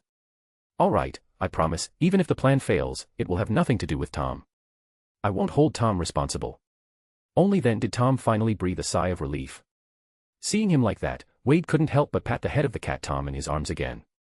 This kid's getting harder and harder to fool. But, even though I made the promise, I never said which Tom I was referring to, right? My cute kitten. "Hey, I'm talking to you too, why are you always exchanging glances during breakfast?" After coming back, and had been watching them for a while. They were using the whispering charm to talk, but to others, it looked exactly like they were making eyes at each other. "Ugh. That sounds disgusting, Anne. What the hell is in your head?" Tom shot her a disdainful glare. "What? Not happy about it? Then come fight me." And stared at Tom, eyes full of challenge. Tom turned his head away, refusing to look at her. "Yeah right, only a fool would fight an enhanced Anne." Wade remained calm as ever. "Actually, we were trying to communicate telepathically." "Telepathically? Is that even possible?" And asked curiously. "Not necessarily, but it's worth trying. After all, many new spells come from repeated attempts sparked by a single thought." Wade said with a smile. "I see. So, did you succeed?" "Not yet." "Are you interested? You could join us too." "No. I'm not interested." and waved her hands repeatedly. She was a girl, how could she be making eyes at two boys? What a shame, Anne. In that case, your name won't be among the inventors of this new spell. And simply thought Wade was joking. But Tom, on the other hand, felt he heard a double meaning in his words. Wasn't that basically saying that and betrayed Wade, and from now on, she wouldn't have a place in the team? TSK, Wade really was something else, and Dumbledore actually thought this guy was a good person. Oh, ***, support and read 13 chapters ahead of WN at Chapter 143, and felt fear. By the way, during the Christmas holiday, are you two both leaving school? And asked. Yes, I promised Tom I'd go with him to take care of something, Wade said casually. Tom was slightly taken aback. You're coming with me? Of course. Didn't we already agree on this? Wade replied. Tom fell silent. He had planned to visit his mother's side of the family during the Christmas break. But Wade had always said that his mother's family might not be as wonderful as he imagined. Could it really be as bad as Wade claimed? But then again, Wade had a point. If his mother's family was truly so good, then why would a witch rather die at the door of a Muggle orphanage than go home? For a moment, Tom just felt his mind was in complete turmoil. Suddenly, a hand rested on his shoulder. No matter what, you have to face it eventually. Besides, with me there, you don't need to worry about your safety, Wade said gently. Why do I feel like the biggest danger comes from you? Tom muttered. Sigh, you say things like that, it really breaks my heart. Since they weren't using the whispering charm for this exchange, and heard everything clearly. So, what are you two doing over the break? Why would it be dangerous? And asked in confusion. It's nothing, just some personal business. But I noticed you filled out the stay behind form earlier. What, you're not planning to go back for the holidays? Wade casually changed the subject. Sure enough, the guilty and immediately forgot to pursue what their personal business was. My aunt and the others don't have time, so I had no choice but to stay at school, and replied vaguely. Oh. I see. After breakfast, and left first. She was a little afraid that Wade and Tom would keep asking why she was staying at school over the holidays. And, what if Wade and Tom invited her to spend Christmas at their place? In theory, she shouldn't refuse. But she really couldn't go. Otherwise, wouldn't her reason for telling Ermengarde she was staying at school be completely wasted? After returning to her dormitory, and took out the notebook used for communication, intending to inform Ermengarde that she wouldn't be going back over the break. However, as soon as she opened the notebook in the specific way required, she saw a message left on the page. Over the holiday, Wade and Tom won't be at school. Staying there is pointless, so come back to Ermengarde for the holiday, I still have many questions to ask you. This message made Anne feel like she'd fallen into an icy pit. She had just been planning to lie and say that Wade and Tom would be staying at school over the break, so she needed to stay too. After all, she had long known from Wade that Dumbledore valued Wade and Tom highly, he had even arranged a house protected by the Fidelius charm for them. In other words, whether Wade and Tom stayed or left during the break, Grindelwald shouldn't have known. And yet, just a few minutes of delay, thankfully, only a few minutes late. Because at that moment, the order actually came. From the contents of the order, it was clear that Grindelwald was fully aware of Wade and Tom's whereabouts. If she had reported back with that lie just a few minutes earlier, before this message arrived, wouldn't she have been completely exposed by now? Thinking of this, Anne was overcome with fear. She collapsed onto the bed alone, sitting there in a daze for a long time before she finally recovered. Grindelwald now knew about Wade and Tom's movements, which meant she had lost her excuse to stay at school. And right now, her power had increased so dramatically that even ordinary classmates had noticed. Everyone thought it was because Wade had taught her a lot, that's why she had grown so much stronger in such a short time. If Grindelwald saw her, how could he possibly not notice? In other words, that once exclusive secret could no longer be kept to herself. And picked up her quill and, with trembling hands, wrote in the notebook. Understood. However, Wade plans to visit the Forbidden Forest again tonight, one final effort before the holiday begins. I think he's very confident about this one. A moment later, a reply appeared from the other side of the notebook. Understood. Tonight we'll suspend all operations. Also, be careful. There's a strange presence in the Forbidden Forest. It may only target adult wizards or goblins, after all, you've been going there for quite some time without any issues. But still, stay alert. One of our goblin master craftsmen vanished without reason, and everyone in the camp fell asleep at the same time. Seeing this message, Anne once again felt a wave of lingering fear. After all, she had been going into the Forbidden Forest alone these past few days. If that strange presence had set its sights on her, wouldn't she already be dead? With that thought, Anne immediately gave up on the idea of making one last trip tonight. Understood. I'll be careful. After closing the notebook, and took a deep breath, then locked it back in the cabinet. There was no more time to stall. Tonight at midnight, she would pretend she had just returned from an expedition and report her findings to Nurmengard. Evening. In the corner of the common room, Wade sat by the window with the cat in his arms, reading a book. Suddenly, he felt the cat Tom in his arms tense up, then leap onto the table. A familiar voice sounded in Wade's ear. All those residues you told me to place have been put in position, and in the exact manner you specified. It turned out that Tom the cat had once again been taken over by his senior, he had become Cat Senior again. Wade glanced at Nagini coiled nearby, then used the whispering charm to say, "Good, just in time. If I'm not mistaken, then either tonight or by Christmas Eve at the latest, Grindelwald's people will definitely start becoming active. By the way, how did you manage to place those powers in the Forbidden Forest according to my specifications? I was surprised when you said you wanted to go. After all, you can only move around using your consciousness," Wade asked curiously. "Did you forget? You still have a controlled goblin in your wizard tower. As long as I attach my consciousness to him, I can move around freely. It was just a matter of placing things in a few more locations. That old goblin may not be in great shape, but it wasn't a big problem." Hearing this, Wade once again marveled at how terrifying his senior's nightmare magic was. In other words, if she ever had malicious intentions toward him, she could very easily perform something like possession. This little whispering spell of yours is quite interesting. Are you using it to guard against that little snake? The senior asked. Wade pretended to flip through his book casually, without glancing at her. Yes. She's a pitiful one, a maledictus. Right now, she can only barely stay conscious using my ancient magic transfiguration. The senior stared at Nagini with her feline eyes, studying her closely. Nagini didn't find anything unusual, since this cat had always been wary of her, afraid she might harm its master. Not bad. Your command of ancient magic is becoming more and more refined. But if my research goes well, maybe you won't need to take risks anymore. You've made progress? Wade asked excitedly. A bit. Based on the emotional ratios you gave me last time, I had an idea. And that old goblin craftsman really is quite skilled. He seems capable of using goblin metal to forge tools that can compress those residues. Oh, ***, support and read 13 chapters ahead of WN at. Chapter 144, Chapter 144, Grindelwald, I need them. Early morning. When the distant Hogwarts castle had fallen into darkness, the Forbidden Forest suddenly became lively. Not only did the Grindelwald's party wizards originally stationed there pour out in full force, but several reinforcements also appeared. 2 hours later. Nurmengard. Grindelwald sat in his seat, quietly staring at the 3 small orbs on his desk. These 3 orbs were made of goblin metal. According to the intel and had sent back, it was only during tonight's expedition that they discovered how to locate this kind of magical energy within the ruins.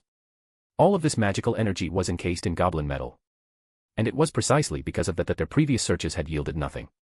And wrote in the notebook that although they had found the correct method tonight, they had only discovered one large cluster of magical energy, which the 3 of them shared and absorbed.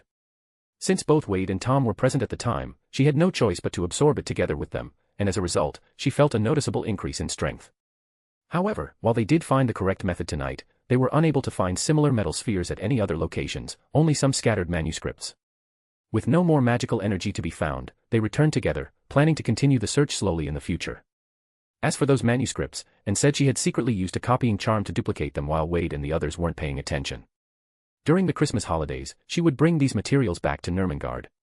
Upon receiving the message, Grindelwald immediately mobilized his party members that very night, launching a large-scale operation into the Forbidden Forest. Following the intel Anne had provided, they researched those locations. However, while they did find quite a few manuscripts, that type of magical energy. Among all the ruins, only 3 samples were discovered. This outcome clearly left Grindelwald very dissatisfied. However, judging from the remnants found in those manuscripts, it appeared that most of the magical energy had already been recollected by someone called Professor Morganac and stored elsewhere. Only these pitiful 3 samples remained, or rather, 4, one of them had been split among Wade and the other 2. In other words, as long as I can find the place mentioned in Morganac's manuscript, we'll be able to locate all the remaining magical energy. At that thought, Grindelwald's mood finally eased a little. After searching for so long, they had finally made a bit of progress. And this small breakthrough had also come from that little fellow Wade. He was the one who had discovered the method to find this type of magical energy. Could it be that this child would bring positive influence to him and to his great cause? Grindelwald's heart burned with excitement at the thought. And no matter what, those 2 children must be brought into our ranks. Having made up his mind, Grindelwald took out the Elder Wand and gently tapped one of the small orbs on the desk. Pop. Like a bubble being burst, a thick, dark red cloud of magical power drifted into the air. This is. A hint of delight flashed through Grindelwald's eyes. He could easily feel the immense power contained within it. With a slight wave of his wand, Grindelwald swiftly absorbed the cloud of residue. Ha! He took a deep breath, then slowly opened his eyes, a look of satisfaction on his face. This really is good stuff. It's just a shame there's so little of it, Grindelwald said with a touch of regret. Still, with those manuscripts, there were at least some clues. If he could find the remaining magical energy, or better yet, discover a method to produce this kind of power himself. Then, in this world, there would be no one who could stop him from doing anything. The remaining time at school passed in the blink of an eye. Before long, it was the day before the Christmas holiday. Noon. Wade and Tom were having lunch. So far, the plan was going smoothly. Wade appeared quite relaxed. Tom, however, seemed a bit tense, probably because he was about to meet his family. Suddenly, Abraxas walked over. "President, Professor Dumbledore is looking for you and Tom. He said to come to his office after you finish eating." Oh. Hearing that, Wade turned to look at the staff table. Sure enough, Dumbledore wasn't there. Dumbledore rarely dined in the Great Hall. He was far too busy. For him to call them over this time likely meant he had finally managed to clear a bit of time. "Thank you, Abraxas." "No worries, President." After lunch, Wade and Tom headed toward Dumbledore's office. "What do you think he wants, calling us so suddenly?" Tom asked. "We didn't choose to stay at school, so of course he'll want to ask where we're spending Christmas," Wade replied. Do you think he might have already found a place for us to stay?" Tom asked again. "Possibly, but I think he's more interested in why we don't want to stay at school for Christmas. Logically speaking, staying here would be safer and less lonely." Hearing that, Tom frowned and fell silent. Not long after, they arrived at Dumbledore's office. Knock knock knock. Wade rapped on the door. Dumbledore's voice came from inside. "Come in." Wade and Tom exchanged a glance, then pushed the door open and entered. To their surprise, there was someone else in the office besides Dumbledore himself, a senior wizard. "Good day, Headmaster Dippet, Professor Dumbledore." Wade quickly responded with a greeting. Tom followed suit and greeted them just like Wade did. "Haha, so it's the promising young talents of Hogwarts," Headmaster Dippet said with a laugh. "I wouldn't dare accept such praise, Headmaster Dippet." "Why not? Your SMASH Mutual Aid Society has, in just a few short months, swept away the old, decaying atmosphere of Hogwarts. That's something I haven't managed to do in all my years as headmaster," Dippet said with a warm smile. "We didn't do much at all. It was only possible thanks to your support, sir. You're the one who helped us withstand the pressure from the British pureblood families. Without that..." "Haha, it wasn't me. I didn't do anything. The one who took the pressure for you was your Professor Dumbledore, or rather, now Vice Headmaster Dumbledore," Headmaster Dippet said with a smile. "Armando, don't say that. Back then, it was only because you used those letters from the pureblood families as firewood that I found the courage," Dumbledore replied politely. All right. No need to flatter me. I know you have something to discuss. I'll take my leave then." As he passed Wade and Tom, Headmaster Dippet added, "Well done, boys." Once Dippet had left, Dumbledore pulled over 2 chairs and invited Wade and Tom to sit down. "Professor Dumbledore, why did you ask us to come?" Before Wade could speak, Tom asked directly. Since you two chose not to stay at school, I wanted to let you know that I've found a house for you to stay in," Professor Dumbledore said with a smile. "Is it a house you bought? How much was it?" "Wade's got money, he can pay for it," Tom said. "Ayo. The fuck? #O. Wade couldn't help but shoot him a glance. Oh, ***, support and read 13 chapters ahead of WN at Chapter 145, I'm not the same Tom anymore. This brat, why is he always thinking about my money? Dumbledore didn't even say anything about charging us. What are you bringing that up for? Easy to be generous when it's not your money, huh? You're not the one earning it, after all. It was a house left to me by an old friend. It now belongs to me. So no payment is needed, Dumbledore said, waving it off. Since you're not staying at school over the holiday, go ahead and move in. That's great news. Thank you so much, Professor Dumbledore, especially with how busy you are, for still helping us find a place to stay, Wade said gratefully. It's nothing, just a small gesture, Dumbledore replied. Then he looked at Wade and Tom, his expression suddenly turning serious. Wade and Tom both knew Dumbledore was about to get to the real reason he'd called them. I originally thought you would spend Christmas at Hogwarts. That house, in fact, was meant for you to move into during the summer holidays. Can you tell me why you're not staying at Hogwarts for the break? Wade was just about to speak, something about wanting to secretly visit Mrs. Cole or similar. But before he could say anything, Tom spoke up again. It's because of me. I wanted to take the opportunity during the holidays to visit my family. Wade plans to go with me. Wade looked at Tom in surprise. I haven't even started making something up, why did you just spill it? Based on his past understanding of Tom, Tom should have kept everything to himself and gone to meet the Gaunt family in secret. So why was he now telling Dumbledore directly? Dumbledore also seemed a bit surprised. You found a lead on your family? Yes. I'd been searching for clues about my father's surname, Riddle, but I couldn't find anything. Then Wade suggested I try looking into my mother's surname instead. I used to think that since my mother had ended up dying so miserably at the doorstep of a Muggle orphanage, she might have been a regular Muggle. That's why I never looked into her background. But since I couldn't find anything on my father's side, I casually checked my mother's surname in the library. Gaunt. Dumbledore's eyes narrowed slightly. Gaunt, so your mother was from the Gaunt family. Professor, you know the Gaunt family too? Wade asked. They're believed to be descendants of Slytherin. Dumbledore looked at Tom. I'm sorry, Tom. I should have asked Mrs. Cole for your mother's name back then. If I'd known earlier, you might have found your family a long time ago. It's fine. Tom replied calmly. So, you two plan to visit the Gaunt family together? Dumbledore asked again. Yes. Is there a problem? Tom asked coldly. Well. I don't mean to stop you, but I've heard the Gaunt family has a rather poor reputation. If you show up uninvited, it could be dangerous. Poor reputation.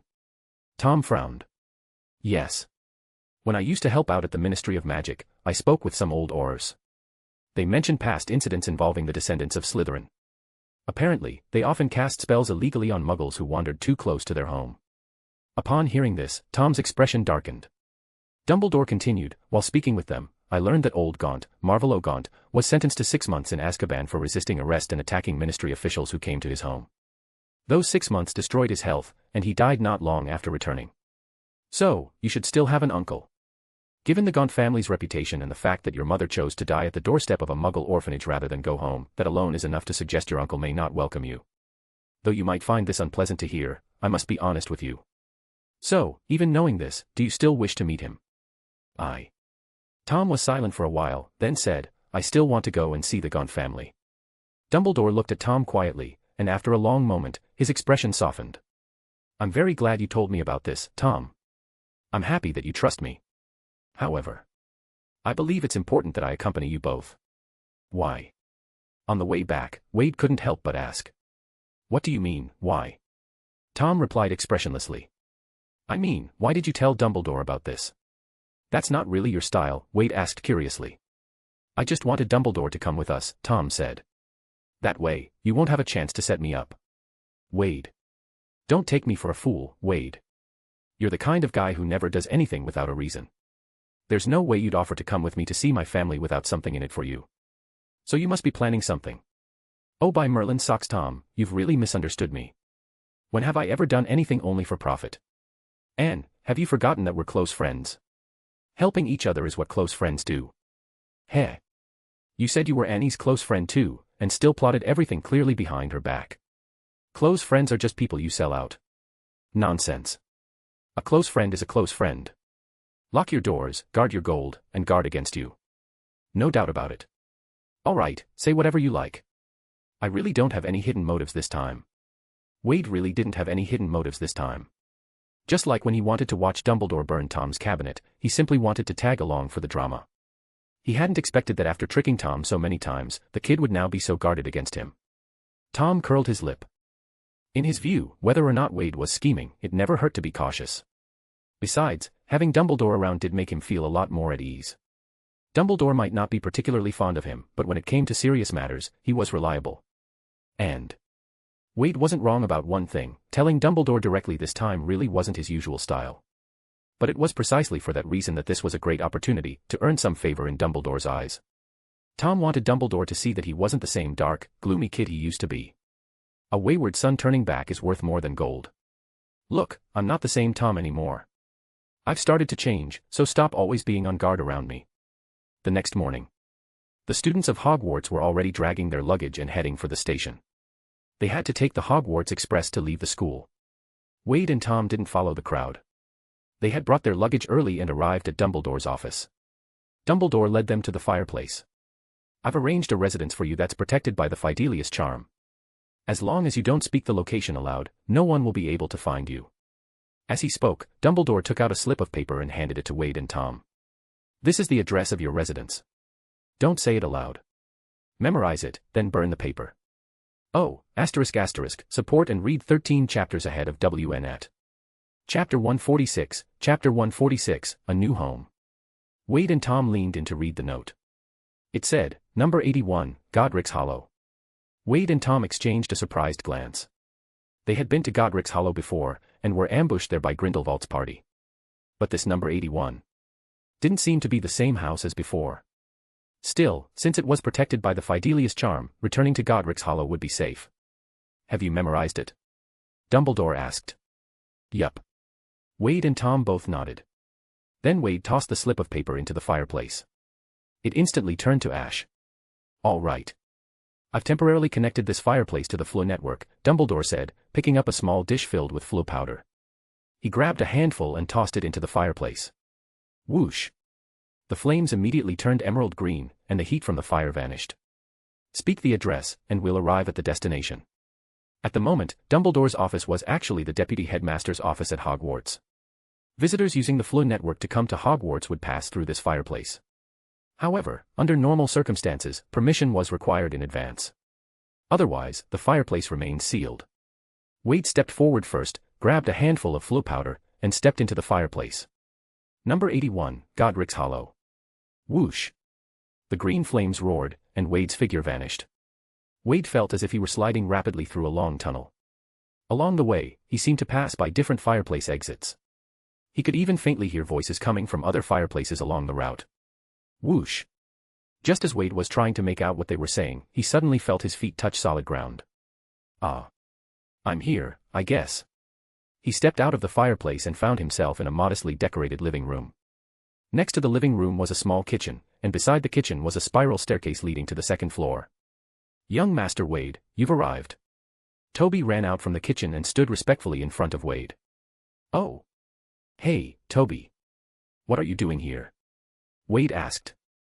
Toby replied cheerfully, "Professor Dumbledore told me in advance to come here and wait for you, young Master Wade. He said that starting today, this place will be your home. Is that so?" Whoosh! Just as Wade was surveying his surroundings, Tom and Dumbledore appeared behind him one after the other. "The bedrooms are upstairs. Want to take a look?" Dumbledore asked.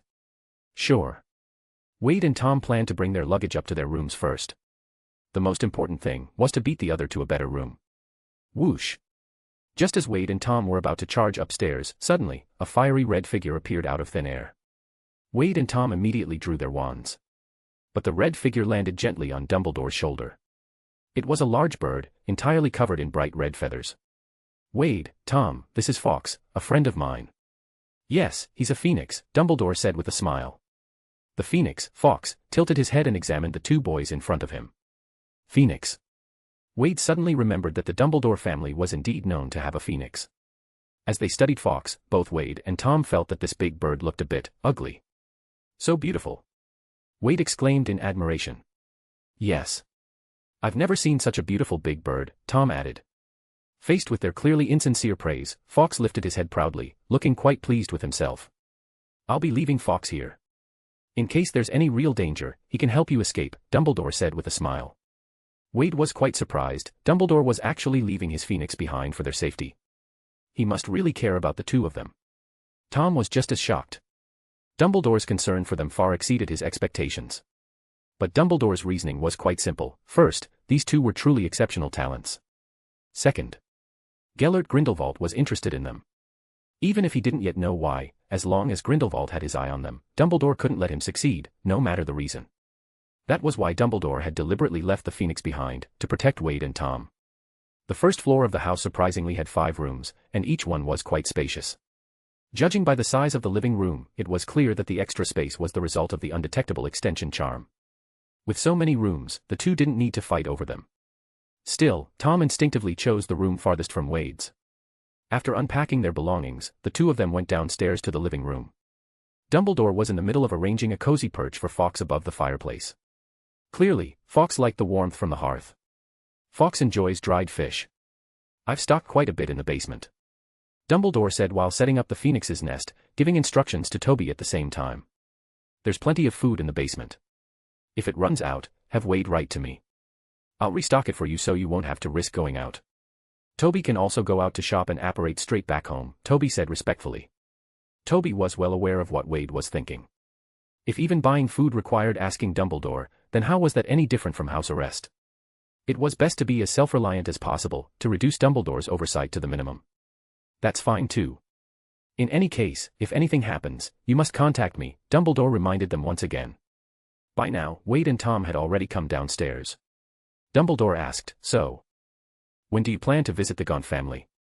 Tom pressed his lips together, then said, today, I suppose, if you have time. All right, Dumbledore nodded, showing no objection. The Gaunt residence is in Little Hangleton. We can still use this fireplace to go directly.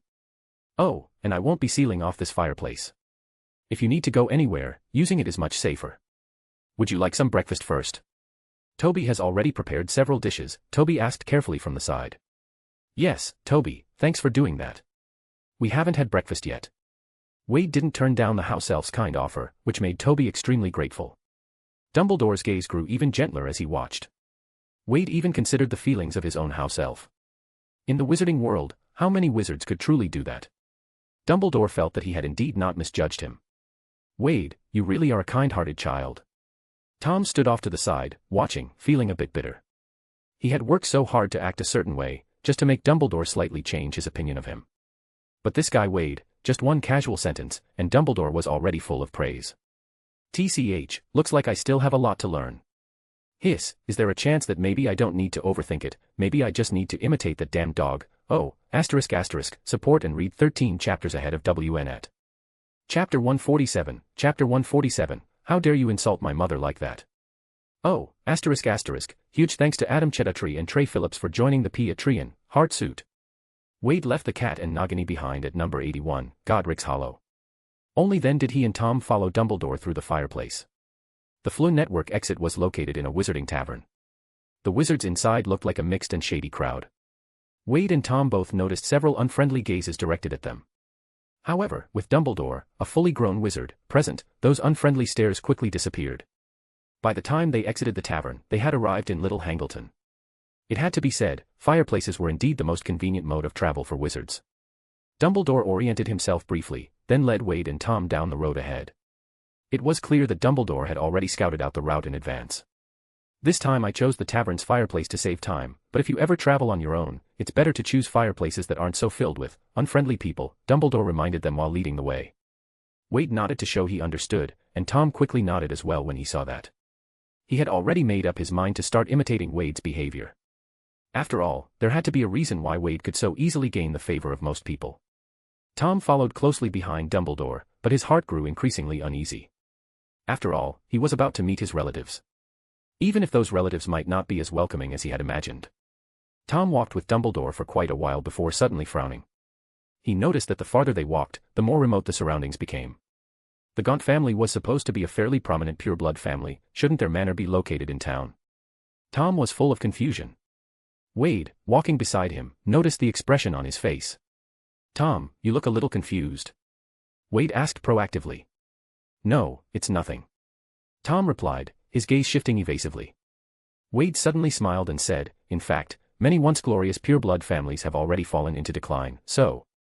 Not all pureblood families are as glamorous as they seem. How did you know what I was thinking? Tom asked in surprise. That was easy to guess, Tom. Your thoughts are written all over your face, Wade replied with a smile.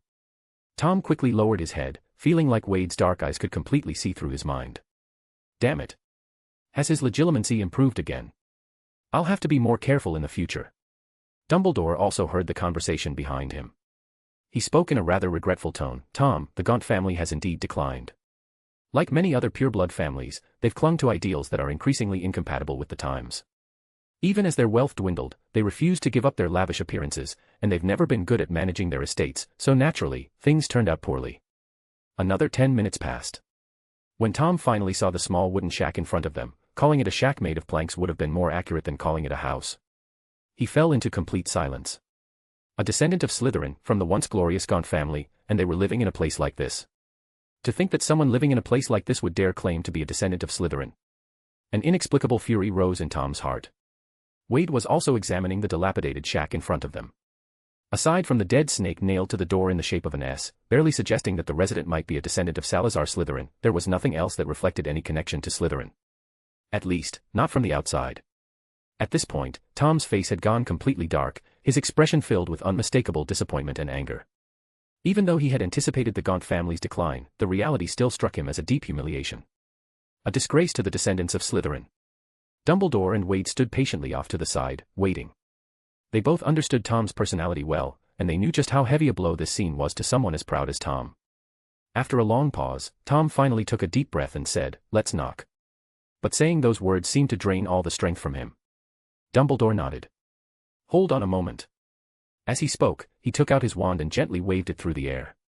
Wade immediately sensed that something in front of them had been dispelled. A few minor jinxes, once undone, it's fine. Let's go in. After casually removing the malicious curses the Gaunt family had placed around the area, Dumbledore strode forward confidently. Tom's expression grew even darker as he looked at the spots where the curses had been lifted. Many of them had been placed right along the nearby path.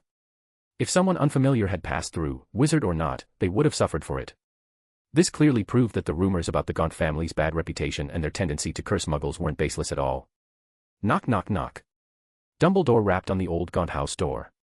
"Who is it?" a rough voice shouted from inside. Heavy footsteps followed, along with grumbling and swearing. Clack. The wooden door was yanked open roughly from the inside. A thin, ragged man with tangled hair and filthy clothes stepped out, a snake coiled around his hand. His face was ugly and misshapen, and his gloomy eyes swept quickly over the three people in front of him. But when he saw Tom, his gaze turned slightly suspicious. Wade noticed that the man was wearing a black obsidian ring that didn't match the rest of his shabby appearance at all. "I don't know you. Who are you people?" Seeing the crude man behind Dumbledore, Tom felt even more disappointed. As a descendant of Slytherin, Tom had imagined that no matter how far the family had fallen, the men would still be refined, well-mannered, perhaps even handsome, or if not handsome, at the very least, someone who carried the grace and poise of a pure-blood lineage. Like Abraxas Malfoy, though weak, once he stopped bullying others, his behavior had always been proper and measured. But now, this man before him, who seemed to be his uncle, was as coarse as the muggle laborers Tom had often seen. At this moment, the final trace of Tom's idealized image of the noble Slytherin bloodline completely shattered. "I'm Albus Dumbledore, a professor at Hogwarts. You must be Mr. Morphin Gaunt." Dumbledore remained humble and courteous, even in the face of such a rude man. Watching this scene, Tom felt even more bitter inside. Wade looked at Tom. So, was the descendant of Slytherin he had imagined actually someone more like Dumbledore? Albus Dumbledore. Morphin Gaunt, though he had spent most of his life at home, found the name vaguely familiar. He stared at Dumbledore warily. "What are you doing here? I don't know you. I don't owe you money." Dumbledore turned to look at Tom. "Tom, come here." Tom's hand clenched tightly beneath his robes. Gritting his teeth, he walked to Dumbledore's side. "This child is Tom Riddle. His mother was Merope Gaunt, which means you should be his." Before Dumbledore could finish his sentence, Morphin's face turned from pale to a flushed, purplish red. "Aha. I knew this little bastard looked familiar. So you're the half-breed born from that filthy woman and that dirty muggle. A disgrace. A disgrace to the family." Shouting furiously, Morphin lunged forward, looking as if he was about to strangle Tom. Bang. Just as quickly as he charged, Morphin was blasted backward in an instant. Tom gripped his wand tightly, his eyes practically spitting fire. "You filthy, disgraceful bastard, how dare you insult my mother like that?" Tom pressed his lips together, clearly ready to strike again. But then he suddenly felt a hand gently press down on his shoulder. Turning, he saw Wade lightly shaking his head. If Dumbledore hadn't been there, Wade naturally wouldn't have stopped him. But right now, if he didn't stop Tom, there was a real chance Tom would use Sectum Sempra or something equally dangerous right in front of Dumbledore. Dumbledore watched the scene unfold, his lips twitching slightly, but he said nothing further. He could fully understand how Tom must be feeling at this moment. He quickly stepped through the broken wooden doorway and approached Morphin, who had been knocked to the ground. Morphin was still shouting loudly, "You filthy mudblood. How dare you lay a hand on me?" He had just drawn his wand when, somehow, it ended up in Dumbledore's hand instead. "It wasn't he who attacked you, Mr. Gaunt, it was me," Dumbledore said sternly. And you owe Mr. Tom Riddle an apology. Tom was stunned to see Dumbledore take the blame for his impulsive act, and even demand an apology from the other party on his behalf. His gaze flickered uncertainly. I have to apologize to that little mudblood. If you say one more word that isn't an apology, you may not need to apologize at all, Dumbledore said calmly. Though Dumbledore's tone and expression remained composed, the pressure in the air was overwhelming. Even Wade and Tom, standing outside the door, could feel it from a distance. This Dumbledore was not the gentle grandpa-like figure he would become in the future. Morphin instantly fell silent, clearly intimidated by Dumbledore. Now, can we have a proper conversation? Dumbledore asked. Morphin nodded involuntarily. At that moment, the suffocating pressure pressing down on him vanished completely. You can come in now, Dumbledore said, turning to Wade and Tom. Morphin took the chance to clumsily scramble up from the ground. Although the hatred and disgust in Morphin's eyes toward Tom hadn't faded, this time he didn't dare insult him to his face. Mr. Gaunt, we agreed on this, didn't we? Dumbledore asked calmly. Fine, sorry. Morphin gritted his teeth as he forced out the apology to Tom. Tom looked at his groveling posture, and a flash of disgust crossed his eyes again. Wade had been right. If he had come here alone, he really might have been in danger. Just now, Morphin had genuinely tried to strangle him. And with the things Morphin had said, Tom realized he might not have been able to hold back. He probably would have killed him on the spot. And if that had happened, he would have gotten himself into serious trouble. Right now, Tom still didn't have the means to completely cover up a crime. Oh, ***, support and read 2 weeks ahead of WN at Chapter 148, pick up your wand and find me. Greater than over equal to nabla less than over equal to. Huge thanks to Tyler Betzweezer for becoming a new member. Heartsuit. Then what exactly are you here for? Don't tell me you barged in, knocked me down, just to inform me that I have a little BAS, a nephew. Morphin struggled to his feet and sat on a battered old chair nearby, panting heavily, glaring viciously at the three standing before him. I only recently learned that my mother was a descendant of Slytherin, so I wanted to come and see for myself, to see what the descendants of Slytherin, the Gaunt family, are really like, Tom said, suppressing his fury and trying to keep his voice calm. Puffed. Morphin sneered and spat on the floor. If that wench had even a shred of Slytherin pride, she wouldn't have gone and coupled with some filthy muggle to produce you, you dirty mudblood. That's a stain on Slytherin's bloodline. A disgrace. Shut up, you bastard. Tom snapped angrily. You say she tainted Slytherin's bloodline. Betrayed the Slytherin name. Then what exactly are you doing now? What kind of useless scum ends up living like this? If Slytherin could see one of his descendants living in a cesspit like this, do you think he'd call my mother the disgrace, or you lot, who've ruined his legacy? Fallen into this pathetic state, and you still dare to call yourself a Slytherin heir? What right do you have to insult my mother? Morphin Gaunt's face instantly turned bright red, veins throbbing on his forehead. How dare you insult me like that? I am a noble descendant of Slytherin. I ended up like this because everyone else has fallen. They abandoned tradition. That's why the Gaunt family declined. Even like this, I've never strayed from the pureblood traditions. What right do you have to judge me? Tom's face was full of contempt and disgust, looking at Morphin as if he were a pile of dung. Tradition? What tradition? Hiding in your house, laying petty jinxes to mess with passing muggles, that's your so-called Slytherin heritage. A fool is a fool, can't even admit his own incompetence. I honestly don't know how, when you die and your soul reaches the realm of the dead, you'll have the face to meet the great Salazar Slytherin. Why you, what did you say you little? Morphin was so furious his head seemed to steam, but he couldn't even get a proper retort out. Tom's words were stabbing straight into his lungs. I said, you, and all the others who caused the decline of the Gaunt family, don't deserve to be called Slytherin's descendants. Tom continued his verbal assault, slowly stepping forward.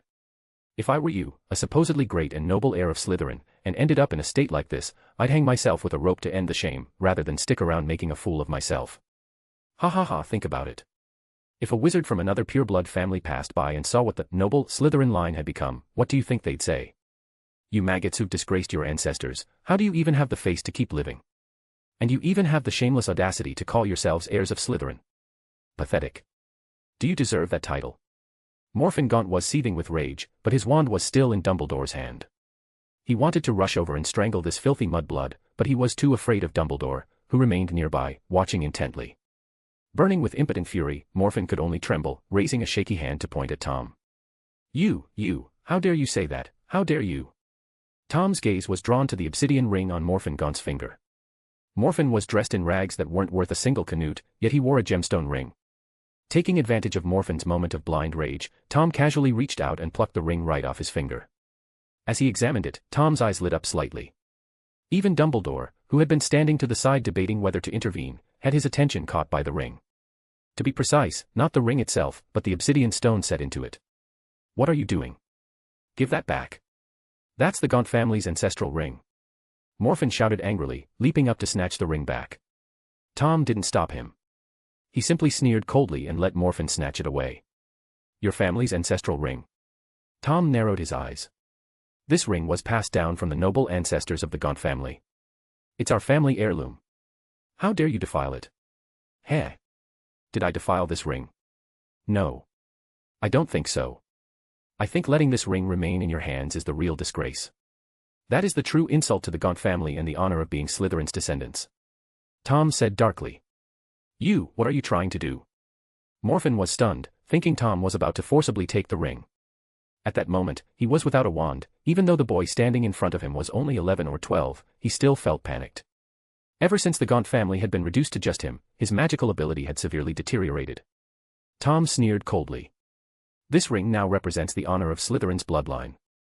Do you truly believe you deserve to possess it? Of course I do. I am the purest heir of Slytherin.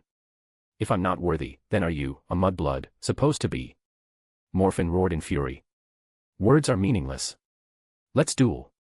Tom said, pulling a glove from his pocket and throwing it at Morphin. Then he said coldly, according to the oldest traditions of pureblood families, duel. Don't you claim to respect tradition above all else? Then accept my challenge. Only the one left standing has the right to possess Slytherin's heirloom. Only the victor has the right to call himself a descendant of Slytherin. Eh? What did you say? Tom's words stunned even the enraged Morphin for a moment. And standing nearby, Dumbledore could no longer remain a passive observer. Tom. Dumbledore hadn't even finished speaking when Wade reached out and grabbed his arm. Professor, let Tom go through with it. Otherwise, this will stay stuck in his heart for the rest of his life. But it's too dangerous. He doesn't need to, Dumbledore said with a frown. Professor, this concerns the honor of my family. Please don't stop me, Tom said coldly. The great Salazar Slytherin's heirloom can't remain in the hands of the unworthy. Professor, please don't interfere. Just bear witness to our duel. After a long silence, Dumbledore sighed and handed Morphin's wand back to him. He now fully understood what was going on in Tom's mind. As a child who had grown up with no family and no support, Tom harbored a deep sense of inferiority. And once he discovered that he was a descendant of Slytherin, that inferiority had slowly begun to fade. But, after seeing what a so-called Slytherin heir had truly become, he was bitterly disappointed. So now, he had to reclaim that identity, openly, and with pride. And that ring, that relic of Slytherin, carried the weight of that once glorious and noble identity. So Tom had to take that ring back, from his uncle's hands. If Dumbledore were to stop him, yes, he could protect Tom physically, keep him from being hurt, but what about his mind? Though Tom might get injured, what Dumbledore feared even more was that Tom, who had been slowly changing for the better, would have his psyche twisted again. Morphin snatched back his wand, a cruel grin appearing on his face. You filthy mudblood, you actually dare challenge me to a duel? Heh, fine. Perfect. On one condition, this Dumbledore fellow doesn't interfere. His eyes were bloodshot. This mudblood dared insult the honor of a Slytherin heir like him. A duel. A duel was perfect. He'd been dying to crush this arrogant little bastard after all. Just 11 or 12 years old, and already this cocky. As long as that powerful adult wizard didn't step in, he was fully confident he could beat this little half-blood brat to death. He's here as a witness. He won't interfere. Since you've agreed to our wager, then come on, duel me, Tom said, gripping his wand tightly, eyes full of contempt as he looked at his uncle. Of course, though he appeared scornful on the outside, the muscles in his arm were already tensed. Then let's go, outside. Don't want to wreck my house. Morphin grinned, revealing a mouthful of jagged yellow teeth, and strode out of the rundown shack. The yard outside was overgrown with weeds.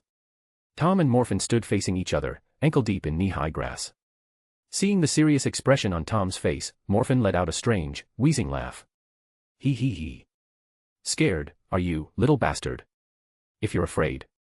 I'll let you strike first, Tom interrupted coldly. Hearing that, Morphin's face flushed purple-red with fury again. Tom had said he'd give him the first move, and the look in his eyes when he said it was dripping with disdain. It was the ultimate insult. How much contempt did that show for him? You'll regret this. Avada Co.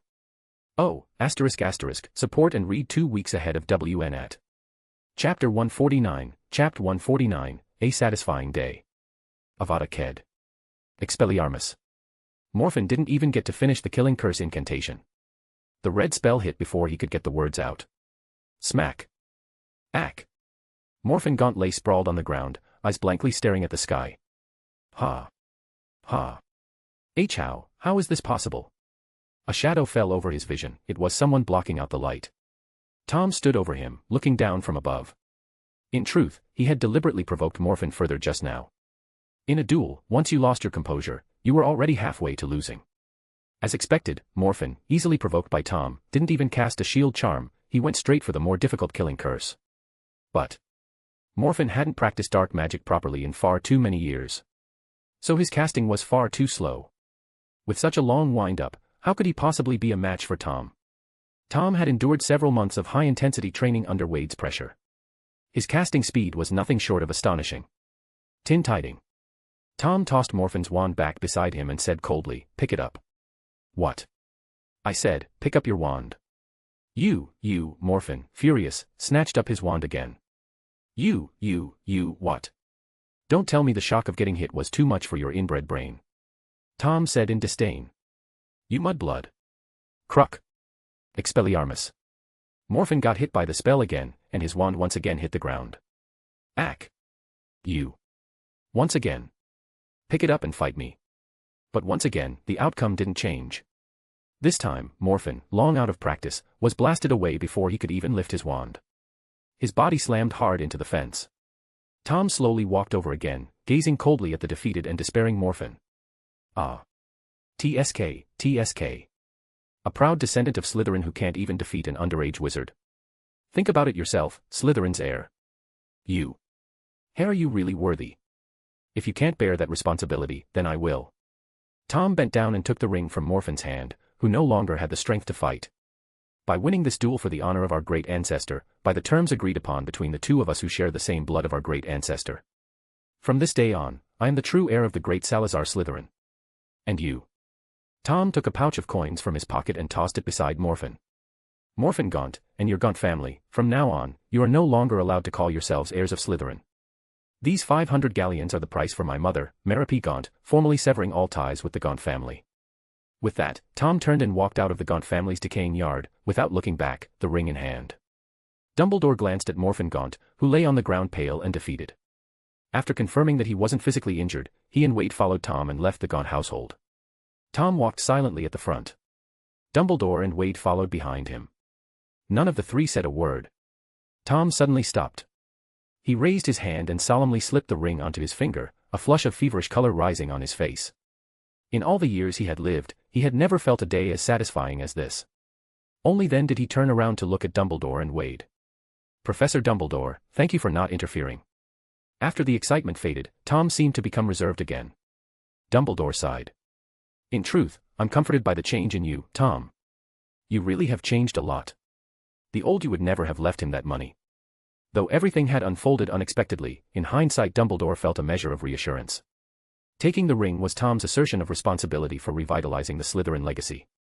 And leaving 500 galleons was a sign of mercy. Compared to the abstract concept of family honor, having enough to eat was Morphin Gaunt's more pressing concern. That was what pleased Dumbledore the most. It's nothing. I just thought, if it were Wade, he would have done the same, Tom said modestly. Me. Wade was a bit surprised to be mentioned so suddenly. Suddenly, Wade seemed to remember something. He quickly reached into his pocket and exclaimed, "Ha! So that's why you were buttering me up, turns out the galleons you tossed at that guy were mine." "Talk, when did you take them?" Tom retorted, displeased, "What do you mean your galleons? Don't forget, I have a share in the vault at Gringotts too. But this is my pocket. Not Gringotts. All right, let's just say I borrowed them from you, okay? Borrowed. Oh, so now you admit it's a loan. Fine then, 13 back for every 9 lent, no room for negotiation. You damn. I knew it.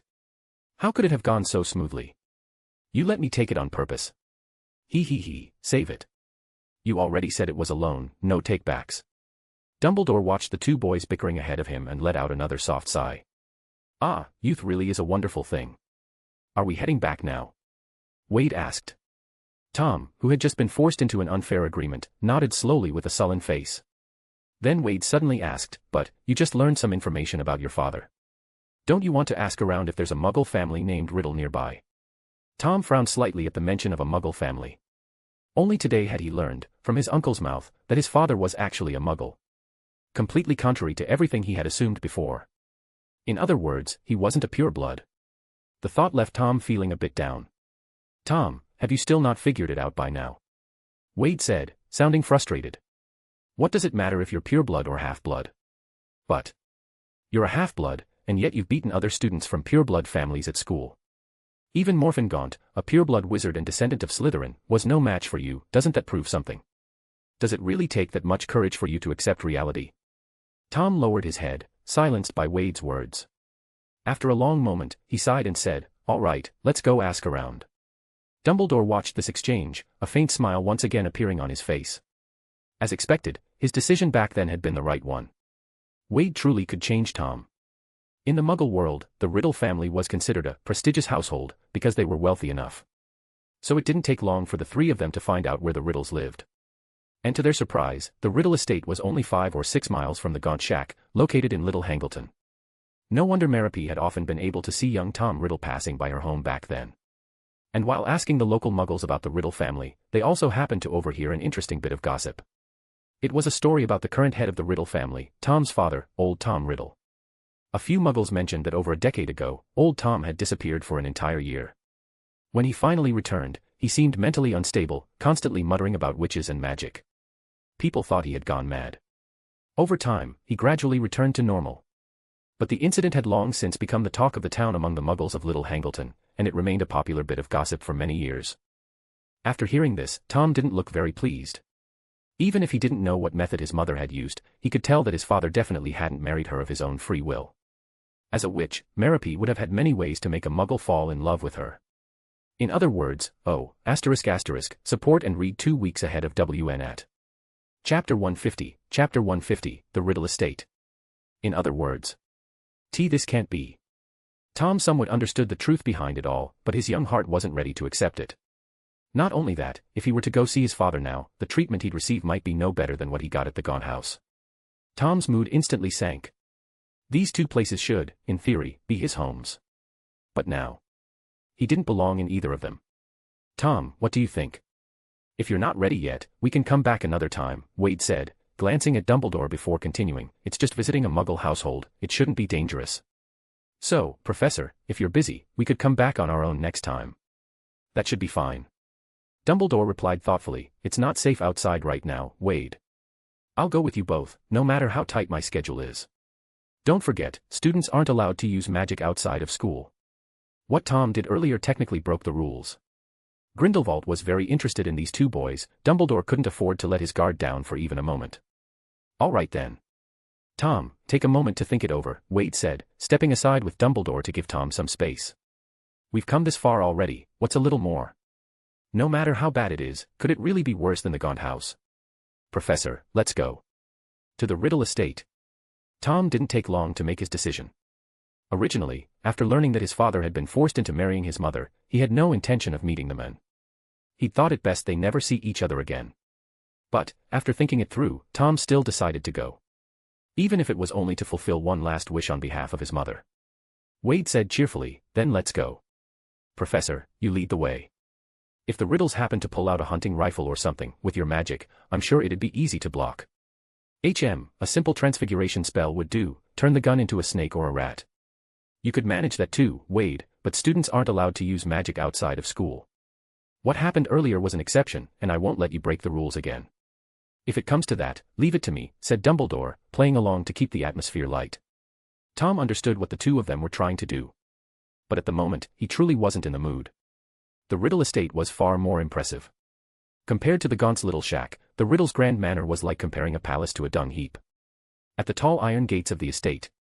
"Who are you here to see?" an elderly butler asked, eyeing the three of them carefully. When his gaze fell on Tom's face, the butler's expression changed dramatically. "Why, you all wait here for a moment. I'll go fetch Mr. Riddle." The old butler practically sprinted back toward the manor, as if he were being chased by a man-eating beast.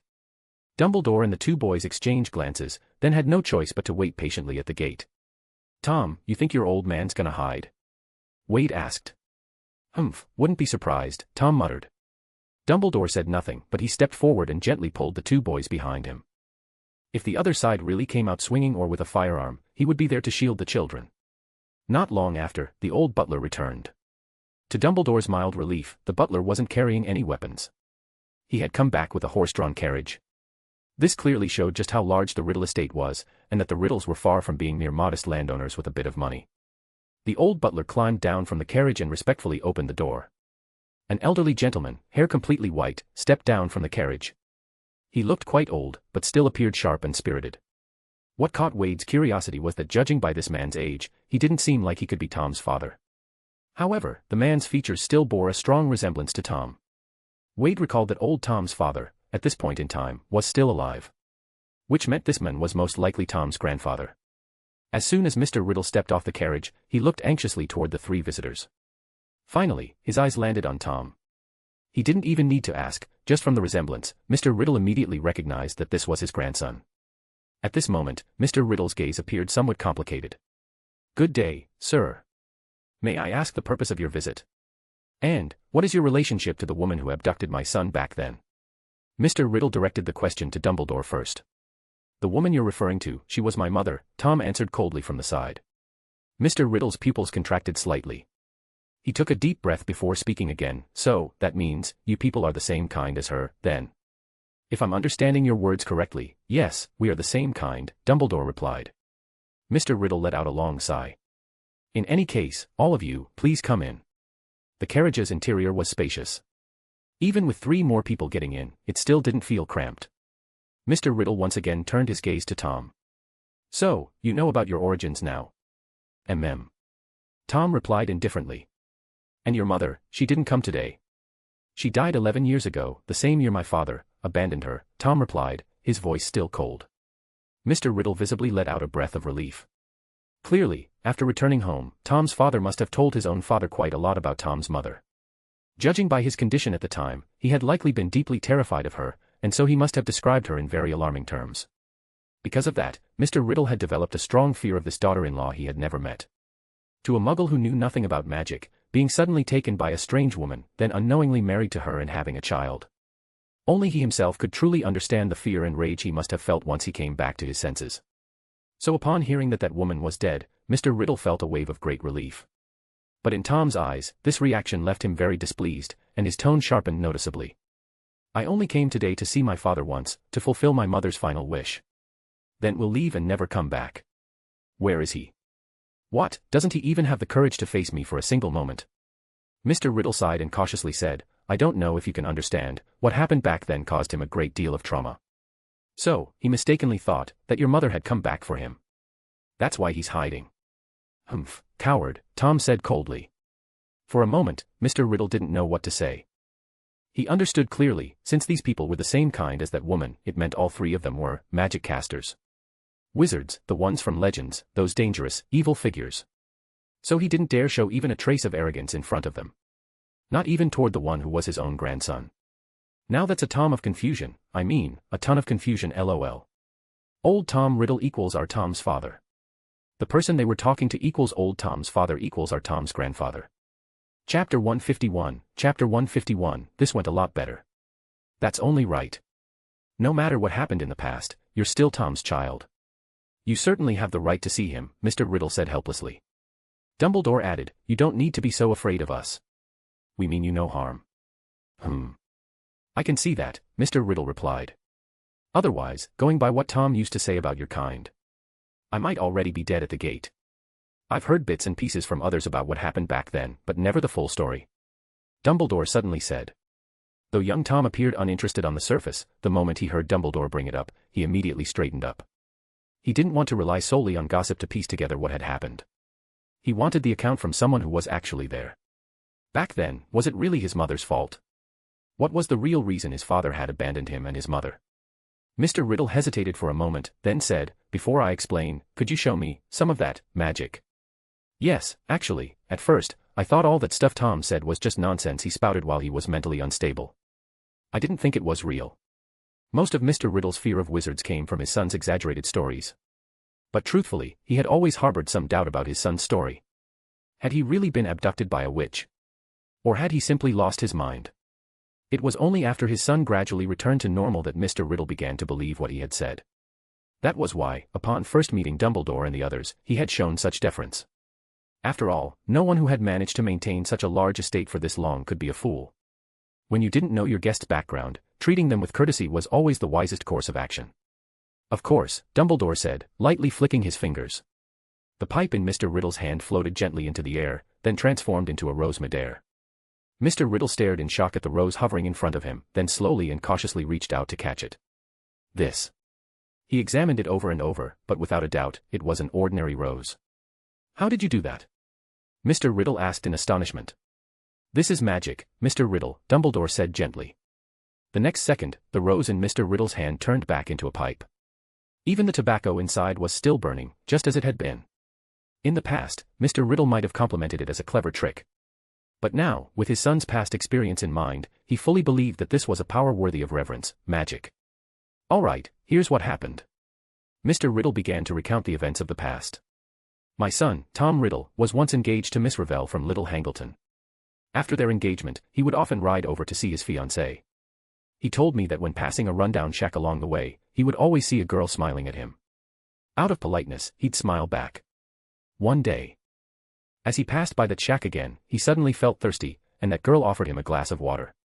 According to him, after drinking that water, he suddenly fell in love with the girl living in the shack. He became obsessed, disregarding everything, even his fiancée.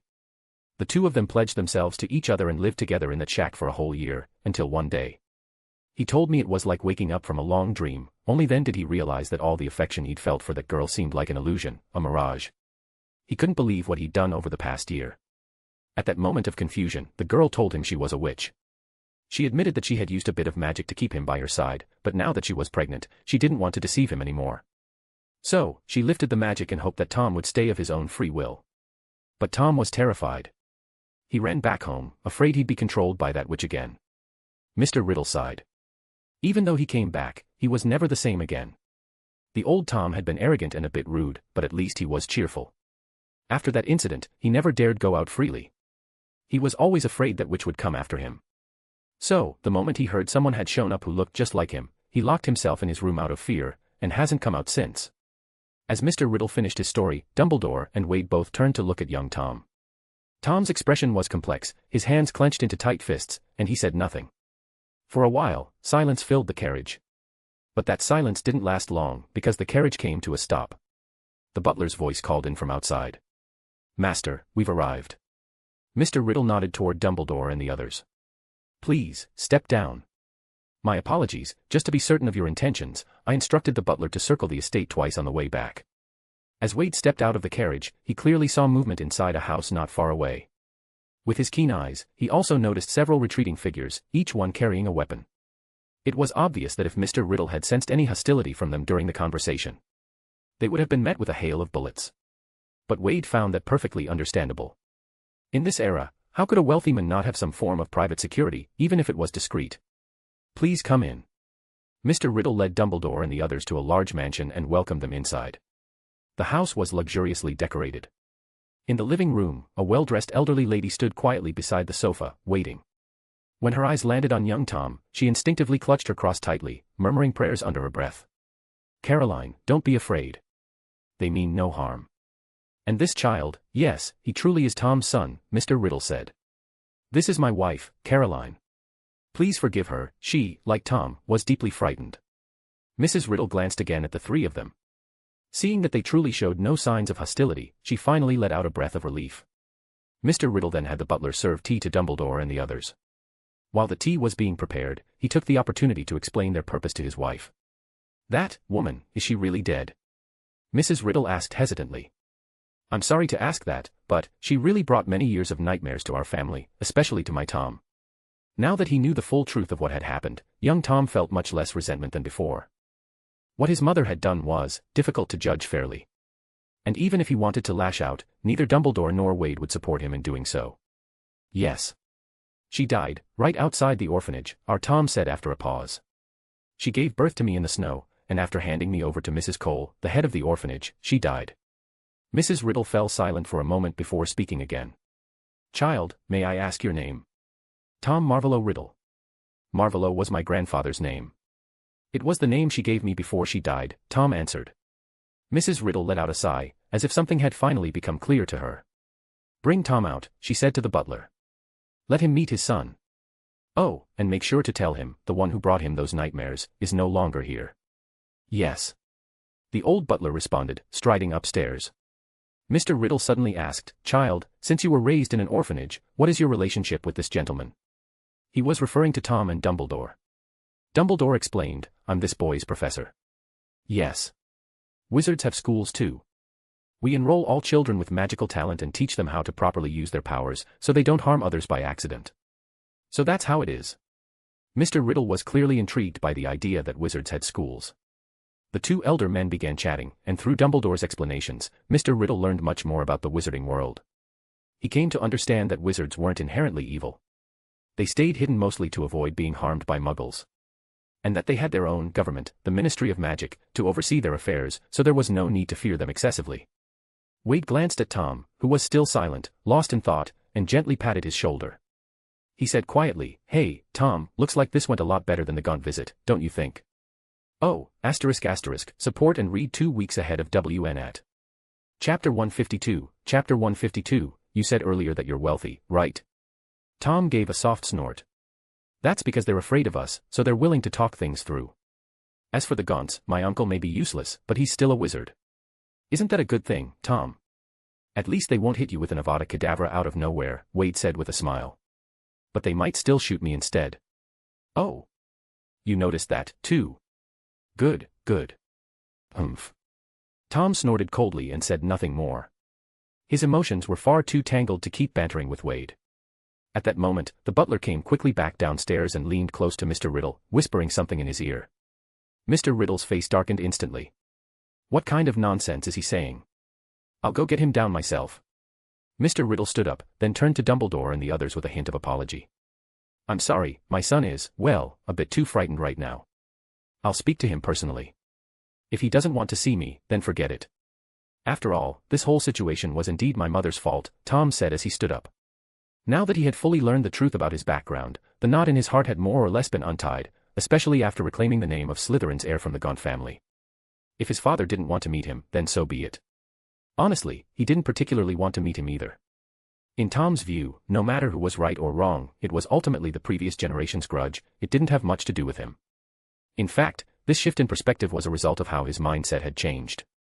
If he were still the same as before, despising muggles and idolizing pureblood families, he would surely have chosen to wipe out the Riddle family completely. Only then could he erase the shame of being a half-blood. How could a descendant of Slytherin possibly be half-blood? But now, his understanding had shifted. Half-blood or pureblood, what difference did it make?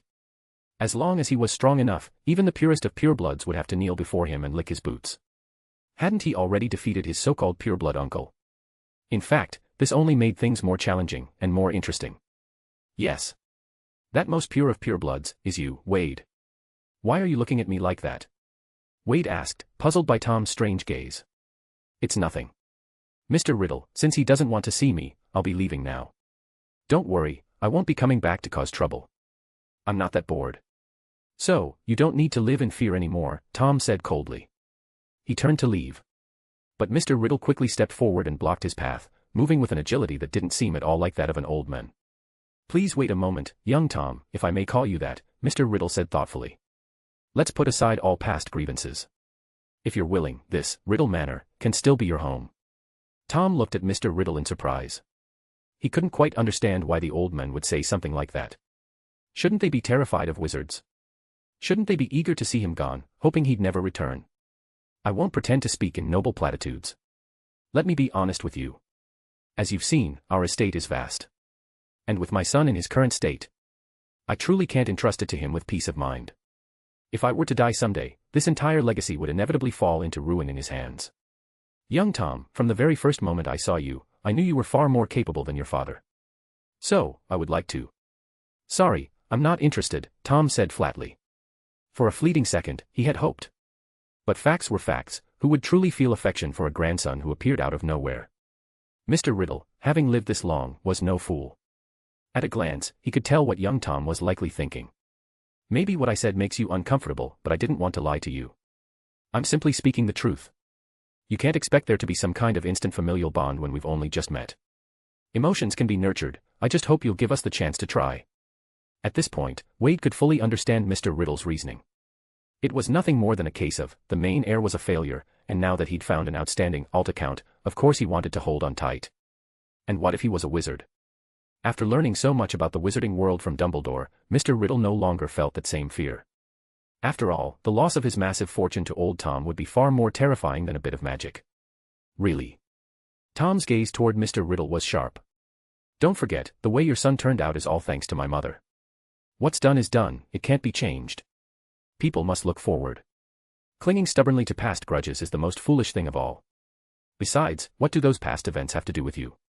Even if I wanted to place blame, it wouldn't be on you. The once cloudy eyes of the aging Mr. Riddle now gleamed with wisdom. For the continuation and prosperity of the family, if you carry its bloodline, so what if you're a wizard? In fact, before young Tom arrived, Mr.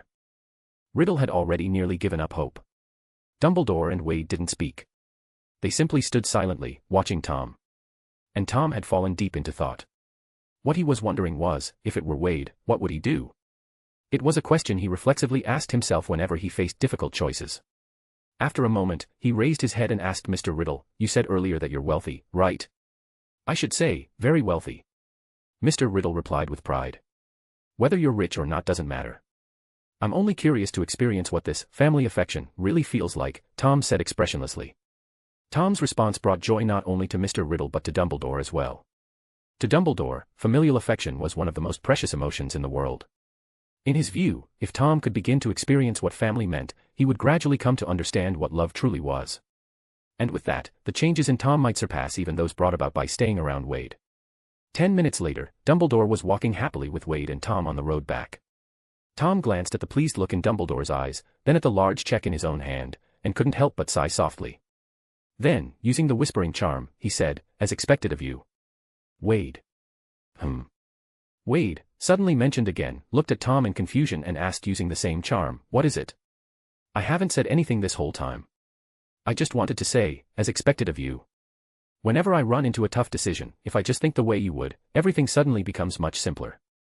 In Tom's mind, if Wade had been in his place, with his personality, he would have absolutely accepted Mr. Riddle's offer without hesitation. Wade wouldn't care whether someone was a muggle or a wizard. As long as he knew it would maximize his own gain, there was absolutely no way Wade would refuse. Sure enough, after Tom accepted Mr. Riddle's proposal, the first thing he noticed was that Dumbledore's attitude toward him had changed significantly. At the very least, the look in his eyes was no longer as guarded as before. Second, as the legitimate heir to the Riddle family, he had received a hefty sum in British pounds. That amount of money could be exchanged for quite a bit of gold, and then traded at Gringotts for a massive sum in galleons. Tom, heh. Which meant that from now on, he wouldn't have to look at that bastard Wade's face whenever he needed to spend money. So even though he hadn't seen his father today, Tom's gains were substantial. However, Tom's comment made Wade sound rather displeased. "What do you mean, thinking like me makes everything easier? Are you saying even that greedy expression of yours just now, was you imitating me?" "Yes," Tom answered without hesitation. Wade. Oh, ***, support and read 2 weeks ahead of WN at. Chapter 153, Chapter 153, Research and Betrayal. Oh, my Tommy boy, you've grown up. You used to only seek strength from me, but now, you're beginning to acquire wisdom from me as well. So, since I've helped you become smarter, don't you think I deserve a generous reward?" Tom was rendered speechless. After a long pause, he finally sighed and said, "I thought I'd already grasped your essence, but clearly, I've only scratched the surface. That shamelessness of yours. I guess I'll never be able to master it in this lifetime. Don't worry, I'll make sure you get your cut." Wade cheerfully patted Tom on the shoulder. "Very good, I knew I wasn't wrong about you. By the way, if you were imitating me just now, it still wasn't quite right. You shouldn't have mentioned money. If I were you, I would have just said it was out of a longing for familial affection and not brought up money at all. That way, the check you received might have had a much higher amount." "Wade, you're shameless." "How is that shameless? If you say you yearn for family, Mr. Riddle would only be more moved. That way, he wouldn't suspect you accepted his offer just for the money." Tom froze. After a while, he muttered, "I have to admit, you do make a good point." "Right. You still have a lot to learn, kid. So, how about an additional tuition fee? Tom was speechless. He had the distinct feeling that he might not even inherit the Riddle family fortune before Wade found a way to scam it out of him. It seems that the old saying still held true, beware of fire, theft, and Wade fucking Reynolds. Back at Godric's Hollow. After giving Wade and Tom a few more reminders, Dumbledore left. By then, Toby had already prepared their afternoon tea along with a tray of pastries. The two of them settled comfortably into the living room. What a pity, if it weren't for needing to guard against Grindelwald, you could have stayed at your old man's estate. That way, this whole house would be mine alone. Wade wore a thoroughly greedy expression as he spoke. But Tom didn't believe a word of it. He knew very well what Wade's true nature was like. If I weren't staying here, would you be moving your secret laboratory into this house? Tom said with a cold smirk. What laboratory? I have no idea what you're talking about, Wade replied innocently, munching on a pastry. Heh. In Tom's eyes, Wade definitely had a secret lab. Otherwise, where did he brew all those potions? And where did he develop all those fakes? Thinking of this, Tom couldn't help but fall into contemplation. Now that he had the funds, should he build a laboratory of his own? The Christmas break lasted 2 weeks. And it started 1 week before Christmas Day. That meant there were still 6 or 7 days left until Christmas. What if I built the lab at the Riddle Manor? Tom began considering the feasibility of this idea. A quiet place, where even if he couldn't produce any major results, he could at least secretly master a few tricks without Wade noticing. Tom, can I borrow that ring of yours to study for a few days? This one. Tom looked at Wade warily. Why? It might be a relic left behind by Salazar Slytherin, right? Aren't you curious about what kind of powerful magic it holds? Upon hearing that, Tom immediately handed the ring over. Fine, but I want to be part of the research. And don't break it. While Wade and Tom spent Christmas break in the safe house specially arranged by Dumbledore, doing research. And had already returned to Nurmengard. As she stood in front of Grindelwald, a wave of unease rose in her heart. Because her actions could very well be seen as betrayal. You seem nervous, Anne, Grindelwald asked calmly. When I was deciphering the ruins with Wade and Tom, I secretly absorbed quite a bit of magical energy. I heard that this kind of magic is very rare, so... Anne's voice gradually softened. Anne, since that magical energy was found by your group, then naturally, it belongs to you. Besides, you were the one who discovered the correct method. That alone deserves a reward, doesn't it? Otherwise, our people might still be blindly flailing around in the Forbidden Forest like headless flies. Anne's explanation was reasonable, so Grindelwald didn't grow suspicious. After examining her closely, he added with delight, it seems this type of magical energy really is quite unique. Your magical strength looks much greater than it did a few months ago. He paused, then continued, so by that logic, Wade and Tom must have improved greatly as well. And quickly nodded. Yes, they've both made a lot of progress. However, even though she answered without hesitation, deep down she desperately hoped Grindelwald wouldn't get a chance to meet Wade and Tom. Otherwise, Grindelwald would instantly see that they hadn't been enhanced at all. And then, her betrayal would be exposed. Hand over the manuscripts you obtained, and then go rest, Grindelwald said gently. Oh, all right. And quickly handed over the manuscripts she had long prepared in advance. Grindelwald took them, and then slowly exited his study. As she closed the door behind her, Vinda, who had been standing nearby the whole time, suddenly said, that girl, something seems off. What is it? Grindelwald asked. Vinda replied with suspicion, previously, whenever she saw you, she was always very excited. But just now, she looked too nervous, completely different from how she used to be when meeting you. Grindelwald smiled. Don't be so harsh on a child, Vinda. I remember when you first met me, you were also very excited. But now, haven't you grown much calmer? Apologies, sir, perhaps I was just being too sensitive, Vinda bowed slightly. All right, let's take a look at these manuscripts. Regardless, we've already made great progress. Grindelwald returned to his seat, spread the manuscripts across his desk, and began reading them closely. After a long while, Grindelwald finished going through the manuscripts and handed them to Vinda, falling into deep thought. Vinda skimmed through them as well, then frowned. So the rest of that magical power is hidden beneath Hogwarts now. How is that possible? Wouldn't Dumbledore have noticed? Grindelwald shook his head. If it's like the other magical energy we found, sealed inside a large container made of goblin-forged metal, then even Dumbledore would have trouble detecting anything unusual, otherwise, we wouldn't have only just found this clue. If that's the case, why don't we take action during Christmas? Vinda said excitedly. We already have all the clues, and during the holiday, most of the staff and students will be away from the castle. That's when their defenses will be at their weakest. All we need is a swift operation. Indeed, during Christmas, most professors would return home for the holidays. Even Dumbledore wouldn't be staying at the castle the entire time. Which meant that Hogwarts' defensive power would be at its weakest during Christmas. It was the perfect opportunity to act. This certainly is a good opportunity. Grindelwald murmured thoughtfully. But I still need to find out where Dumbledore will be. Then I have to find a way to draw him away. If he's present, it will be very troublesome. In Grindelwald's eyes, as long as Dumbledore was around, Hogwarts might as well be an impenetrable fortress, even if there was no one else in the castle. That's not too hard. We just need to stir up some trouble farther away, and Dumbledore will naturally be drawn away, Vinda said. Even so, we must move quickly. Dumbledore returns to Hogwarts very swiftly.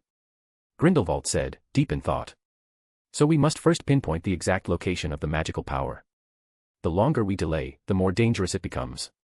We only have one chance. If Dumbledore discovers our true objective. Grindelwald stood up, his face filled with worry. If Dumbledore absorbs that power, the consequences would be catastrophic. A Dumbledore empowered by such magic, Vinda couldn't help but take a deep breath. That's why we actually don't need to rush, Vinda. We don't have to strike before Christmas. As long as Dumbledore remains unaware, the advantage is still in our hands. If we can locate the exact spot and prepare thoroughly, we can move at any time. And the event used to lure Dumbledore away, it absolutely must not be minor. We've kept quiet long enough. Vinda. Liking the story so far. Chapter 154, A New Family Legacy. Are you sure there's really some powerful magic on this? Tom stared at the Gaunt family heirloom ring in his hand, unable to see anything special about it. Of course you can't see anything just by looking, who does research just by staring? Wade snapped as he snatched the ring from Tom's hand. Even if it's a relic left by Slytherin, it doesn't necessarily mean it's a magical item, Tom argued. You're a descendant of Slytherin. You should understand his character. Would you use a non-magical item as a family heirloom? Wade asked. No. Tom answered immediately. Logically speaking, how could something ordinary be used as a family heirloom? If it were up to him, at the very least, the material wouldn't be some common gemstone. If even you wouldn't do that, would the proud and great Slytherin pick a random gem to be an heirloom? In fact, this ring was probably made by the Gaunt family, not Slytherin himself. Slytherin never saw this ring, Tom corrected. Then it's even more unlikely to be something ordinary. Wade, though corrected, grew even more excited. You know what kind of people the Gaunt family are. Do you think they'd allow something so muggle into their house? If they could treat this as a family treasure, could it really be that simple? You actually managed to talk your way around that. Tom, who thought he had the upper hand in the debate, was visibly stunned. The Gaunt family may be fallen now, but they were once quite prosperous. Wade said as he examined the ring in his hand. He pulled out a glass bottle, unscrewed the cap, and poured the colorless liquid inside into a glass cup. Stay hopeful, my friend. It was Tom's first time watching Wade perform an experiment, and he was curious about everything. What's that? He asked, pointing to the liquid Wade had just poured out. This is a potion that tests for magical energy. As long as you soak an item in it, you can determine the strength of the magic it contains. From that, we can roughly infer whether it holds powerful magic. As Wade spoke, he dropped the entire ring into the glass. And then? How are you going to determine it? Tom asked again. See this. The potion was colorless at first, but now it's changing color. If the item has no magical energy, it'll turn blue. If it does, it'll turn red, and the stronger the magical energy, the deeper the color. Just as Wade finished speaking, the potion that had been soaking the ring had already turned a red so dark it was nearly black. Damn. Doesn't this mean there's extremely powerful dark magic on it? Tom asked with a shudder. He had just been wearing that thing on his hand. If the dark magic was really that strong, didn't that mean he'd nearly lost his life? Strong magical energy doesn't necessarily mean it's dark magic. Tom, remember this, it's not only dark magic that can be powerful, Wade said. Non-dark magic can be powerful too. Tom looked a little stunned. He had snuck into the restricted section himself after all. From what he'd read in those books, the knowledge subtly but firmly impressed upon him that to become powerful, one had to study dark magic. Because the strength of dark magic was said to be unmatched by any ordinary spell work. And now Wade was telling him that non-dark magic could also be incredibly powerful. Of course. Don't doubt it. Let me ask you, do you think Professor Dumbledore is powerful? Without a doubt. Tom nodded. He doesn't use dark magic anymore, Wade said. How do you know he doesn't use dark magic now? Tom asked. When Professor Dumbledore teaches us defense against the dark arts, he always says that the power of love is strong. Have you ever seen someone who regularly uses dark magic go around preaching about love? Tom scoffed. He has said that, but I don't believe it. Emotions like love. How could those possibly produce powerful magic? He's definitely lying to us. Strong emotions can enhance your spells, there's no doubt about that. So why are you so sure those emotions have to be negative? Wade said calmly. In fact, as long as the emotion is intense enough, whether it's positive or negative, it can amplify your magic. Of course, some spells are tied to specific emotions, that's another matter. If you don't believe me, try casting a disarming charm with different emotions. As he spoke, Wade fished the ring out of the potion. Tom fell into deep thought. Could it really be that Dumbledore was a powerful wizard who had abandoned dark magic and relied solely on positive emotions? And what about you? Tom asked after a while. Do you believe Dumbledore is right? He just doesn't want us using dark magic, that's all. Look, it's not like you have to use dark magic to become powerful, Dumbledore proves that. But come on, only kids make binary choices. If dark magic is also powerful, why wouldn't I use it too? Tom, I don't choose, I take it all. Besides, if you don't understand dark magic, how can you defend against it properly? Am I wrong? You really can talk your way into anything. Wait. What are you doing? Tom suddenly exclaimed in shock. Wade had, while Tom was lost in thought, pried the obsidian gemstone off the ring. In truth, that whole series of tests was just for show. Wade had planned to take the gemstone from the very beginning. Heh. Wade, of course, already knew that this black gemstone was none other than the legendary Resurrection Stone, one of the 3 Deathly Hallows. Now that all the preliminary appearances had been taken care of, it was time to test the actual effects of the Resurrection Stone. Wade was extremely curious about what it could do. But in Tom's eyes, it simply looked like Wade had dismantled the Gaunt family heirloom. We agreed. You wouldn't damage it. Tom accused angrily. Tom, the magic of the ring lies entirely in the gemstone. The rest is just worthless silver and gold, Wade replied calmly. Even if it's worthless, it's still one piece. Tom, this is the Gaunt family heirloom, and didn't you say you were cutting ties with the Gaunts? Then why are you still wearing a ring engraved with their name? I think you should forge a new ring, have it say Riddle or Voldemort or something, then mount the stone into that. Vold what? Don't mind the details, Tom. If you don't want a new one, I'll help you remount the stone after the experiment. I'm just taking it apart, not destroying it. Why are you so worked up? Tom wanted to curse Wade out, but after thinking about it carefully, he had to admit, the bastard kind of had a point. Why shouldn't he, Tom, be able to establish a new family legacy? As long as he could achieve something as great as Salazar Slytherin once had, his descendants would proudly claim to be Riddle's heirs, not Slytherin's. Of course, if possible, maybe even the surname Riddle could be changed to something that sounded a bit more elegant. While Tom was still lost in his grand future plans, Wade had already wiped the Resurrection Stone clean and was now holding it between his fingers, examining it closely. The pitch-black stone was dull and lusterless. If one didn't look carefully, they wouldn't even notice the faintly Latin-engraved symbol on its surface, Peveril. The Peveril brothers, according to legend, were the ones who obtained the Deathly Hallows directly from Death himself. The second brother, ancestor of the Gaunt family, had received the Resurrection Stone. The third brother, who got the invisibility cloak, was the progenitor of the Potter family. As for the eldest brother, who wielded the Elder Wand, he'd been killed for it, and no known descendants were left behind. And that Elder Wand, it was currently in Gellert Grindelwald's possession. TSK, should I find a way to acquire, the invisibility cloak from the Potters? Wade thought as he spun the Resurrection Stone between his fingers like a fidget spinner. On the third spin. Suddenly, Wade felt a faint mist begin to rise around him. Even the very tone of the space seemed to dim. Startled, he glanced at Tom beside him. Did you notice anything strange? Wade asked. No. Nothing at all. Tom looked around with a confused expression. What are you trying to pull now? No tricks. I think I finally know what kind of magic is on this gemstone, Wade said deliberately. Then he looked ahead, eyes filled with anticipation, at the mist only he could see. He was genuinely curious, could the Resurrection Stone summon the souls of his deceased loved ones from before he crossed over into this world? But just as the mist was beginning to take form, just as it seemed that humanoid shapes were about to appear, they suddenly dissolved. Wade stared in shock at the lingering mist, frowning slightly. By right, the Resurrection Stone couldn't summon actual souls of the dead. It could only manifest illusions shaped by the holder's deepest desires to see those who had passed. According to that theory, even if Wade's deceased loved ones hadn't existed in this world, they should still have been able to be simulated by the stone.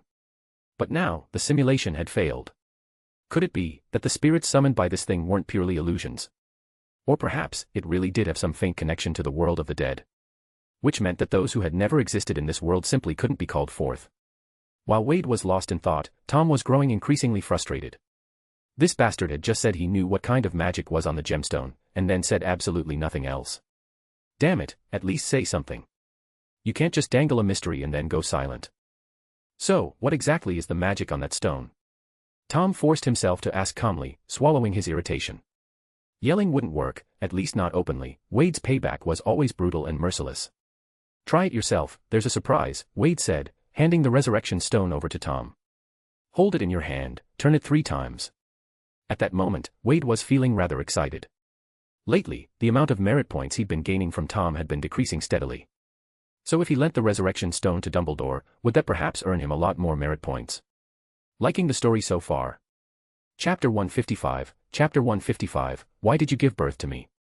You bastard, still keeping secrets, Tom muttered as he took the resurrection stone, examining it in his hand. How exactly am I supposed to turn it? Hold it in your hand and turn it 3 times. Tom pinched the resurrection stone between his fingers, but before he could even begin turning it, his eyes widened. Because he noticed mist continuously rising around them. It's starting already. Wade asked in surprise when he saw Tom's reaction. Yeah, it's starting, but what is? Tom replied, a bit flustered. But remembering that Wade had just used it earlier without any danger, he forced himself to stay calm. Wade was quite surprised. According to the tales of Beetle the Bard, the resurrection stone only activated after being turned 3 times. Otherwise, in the original timeline, Tom wouldn't have owned the ring for years without discovering the stone's secret. But now, Tom had just picked it up, and the stone was already activating. At that moment, Tom stared intently at the swirling mist, staying on high alert. Suddenly, a voice called from behind him. A voice. Soft. Echoing. Familiar. Tom. Is that you? Familiar. Why did it sound familiar? Tom's entire body tensed. Because the one calling his name wasn't Wade beside him, it was a woman's voice. Tom slowly turned his head, and froze. A plainly dressed, ragged-looking woman stood before him. She was the one who had just called his name. You were the one who just called me. Who are you? Tom turned to Wade in surprise and said, Did you see that? There's a woman here. Tom. I'm your mother. Tom whipped his head back toward the woman at her words. But, how is this possible? You're already dead, aren't you? Are you a ghost? I am dead. But you brought me back. Merope paused, her gaze on Tom filled with a strange, radiant light. Tom throbbed as he asked, Are you really my? Tom, my wish has come true. You look just like him. Smack. Tom forcefully threw the resurrection stone onto the table. As the stone left his hand, Merope's figure vanished instantly. What? What the hell is this? What the hell is this? Tom panted heavily, repeating the question as he stared fiercely at Wade. This is the magic of that stone, Tom. It allows you to see the one you wish to bring back, Wade said, his gaze a little complicated. So, you wanted to see your mother again? No. I didn't. Tom denied flatly. He looked up at Wade again. Did you see your own loved ones? Me. Unfortunately, I don't have anyone I want to bring back, Wade answered calmly. Tom felt sure Wade was lying. If he hadn't seen anyone, how would he know the stone's magic could summon the dead? Wade glanced at the resurrection stone lying quietly on the table. What did your mother say to you? Why did you throw the stone away? Tom was silent for a long time before he finally said quietly, Wade, when she saw me, the first thing she said was about him, that coward. She didn't even care about how I've been all these years. Her eyes, they've always been full of that coward. And don't you think she was selfish? I didn't want to grow up in an orphanage. If she didn't want to live, then why did she give birth to me at all? Wade silently picked up the resurrection stone and placed it back into Tom's hand. If you want to know the answer, why not take this chance to ask her yourself? Tom looked at the stone in his hand, then turned toward the corner where she had appeared. Sure enough, Merope was there again. This time, her face was full of sorrow. Child, do you not wish to see me any more? Merope asked sadly. Tom stared at her without replying. After a moment, he turned to Wade and asked, Is she real? Wade shook his head. I don't know. and only the person holding the stone can see. If it had been before, he might have said it was an illusion. But Merope had appeared even before Tom rotated the stone, which made it harder to say for sure. Tom turned back to look at Merope. Whether you're real or not. Yes, my child. I'm disappointed in you, mother. How could you leave me at an orphanage and go off to die alone? Did you ever think about me, even once? Merope's lips trembled. I had no choice. I was already in despair. I couldn't go on living anymore. I was nearly dead already, Tom. I had no will left to keep going. Tom said angrily, but why not for me? Just a little strength. One more breath. One reason to stay alive, why couldn't I be that reason? Or was I just a burden to you? A mistake? A weight around your neck? How nice for you, once you dropped that weight, you could go off and die in peace, right? It's not like that, not at all. My love for you was never lacking. Merope cried, her face full of sorrow. At that time, I was already at the end of my rope. I used the last of my strength to give birth to you, then did all I could to arrange a place for you to go. I just hoped that after I died, you'd at least have a roof over your head. She stepped forward, reaching out as if to touch Tom's cheek. But Tom turned his head away to avoid her hand. Arrange a place, he said bitterly. You mean dumping me at an orphanage? 11 years, do you know I lived there for 11 years? Do you have any idea what those years were like? If I hadn't awakened my magic as a wizard, do you realize how dark my future would have been? I hated the place. Mother. If I had a choice, I would rather never have been born. Tom had always harbored a vague resentment toward his mother deep in his heart. But after visiting the Riddle family, that resentment had reached its peak. After he returned, he had even wondered to himself, what if his mother hadn't died at the orphanage gates? What if he had been raised by her? What would things have been like then? Tom was sure that if he had known he was a wizard earlier, if he'd had access to magic sooner, then with his talent, he could have ensured a decent life for the two of them. At the very least, they wouldn't have gone hungry. Even if he couldn't use magic to commit crimes, would stealing some food or clothing have been so hard? If things had been that way, he wouldn't have started out so late. At the very least, he wouldn't have grown up in that orphanage, knowing nothing, only to have Wade Reynolds step all over him. Merope's voice was full of sorrow and powerlessness as she apologized. I'm sorry, child. I'm so sorry. I don't expect you to forgive me, but, at the very least, let me look at you one more time. Tom took a deep breath. Enough, it's really enough. He cast one final, deep glance at his mother, then placed the resurrection stone back on the table. As soon as the stone left his hand, Merope's figure vanished from the room. He looked up at Wade, who had been silently watching from the side. Take the stone. I don't want it anymore. Wade looked at him, surprised. Why? Tom, the fact that you saw your mother means you wanted to bring her back. That means, you do feel something for her, don't you? Does it? Tom murmured. I don't know, but I really don't want to see her again. With that, he turned and headed upstairs, not sparing the resurrection stone another glance.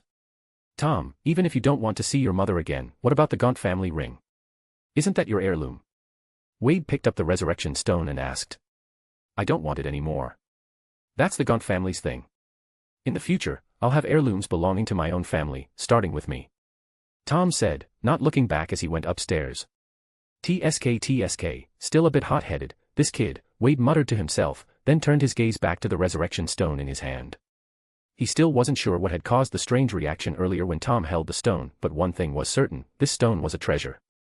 From what Wade remembered, Grindelwald had once attempted to gather all 3 Deathly Hallows, and his reason for seeking the resurrection stone had been to raise an army of the undead. Which meant, this thing could actually raise corpses. Wade remained skeptical. There had been no such mention in the tales of Beedle the Bard, as far as he remembered. With that thought, Wade ran back to his room and pulled a copy of the Tales of Beedle the Bard off the shelf. He'd bought it out of curiosity some time ago, and now it was finally coming in handy. He glanced at the inscription Peveril on the resurrection stone, then flipped the book open to the story The Tale of the 3 Brothers. Right after, he set the stone down and pulled out a piece of parchment to begin writing a letter. After finishing the letter, Wade called Toby over and handed it to him. Take this to Professor Dumbledore. You know where he is right now. Dumbledore had been working busily in his office at Hogwarts Castle. At first, he thought the letter delivered by Wade's house elf was just about some minor matter. But after reading it, Dumbledore immediately dropped everything he was doing and, without hesitation, used the fireplace in his office to travel directly to Wade's safe house at top speed. The Resurrection Stone. One of the 3 Deathly Hallows. To both him and Grindelwald, the Deathly Hallows held immense significance. If Grindelwald's greatest desire was the Elder Wand, then his own deepest longing was undoubtedly the Resurrection Stone. He had dreamed countless times of seeing his sister again, of seeing his parents one more time. And finally being able to say to them, "I'm sorry." Liking the story so far? Chapter 156, Chapter 156, Brother, you look so old now. Dumbledore arrived so quickly that Wade was genuinely surprised. Barely a few minutes after the house elf disapparated, Dumbledore appeared. It was clear just how anxious he truly was. Wade welcomed Dumbledore into his room. "Hello, Professor." "Wade. Where is the item you mentioned?" Dumbledore asked the moment he entered. Wade had never seen Dumbledore this eager before. It wasn't hard to understand, after all, in the original timeline, when he encountered the Resurrection Stone, he had been so overwhelmed that he forgot it was one of Voldemort's Horcruxes. Without any precaution, he put it on and was cursed, leaving him with only a year to live. "It's right here." Wade pointed at the Resurrection Stone lying on the table. Dumbledore immediately recognized it as the gemstone that had been set in the heirloom ring of the Gaunt family, the one Tom had claimed. "Tom and I wanted to see whether the ring had any sort of special magic, and then I noticed the inscription. I happened to recall a story from the tales of Beedle the Bard. So we decided to test it." Peveril. Dumbledore picked up the Resurrection Stone, his fingers gently brushing over the inscription, his expression deeply complicated. In truth, when Dumbledore first saw the ring at the Gaunt house, he had already sensed that the stone embedded in it was unusual. However, since it was something Tom had risked his life to reclaim, he felt it inappropriate to ask to examine it. But now, these two boys had discovered the secret of the ring on their own. "Where's Tom?" Dumbledore finally noticed that the boy who was usually always around Wade was nowhere to be seen. Wade pointed toward Tom's room. "He's in his room right now, trying to calm himself down. He also used the Resurrection Stone earlier. I think he saw his mother. He must have been happy, finally seeing his mother." Dumbledore asked, assuming the best. "No. He was heartbroken." "What?" "But." He asked his mother why she didn't choose to live for his sake. Why she gave birth to him only to abandon him in an orphanage. "In the end, he gave me the stone. Said he didn't want to see her ever again." Wade leaned against the table and shrugged. Dumbledore was taken aback. "Tom, sigh. I should have realized how much he was bottling up inside. I used to think he didn't understand love. But now it seems I was wrong. He simply hid that part of himself. I think he just lacks proper guidance, Professor." "Don't worry, I'm here," Wade said with confidence. "Ha. Yes. With you around, I truly am at ease. In fact, I've seen Tom's transformation firsthand. His changes are undoubtedly thanks to you. I'm truly grateful he met you." "Professor, you flatter me, ahem, but let's get back to the stone," Wade said. "Do you think the story in this book is real? Is this Resurrection Stone really something created by Death himself?" Dumbledore studied the Resurrection Stone carefully, quietly sensing the traces of magical power embedded within it. "In my opinion, the story may not be literal. Death, as a being, might not exist. I believe the three brothers were just three extraordinarily powerful wizards who each created a powerful magical item. Yes, even now I can feel incredibly strong magical fluctuations coming from this stone." He looked at Wade with a sincere gaze. "Wade, may I try it now?" Forgive my impatience, but I truly cannot wait any longer. Whatever questions you have, I'll answer them afterward." "Of course." Wade glanced around his room. This place is a bit cramped. Do you want to go out into the yard?" "Good idea." The safe house came with its own courtyard, which, like the house itself, was protected by the Fidelius charm. This meant that as long as someone was inside the fence, people outside wouldn't be able to see a thing, even if they were leaning right against the fence. Dumbledore now stood at the center of the yard. He stared blankly at the Resurrection Stone in his hand. Something he had once longed for with all his heart was finally in his grasp, and at this very moment, he found himself overwhelmed by something akin to the fear of returning home after a long time. Wade quietly stood to the side without making a sound. Normally, he should have stepped back and given Dumbledore some privacy to face this moment alone. But Wade was far too curious, he really wanted to see what Dumbledore would say upon seeing his departed loved ones. Besides, Dumbledore hadn't asked him to leave. He didn't have to wait long. Moments later, Dumbledore held the Resurrection Stone in his hand and gently turned it 3 times. Then, Wade saw Dumbledore freeze in place, his sky-blue eyes instantly welling with tears. Wade leaned silently against the wall, though he couldn't help but feel a little regretful. If only he could see what Dumbledore was seeing. TSK. Watching someone talk to thin air just wasn't as satisfying. Suddenly, Wade recalled his own experience using the resurrection stone. There had been a soft white mist that appeared around him. He wondered if Tom had seen it too. Still, he couldn't shake the feeling that the white mist reminded him of the kind he saw when using nightmare magic to enter dreams. Let's try it. With that thought, Wade subtly released a wisp of his nightmare magic, letting it spread over his eyes. This was one of the functions of nightmare magic, originally meant for peering into others' dreams. By covering his eyes with it and looking at someone asleep, he could witness what they were dreaming about. But now, Wade was using that magic in a completely different context. And what surprised him was, this small experiment actually worked. In his vision, several figures appeared around Dumbledore. Though still a bit blurry, Wade could indeed see them clearly enough. It was real. Could it be that the souls summoned by the resurrection stone were just another kind of waking dream? Wade recalled that the highest level of nightmare magic was the ability to manifest illusions into reality and make others perceive them as real. Could it be that the creation of the resurrection stone involved a principle similar to nightmare magic? While Wade was still puzzling over this, one of the apparitions in front of Dumbledore opened its mouth. Although the voice had a faint, ethereal echo in Wade's ears, he could still hear it clearly. Albus, you are. Albus. Ariana.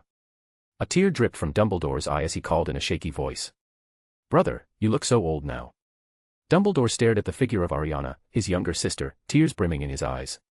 Ha. Ha. Sniff. Ariana, that's such a heartbreaking thing for a brother to hear. He forced a smile onto his tear-streaked face. Hey, but you still look just as handsome as ever, Ariana said with a sweet, innocent grin as she stood there. Dumbledore had never seen his sister so cheerful before. For a moment, he was completely entranced. Albus, my child. It's been a long time, came a deep, gentle voice beside him, breaking him out of his reverie. Huh. Albus was taken aback. Chapter 157, Let It Go, Albus. A tall, thin man was standing there, his features bearing a clear resemblance to Dumbledore's, especially the same pair of clear blue eyes. Beside him stood a kind-looking woman. This. You. Father. Mother, yes, it has been a long time. I sob. I. Take a deep breath, my child. Mother. Father. Dumbledore's voice trembled, hitching with emotion. I am sorry. I failed you both. I failed Ariana. I didn't take care of her. Because of my own selfishness. I let Ariana. His words broke off into a raw sob. So young, it was all my fault, all my fault. As he spoke, his voice cracked and shattered like thin glass. Then, he dropped to his knees and wept, loud, heaving sobs tearing from his throat. That cry, thick with guilt, regret, and helpless sorrow, echoed like a wound no time could heal. That cry, the weight of it, no one could truly measure. Even Wade, standing quietly to the side and merely watching, felt a weight pressing on his chest. It was the first time he had ever seen the always composed and steady Dumbledore lose control like this. Ariana and their parents quietly walked to Dumbledore's side, sorrowfully watching him as he wept in anguish and guilt. This was my fault, Albus, his father said with deep regret. When I went after those Muggle boys to avenge Ariana, I should have thought of the consequences. If I hadn't died so early, you wouldn't have had to bear such a heavy burden at such a young age. With your brilliance, you should have soared freely, but instead, I left you shackled. That's not true, father, it's not like that. Dumbledore murmured through his grief. Brother, you don't need to say sorry to me, Ariana said sadly. If anything, I'm the one who should apologize. I should have been stronger. Everything that happened to our family began with me. This. Please. Never forgive me. Please stop tormenting yourself, become once again the brother I once knew, the one who was full of confidence and light, all right. Ariana, how? How?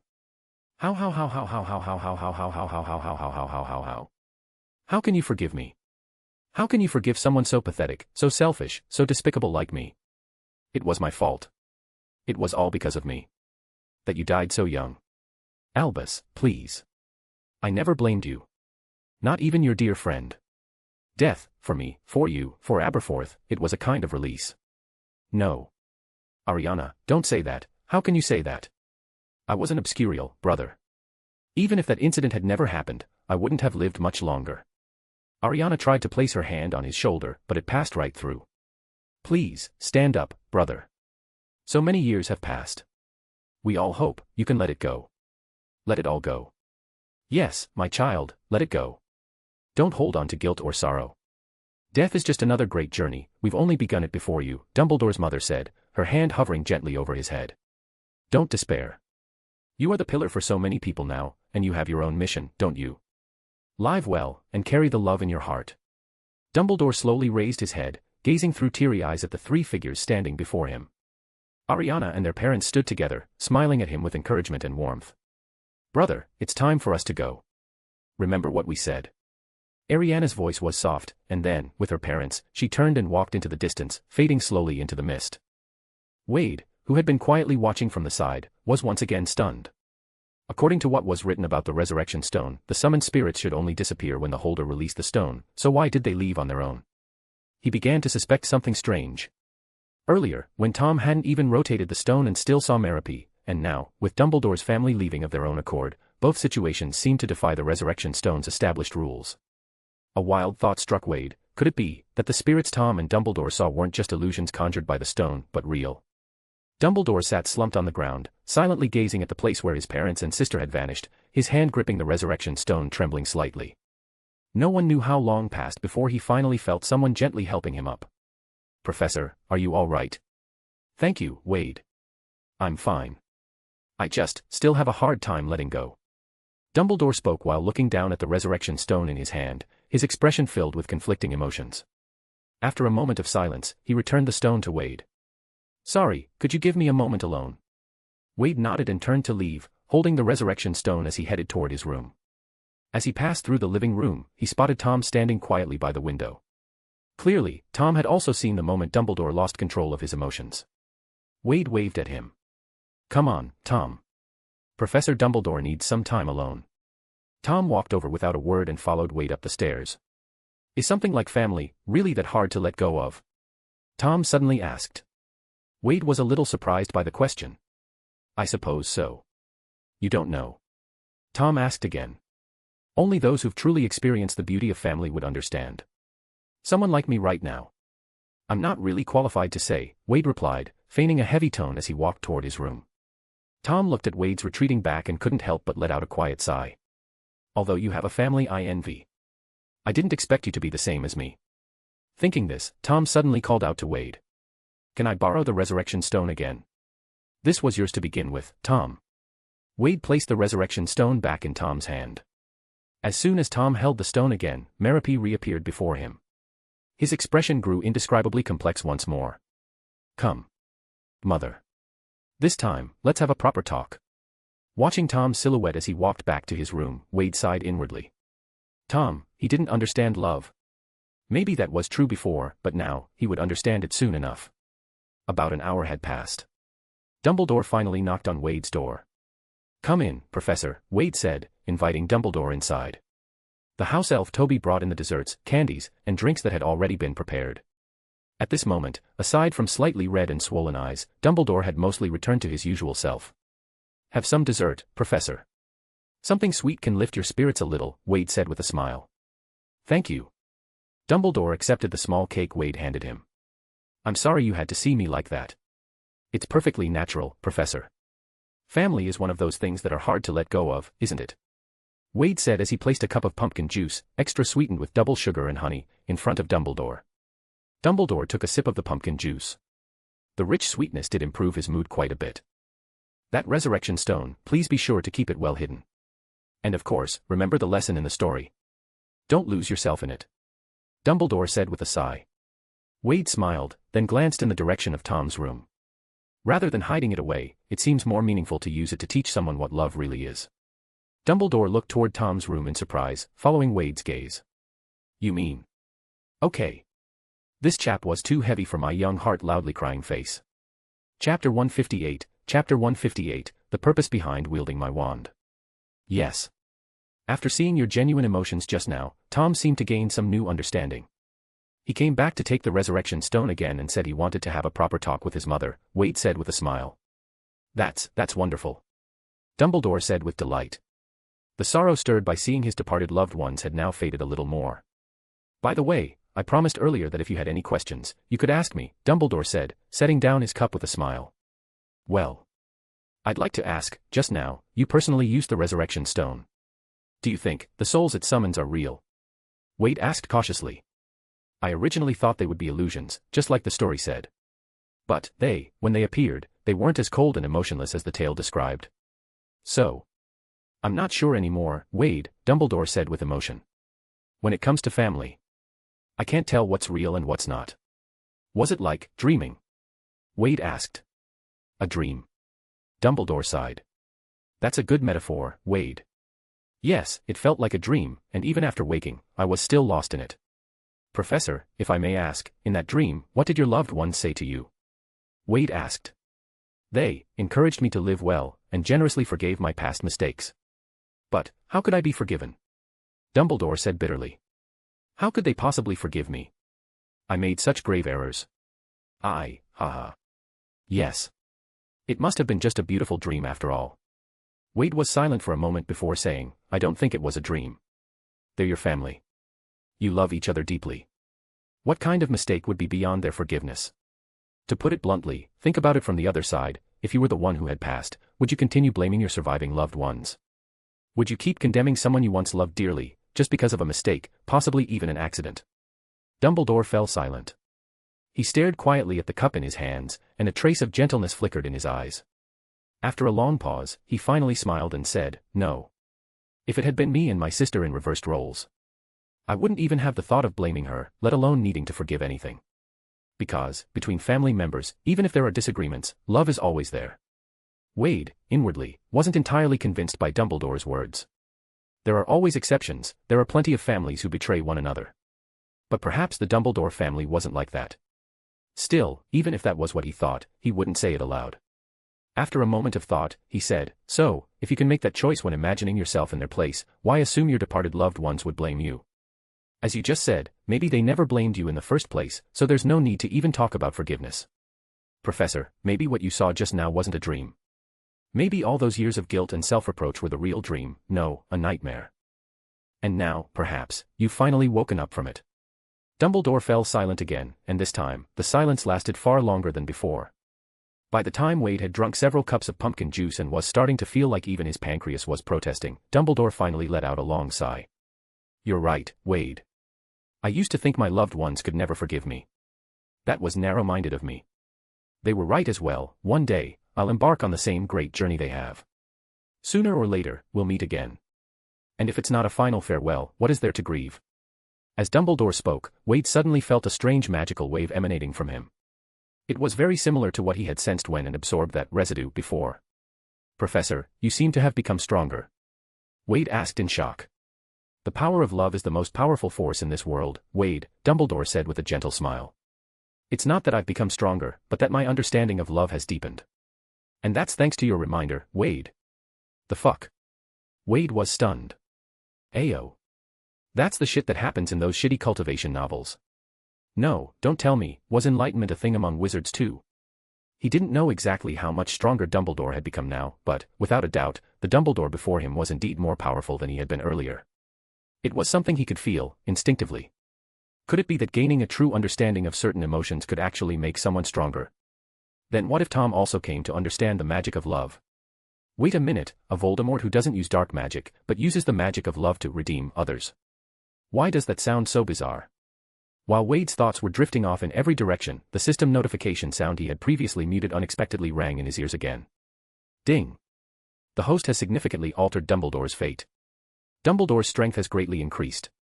The future has undergone a massive shift, many tragedies have been avoided, and numerous lives have been saved. Therefore, the host is rewarded with 10,000 merit points. What? 10,000. Wade couldn't help but gape in shock. The previously stingy and miserly system was suddenly being this generous. After he bought that complete potions compendium, his merit point balance had dropped to just 4,500. Later, he had earned scattered merit points here and there by tricking Tom and other pureblood wizards. By saving and scraping, plus the system not offering anything new for a while, he had managed to bring the total back up to 8,000. Now, with the 10,000 points from Dumbledore's event, his merit point balance had shot up to 18,000. He was only 2,000 merit points away from the system upgrade. At that moment, Wade made up his mind, even if the system store released new items, he would hold off and upgrade the system first before redeeming anything. At most, he could just lock in the good items for later. Once the system was upgraded, the quality of items available would improve too. That would certainly be better than refreshing a bunch of materials and mostly worthless magical manuscripts every night. After all, this damn system didn't even have a guaranteed drop. Wade, is something wrong? Dumbledore asked, noticing Wade had drifted into a daze. Nothing, really. I was just wondering, would a deeper understanding of an emotion help with one's personal strength growth? Wade couldn't help asking the question. Wade, the key issue isn't how deeply you understand a particular emotion. The real question is, what are you fighting for?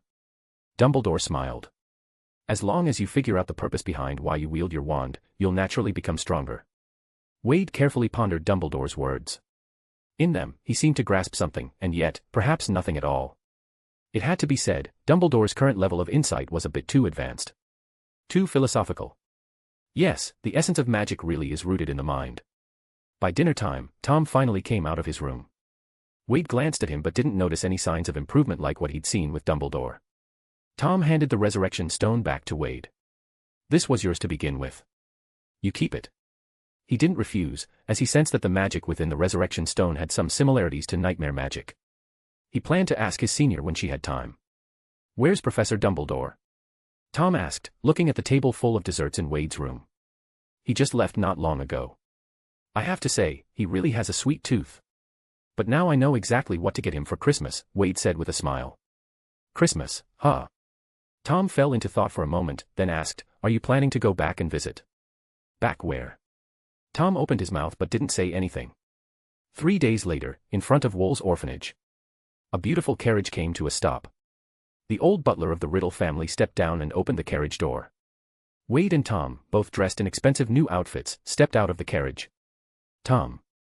I really didn't expect that the place you wanted to go back and visit was here, Wade said with emotion. Tom smoothed out the soft fabric of his little suit, a satisfied smile appearing on his face. I'm not like you. No matter what, I grew up here. Tom. I almost didn't recognize you. Chapter 159, Fragments of Fake Kindness. Professor Hicks's memory charm had worked exceptionally well. Mrs. Cole and the other children no longer recognized Wade and Tom. In their eyes now, Wade and Tom were just two kind-hearted boys from wealthy families who'd suddenly been struck by a charitable impulse. Using money from the Riddle family, Tom donated a generous amount of supplies to the orphanage. Mrs. Cole was deeply grateful. At the very least, this meant that no one at the orphanage would go hungry this Christmas. As for Mr. Riddle, he didn't object to Tom's actions, on the contrary, seeing what Tom had done actually put him more at ease. At the very least, it proved one thing, young Tom clearly wasn't the kind of evil wizard he'd once imagined. Otherwise, how could he possibly be doing good deeds?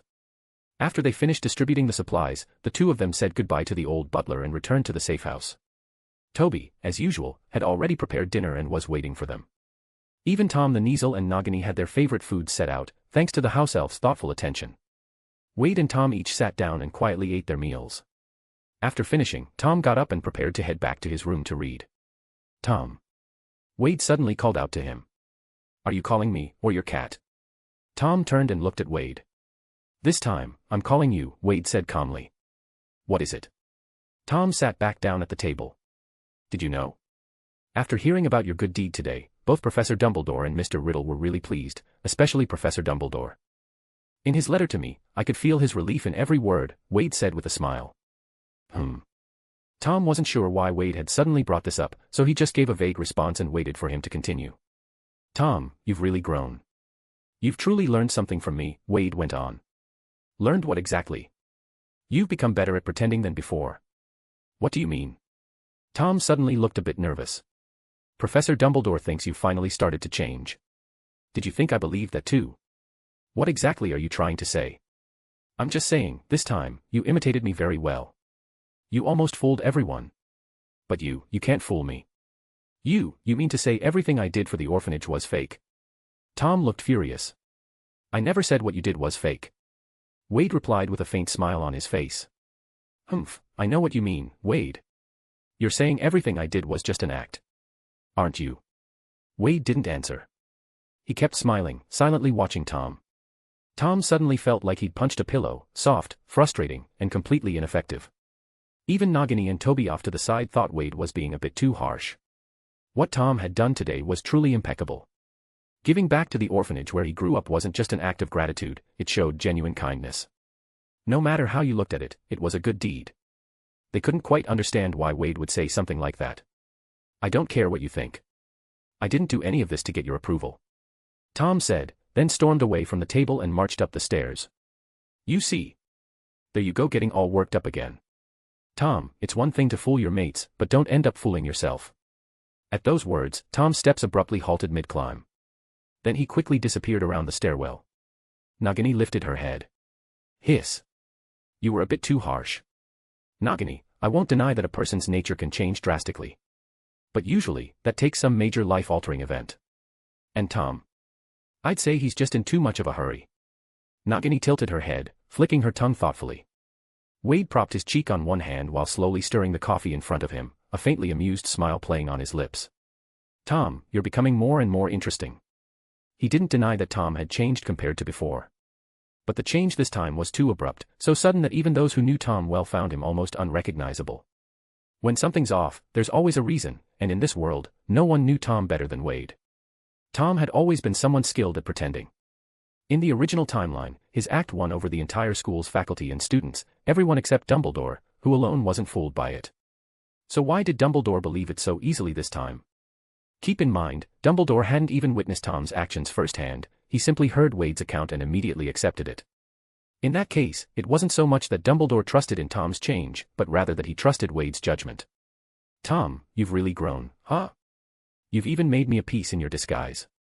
Of course, there was another, even more decisive reason that confirmed Wade's suspicion. After all, just for sympathizing and reassuring the crying Dumbledore that day, his stingy system generously awarded him 10,000 merit points. But now, after supposedly redeeming the future Dark Lord himself, the damn system gave him only 55.5 points. Tom's so-called transformation had earned him barely a trickle of merit points, and with decimals, no less. And you want me to believe he's truly turned over a new leaf? If he had really changed for good, then how about the system coughs up the rest of those merit points? Upstairs, Tom stormed into his room and slammed the door shut behind him. But once the door shut, the furious expression on Tom's face vanished, replaced by utter calm, as if he had just taken off a mask. He slowly sat down on his bed, gently running his fingers over his wand with his right hand, his eyes dark and brooding. "I even fooled Dumbledore. But, as expected, using your methods still isn't enough to fool you, is it, Wade? Humph, no matter what, one day I'll step over you. There will be a chance." In the days that followed, Tom was initially a bit worried that Wade might expose him to Dumbledore. But when he saw Wade the next day, Wade acted as if nothing had happened. Eventually, Tom understood. Though he didn't know why, it seemed. Wade wasn't planning to say anything. And so, in the days that followed, neither Tom nor Wade ever brought up the conversation again. It was as if it had never happened. However, what unsettled Tom was that Wade now appeared to trust him even more than before. He didn't even keep him away while researching spell modifications, and even invited him to participate. If not for that conversation they'd had, Tom might have started to believe he had completely fooled Wade. Tom was certain that Wade must be scheming something again, some nasty trick aimed at him. He just didn't have any proof yet. And so, the two scheming individuals stayed in the safe house all the way until Christmas. On Christmas morning, Wade woke up early. Because Fawkes the Phoenix had made several trips delivering a mountain of gifts. These were all the Christmas presents for Wade and Tom. Since they were holed up in the safe house, the owls couldn't find them, so all the gifts had been delivered to their dorm rooms at school. So Dumbledore had specially asked Fawkes to help move the presents to the safe house. But because there were just so many of them, even Fawkes had to make several trips before he finally finished the job. Wade, in high spirits, treated Fawkes to a feast of fresh eel in the living room before running upstairs to knock on Tom's door. "Tom. Time to get up. If you don't come out soon, I'm going to start unwrapping your gifts." A thoroughly grumpy Tom opened the door with a scowl, his hair a complete mess from just waking up. He'd spent the whole night researching spells and had gone to bed very late, only to be woken up at the crack of dawn by Wade. He had actually planned to ignore Wade and go back to sleep. But Tom was worried that if he did, Wade might just take the door off its hinges, and frankly, Wade was absolutely the type to do that. After washing up and downing a bottle of invigoration draft, Tom finally made his way to the living room. The moment he stepped in, he was startled by the mountain of presents piled before him. "All of these are mine?" Tom asked in shock. "Ha! You wish. Sadly, these are all mine." "That pile over there is yours," Wade replied cheerfully as he tore into his gifts, casually pointing to the small stack of boxes next to the fireplace. Tom looked at his own presents, then looked over at Wade's, and in that moment, he was once again reminded of what true disparity between people looked like. "Why do you have so many?" "It's simple, Tom. If you keep this up when we return to school, next year you'll get just as many, Wade said with a smile. At those words, Tom's heart clenched. Wade was hinting at something, no doubt about it. Keep this up, and next year you'll get just as many. Wasn't that basically saying, as long as he kept up the act, he'd make more friends at school, and only then would he get more gifts next Christmas? I knew it, there's no way this guy forgot about that conversation. Still, Tom decided he would die before admitting he was pretending. It's not like Dumbledore could just go and use legilimency on him, right? Looks like it was time to start practicing a clemency. At that moment, having just thrown a jab at Tom, Wade found something quite interesting among his pile of gifts. Judging by the wrapping, it was a present from Mr. G. When he opened it, Wade immediately recognized something very familiar. You got one too? Tom asked in surprise. In his hand, he was holding an identical open gift box. Yeah, now this is interesting. Wade smiled as he weighed the small goblin metal sphere in his hand. Of course, he recognized the thing. He'd originally made it just to fool Grindelwald. But now it seemed Grindelwald had treated it as an actual gift and sent it to both him and Tom. What's Grindelwald playing at? Tom asked, frowning. It's a gift, Tom. And by all accounts, quite a generous one, Wade said with a smile. Tom had to admit, if this really was a magical item capable of enhancing power, then it was a significant gift. When someone gives you a gift like this, it's either because they want something from you, or because they're trying to win you over. Check out my P-Trian to read 12 chaps ahead. P-Trian, Captain. Chapter 160, where's my gift? What good is it for him to win us over? Tom asked, puzzled. We're just two underage wizards. Tom, if we were really insignificant, Dumbledore wouldn't have gone to so much trouble to put us in a safe house, Wade said with a shrug, then added, it's just that we still don't know exactly what he wants from us. He actually dared to send us these things. Isn't he afraid we'll just hand them over to Dumbledore and ruin whatever plan he has? Tom asked. Okay. Tom, you're playing dumb a little too hard. You really don't know the reason. As soon as Wade said that, Tom fell silent and didn't ask anything else. According to Anne, this kind of magical power was exactly what Wade and Tom were desperately seeking. So how could they possibly hand it over to Dumbledore? Grindelwald had no problem sending these things because he believed he'd seen through Wade and Tom's desire for power. Wade looked at the two little spheres in front of him, quite pleased. Two returned, this meant the third must have been opened by Grindelwald himself. Which also meant that Grindelwald had definitely come to understand the power of this thing, he'd taken the bait. Tom suddenly gave Wade a suspicious look. This time, he didn't waste words, he asked the key question. So if he actually sent these things over, does that mean your so-called fakes actually fooled Grindelwald? Didn't you say they could only fool Anne, not him? Why? Tom, you're being clever again. Wait, let me think. Right. It's because technology improves. The earlier ones couldn't fool Grindelwald, but the newer ones can. You just made that up on the spot, didn't you? Seriously. You can't even be bothered to prepare a proper excuse ahead of time when lying to me. Not true. So that means the ones you gave in to absorb, those so-called fakes, were actually real. You misunderstood. Wade. I'm never trusting you again. Tom grabbed one of the spheres in fury, turned around, and stormed off, not even bothering with the rest of his Christmas presents. This time, Tom was truly on the verge of exploding. He thought and was absorbing fakes and had even felt sorry for her. But turns out, he was the clown all along. Thinking back to how he'd earnestly given her the real stuff, Tom was so filled with regret he could practically feel his intestines twisting into knots. Tom. Tom ignored Wade and headed for the stairs. Catch. Tom turned just in time to see another metal sphere flying toward him. He quickly caught it. What are you doing?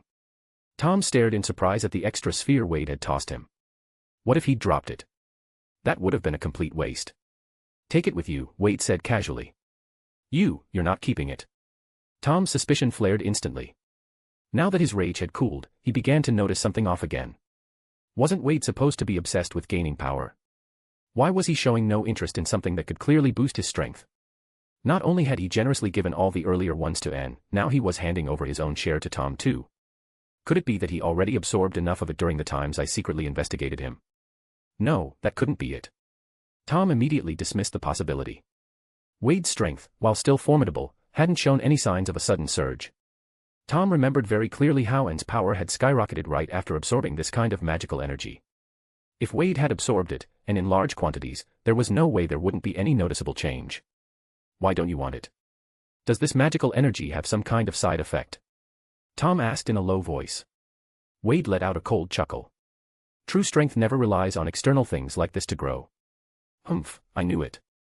There is a side effect, Tom said with a smug look, as if he'd just confirmed a long-held suspicion. I told you, I'm not using it because I refuse to, not because there's any side effect, Wade said with a frown. If there were no side effects, would you really be so generous and toss it to me? Tom sneered. You little bastard, when did you get so sharp all of a sudden? Fine, do whatever you want with it, Wade said irritably. The residue did have side effects, but only if absorbed in large quantities.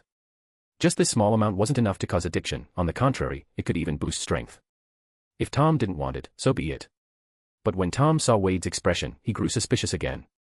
After hesitating for a while, he finally walked back over and placed both of the little spheres in front of Wade. Since he couldn't make up his mind, he'd just wait and see what Wade would do. If Wade refused to use them, then he wouldn't either. That was the safest choice. Well, Tom. You can resist the temptation of power now. Wade said with amusement. Humph. Tom stood up reluctantly, cradling his presents, and walked to the other side of the living room to open them slowly. Of course, he didn't look back even once, afraid that if he saw those two spheres again, he wouldn't be able to suppress the urge. Wade chuckled softly. If this Tom ever truly grew into his potential, he'd be even more terrifying than Voldemort. Because despite the difficulty, he had already begun to master one of the hardest traits to acquire, self-restraint. Wade turned around and went back to unwrapping his own gifts. Opening presents on Christmas was, in fact, a great opportunity to sort through one's network of relationships. After all, only those who had a connection with him, or wanted one, would send him gifts. That, too, was part of his influence. Before long, Wade noticed a gift from the Malfoy family. It wasn't from Abraxas, but rather, from Abraxas's father. It was an ornate and expensive cane, and the handle could be unscrewed. Once opened, it revealed a very refined wand grip. In other words, it was a beautiful cane designed to conceal a wand. TSK, the Malfoy family's taste, huh? Some things never change, even after generations. Though he complained, Wade happily accepted the gift because it represented the Malfoy family's complete submission. Next, Wade found gifts from other pureblood families as well. Without exception, they were all extravagant items. Clearly, someone in the Malfoy household had tipped them off about something. For every one of these surrendering families, Wade, without exception, sent back a Christmas card. Christmas cards weren't worth much. A single silver sickle could buy a whole stack. But a card from Wade signified that he, or more accurately, the family influence behind him, had accepted their allegiance. For these pureblood families who always sided with whoever held power, it meant a great deal. Next, Wade unwrapped the gift from Dumbledore. It was a handwritten manuscript of Dumbledore's own insights on transfiguration. While it wasn't all that useful to Wade at his current level, it still provided him with a convenient excuse to use Dumbledore's unique transfiguration techniques in the future. Professor Slughorn's gift was as straightforward and over-the-top as ever, a full bottle of Felix Felicis. Even though Wade already had plenty of Felix Felicis, it was the kind of potion you could never have too much of. Even if he couldn't use it all himself, selling it would bring in a fortune. No doubt about it, Professor Slughorn treated Wade exceptionally well. Of course, Wade was a rising star at Hogwarts. Aside from those two professors, several other professors had also sent him gifts. And aside from the professors and the pureblood families, the rest of the presents were far more ordinary. But Wade was actually happier about those, because they were from members of his own club, his faction, in a sense. People who would become his foundation for future success. Naturally, to keep these people loyal, Wade had spent a hefty sum on their return gifts. By the time Wade finally finished unwrapping all his gifts, it was already noon. Tom had long finished unwrapping his and had been silently watching Wade the entire time, feeling a bit sour. He was the one who usually managed the club, but all he got from those people were a few greeting cards. The best present he received was a snack box from Anne. And what did they send Wade? Magical toys, delicious treats, it was a whole parade of thoughtful gifts. Comparisons really were infuriating. Humph, finally done. Must have worn you out. Wade replied cheerfully, not at all, actually. As he spoke, he tied a pink bow on Nagini's head. Nagini, this is your Christmas present. He then picked up a mirror and placed it in front of her. Nagini stared at the bow on her head with obvious disdain, uncomfortably rubbing her head against the table, but unfortunately, she couldn't get it off. Nagini, crying face. Toby. You've got a present too. Toby. Toby gets a gift too, the house elf said, nearly fainting from happiness. Of course you do. As Wade spoke, he reached into his pocket and pulled out a large gold ring, then tossed it over. Toby, you're my personal butler now. You've got to look the part. Wear it with pride. Toby excitedly slipped the shiny gold ring onto his finger, then actually passed out from joy. Wait a minute, why does that ring look so familiar? Tom asked, eyeing it suspiciously. Well, of course it does. I had it made from the Gaunt family heirloom ring. I wasn't planning to put the resurrection stone back in it anyway, and you didn't want it either. No point letting it go to waste, it's perfect for sprucing up my butler. You. Ugh, forget it. So where's my gift? Tom huffed. Huh. You didn't forget, did you? I gave you one. Check out my P-Trian to read 12 chaps ahead. P-Trian, Captain. Chapter 161, Chapter 161, Today we do gardening. Nermangard. Grindelwald looked at the now empty goblin metal sphere in his hand, a pleased smile appearing on his face. Vinda, it seems those two ambitious boys are quite confused right now, Grindelwald said as he slid a piece of parchment across the table to Vinda. It was a letter addressed to Anne, with the senders being Wade and Tom. Vinda opened the letter and glanced over it. In it, Wade and Tom expressed their surprise that Grindelwald not only knew about that particular magical power, but had also sent them 2 samples of it. From Grindelwald's perspective, it looked like Wade and Tom had discovered this magical power on their own and had done quite a bit of research into it. So, he figured, if he sent the 2 of them the very magical energy they were seeking, they'd be even more likely to come over to his side. Grindelwald was well aware that many of the sites in the Forbidden Forest were now empty. By generously sending them 2 portions, he believed that the uninformed Wade and Tom would naturally assume that Grindelwald had already claimed most of the magical energy for himself. In other words, if they wanted to grow stronger using that energy, they'd have no choice but to turn to him. This was exactly why Grindelwald chose to send the magical energy as a Christmas gift to Wade and Tom. Sure enough, on Christmas Day, Anne received a letter co-written by Wade and Tom. Have Anne write back and keep them steady for now. Once they return to the castle and find there's no more magical power left in the Forbidden Forest, she can begin slowly guiding them, Grindelwald said with confidence. Understood. Since Grindelwald was set on bringing those 2 boys under his wing, he obviously had his reasons. So Vinda didn't ask any further and turned to go carry out his orders. Oh, and one more thing. Grindelwald called after her. The plan targeting Makusa can begin. At the safe house in Godric's Hollow. Wade was bustling around the garden, busy with various tasks. Even Tom, who usually stayed holed up in his room reading, had been dragged outside to help. Gardening. You dragged me out here to dig in the dirt, using my precious time meant for studying magic. What's going through your head? Tom was furious. Don't underestimate gardening, Tom, especially when it comes to these lovely magical plants. With proper care, they can make you stronger too, Wade said earnestly. What nonsense are you spouting? Even if you grow herbs perfectly, they're just potion ingredients at best. At most you can sell them for money. What does that have to do with getting stronger? Tom asked impatiently. How could you have such a narrow view, Tom? Wade closed his eyes and said with delight, you've clearly never experienced the sheer joy of ending a fight using nothing but a few chomping cabbages. Chomping cabbage. Battle. Tom felt like he could understand those words individually, but once strung together, they made no sense at all. Anything, if used properly and to its full potential, has the power to turn the tide in battle. Wade said with a smile. This was one of the ultimate combat techniques personally taught to him by his senior. Seeing that Tom still looked completely baffled, Wade sighed and tossed a book into his hands. Tom glanced down at the cover and saw the title, 1000 Magical Herbs and Fungi. Isn't this just the herbology textbook? Yes, it is a textbook, but I bet you haven't memorized it yet, have you? Memorize it. The whole thing. It's massive. Where am I supposed to find the time or energy for that? Tom weighed the thick book in his hands, his face turning a shade paler.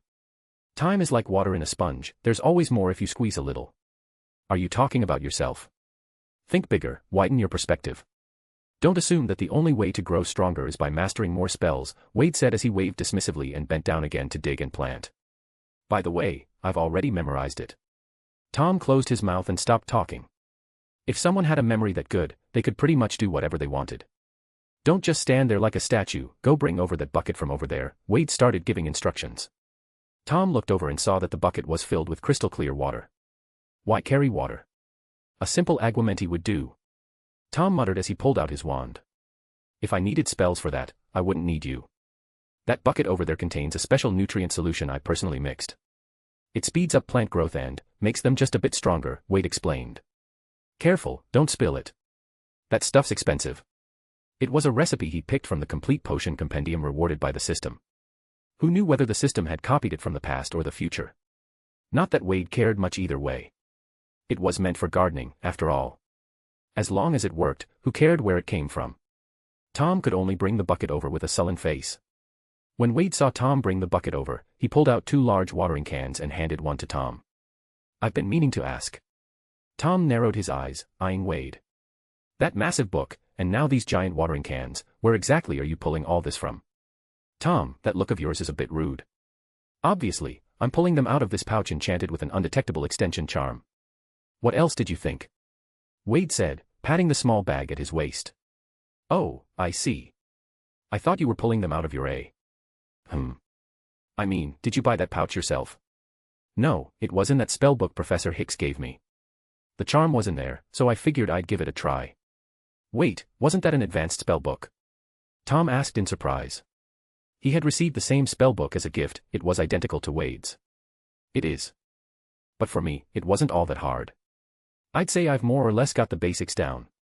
Wade patted his new pouch again. "Is that so? Not hard for you, huh?" Tom once again felt a deep sense of defeat.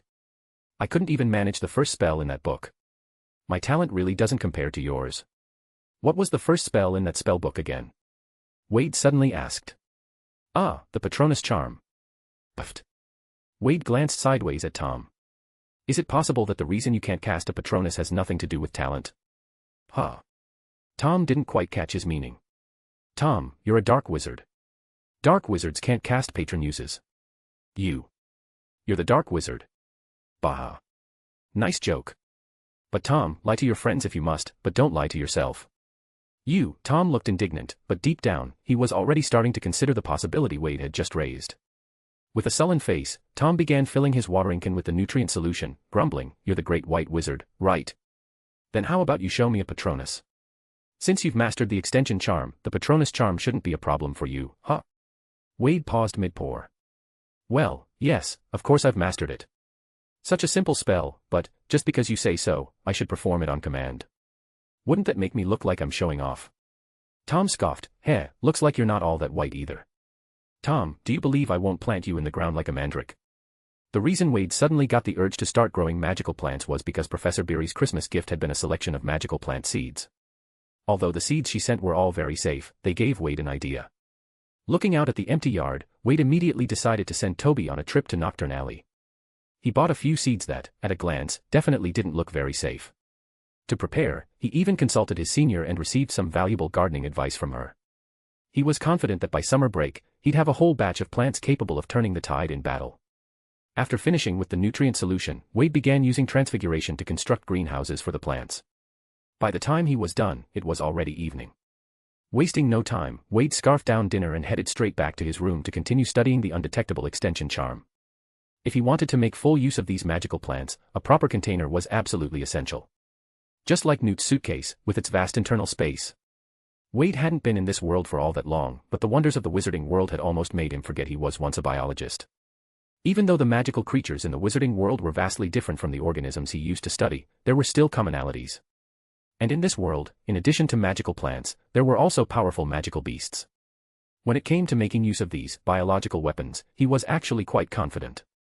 Soon, a week had passed. During this time, aside from studying and researching magic in his room, Wade spent his days tending to the magical plants. What shocked him was that in just one short week, the Chinese chomping cabbages had grown from seeds to half a meter tall, and had even begun to sprout green flower buds. Wade knew full well that once those bud-like structures bloomed, the cabbages would be considered mature. Under normal circumstances, Chinese chomping cabbages took at least 3 months to reach this stage from seed, even at their fastest. But now, it had only been a single week. At this moment, Wade finally realized just how ridiculously overpowered that nutrient solution he'd concocted really was. It had to be a potion recipe from the future. If it were from the past, it would have been widely adopted by now. Of course, it was also possible that the herbology master who invented it simply chose not to share it publicly. But that didn't matter anymore. Wade looked joyfully at the chomping cabbages, and at the mandrakes whose leaves had already started to change color. With this kind of nutrient solution, cultivating magical plants was going to be a breeze. After tending to the plants, Wade returned to his room and began flipping through the potion compendium once again. Now that he had a nutrient formula for magical plants, could it be? Was there also a formula for raising magical beasts? Because the compendium was so extensive, even with Wade's memory, he hadn't fully memorized it yet. But this time, he was filled with anticipation. Read 2 weeks ahead. Trian, Captain. Chapter 162, Chapter 162, Thomas Jaspercat Sr. Wade had spent half the night flipping through books, and sure enough, he actually found a potion related to the breeding of magical creatures. According to the book, this potion could enhance a magical creature's intelligence and even make it physically stronger. After reviewing the ingredients in the recipe, Wade suspected that this was likely a formula from the future. The components were all very common in the present day, but the preparation process was unusually complicated.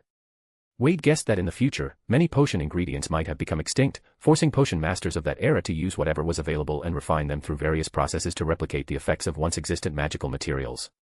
Still, this came with a benefit. At least for Wade in this era, the cost of producing such a potion was far lower than it would be in the future. This time, Wade didn't even need to trouble Toby with another trip to Nocturne Alley. Using only the ingredients he had on hand, he managed to brew this special nutrient solution for magical creatures all by himself. As soon as the potion was ready, Wade excitedly dashed downstairs to the living room, where Tom the cat was curled up in front of the fireplace, fast asleep. Tom lazily lifted his head, glanced at Wade, then eyed the potion bottle in his hand. "No-mo," Tom let out a reluctant cry. He was a cat, not a toad, he couldn't be used for potion testing.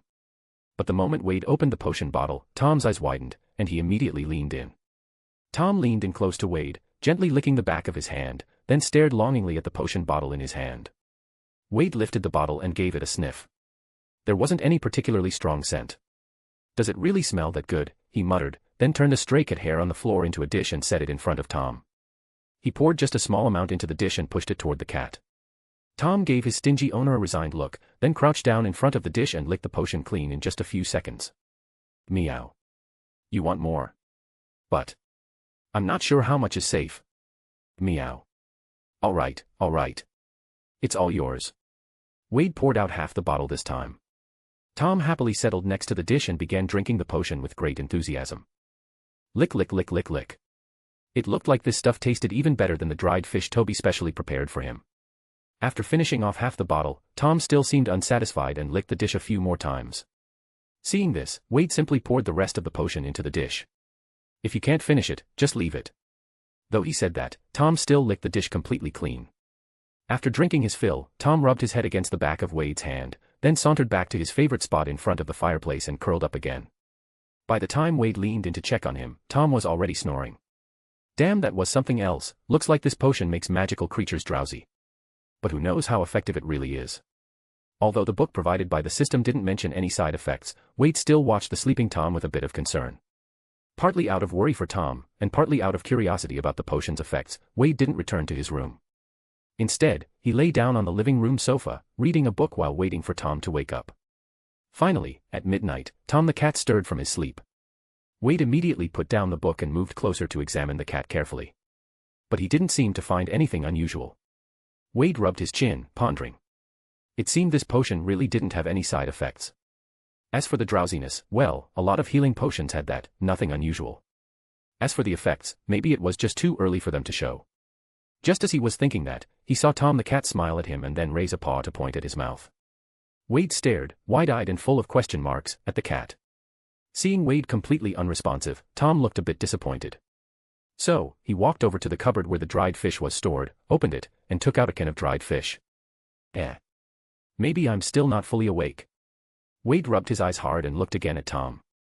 He saw Tom standing in front of the cupboard, twisting open the lid of the can, picking out the largest piece of dried fish, tossing it into his mouth, and munching away with an utterly blissful expression on his face. Yeah. A cat doing all this, perfectly normal, what the fuck? Realizing this was actually happening, Wade couldn't help blurting out. This was insane. What kind of cat walked upright like a person, and even helped itself to food like one? Yes, upright like a human, and even took the food like a human. And it even smiled like a human.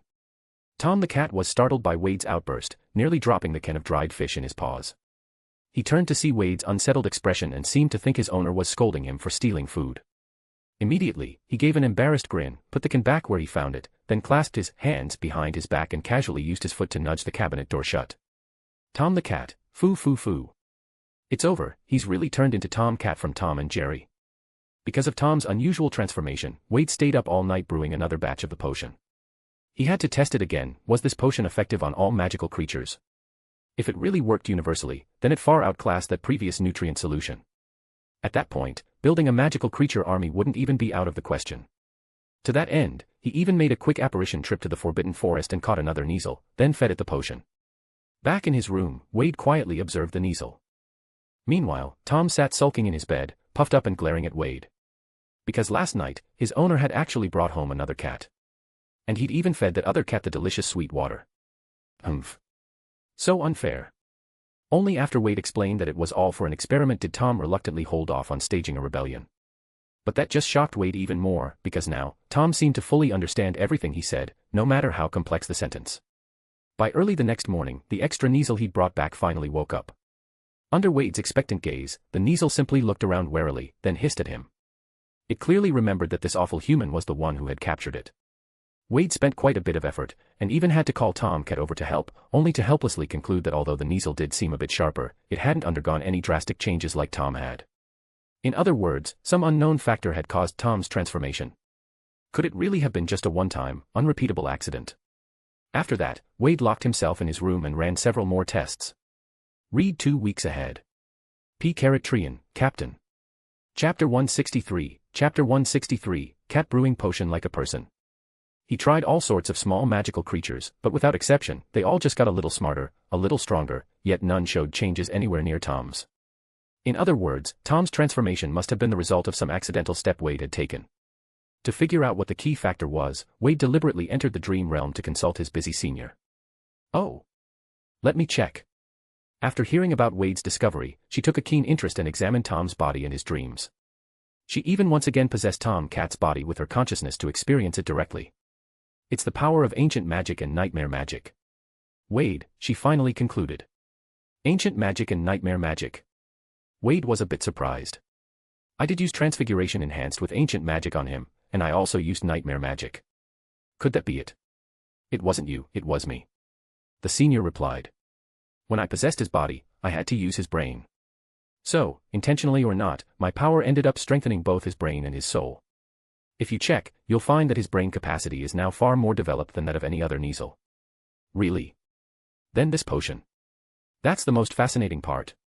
Your potion can make magical creatures stronger and smarter, but the traces of ancient magic and nightmare magic I left in his brain happen to amplify the effects of your potion. The senior said with a smile. In fact, even without the potion, if I had possessed him often enough, he would have gradually become more intelligent. Your potion simply accelerated the process. It's truly remarkable.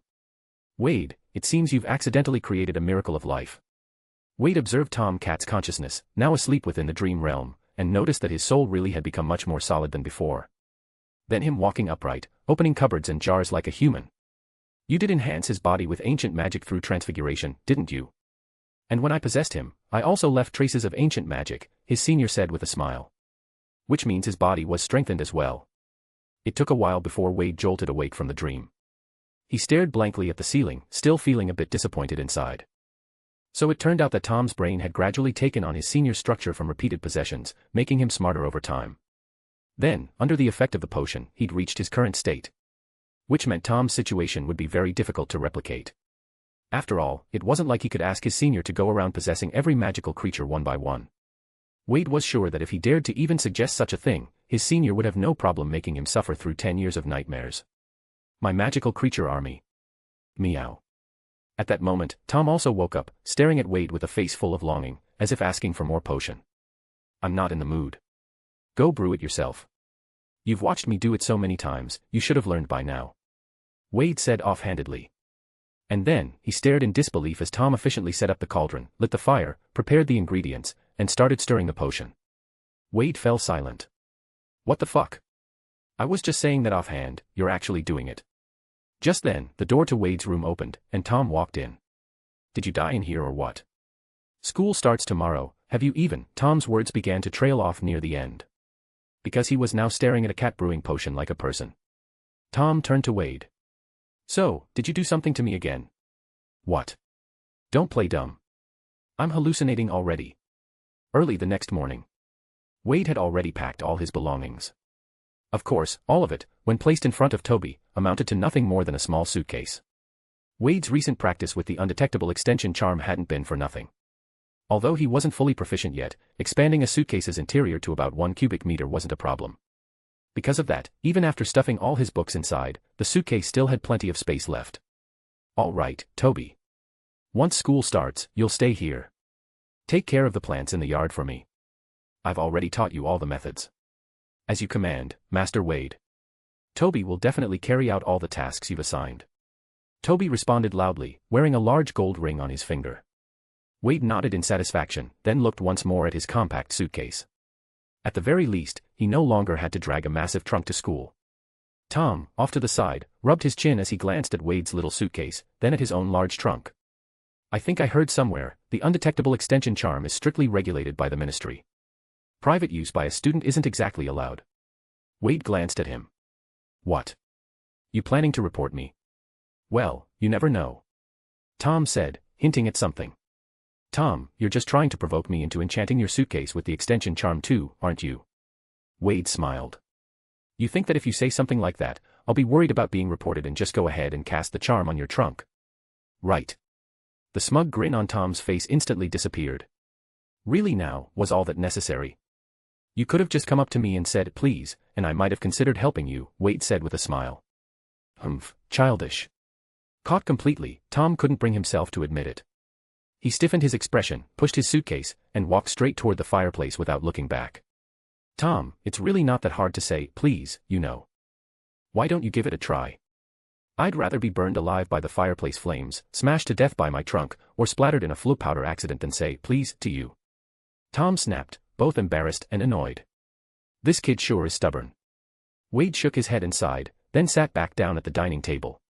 Still, no matter how stubborn you are, you've got to finish breakfast first. It's not time to leave yet. Tom, who had been planning to leave right away, slowly came to a stop. He was feeling hungry. I was just pushing my luggage to the fireplace to make things easier later. Who said I was leaving now? He said with a straight face as he sat back down and started eating the breakfast in front of him. Meow. Tom the cat suddenly came over to Wade, placing his hands on Wade's thigh, drooling as he stared at the sausages on Wade's plate. Wade set down his fork and rubbed the top of Tom's head. You're a grown cat now. If you're hungry, you need to learn how to cook for yourself. Tom cat, meow. Tom human. On the Hogwarts Express. Wade sat by the window, reading a book. Beside him was a thermal box. Nagini was hibernating inside. Tom the cat was sprawled out, fast asleep in a makeshift bed set up nearby. Only. Tom the cat was starting to look more and more like a person. He used to curl up when he slept. But now, he lay on his back, limbs spread out in all directions.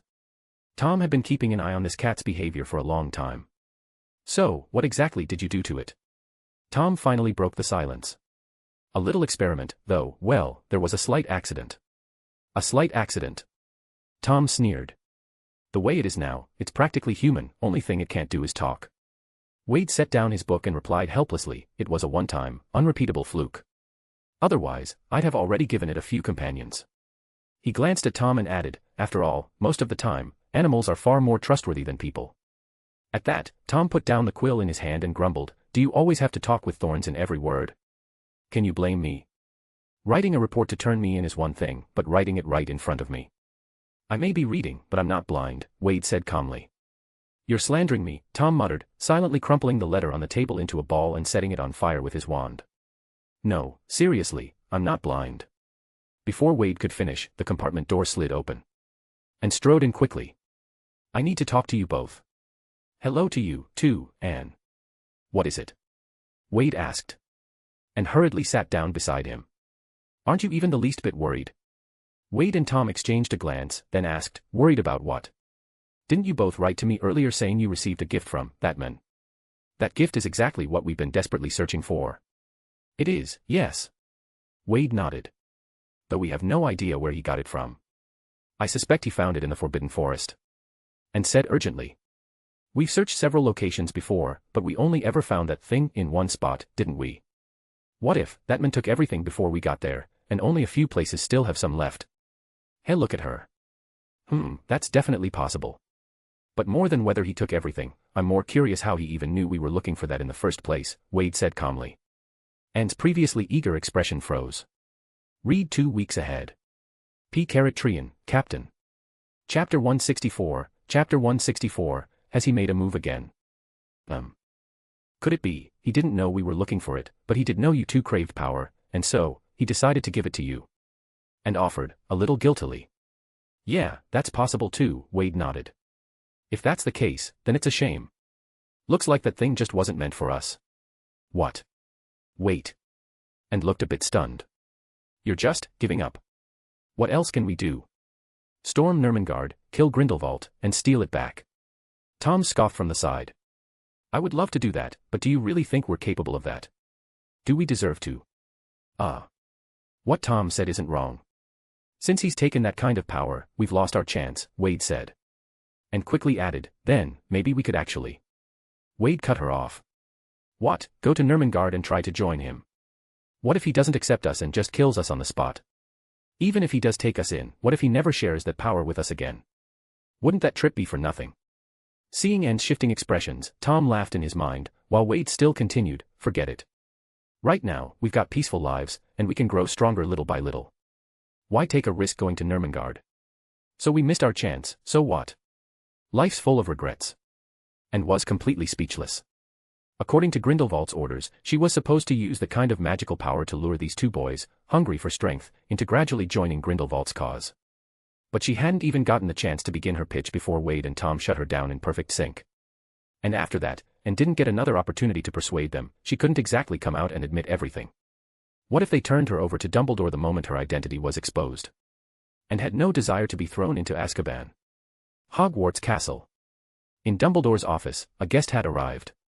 My name is Achilles Tolliver, an Auror from the Magical Congress of the United States. The man spoke while staring warily at the strange-looking drink in front of him. Mr. Tolliver, welcome, Dumbledore said with a smile. This drink is made from a recipe one of my students gave me. He calls it milk tea. I must say, the taste is quite delightful. You should give it a try. Thank you. Mr. Tolliver politely took a sip, and immediately felt like his mouth had been punched by an overwhelming wave of sugar. Even for a sweet-toothed American like him, it was almost too much. Cough, cough. He quickly set the drink back down on the table and said, I'm here on serious business. Dumbledore also set his drink aside, his expression turning serious. Is it, has he made a move again? After all, for an Auror to travel all the way from America to Britain, it was unlikely to be for anything trivial. And right now, if there was anything troubling enough to concern an entire country's Ministry of Magic, there was no one else it could be, except that man. We believe that's exactly what's happening. Mr. Tolliver took a deep breath. Starting just before Christmas, we've had a surge of disappearances. Disappearances? Who's gone missing? Dumbledore asked. The missing include high-ranking officials of MACUSA, ordinary Aurors, and even administrative staff, but without exception, all of them were people from within the Congress. President Pickquery is certain this is Grindelwald's doing. Right now, every member of MACUSA is holed up inside the building, afraid to go home, terrified they'll be the next to disappear. Mr. Tolliver paused, then continued, at the moment, I'm the only one from the entire Magical Congress who's still outside. So, President Pickquery has sent me to find you. She hopes you'll come to America. If it really is that man. He looked at Dumbledore with pleading eyes. We hope you can help us. Everyone knows, you're the only one he still fears. Mr. Tolliver bowed his head in earnest appeal, not noticing the slight tremble in Dumbledore's lips. After a long silence, Dumbledore finally let out a deep sigh. Very well, I'll go. But I need to make proper arrangements for my responsibilities here first. Of course, Professor Dumbledore. But please, hurry. According to the latest reports, even someone hiding inside MACUSA has now gone missing. Mr. Tolliver said anxiously. Dumbledore frowned. Which means, there are still his people hidden within MACUSA. That seems to be the case. You know, after what happened with Director Graves back then. Dumbledore gave a slight nod. Back then, Grindelwald had killed Graves and assumed his identity, boldly infiltrating MACUSA right under their noses. And this time, it was highly likely he was using the same tactic again. But what was his goal in doing so? Dumbledore furrowed his brows tightly, deep in thought. Professor, I need to return to the Congress now. Please come as soon as possible. Dumbledore quickly said, for your own safety, you'd better stay in Britain. The British Ministry of Magic will arrange temporary lodging for you. No, thank you. President Pickquery is still waiting for my report. Right now, MACUSA is in lockdown, and even all correspondence can no longer be trusted. Evening. The Hogwarts Great Hall was bright as day. Headmaster Dippet stood at the front podium, beginning his speech before the evening feast. I've never been one to talk much before dinner, but, tonight, allow me a few extra words. Yes, some of you may have noticed that Professor Dumbledore is not present at the staff table. That's correct, he has been called away on official business to America for a short time. During his absence, your defense against the dark arts lessons will temporarily be taught by Professor Hicks. Headmaster Dippet turned to look at Hicks. Thank you for stepping in, Professor Hicks. No trouble at all, Armando. Albus explained everything to me before he left, Professor Hicks replied with a smile. Below the platform, the students began buzzing with whispers about Dumbledore's absence. These murmurs grew louder the moment Headmaster Dippet announced the start of the feast. Tom and Wade exchanged a glance. Using a whispering charm, Tom said, "Looks like your plan's working. Grindelwald's managed to get Dumbledore out of Hogwarts. And when you use the whispering charm, could you not look directly at me? It's way too suspicious." Wade had no choice but to turn his head and pretend to focus all his attention on the lamb ribs in front of him. America, huh? Looks like Grindelwald still holds a grudge against Makusa. After all, I heard President Pickquery of the American Magical Congress once had him locked up for 6 whole months. Seriously?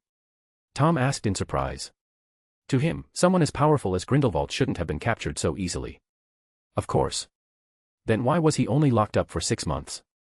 If they'd just kept him imprisoned, we wouldn't be dealing with all this trouble now, Tom asked, puzzled. Only 6 months? Of course not. While he was in prison, Grindelwald turned the aura guarding him to his side. Then, during the transfer to Europe for trial, he escaped. He's got quite the patience, Tom commented. If it were me with that kind of power, I'd have already left a trail of corpses. No way I'd wait this long to take revenge. He's playing the long game. Unlike you, he's got bigger plans. Not long after escaping, he even ran for president of the International Confederation of Wizards. If he'd gone for revenge right away, what would have been the point of the election? Besides, there wouldn't have been a trail of bodies. He only kills when it's absolutely necessary. Why do you always say I lack vision? Then why don't you ask yourself why your vision is always so narrow? You bastard. Dumbledore's departure didn't seem to have much impact on Hogwarts' day-to-day teaching. Even Professor Hicks, who was temporarily juggling 2 subjects, still managed to hold it together.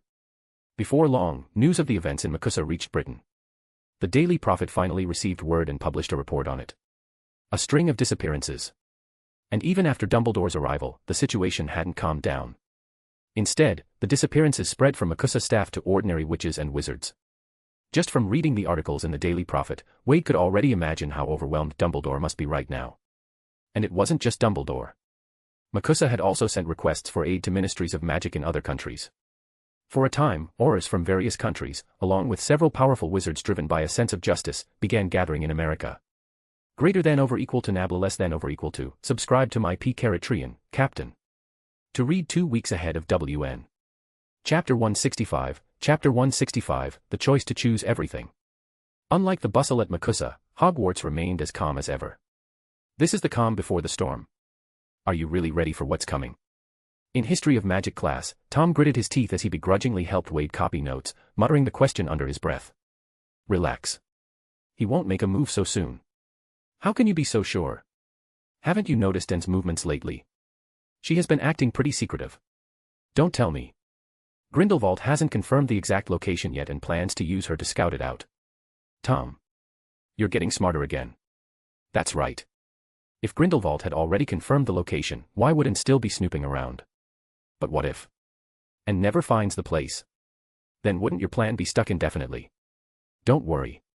Anne's a very capable girl. She'll find it soon enough. Well, I've got no clue about any of it, Tom said, frowning. No leads at all, only that it was underground. With so many secret passages in Hogwarts, Tom put himself in her shoes and honestly had no idea where to even start. If it were you, how would you search? Wade grinned. I just praised you for getting smarter, and here you go proving it was premature. Can you not mock me for once? Just tell me. Or I'll purposely copy a few things down wrong in your notes. Since you've asked so sincerely, I'll be generous and enlighten you, Wade said, tapping the tip of his quill toward Professor Binns, who was slowly reading from the textbook up at the podium. Professor Binns was a ghost, and the only professor at Hogwarts who didn't require a salary. You mean start with the ghosts? Tom said, suddenly understanding. If anyone knew Hogwarts best, it wasn't Headmaster Dippet or even Dumbledore, it was the ghosts who had been drifting around the castle for ages. Ghosts didn't need to walk through Hogwarts, in fact, they didn't even have to follow any paths at all. Because not only could they fly, they could also pass through walls. And on top of that, the ghosts had been at Hogwarts for such a long time. Was there any secret in the castle they didn't know? In other words, as long as Anne thought of this and went to ask a few ghosts for information, she would definitely be able to find the exact location. So, the day Anne finds the exact location is the day the Alliance launches their attack, Tom said slowly. Well, not necessarily. What if Grindelwald and Dumbledore are over in America playing hide and seek and getting a bit too into it? You know, they were once each other's true love, Wade said with a mischievous grin. True love. Tom's eyes widened. You mean, they were, that's disgusting. It's fine, really. This is England, after all, Wade said with a smile. Hearing that, Tom silently scooted half a step away. Tom, did you just seriously move half a step away from me? If anyone should be wary, I should be wary of you. You're the one who keeps following me wherever I go. Meanwhile, the disappearances in America continued. Many of the Aurors sent from other countries to assist had also gone missing. But Wade didn't believe any of the missing were actually in danger of losing their lives.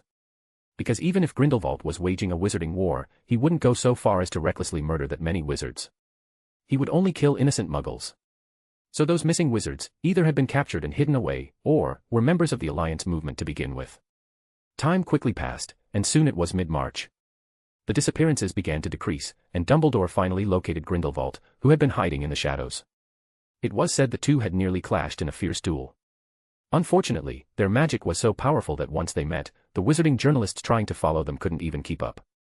Meanwhile, at Hogwarts, Tom, who had been secretly observing Anne for a long time, finally noticed that she had begun speaking with the school ghosts. That meant she was close to discovering the location Wade had so carefully prepared for them. Tom immediately went to find Wade, who was brewing potions in the room of requirement, and told him the news. Not bad. She's finally getting there. And the timing's just right, Wade said, handing over a newspaper that reported Dumbledore and Grindelwald's near duel. Why do you say that? Tom asked. Dumbledore and Grindelwald apparently met and nearly fought several times. That means Dumbledore is now convinced Grindelwald is in America. Dumbledore thinks Grindelwald is in America. You mean? Grindelwald isn't actually there at all. This was all a setup to mislead Dumbledore into believing he was. Tom asked. If Grindelwald were really there, it wouldn't have been almost a battle, it would have been a full-on duel. Once Dumbledore took the bait, of course he couldn't just let Grindelwald wreak havoc unchecked in America, so he's now tied down there. In other words, from today on, the real Grindelwald could make his move at any moment. Get ready, my friend. Tom thought for a moment, then asked, but what if Dumbledore gets word and rushes back immediately? You know how fast wizards can travel. When the time comes, they'll naturally stir up trouble to slow Dumbledore down. And even if he doesn't get held up, even if he drops everything in America and rushes back to Hogwarts, Grindelwald still wouldn't lose out. You don't really think all the chaos over there was just to distract Dumbledore, do you? You're saying, if Dumbledore really does leave, then the operation in America becomes real. There was never any fake operation, Tom. So many people have gone missing, do you have any idea how many positions in MACUSA are now vacant? Wade said slowly. When people disappear, their jobs don't stay empty. Of course new people have to be brought in. And how can you be sure those new hires aren't the followers of Grindelwald? If Grindelwald then deliberately lets a few of the missing ones return, how would you know they haven't been turned as well? With enough of his followers in high places, there's a lot they can do. Whether Dumbledore returns or not, MACUSA will already be deeply infiltrated by Grindelwald's followers. Tom asked in shock, so you're saying Grindelwald plans to seize power over MACUSA and, at the same time, use that to lure Dumbledore away. And no matter what Dumbledore does, he won't be able to change that outcome. At least from Grindelwald's point of view, yes, Wade replied with a smile. He wants MACUSA's power, and he wants the magical force here as well. Tom, take notes, true powerhouses never make choices. Because they choose to have it all. Powerful people never choose, they take everything. Tom murmured thoughtfully after hearing Wade's analysis. Suddenly, the door to the room of requirement opened. And walked in. She glanced at the two people inside, about to say something, then her gaze landed on Tom the cat, who was brewing a potion for himself. Meow meow meow meow. And blinked, then rubbed her eyes. She frowned, gave her head a shake, then backed out and closed the door again. A moment later, the door opened once more. Meow meow meow meow. And looked again at Tom the cat stirring the cauldron. Then she stepped back out again. After this repeated 3 times, Tom finally asked, "Are you performing some sort of strange ritual?" "No. I don't even know anymore. I think I'm hallucinating. I just saw a cat brewing potion." And looked once more at Tom the cat, who was fully focused on stirring the cauldron. Right, I must be ill. This hallucination is still here. That's not a hallucination, Anne. Wade said helplessly. In fact, if Anne hadn't spent nearly all her free time over the past 3 months searching for the exact location of the magical force, she would have noticed Tom the cat's strange transformation long ago. She wouldn't have had to wait until today to see Tom brewing potion. Still, the fact that she came to the room of requirement today was proof enough, she had already found it. Otherwise, her expression wouldn't be this relaxed. After a moment, Anne finally accepted that what she was seeing wasn't an illusion, but reality. And then she just stood there, watching Tom the cat work, completely forgetting why she'd even come in the first place. After pouring the finished potion into a bottle, Tom the cat stood upright on 2 legs and trotted over to Wade with the bottle in his paws. Kimia. Greater than over equal to nabla less than over equal to, subscribe to my P-Caratrian, Captain. To read 2 weeks ahead of WN. Chapter 166, Checkers and Chess. Wade, who was busy brewing another potion, tapped the bottle with his wand. The potion inside immediately cooled. Seeing this, Tom the cat tilted his head back with joy and gulped it down in one go.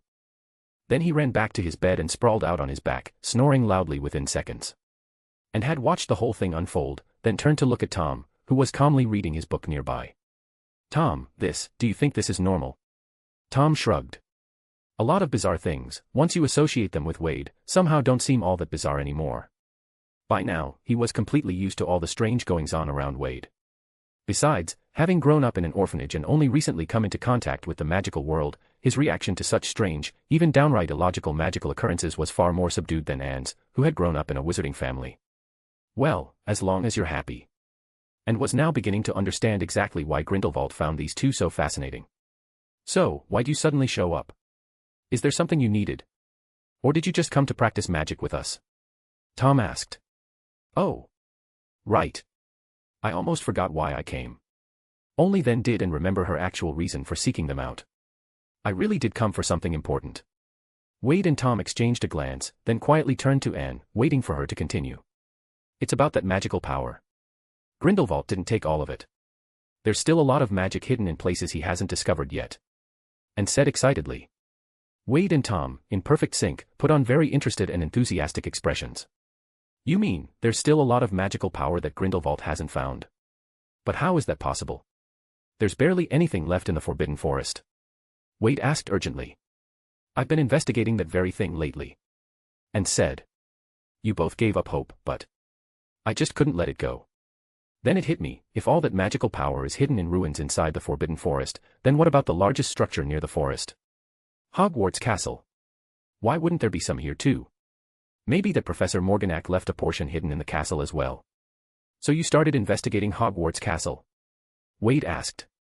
If you had that idea, why didn't you tell us before? I was afraid you'd laugh at me, and admitted. What if there wasn't anything in the castle? Wouldn't it have been a complete waste of effort? Fair enough, ahem, I never said I'd laugh at you, Tom said. Since you've come to us now, does that mean there is something in the castle, and you've already found it? Wade asked. Yes. And said excitedly. I searched a ton of places and still found nothing. Just when I was about to give up, I saw Peeves toss a dung bomb at a group of students and then fly through a wall to escape, and that's when it hit me. These ghosts, who float around the castle all day, must know a lot of places we don't. Wade, gotta get that Oscar. Oh wow. You're right. We could ask the ghosts. Why didn't I think of that? Anne, you're amazing. How did you even come up with that? Wade said, looking full of admiration. That really is a great idea, Anne. You're so clever. Tom added, smoothly joining in to butter her up. Tom must not laugh. And was starting to feel a little lightheaded from all the praise. In truth, she had racked her brain to find that location, and her sense of accomplishment was already sky high. Now, being praised by the two boys even Grindelwald paid close attention to, she nearly floated into orbit. Then I talked to a bunch of ghosts. I didn't dare ask them directly where the magical power was, so I asked if the castle had any hidden chambers or secret passages. And said as she pulled a large piece of parchment from her pocket and spread it out. Wade and Tom leaned in and saw that it was a detailed floor plan of Hogwarts Castle. Along many corridor walls, spots had been marked with the words, secret passage. Even the location of the room of requirement was labeled. Clearly, and had made some impressive progress over the past few months. Even if she hadn't found the location of the magical power yet, she had uncovered many useful hidden passages and secret rooms within the castle. Wade looked at the map with delight. Most of his knowledge about Hogwarts' hidden passages came from memories before he transmigrated. He had always wanted a map like this. Unfortunately, the Marauder's map hadn't been invented yet. And now. And had just laid out in front of him a map detailing all kinds of secret passages. This was what you'd call a happy accident bearing unexpected fruit. With that thought, Wade's eyes wandered, perhaps unintentionally, to the second-floor girls' bathroom on the map. However, it hadn't been marked as a secret passage. Wade wasn't surprised. Though that was the entrance to the Chamber of Secrets, it first led through a long pipe. Most male ghosts typically avoided places like girls' bathrooms. And the few female ghosts who occasionally passed through likely thought it was just a filthy old sewer pipe. Naturally, they wouldn't investigate it closely. So it made sense they had no idea what secrets lay below. But thinking about it now, how had fifth-year Tom discovered it? Could it be, this guy had some sort of weird obsession with sneaking into girls' bathrooms? The thought made Wade glance at Tom, unable to help himself. Tom was thoroughly confused by the strange look Wade had just given him. "It's right here." And pointed to a blank space beneath the castle on the map. The Bloody Baron said this used to be a large chamber. A powerful force was once stored there, and a battle broke out inside. I think it sounds a lot like the place mentioned in the manuscript, where Professor Morganac first started collecting this power. Then how do you know that power is still there? Wade asked. What if it's already gone? Taken during the battle? That wouldn't be surprising at all. And replied, I don't know. But now that we know such a place exists, aren't you even a little curious? Would you really be okay not going to check? In truth, and had read about all this in the portion of the manuscript she'd gotten from Grindelwald. Naturally, she couldn't tell Wade that directly. Of course, that section of the manuscript had already been altered by Wade, tricking Grindelwald into believing that after Morganac was killed, the magical power had been resealed by the headmaster and professors of the time. Anne, however, knew none of that. She still thought it was all real. All right, we'll find some time to go check it out, Wade said with a smile. Anne, when do you plan to make your move? I'm going to scout the area one more time. You two should get ready too. Once I'm sure, I'll come find you. With that, and packed up the map and left the room of requirement. As the door closed behind her, Tom couldn't help but ask, what's her deal? Why tell us about that place? Isn't that totally outside your plan? Head plans aren't always set in stone, Tom. Wade said with a smile. In fact, I'd say the way things are unfolding now works in our favor. In our favor? Tom asked. Wasn't your original plan for Anne to find the location, then report it to Grindelwald and lead him there? So why is she telling us about it now? Tom suddenly widened his eyes. Wait a minute, could it be that she's planning to steal the magical power for herself? Team up with us, cut Grindelwald out, and keep it all. Wade shook his head. If she found the location and tried to keep it from Grindelwald, he'd notice the change in her power almost instantly. She wouldn't dare. Which means, the most likely explanation is that Grindelwald told her to share the location with us. But why would Grindelwald want us to know about it? Tom asked, confused. I don't know, but what I can be sure of is that he wants us to be there when everything goes down, Wade said with a grin. And having a legitimate reason to be present at that moment is very important to me. That's why I said this turn of events benefits us. You really aren't afraid Grindelwald's going to kill you, huh? Tom was starting to panic. Where do you get this confidence from? I admit I'm gambling, Tom, but fortune favors the bold, Wade replied with a calm smile. Seeing his expression, Tom let out a sigh. There's no way Wade would gamble with his life unless he was absolutely prepared, right? Still, what worried Tom most was whether those carefully laid preparations actually included him. Greater than over equal to nabla less than over equal to, red 12 ahead P. Caratrian, Captain. Chapter 167, Chapter 167, You don't have a choice, Tom. And said she needed time to prepare, and that preparation ended up lasting more than half a month. And once that time passed, it was as if she had completely forgotten about the matter. She never brought it up again. What frustrated Tom was that Wade also didn't mention it. He had no idea what that Dark Lord was scheming. More accurately, he had absolutely no idea what either Grindelwald or Wade was scheming. One of them, despite the situation being ripe, still hadn't taken any action. And the other, after hearing and say, wait for my notice, really did just obediently sit around waiting. Tom felt like his brain just couldn't keep up anymore. While things at Hogwarts remained quiet, there had been major developments on the Macusa side. After an extended investigation, Dumbledore had finally led Aurors from various ministries of magic to uncover a pureblood supremacist stronghold. Several members of the group were captured, and 7 or 8 missing hostages were rescued from the site. Thankfully, aside from some malnutrition, none of them were in any life-threatening condition. Once there was finally some progress, everyone at Macusa breathed a sigh of relief. After the captured members of Grindelwald's party were sent to prison, with every method employed, including Veritaserum, the Aurors uncovered several new strongholds. This time, although they successfully rescued hostages from several locations, they didn't manage to capture a single member of Grindelwald's party again. At the last raided site, President Pickquery stood amid the wreckage, her expression grim. President Pickquery, we rescued most of the hostages. Why do you still look so unhappy? Tolliver asked, puzzled. Tolliver, are you certain the people we brought back are truly the ones we rescued? President Pickquery said with a heavy tone. Of course. Those pureblood supremacists were even trained to resist the effects of Veritaserum. It took us a lot of effort to pry that intel out of them, and only then were we able to locate those strongholds, Tolliver said. Yes, information that difficult to obtain, of course it would seem reliable. Pickquery muttered to herself. President Pickquery, I think you should be feeling hopeful. With Professor Dumbledore's help, we're finally seeing the light. And now that these people have returned, MACUSA can go back to operating as efficiently as it used to. No. Pickquery cut him off. They need rest. After questioning all the hostages according to protocol, have them go home and take a proper break. But, many departments in MACUSA have been paralyzed for quite some time, now that they're finally back, shouldn't we? This is my decision, Tolliver. You just need to pass on the order. Yes. President Pickquery. Once the questioning is finished, send the transcripts to my office. Understood. And where is Professor Dumbledore? Pickquery asked again. He's tracking the Alliance members who escaped. I believe there should be news soon. Before Tolliver could finish, Pickquery saw Dumbledore apparate into view not far away. Pickquery motioned for Tolliver to go carry out her orders, then walked over to Dumbledore. Albus, how did it go? Pickquery asked. Seraphina, not very well, Dumbledore replied with a frown. I believe they had already prepared their escape long before we arrived. Could it be that they got word when we raided the first hideout? Dumbledore shook his head. If it were you, and you received word that your location had been exposed, what's the first thing you would do? Obviously, I'd move everyone out immediately. Pickquery replied. Exactly, but they didn't. They merely prepared to flee. Then they just waited for us to come. After a token resistance, they abandoned the hostages and withdrew completely. I thought something felt off too. Pickquery said. But the fact that even you couldn't catch the ones who ran proves how thoroughly they planned all this. Dumbledore glanced over at the hostages who were reuniting with their families. What do you plan to do with them? I told them all to take a leave and return home, because honestly, I don't know what else to do. Pickquery looked around cautiously, then lowered her voice. I just can't trust them anymore, Albus.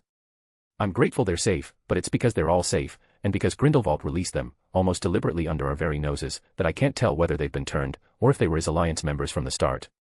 I can't just interrogate every one of these poor people we just rescued with Veritaserum. What would the public think of me? How would the truly innocent among them feel? Besides, these people's willpower is terrifying, even Veritaserum can't guarantee breaking through. I really don't know what to do anymore. Dumbledore nodded, then said, let me talk to them. One by one. You can tell the difference? Pickquery asked, pleasantly surprised. Well, it may sound a bit immodest, but I truly don't need Veritaserum to know whether someone is lying, Dumbledore replied with a smile. But don't worry. I promise it will all be done quietly, though it may take some time. Morning. Hogwarts, Great Hall. At the breakfast table, Tom put down the Daily Prophet, looking at Wade with a mix of surprise and doubt. Using a whispering charm, he said, things are unfolding exactly like you said. Last night, Dumbledore really did help MACUSA recover a bunch of hostages with barely any resistance. It was too easy. If they weren't released on purpose, there's no other explanation. Wade smiled. Is Dumbledore planning to talk to them personally? Tom glanced at the paper again, then said, yes, it says here Dumbledore wants to personally question the hostages to gather more clues and capture Grindelwald.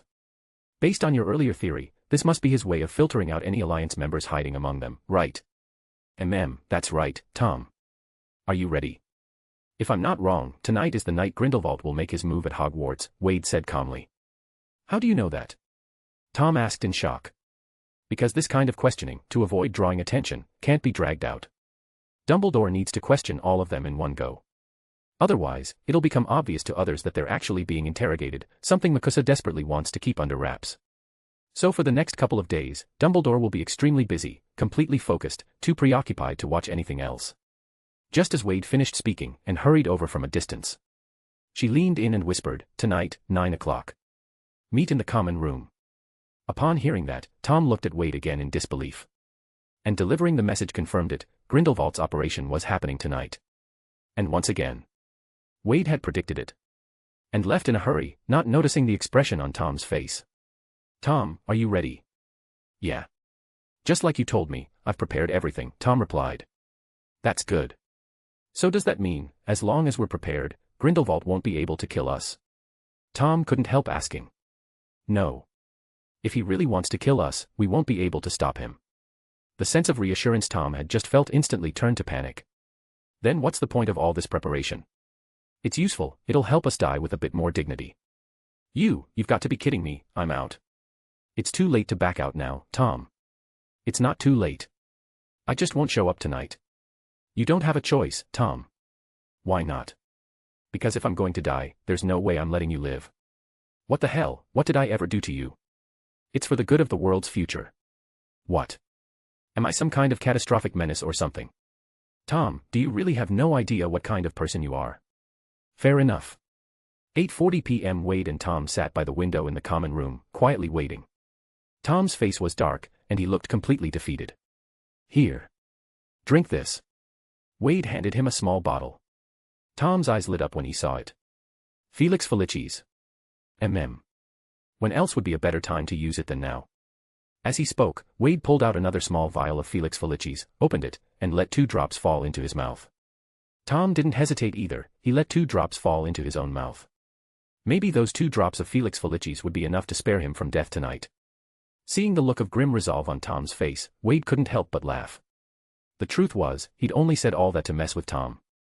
In reality, he had thoroughly prepared everything. After all, he wasn't about to gamble with his own life. Tom, the enemy is about to arrive. Let's start with a pot of tea. As Wade spoke, he lightly swept his right hand across the table. A steaming teapot and 2 clean teacups appeared on the tabletop. No one knew where he'd conjured them from. I don't want any. Even after drinking Felix Felicis, Tom was still so nervous he felt like throwing up. Saying no to tea. Are you even British? Really not going to drink. Wade picked up the teapot and poured tea into both cups. I'm not drinking it. Tom snapped. Well, suit yourself, but I'm going to. Who knows, this might be the last cup of tea I ever have, Wade said with a smile.